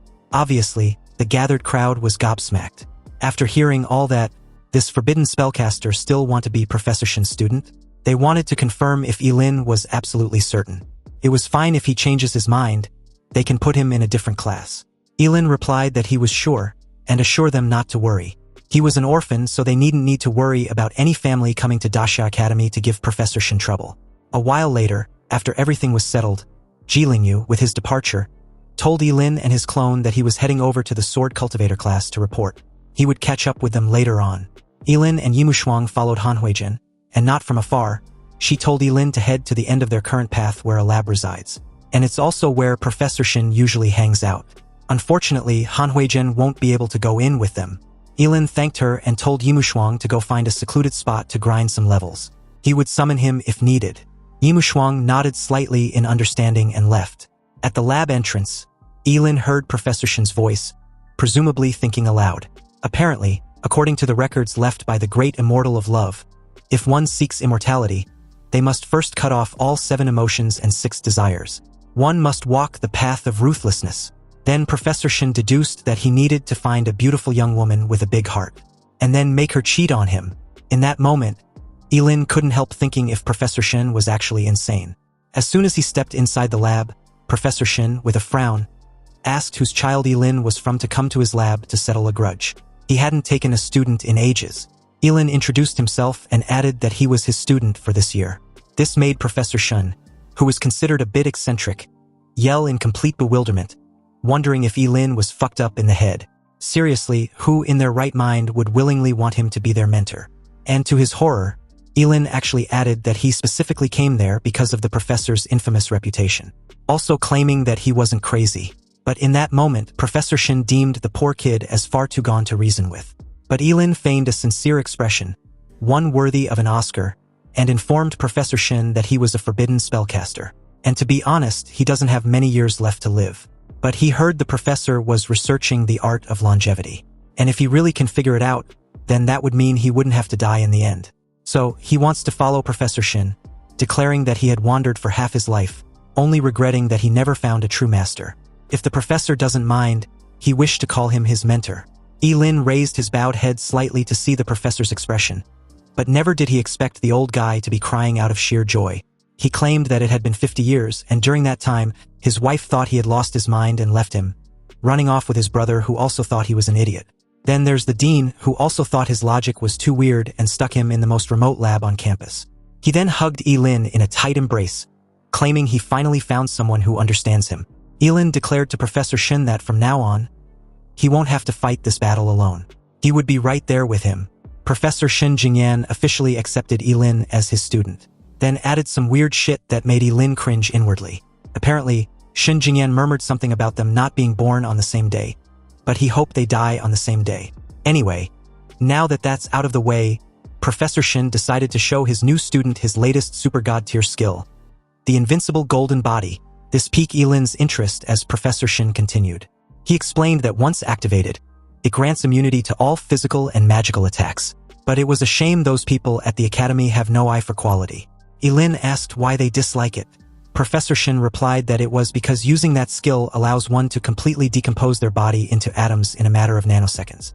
Hence why he named it the art of disintegration. Yeah, this old guy was nuts. The art of disintegration?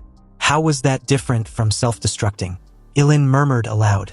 But of course, when Professor Shin gave a reply, he stated that there was a difference. His invincible golden body didn't explode and it didn't hurt the enemy. But then again, when the job changer turns to ashes, they technically become immune to any attack. Ye Lin then praised the mad professor as nothing short of a genius. Professor Shin then handed Ye Lin a scroll, telling him to take a look. When Ye Lin asked what it was before reading the description, he was stunned. It was a reverse engineering skill. You see, to anyone else this was pure garbage, but for Ye Lin it was a god-tier skill. And combined with Professor Shin's immortality research, it would be incredible. The professor agreed wholeheartedly, and with teary eyes, added that except from his new student, the rest were all just jealous of him simply because he had a unique taste. But thankfully, it seems he wasn't the only one, and was glad to have finally found a kindred spirit.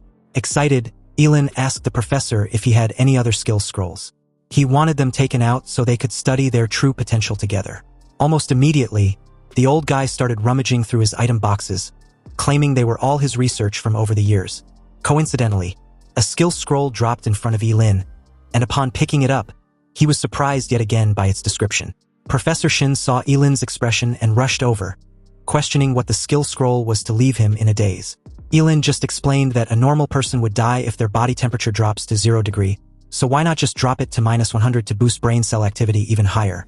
Professor Shin found this to be brilliant, and wondered why he didn't think of that.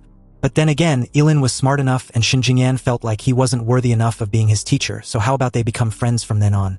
Actually, brother sounds even better. Ye Lin should just move into the lab. And with his help, he can definitely master the art of immortality. Ye Lin replied that it was no problem, and in actuality, it was an honor. After a while of discussion, Ye Lin left, satisfied with the professor's eccentric nature. But he needed to study a few more skills with him before the freshman assessment begins. A week later, all freshmen of Daxia Academy gathered at the Academy Square, arranged according to their classes. It was finally time to enter the Crying Soul realm for the freshman's assessment. And from the obvious looks of it, Ye Lin was the only one in his class. At this moment, a streak of light appeared in the sky and shot straight down right at the center of the platform. This dazzling display was apparently from the Dean of Daxia Academy, a legend with 16 different titles. The Dean of Daxia Academy, Ye Lin, warmly greeted these new students and introduced himself.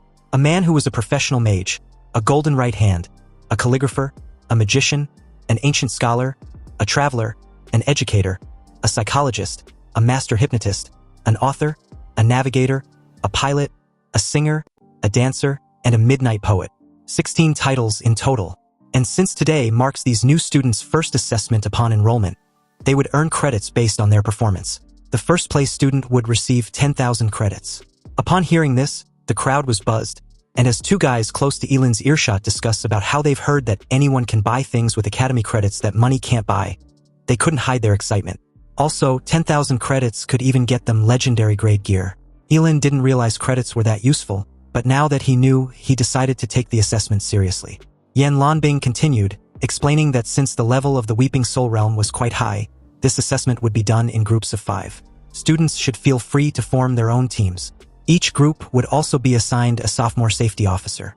They would only intervene if their lives were in danger, which would also end their assessment. Final scores would be determined by the number of soul-devouring beasts hunted.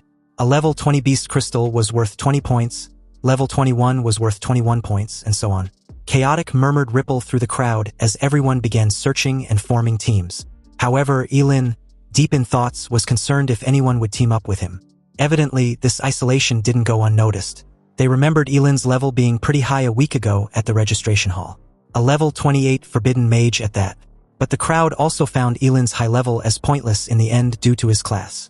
And no team expect him to sacrifice a precious piece of himself just to cast a couple spells for the assessment. Hence, no one approached. And besides, no forbidden mage was gonna risk their life in a freshman trial. Just then, Ji Lingyu called out to him and suggested he join his team. But Ye Lin was skeptical. After all, with Ji Lingyu's classmates, it was highly unlikely for them to accept him. But Ji Lingyu was cheerful and optimistic as ever, replying that Ye Lin, being his boss, should forget about such trivial matters and follow him. Unfortunately, the presumed leader of the newly formed four-man group, upon seeing Ye Lin, was visibly displeased and yelled at Ji Lingyu for bringing in a forbidden mage as their last slot's candidate. It doesn't take a genius to know Ye Lin would hold them back. Ji Lingyu immediately told the guy, Tian Wenjing, to watch his mouth. Ye Lin was his boss.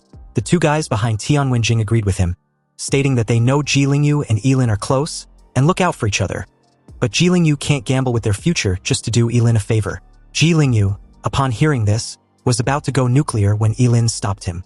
But an arrogant Tian Wenjing challenged them, believing he wasn't wrong. To him, there was no difference between a forbidden mage who can't use spells and a piece of trash. Ye Lin told Ji Lingyu to forget it. His teammates had a point, so he would just have to figure something else out. Ji Lingyu was utterly disappointed with his team as Ye Lin took his leave. Ye Lin deliberately bumped into Tian Wenjing and secretly took a strand of his hair.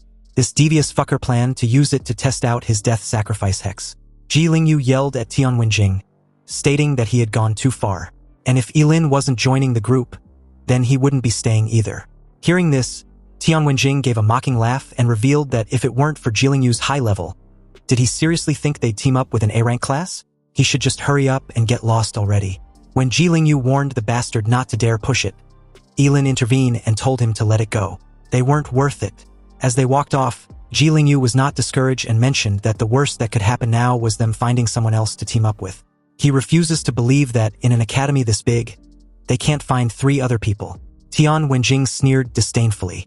In his eyes, it was clear that those 2 were cowards. He told the other 2 to follow him. They needed to find new teammates. But not long after they left, Tian Wenjing suddenly stopped. He suddenly felt a stinging pain in his kidneys.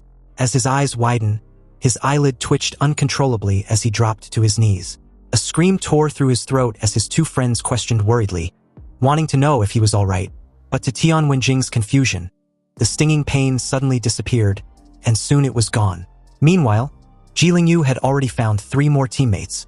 However, he looked slightly embarrassed because the 3 people he had found were also unwanted by other teams. Following Ji Lingyu's introductions, Ye Lin also met his 3 teammates. The first was a white-haired girl named Lin Wenyu. Her appearance wasn't stunning, but her clear eyes were bright and memorable. Her class level was even lower than Ji Lingyu's. She was a B-rank miracle walker.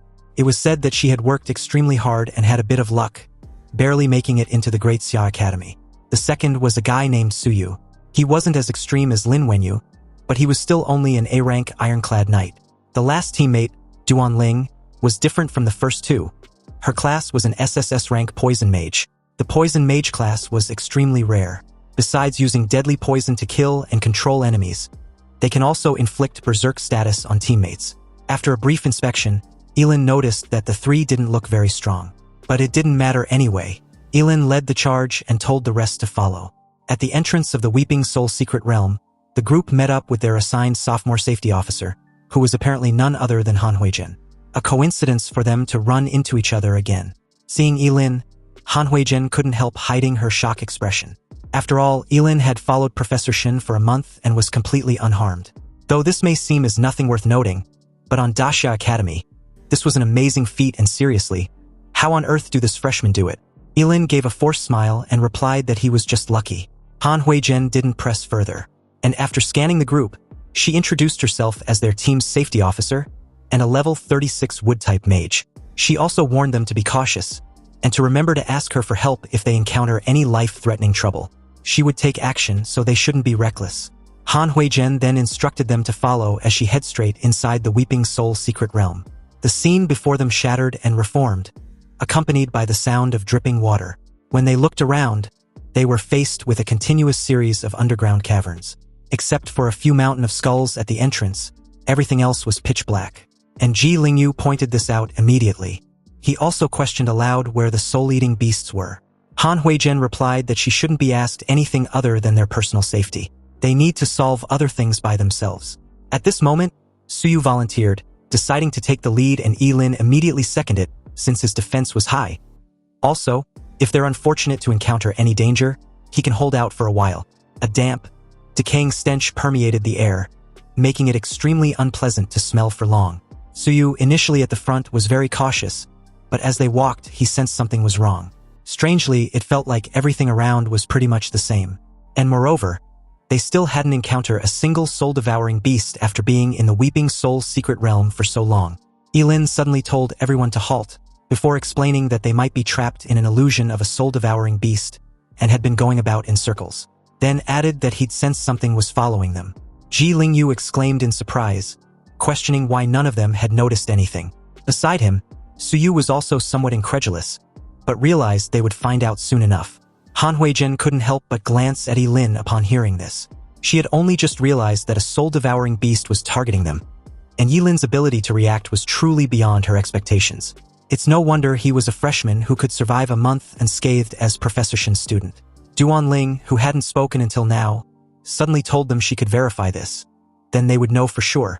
She raised her hand and scattered a cloud of dark powder, which landed on Ye Lin and the others. Ji Lingyu, confused at first, smelled the cloud of dark powder and stated that it was delicious. But the fact that no one showed no signs of poisoning means they were indeed in a hallucination. Upon hearing this, Ji Lingyu angrily questioned Duan Ling for being way too casual. What if they weren't in an illusion? Wouldn't they be poisoned to death by her? Duan Ling remained indifferent and replied that the poison won't kill. It only paralyzes the body for a few dozen seconds. But Ji Lingyu refused to let this matter slide. There was no way he would accept Duan Ling just poisoning her teammates like that. When Duan Ling gave a casual retort that if she wanted to kill someone, none of them would survive, so you had to separate the two by dragging Ji Lingyu out of there. They were all alumni, so they should value harmony. They were still trapped in an illusion and needed to figure out how to break free first. Han Huizhen gave a slight smile, curious to see just how long it would take for these freshmen to break through the illusion. Just as Han Huizhen was wondering, Ye Lin suddenly spoke up, pointing to his eye sockets. The illusion that keeps them spinning in circles was probably like a ghost wall, likely using visual illusions to mislead them. He suggests they close their eyes and not trust what they see. Subsequently, Suyu and Ye Lin switched up, with Ye Lin now leading the way. Ji Lingyu and the other three did as instructed, closing their eyes and walking in a straight line. But seeing how quickly Ye Lin had found the trick, Han Huizhen was astonished. This was much faster than she had been back then. She quickly calmed down, preparing to act at any moment. It seemed Ye Lin was blind, and had stumbled upon the method to break the illusion by accident. But breaking the illusion was only the first step. The real trouble was the soul-devouring beast lurking in the shadows. They all closed their eyes. Given the soul-devouring beast's treacherous nature, it would definitely take advantage of this moment to launch a sneak attack. Sure enough, a black shadow, like a ghost, silently darted out of the darkness, heading straight for Ye Lin at the front. It was a serpentine monster, but it had no eyes, no nose, no ears, and its head was bald, except for a large mouth filled with fangs. Its body had no scales, but was covered in a transparent purple-like mucus, and it had two fleshy wings on its back. The soul-devouring beast was getting closer and closer to Ye Lin, and several vines flew out under Han Huizhen's control. At this distance, Ye Lin clearly didn't have time to resist. After all, releasing a forbidden spell had a certain precast delay. As the safety officer, she had to ensure the safety of every student. Just as Han Huizhen was about to intervene to save him, a scene that left her speechless appeared. Ye Lin actually clenched his 5 fingers into a fist and then punched the oncoming soul-devouring beast. The power of this punch was clearly terrifying. The soul-devouring beast's face began to twist and deform under the punch, and its sharp fangs broke off and fell away. With a sonic boom, the soul-devouring beast was blasted away by the punch, crashing through several stalactite pillars before twitching a few times and falling silent. One punch, instant kill. Han Huizhen was dumbfounded.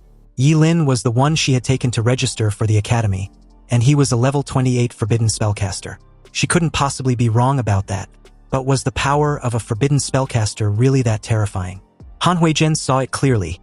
There was absolutely no magical fluctuation on Ye Lin's body. This meant that Ye Lin hadn't used any forbidden spells with that punch. It was all physical strength. Meanwhile, in the monitoring room of the Great Daxia Academy, a teacher in a dark robe played back the footage recorded by Han Huizhen's chest camera when Yan Lanbing asked what had happened. Though it might be early, he presumed a student had had an accident. But the teacher replied that that wasn't the case as he pointed towards the screen. When Yan Lanbing saw Ye Lin kill a soul-devouring beast with one punch, he was somewhat surprised, but didn't react much. After all, he had seen too many geniuses. But when the teacher in a dark robe saw him looking a little disappointed, he explained excitedly that he'd seen this student before. And when old Jia did his enrollment registration, Ye Lin was a Forbidden Spellcaster. Yan Lanbing's breathing quickened. A job advancement student who could kill a soul-devouring beast with one punch was quite good, but not enough to make him go to such lengths. But a Forbidden Spellcaster who could do the same was different. That meant that this Forbidden Spellcaster could level up without expending life force to cast forbidden spells, so there was a possibility of him being cultivated. If handled properly, their Great Daxia Academy has a very high chance of cultivating a super high-level Forbidden Spellmaster. Yan Lanbing ordered for every file on Ye Lin to be brought to him immediately. And out of curiosity, he also asked who Ye Lin's mentor was. When the dark robe teacher replied that it was Professor Shin, Yan Lanbing, out of incredulity, asked which Professor Shin even though he knew there was only one mentor with that name in the entire Daxia Academy. Yan Lanbing was furious when the dark robe teacher confirmed this assessment. Ye Lin was currently the best prospect in his eyes, but hearing that he had actually chosen the lunatic who developed the art of disintegration as his mentor, he almost had a heart attack from anger. Yan Lanbing yelled for the dark robe teacher to lead him to Professor Shin immediately before he could cause any irreversible harm to Ye Lin. Meanwhile, back inside the Weeping Soul's secret realm, Ye Lin, unaware that his actions had caused a commotion at the Great Xia Academy, split open the soul-devouring beast's head, revealing a semi-transparent, gelatinous object in his hand. With the soul-devouring beast dead, the illusion surrounding Ji Lingyu and the others completely dissipated. They then realized that they had all been walking in the same spot, leaving behind a dense trail of footprints. Lin Wenyu asked how Ye Lin did it while Ji Lingyu praised him. Ye Lin replied that it was a fluke as he picked what was now known to be a soul crystal. Ye Lin decisively expressed his desire to hold onto it for now while Suyu take the lead once more. Suyu had no issue with this and did just that as the group proceeded forward. But after emerging from the illusion, other monsters began appearing in the cavern before them. A dark green slime lunged at them. Suyu stepped forward, countless iron armors converging on his body to form a defense, holding off the slime. Subsequently, Lin Wenyu and Ji Lingyu also attacked from the flanks. Under their sharp blades, several slimes were quickly cut into several pieces, losing their fighting abilities. However, thanks to the slime's strong vitality, they did not perish immediately. Suyu told them not to waste time on the small fries. They should try to avoid them if they can. Their target were the soul-devouring monsters. But just then, a massive boulder with a bit of scattered debris was hurled towards the group's way, and immediately alerted Ye Lin, who warned everyone to watch out. Unexpectedly, the attack fell short in front of them, but created a dark mist which Ye Lin noticed immediately as another illusion by another soul-devouring beast. The beast in question appeared in front of them with a malicious glee, then slowly disappeared right in front of their very eyes. But it didn't take long for the beast to reappear in front of Han Huizhen, who noticed the level of the soul-devouring beast to be at least 45. This was bad since level 45 soul-devouring beasts were only supposed to be in the deepest parts of the Crying Soul realm. This was something that a freshman could not handle at all, so Han Huizhen, as the safety officer, decided to intervene. She immediately made her way behind the soul-devouring beast as several vines emerged from her back, then surged forth like steel spears. But when the vines pierced through the thick mist, the soul-devouring beast suddenly transformed into Ji Lingyu. And if Ji Lingyu hadn't dodged in time, he would have been riddled with holes by the vines. Han Huizhen couldn't help but be stunned as Ji Lingyu practically begged her to quit with the vine attacks. Han Huizhen gracefully made her way on the ground, briefly puzzled as to why the beast had suddenly transformed to Ye Lin, before the thought that perhaps she had also fallen under an illusion occurred to her. Nearby, Su Yu and Lin Wenyu were in a similar situation. The A-rank ironclad knight kept questioning what she was doing, but received no reply as Lin Wenyu just kept her relentless onslaught. Han Huizhen realized that this wasn't good. They had to break the illusion first. Otherwise, they were just sitting ducks for the beast while they were trapped in there. Ye Lin asked how they were going to break out, but at this point, Han Huizhen knew they had to use the most basic method. She gritted her teeth before forcefully stabbing a vine into her thigh. Crimson blood instantly stained her fair skin, and the intense pain instantly brought her back to her senses. Seconds after, Han Huizhen finally saw the true location of the soul-devouring beast, and surprisingly, it seemed to have been wounded. But she couldn't care less in that moment. The opportunity was fleeting, and the pain would only briefly keep her awake in the soul-devouring beast's illusion. Han Huizhen clapped her hands together, and a powerful surge of energy emanated from her body, activating the wood dragon summoning technique. A crisp dragon's roar echoed through the underground cavern, and in an instant, towering trees rose from the ground, coalescing into a lifelike wooden dragon that roared towards the soul-devouring beast. This wooden dragon was much larger than the soul-devouring beast, so when it opened its massive jaws, ready to bite down on its prey, the soul-devouring beast was not adept at head-on combat, and its physical strength was average. If this attack hit, it would surely be defeated. So it flapped its fleshy wings, leaving a blur in its wake as it dodged the wooden dragon's fatal attack with dazzling speed. Han Huizhen, ignoring her brief surprise, quickly manipulated the wooden dragon to attack the soul-devouring beast once more. But when the beast vanished into thin air, Han Huizhen knew she had fallen under the illusion once again. Fully aware that a level 45 soul-devouring beast was far beyond her current capabilities, she informed the rest that physical pain can temporarily snap them out of the illusion. So on the count of 3, they would use pain to break free simultaneously, and then run immediately. Meanwhile, Ye Lin, who wasn't under the illusion, took this moment to leave the group on a solo hunt. When the group did as Han Huizhen instructed and came to, Ye Lin realized almost immediately that Ye Lin was missing, and Han Huizhen was quick to suspect him as the one who lured the beast away just moments ago. Though a bit skeptical about this, Han Huizhen still wanted to go find him. But Ye Lin advised her not to rush. They first need to contact the academy mentors for help. Han Huizhen grabbed her forehead in self-reproach and stated that it was impossible. Once the Crying Soul realm was sealed, no one can open it until the time was up. Not even the dean can get in. That was why sophomores were assigned as safety officers. And as a safety officer, she actually let a freshman fall into danger. They were still nowhere near the depths of the realm, so why would a level 45 beast show up there? With a resolute face, Ye Lin expressed his desire to go with her in search of Ye Lin. Since the dean and the others can't enter the secret realm, they can only rely on themselves. Immediately, the rest also chimed in, wanting to tag along. Han Huizhen stared at them, somewhat surprised, before her eyes hardened. She agreed for them to tag along, but just as they were about to set off to find Ye Lin, they suddenly felt their bodies stiffen, unable to move. Han Huizhen quickly realized that Duanling had poisoned them. Duanling told them to stay put while she handled finding Ye Lin. When Han Huizhen tried to reason with her that it was too dangerous to go alone, Duanling replied nonchalantly that it didn't matter. They should just leave it to her. And about the poison, it would wear off automatically in 5 minutes, so they needn't need to worry. Duanling walked deeper into the Crying Soul secret realm as Han Huizhen's warnings fell on deaf ears. Meanwhile, deep within the caverns of the Crying Soul secret realm, Ye Lin was excitedly dragging the soul-devouring beast after ditching his team. He no longer had to pretend to be blind and felt free. However, seeing as the beast he'd lured over still foolishly wanting to devour him, he scoffed at the absurdity before declaring that the beast had fulfilled its purpose, and now it had to die. Without the constraints of the others, Ye Lin raised his hand and unleashed a forbidden spell without hesitation. And with a deafening roar, the level 45 soul-devouring beast, which had seemed like a final boss to Han Huizhen and the others, was instantly reduced to ashes, leaving not even a fragment of flesh.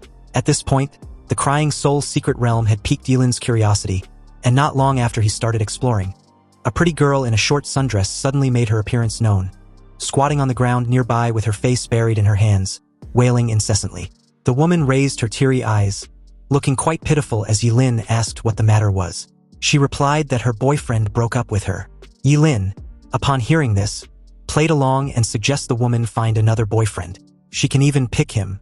Thrilled with this proposal, the lady quickly got up and rushed to Ye Lin's side with her arms wide open, asking if Ye Lin was really willing to be her boyfriend.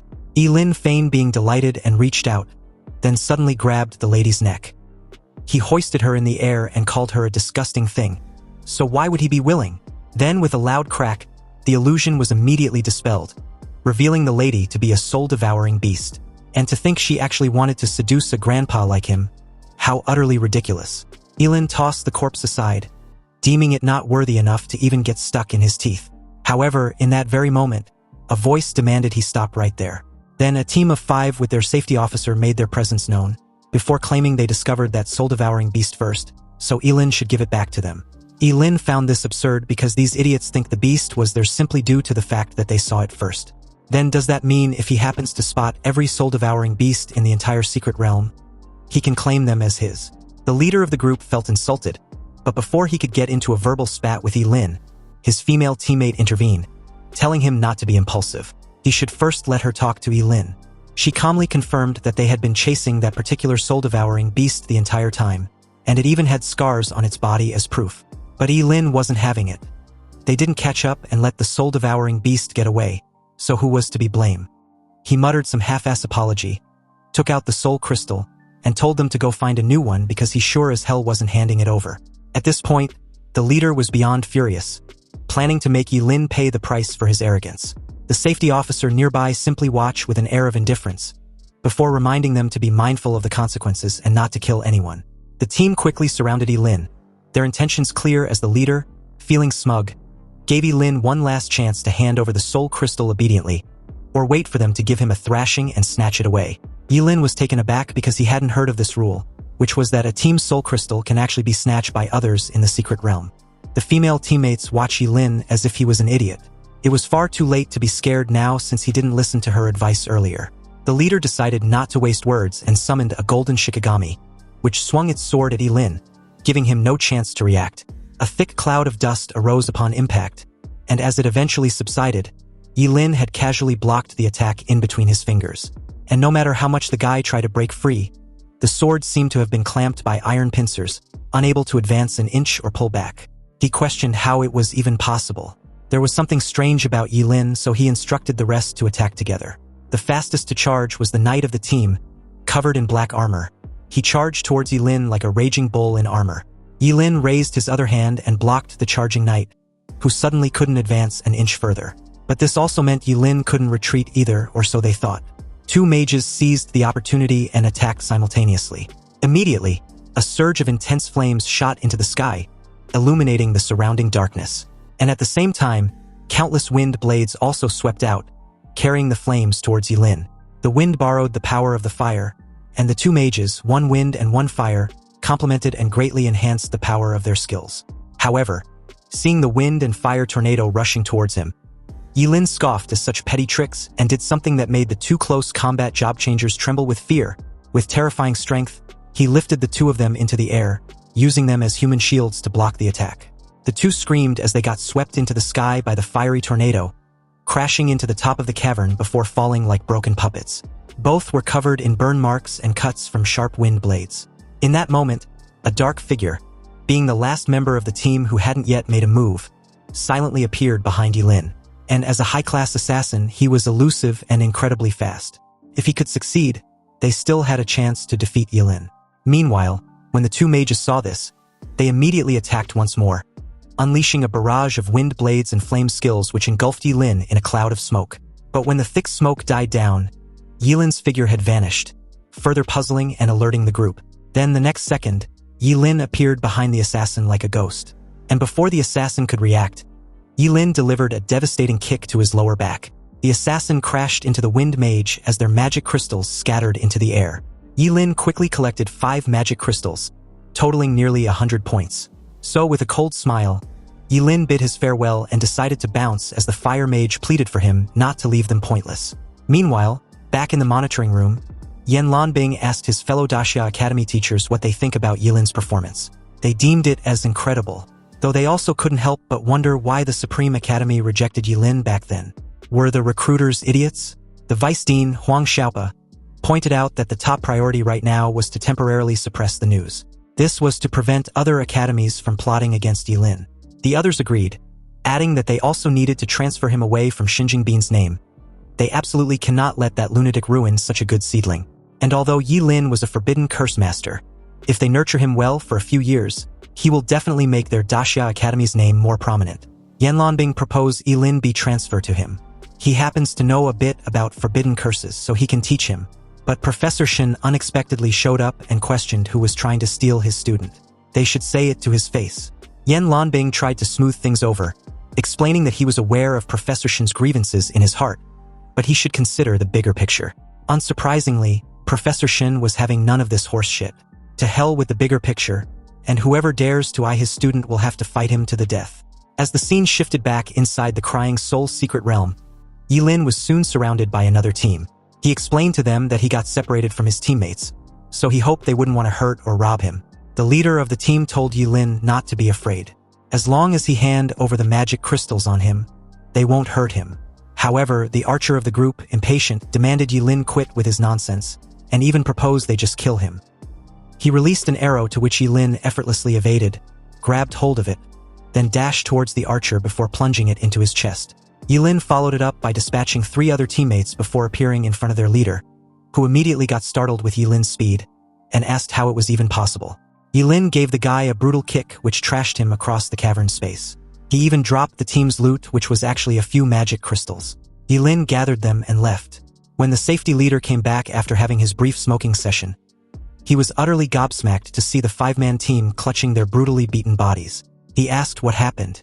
The team revealed the culprit to be the Forbidden Curse Master. But still, for one person to take down an entire team, he couldn't help wondering how it was even possible. Yet the archer yelled that it was true, and his speed was extremely fast. Ye Lin was simply a devil. Nonetheless, a Forbidden Curse Master using physical skills instead of forbidden curses. This should be absolutely impossible. But in that moment, a figure suddenly appeared and asked which way the Forbidden Curse Master they mentioned went. It was none other than Duan Ling. And upon seeing her, the safety officer curiously asked what her relationship with the Forbidden Curse Master was. Duan Ling replied that it was none of his business. But when asked if they were not together, Duan Ling, impatient as ever, demanded they speak up. Otherwise, they were going to lose their lives. Suddenly, one of them felt itchy all over as his hand began to turn the shade of green. Then, realizing it was corpse poison, probably due to their inability to answer a simple question, another immediately directed her in the right direction. As Duan Ling took her leave, the poison job changer asked for an antidote, but Squeak upon learning that the poison might lead to an amputation at most, so his life wasn't in any mortal danger. Meanwhile, within a somewhere inconspicuous cave, several teams unfortunate to have encountered Ye Lin talked about their bad luck. Some of them were knocked out before they could even see him clearly, and all their magic crystals were also snatched by him. They deemed Ye Lin as arrogant and wanted to get even. What's even ridiculous was that the Forbidden Curse Master didn't kill soul-devouring magical beasts, but only robs magic crystals. So they as freshmen need to unite to deal with him. However, just as they all had agreed to this, Lu Yutong told them to quit being noisy. They had a common enemy, but as far as she knows, there was another person also looking for Ye Lin. When the group asked Lu Yutong who this person was, she replied that it was Duan Ling, an SSS-rank Calamity Poison Warlock. She was notorious at Daxia Academy, poisoning people at the slightest disagreement, and had an eccentric personality. A guy within the team didn't understand how that had to do with them dealing with Ye Lin together. Lu Yutong explained that to deal with Ye Lin, they had to use their brains. So why not try the drive the tiger to swallow the wolf strategy? Meanwhile, as the scene shifted back to Ye Lin, the fucker had gone on a robbing spree that every group was now avoiding him like a plague. And although it seemed as such, he couldn't help feeling that something was amiss. In that moment, as the entire groups he'd robbed confronted him, Lu Yutong declared that his time of death had arrived. Hearing this, Ye Lin was somewhat amused, and Lu Yutong, pleased with herself, believed her plan had succeeded. With the deadly poison which by her side, Lu Yutong points out how the enemy Duan Ling had been looking for was now right in front of them. Duan Ling made her way towards Ye Lin, informing him that he'd saved her earlier, and for that, she wants to be his woman. Lu Yutong and the entire group couldn't believe their ears. Ye Lin and Duan Ling were allies, meaning Lu Yutong's strategy was nothing but a pipe dream and they were in trouble. How the hell were they supposed to fight against a forbidden spellcaster and a deadly poison which simultaneously? Lu Yutong pointed out that they outnumbered the two by a lot, so they still had a chance. The rest soon agreed with a bit of caution, hoping they could recover their magic crystals if they attacked together. Duan Ling stepped forward and shielded Ye Lin, telling him not to be afraid. She won't let the group hurt him. But Ye Lin felt a slight headache coming on. Seriously, this delusional girl wasn't his type at all. And done with this fuss, he summoned the world-destroying thunder which struck in front of the crowd as a warning. Since they were all defeated by him and had no magic crystals, they were not worth his time. But apparently, the group had Ye Lin as hostage. And believing they now held the upper hand, Lu Yutong boldly declared that if Ye Lin didn't want to see his friend lose his limbs, he should hand over all the magic crystals he took earlier. Ji Lingyu told Ye Lin to not mind him because the group dare not touch him. In that moment, Ye Lin, clearly at his limit, decided to not hold back any longer. And if these idiots didn't know the vast difference between heaven and earth, then they shouldn't blame him for being ruthless since they were the one who forced his hand. Ye Lin raised his hand and made a sacrifice, summoning an absolute hexagram array. The entire group, including Ji Lingyu, were frozen in shock as the massive bolt of lightning didn't just struck the ground in front of them this time around, but burrow underneath and moved like white snakes, before erupting beneath the clustered group with a thundering boom. Only Ji Lingyu was unharmed as the rest were left brutally battered, groaning in pain. To these freshmen, the level of destruction seemed impossible in their eyes, even for a forbidden spell, making them wonder just what kind it was. Ye Lin asked a dumbfounded Ji Lingyu whether he was alright, and the lad replied that he was. Subsequently, their team heard the noise and made their way there. Han Huizhen was delighted to find the two, but when she also noticed the destruction nearby, she couldn't help asking what happened. Lu Yutong replied immediately, pointing towards Ye Lin and yelling that not only did he attack them with a forbidden spell, Ye Lin even stole their soul crystals. Han Huizhen turned in Ye Lin's direction and questioned if he was the one responsible. Lu Yutong confirmed this and explained that Ye Lin tried to kill them after stealing their loot. They plan on reporting this to the academy and have him expelled. Believing the Crying Soul secret realm was just a test, and Ye Lin daring to strike a fatal blow against his classmates, he was nothing but a madman walking the path of evil. How can someone as cruel as Ye Lin be worthy of staying at Daxia Academy? And any attempted murder was still a crime. Lu Yutong implored the safety officers to second her words, for they saw it themselves. If Ye Lin returns all the soul crystals he stole, they will let what happened slide. Otherwise, Ye Lin can wait for his expulsion letter. As Ye Lin watched her with cold eyes, he asked who exactly he'd killed. The rest suddenly chimed in, demanding Ye Lin return the soul crystals to them. But this only made Ye Lin give off a chilling laugh. Lu Yutong curiously asked why he was laughing. Wasn't he afraid of being expelled? Ye Lin's face darkened as he threatened Lu Yutong that as long as he kills them all, there would be no evidence left. Lu Yutong immediately paled upon hearing this. Then she and the entire group bolted away like their lives depended on it, claiming Ye Lin was a madman. He really wants to kill them, and it's even unclear whether Daxia Academy would show him mercy if he did. Some even speculated that Ye Lin was a spy sent by the demon race, hence why he was trying to kill his own race. When Ye Lin warned them that their time to escape was running out, Han Huizhen pleaded for him to calm down with his threats. Ye Lin had to reassure her that he was merely joking with them, for the look on their terrified faces were priceless. He then tossed a sack of soul crystals he'd collected so far to Ji Lingyu, telling him to keep them safe. Ji Lingyu was utterly shocked to hear that the huge sack was filled with only soul crystals. Seriously, there were over 200 crystals in the sack, obviously implying that they had likely already secured first place. Ye Lin had to remind them that the test wasn't over yet, therefore they can't relax. He would go look for more magic crystals, so they should stay put. Ji Lingyu warned him not to take unnecessary risks. They already have more than enough soul crystals, and if he leaves, they won't be able to protect themselves and anyone properly if the need arrives. Taking his leave, Ye Lin suggests Duan Ling coat them with poison. And when Duan Ling asked where he was going, he simply told her not to follow. They were not a good match. Ji Lingyu seemed grateful that his boss went through all that trouble to help him take first place, while Duan Ling was determined to make Ye Lin hers sooner or later.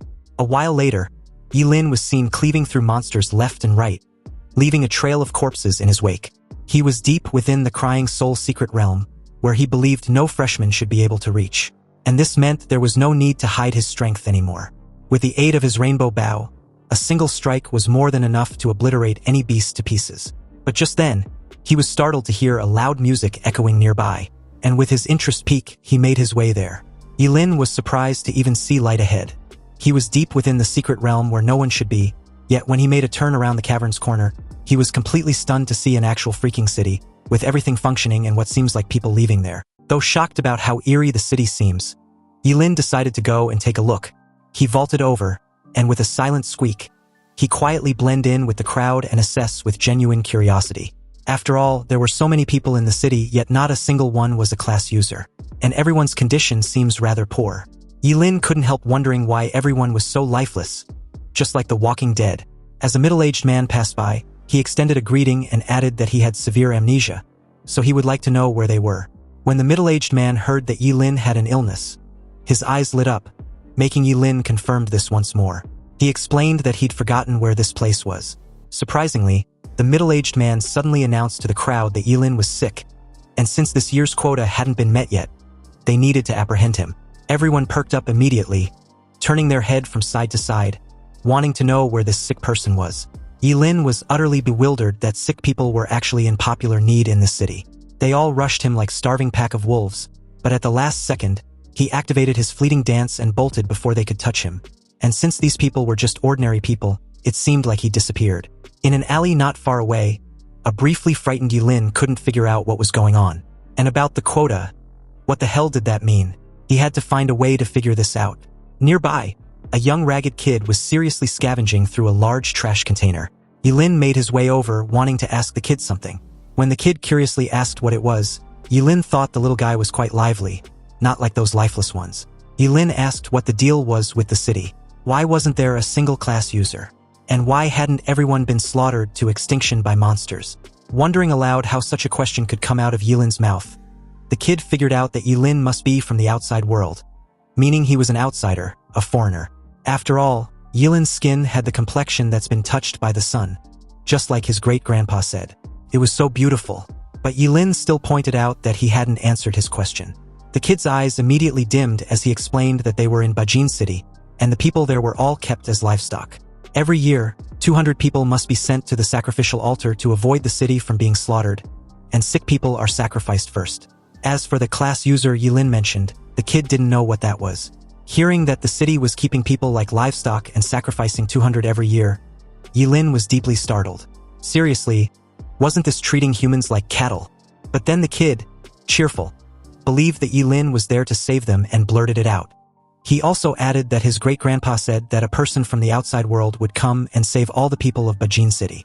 However, realizing that the kid had misunderstood him, Ye Lin stated that he was just passing through by chance. But this didn't dampen the kid's mood, believing this coincidence can't be wrong. It must be Ye Lin. He was the one destined to save them. Having enough, Ye Lin karate chopped the kid's neck, and as he passed out in his arms, he apologized to him, laid him on the ground, murmuring sincerely that he truly couldn't help him. After strolling around for a bit, Ye Lin accidentally passed a towering stone platform, which was the sacrificial altar the little kid mentioned. Ancient and mysterious runes were engraved on the platform, shimmering with a dark and eerie light, and upon a closer look, it looked imposing and terrifying. And a few steps to his left, a little girl carrying a simple woven cloth bag was seen picking up pieces of meat from under the platform. The pieces looked very strange, as if they had been drained of blood and then dried at high temperatures, dry and brittle like aged cured meat. Ye Lin, wanting to strike out a conversation, asked the girl if it was her food. The little girl replied expressionlessly that it was her father's remains, completely shocking Ye Lin. But before he could even digest these words, an elderly guy rushed him, his knees slamming heavily onto the ground as he loudly declaring that Ye Lin was an outsider and should save Bajin City. When the dense crowd heard this, they were initially startled, before they too knelt down like a wave, pleading for the same thing. Ye Lin was speechless. He had no clue on how exactly he was supposed to save them. The old guy explained that 20 years ago, an outsider left behind a prophecy saying that their city would be saved by an outsider fitting Ye Lin's description. There was even a stone tablet inscribed with the prophecy. At first, Ye Lin intended on extricating himself from Bajin City's affairs, but when he thought of the little girl, he suddenly changed his mind. The old guy led Ye Lin to a slightly dilapidated courtyard, where a stone tablet stood before them, inscribed with the prophecy spoken by the old man. It was now covered with dark green moss. Ye Lin stepped forward and gently stroked the words on the tablet. His breathing quickened. He recognized the handwriting. It was definitely his teacher's handwriting. But how could it be that Zhugeqianxing had already been there once 20 years ago? And this guardian deity mentioned by the prophecy, Ye Lin couldn't help wondering if it referred to a person or something else. Seriously, what exactly was Zhugeqianxing trying to tell him? But just as Ye Lin was racking his brains, a stick studded with rusty nails came crashing down on his head. Ye Lin caught the stick in his hand and casually flung the attacker, stick and all, away. Ye Lin approached the old guy and asked what was going on. Was he not the one meant to save them, so why did he suddenly get sneaked attack by one of their own? The old guy replied that the guy was a traitor to Bajin City, and they had already surrendered to evil. However, in that moment, a woman in her 40s with willow leaf eyes, a conservative, stepped forward and berated the old man, claiming he had gone senile. Had he not seen how powerful the great god's strength was? Yet he actually dared to unite with an outsider to resist the great god. But the old guy called that bullshit. They don't want to be livestock kept in captivity. They want freedom. Furious, the woman claimed the old guy was truly stubborn and incorrigible, so she would absolutely not allow him to offend their great god. She then ordered her men to seize them all and sacrifice them to their great god. It seems these people had already been completely brainwashed, and Ye Lin, fed up, simply raised a hand and summoned his chaos thunder, eviscerating them on the spot. They were nothing but nuisance. Just a bunch of ordinary people who couldn't do shit to him even if they tried. The old guy, Zhao Geng, was overjoyed while the old wrench thought this was pure blasphemy. They should all be following the divine will. However, by doing this, Ye Lin would definitely face the exalted god's divine retribution. Zhao Geng got scared and asked Ye Lin what they should do. But before he could reply, the old woman yelled to the Lord Demon, claiming that the unruly peasants they've been searching for was at her location. Immediately after, Ye Lin felt a terrifying aura enveloping him out of nowhere, and it was apparently the demon kind. His entire surroundings turned pitch black, dwarfing his sense of direction into nothing as well. Ye Lin was obviously confused as he kept wondering what was going on. Where had everyone from just a moment ago vanished to? Or had he fallen into some kind of illusion? It took a while of wandering around before he eventually made his way out. But he was surprised to encounter someone sitting on what seemed to be a throne, patiently waiting for him. This blue-haired woman welcomed Ye Lin with an expression of looking down at a mere ant. And when she was asked who she was, she got up and confidently declared that she was the soul-devouring empress. Anyway, in an instant, Ye Lin was forcefully pulled towards her with just a slight beckoning of a finger. She then turned on her heels, before informing a curious Ye Lin that he was being taken to see the Butterfly Emperor. Ye Lin was dragged along like a puppet on strings, and at an entrance was casually tossed inside like he weighs nothing. The first thing he heard was a series of sticky sounds, like a large slimy mass of flesh wriggling in front of him. This fleshy ball, taller than a person, slowly crawled out of the darkness, like a magnified, rotting black maggot. It welcomed him before adding that they've met once again. The moment Ye Lin saw this fleshy ball, his pupils contracted sharply. He finally understood why the name Butterfly Emperor sounded familiar. This thingy was the creature who had left a wisp of his avatar to lure him inside the gate of apocalypse. And in that moment, a horrifying realization struck him. Since a soul-devouring queen with a royal bloodline could easily trap him, then how terrifying must a demon with an emperor bloodline be? What chilled Ye Lin even more was that this guy knew he possessed the ancient artifact, the Eternal Scale, but didn't immediately try to steal it back then. What was it planning? The disgusting ball of flesh wriggled slightly as it slowly approached Ye Lin. Since Ye Lin already know it's the Butterfly Emperor, then Zhuge Qianqing must have told him everything. The ball of flesh then asked Ye Lin if he was interested in joining the demon clan. Stunned, Ye Lin couldn't help but point a finger at himself, questioning if the ball of flesh was serious. Was it really trying to recruit him to the demon race? Indeed, the ocean is vast because it embraces all rivers. Also, for talented people, their demon clan has never hesitated to extend an olive branch. And besides, did Ye Lin really trust Zhuge Qianqing? The Butterfly Emperor's tone was full of seduction. Can he seriously trust someone who schemes against even his own daughter and disciple? Wasn't he afraid that, in the end, he would find out he was just a pawn used by Zhuge Qianqing? Unaware Zhuge Qianqing was dead, the disgusting ball of flesh proposed a question. If a day comes where Zhuge Qianqing had to sacrifice him or his daughter, who did he think he would sacrifice? Ye Lin remained silent as it continued, claiming it had been observing him. And aside from his human bloodline, his personality and way of doing things were perfectly suited for a demon. So as long as he joins the demon clan, it can make demons line up to kill for him, allowing his level to increase rapidly.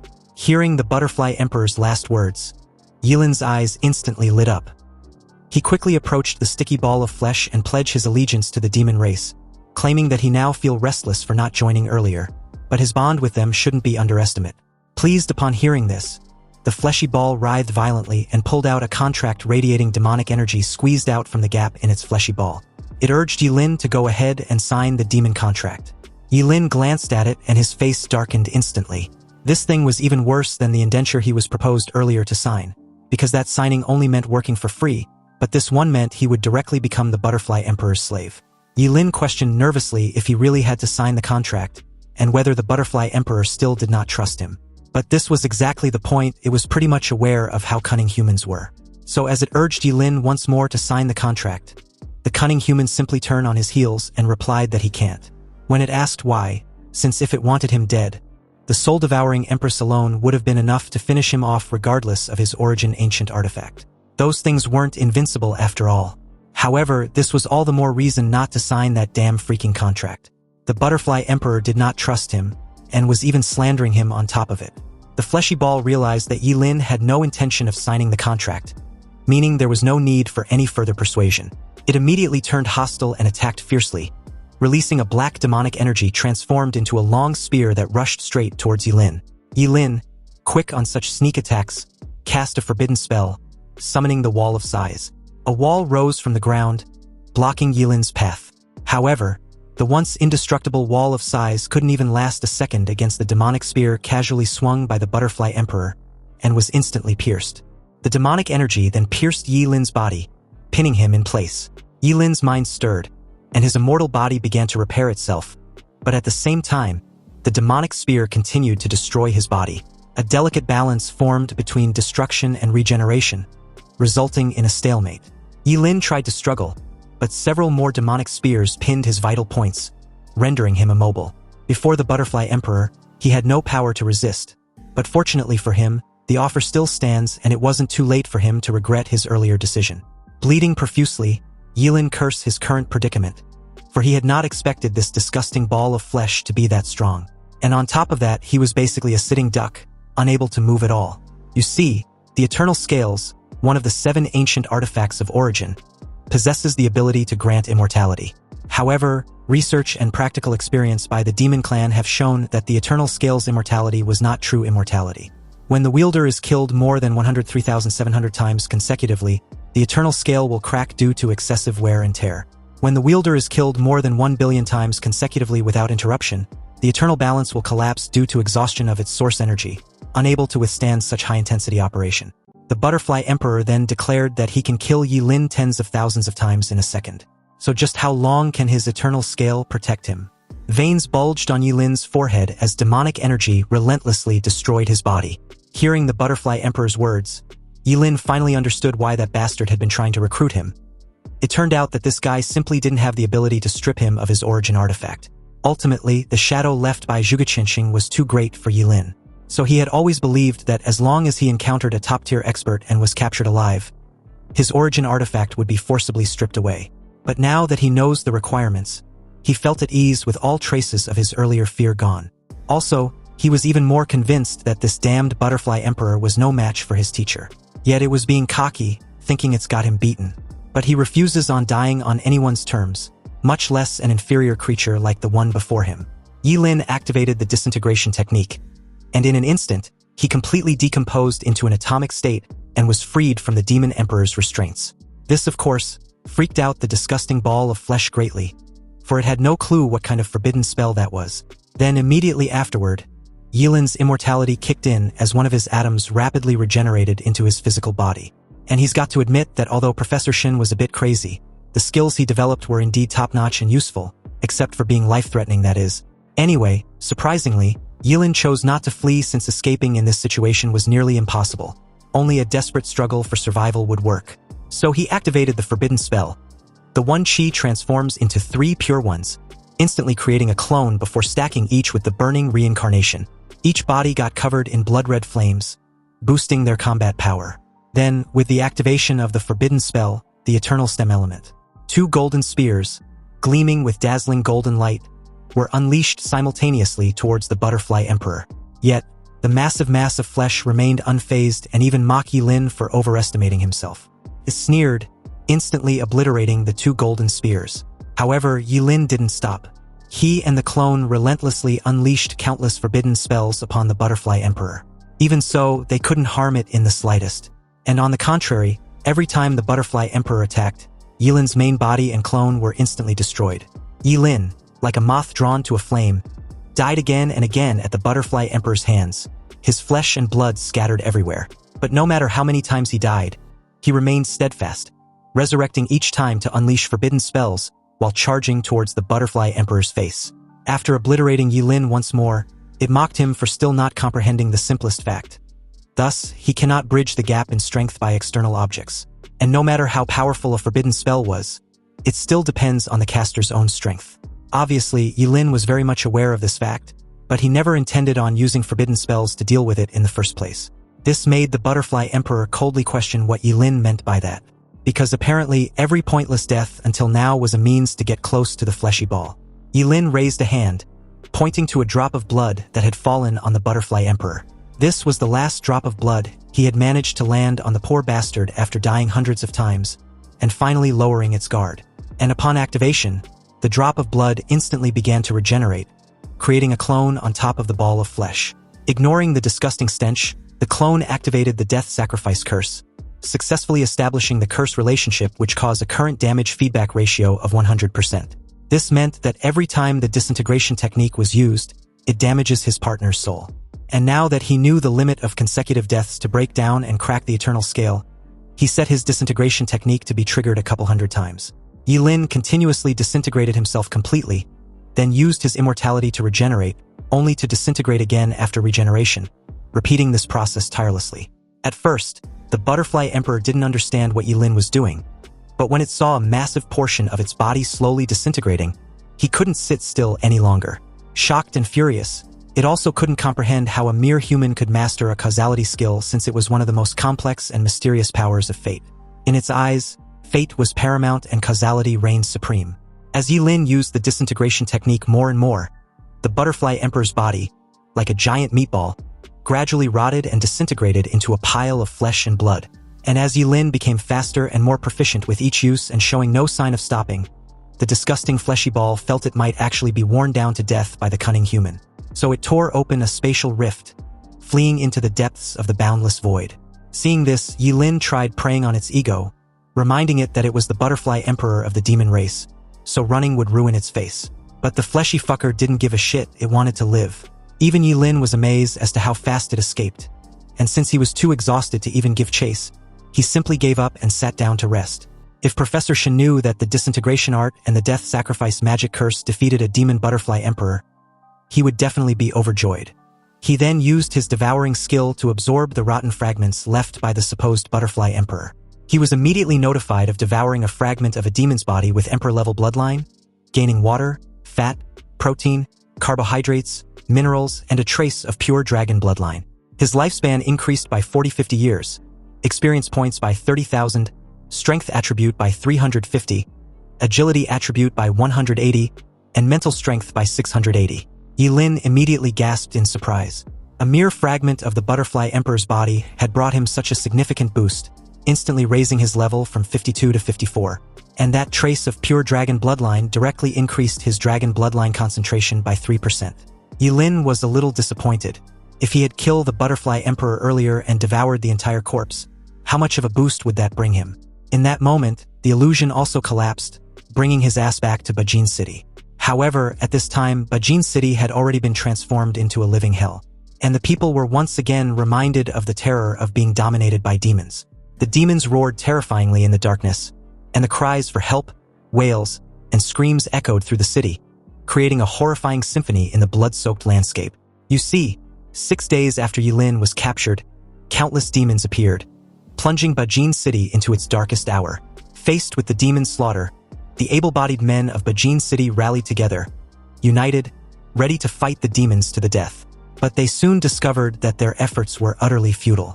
Against the powerful and terrifying demons, they, as ordinary people, could not even scratch them no matter how desperately they fought. Even at the cost of mountains of corpses and seas of blood, they could not leave a single wound on a single demon. A little girl cried out, pulling a man's upper body, while his lower body was already being bitten into the mouth of a monster, the sounds of it chewing making her teeth ache. This man, being her father, used his last bit of strength to push his daughter away, but the next second, the monster opened its blood-red maw and bit off his remaining upper body. The little girl was left with only a bloody arm, frozen in terror. The next second, the monster opened its mouth, ready to swallow the little girl whole. But at the critical moment, Another small figure lunged forward, tackling the little girl to the ground and dodging the monster's sharp teeth. Then this small figure pulled the little girl up and quickly darted into a nearby alley with the monster in tow. But before it could close the distance, something crashed into it from above. It was none other than Ye Lin, who asked them if they were okay. However, as the little girl recognized Ye Lin as their savior, she begged him to save their city. The prophecy left by Zhuge was coming true one after the other. And it seems he cannot avoid this catastrophe after all. A huge one-eye monster noticed them and attacked immediately, spurting a massive beam of demonic energy from its mouth. Ye Lin grabbed the two girls and dodged the attack, before instructing them to go hide. As he watched them run off, his attention shifted to the one-eye freak filled with demonic energy. Ye Lin activated his devouring skill on full blast, devouring the beast till there was nothing left. He then searched for the girls and led them out of the alley. The brave one of the two asked Ye Lin where they were heading next. Ye Lin replied without hesitation. They were going to the sacrificial altar, rumored to be the source of all the monsters. The sacrifice altar was built very high, visible from any corner of Bajin City, and as the three got closer, the demons they encountered also became more terrifying. A real demon appeared before them with its arms crossed, a pair of dark fleshy wings growing from its back, and its skin was incredibly smooth. Strangely, its face had no features, only a set of ferocious fangs. It noticed Ye Lin as an outsider and warned him to get lost immediately. Otherwise, he would be killed without mercy. When Ye Lin showed no sign of leaving, it tried to pull him into an illusion. Ye Lin narrowed his eyes slightly and unleashed a world-destroying thunder, carving a bloody path through the demon horde in the air. The soul-devouring demon couldn't help but yell in disbelief, claiming it was impossible.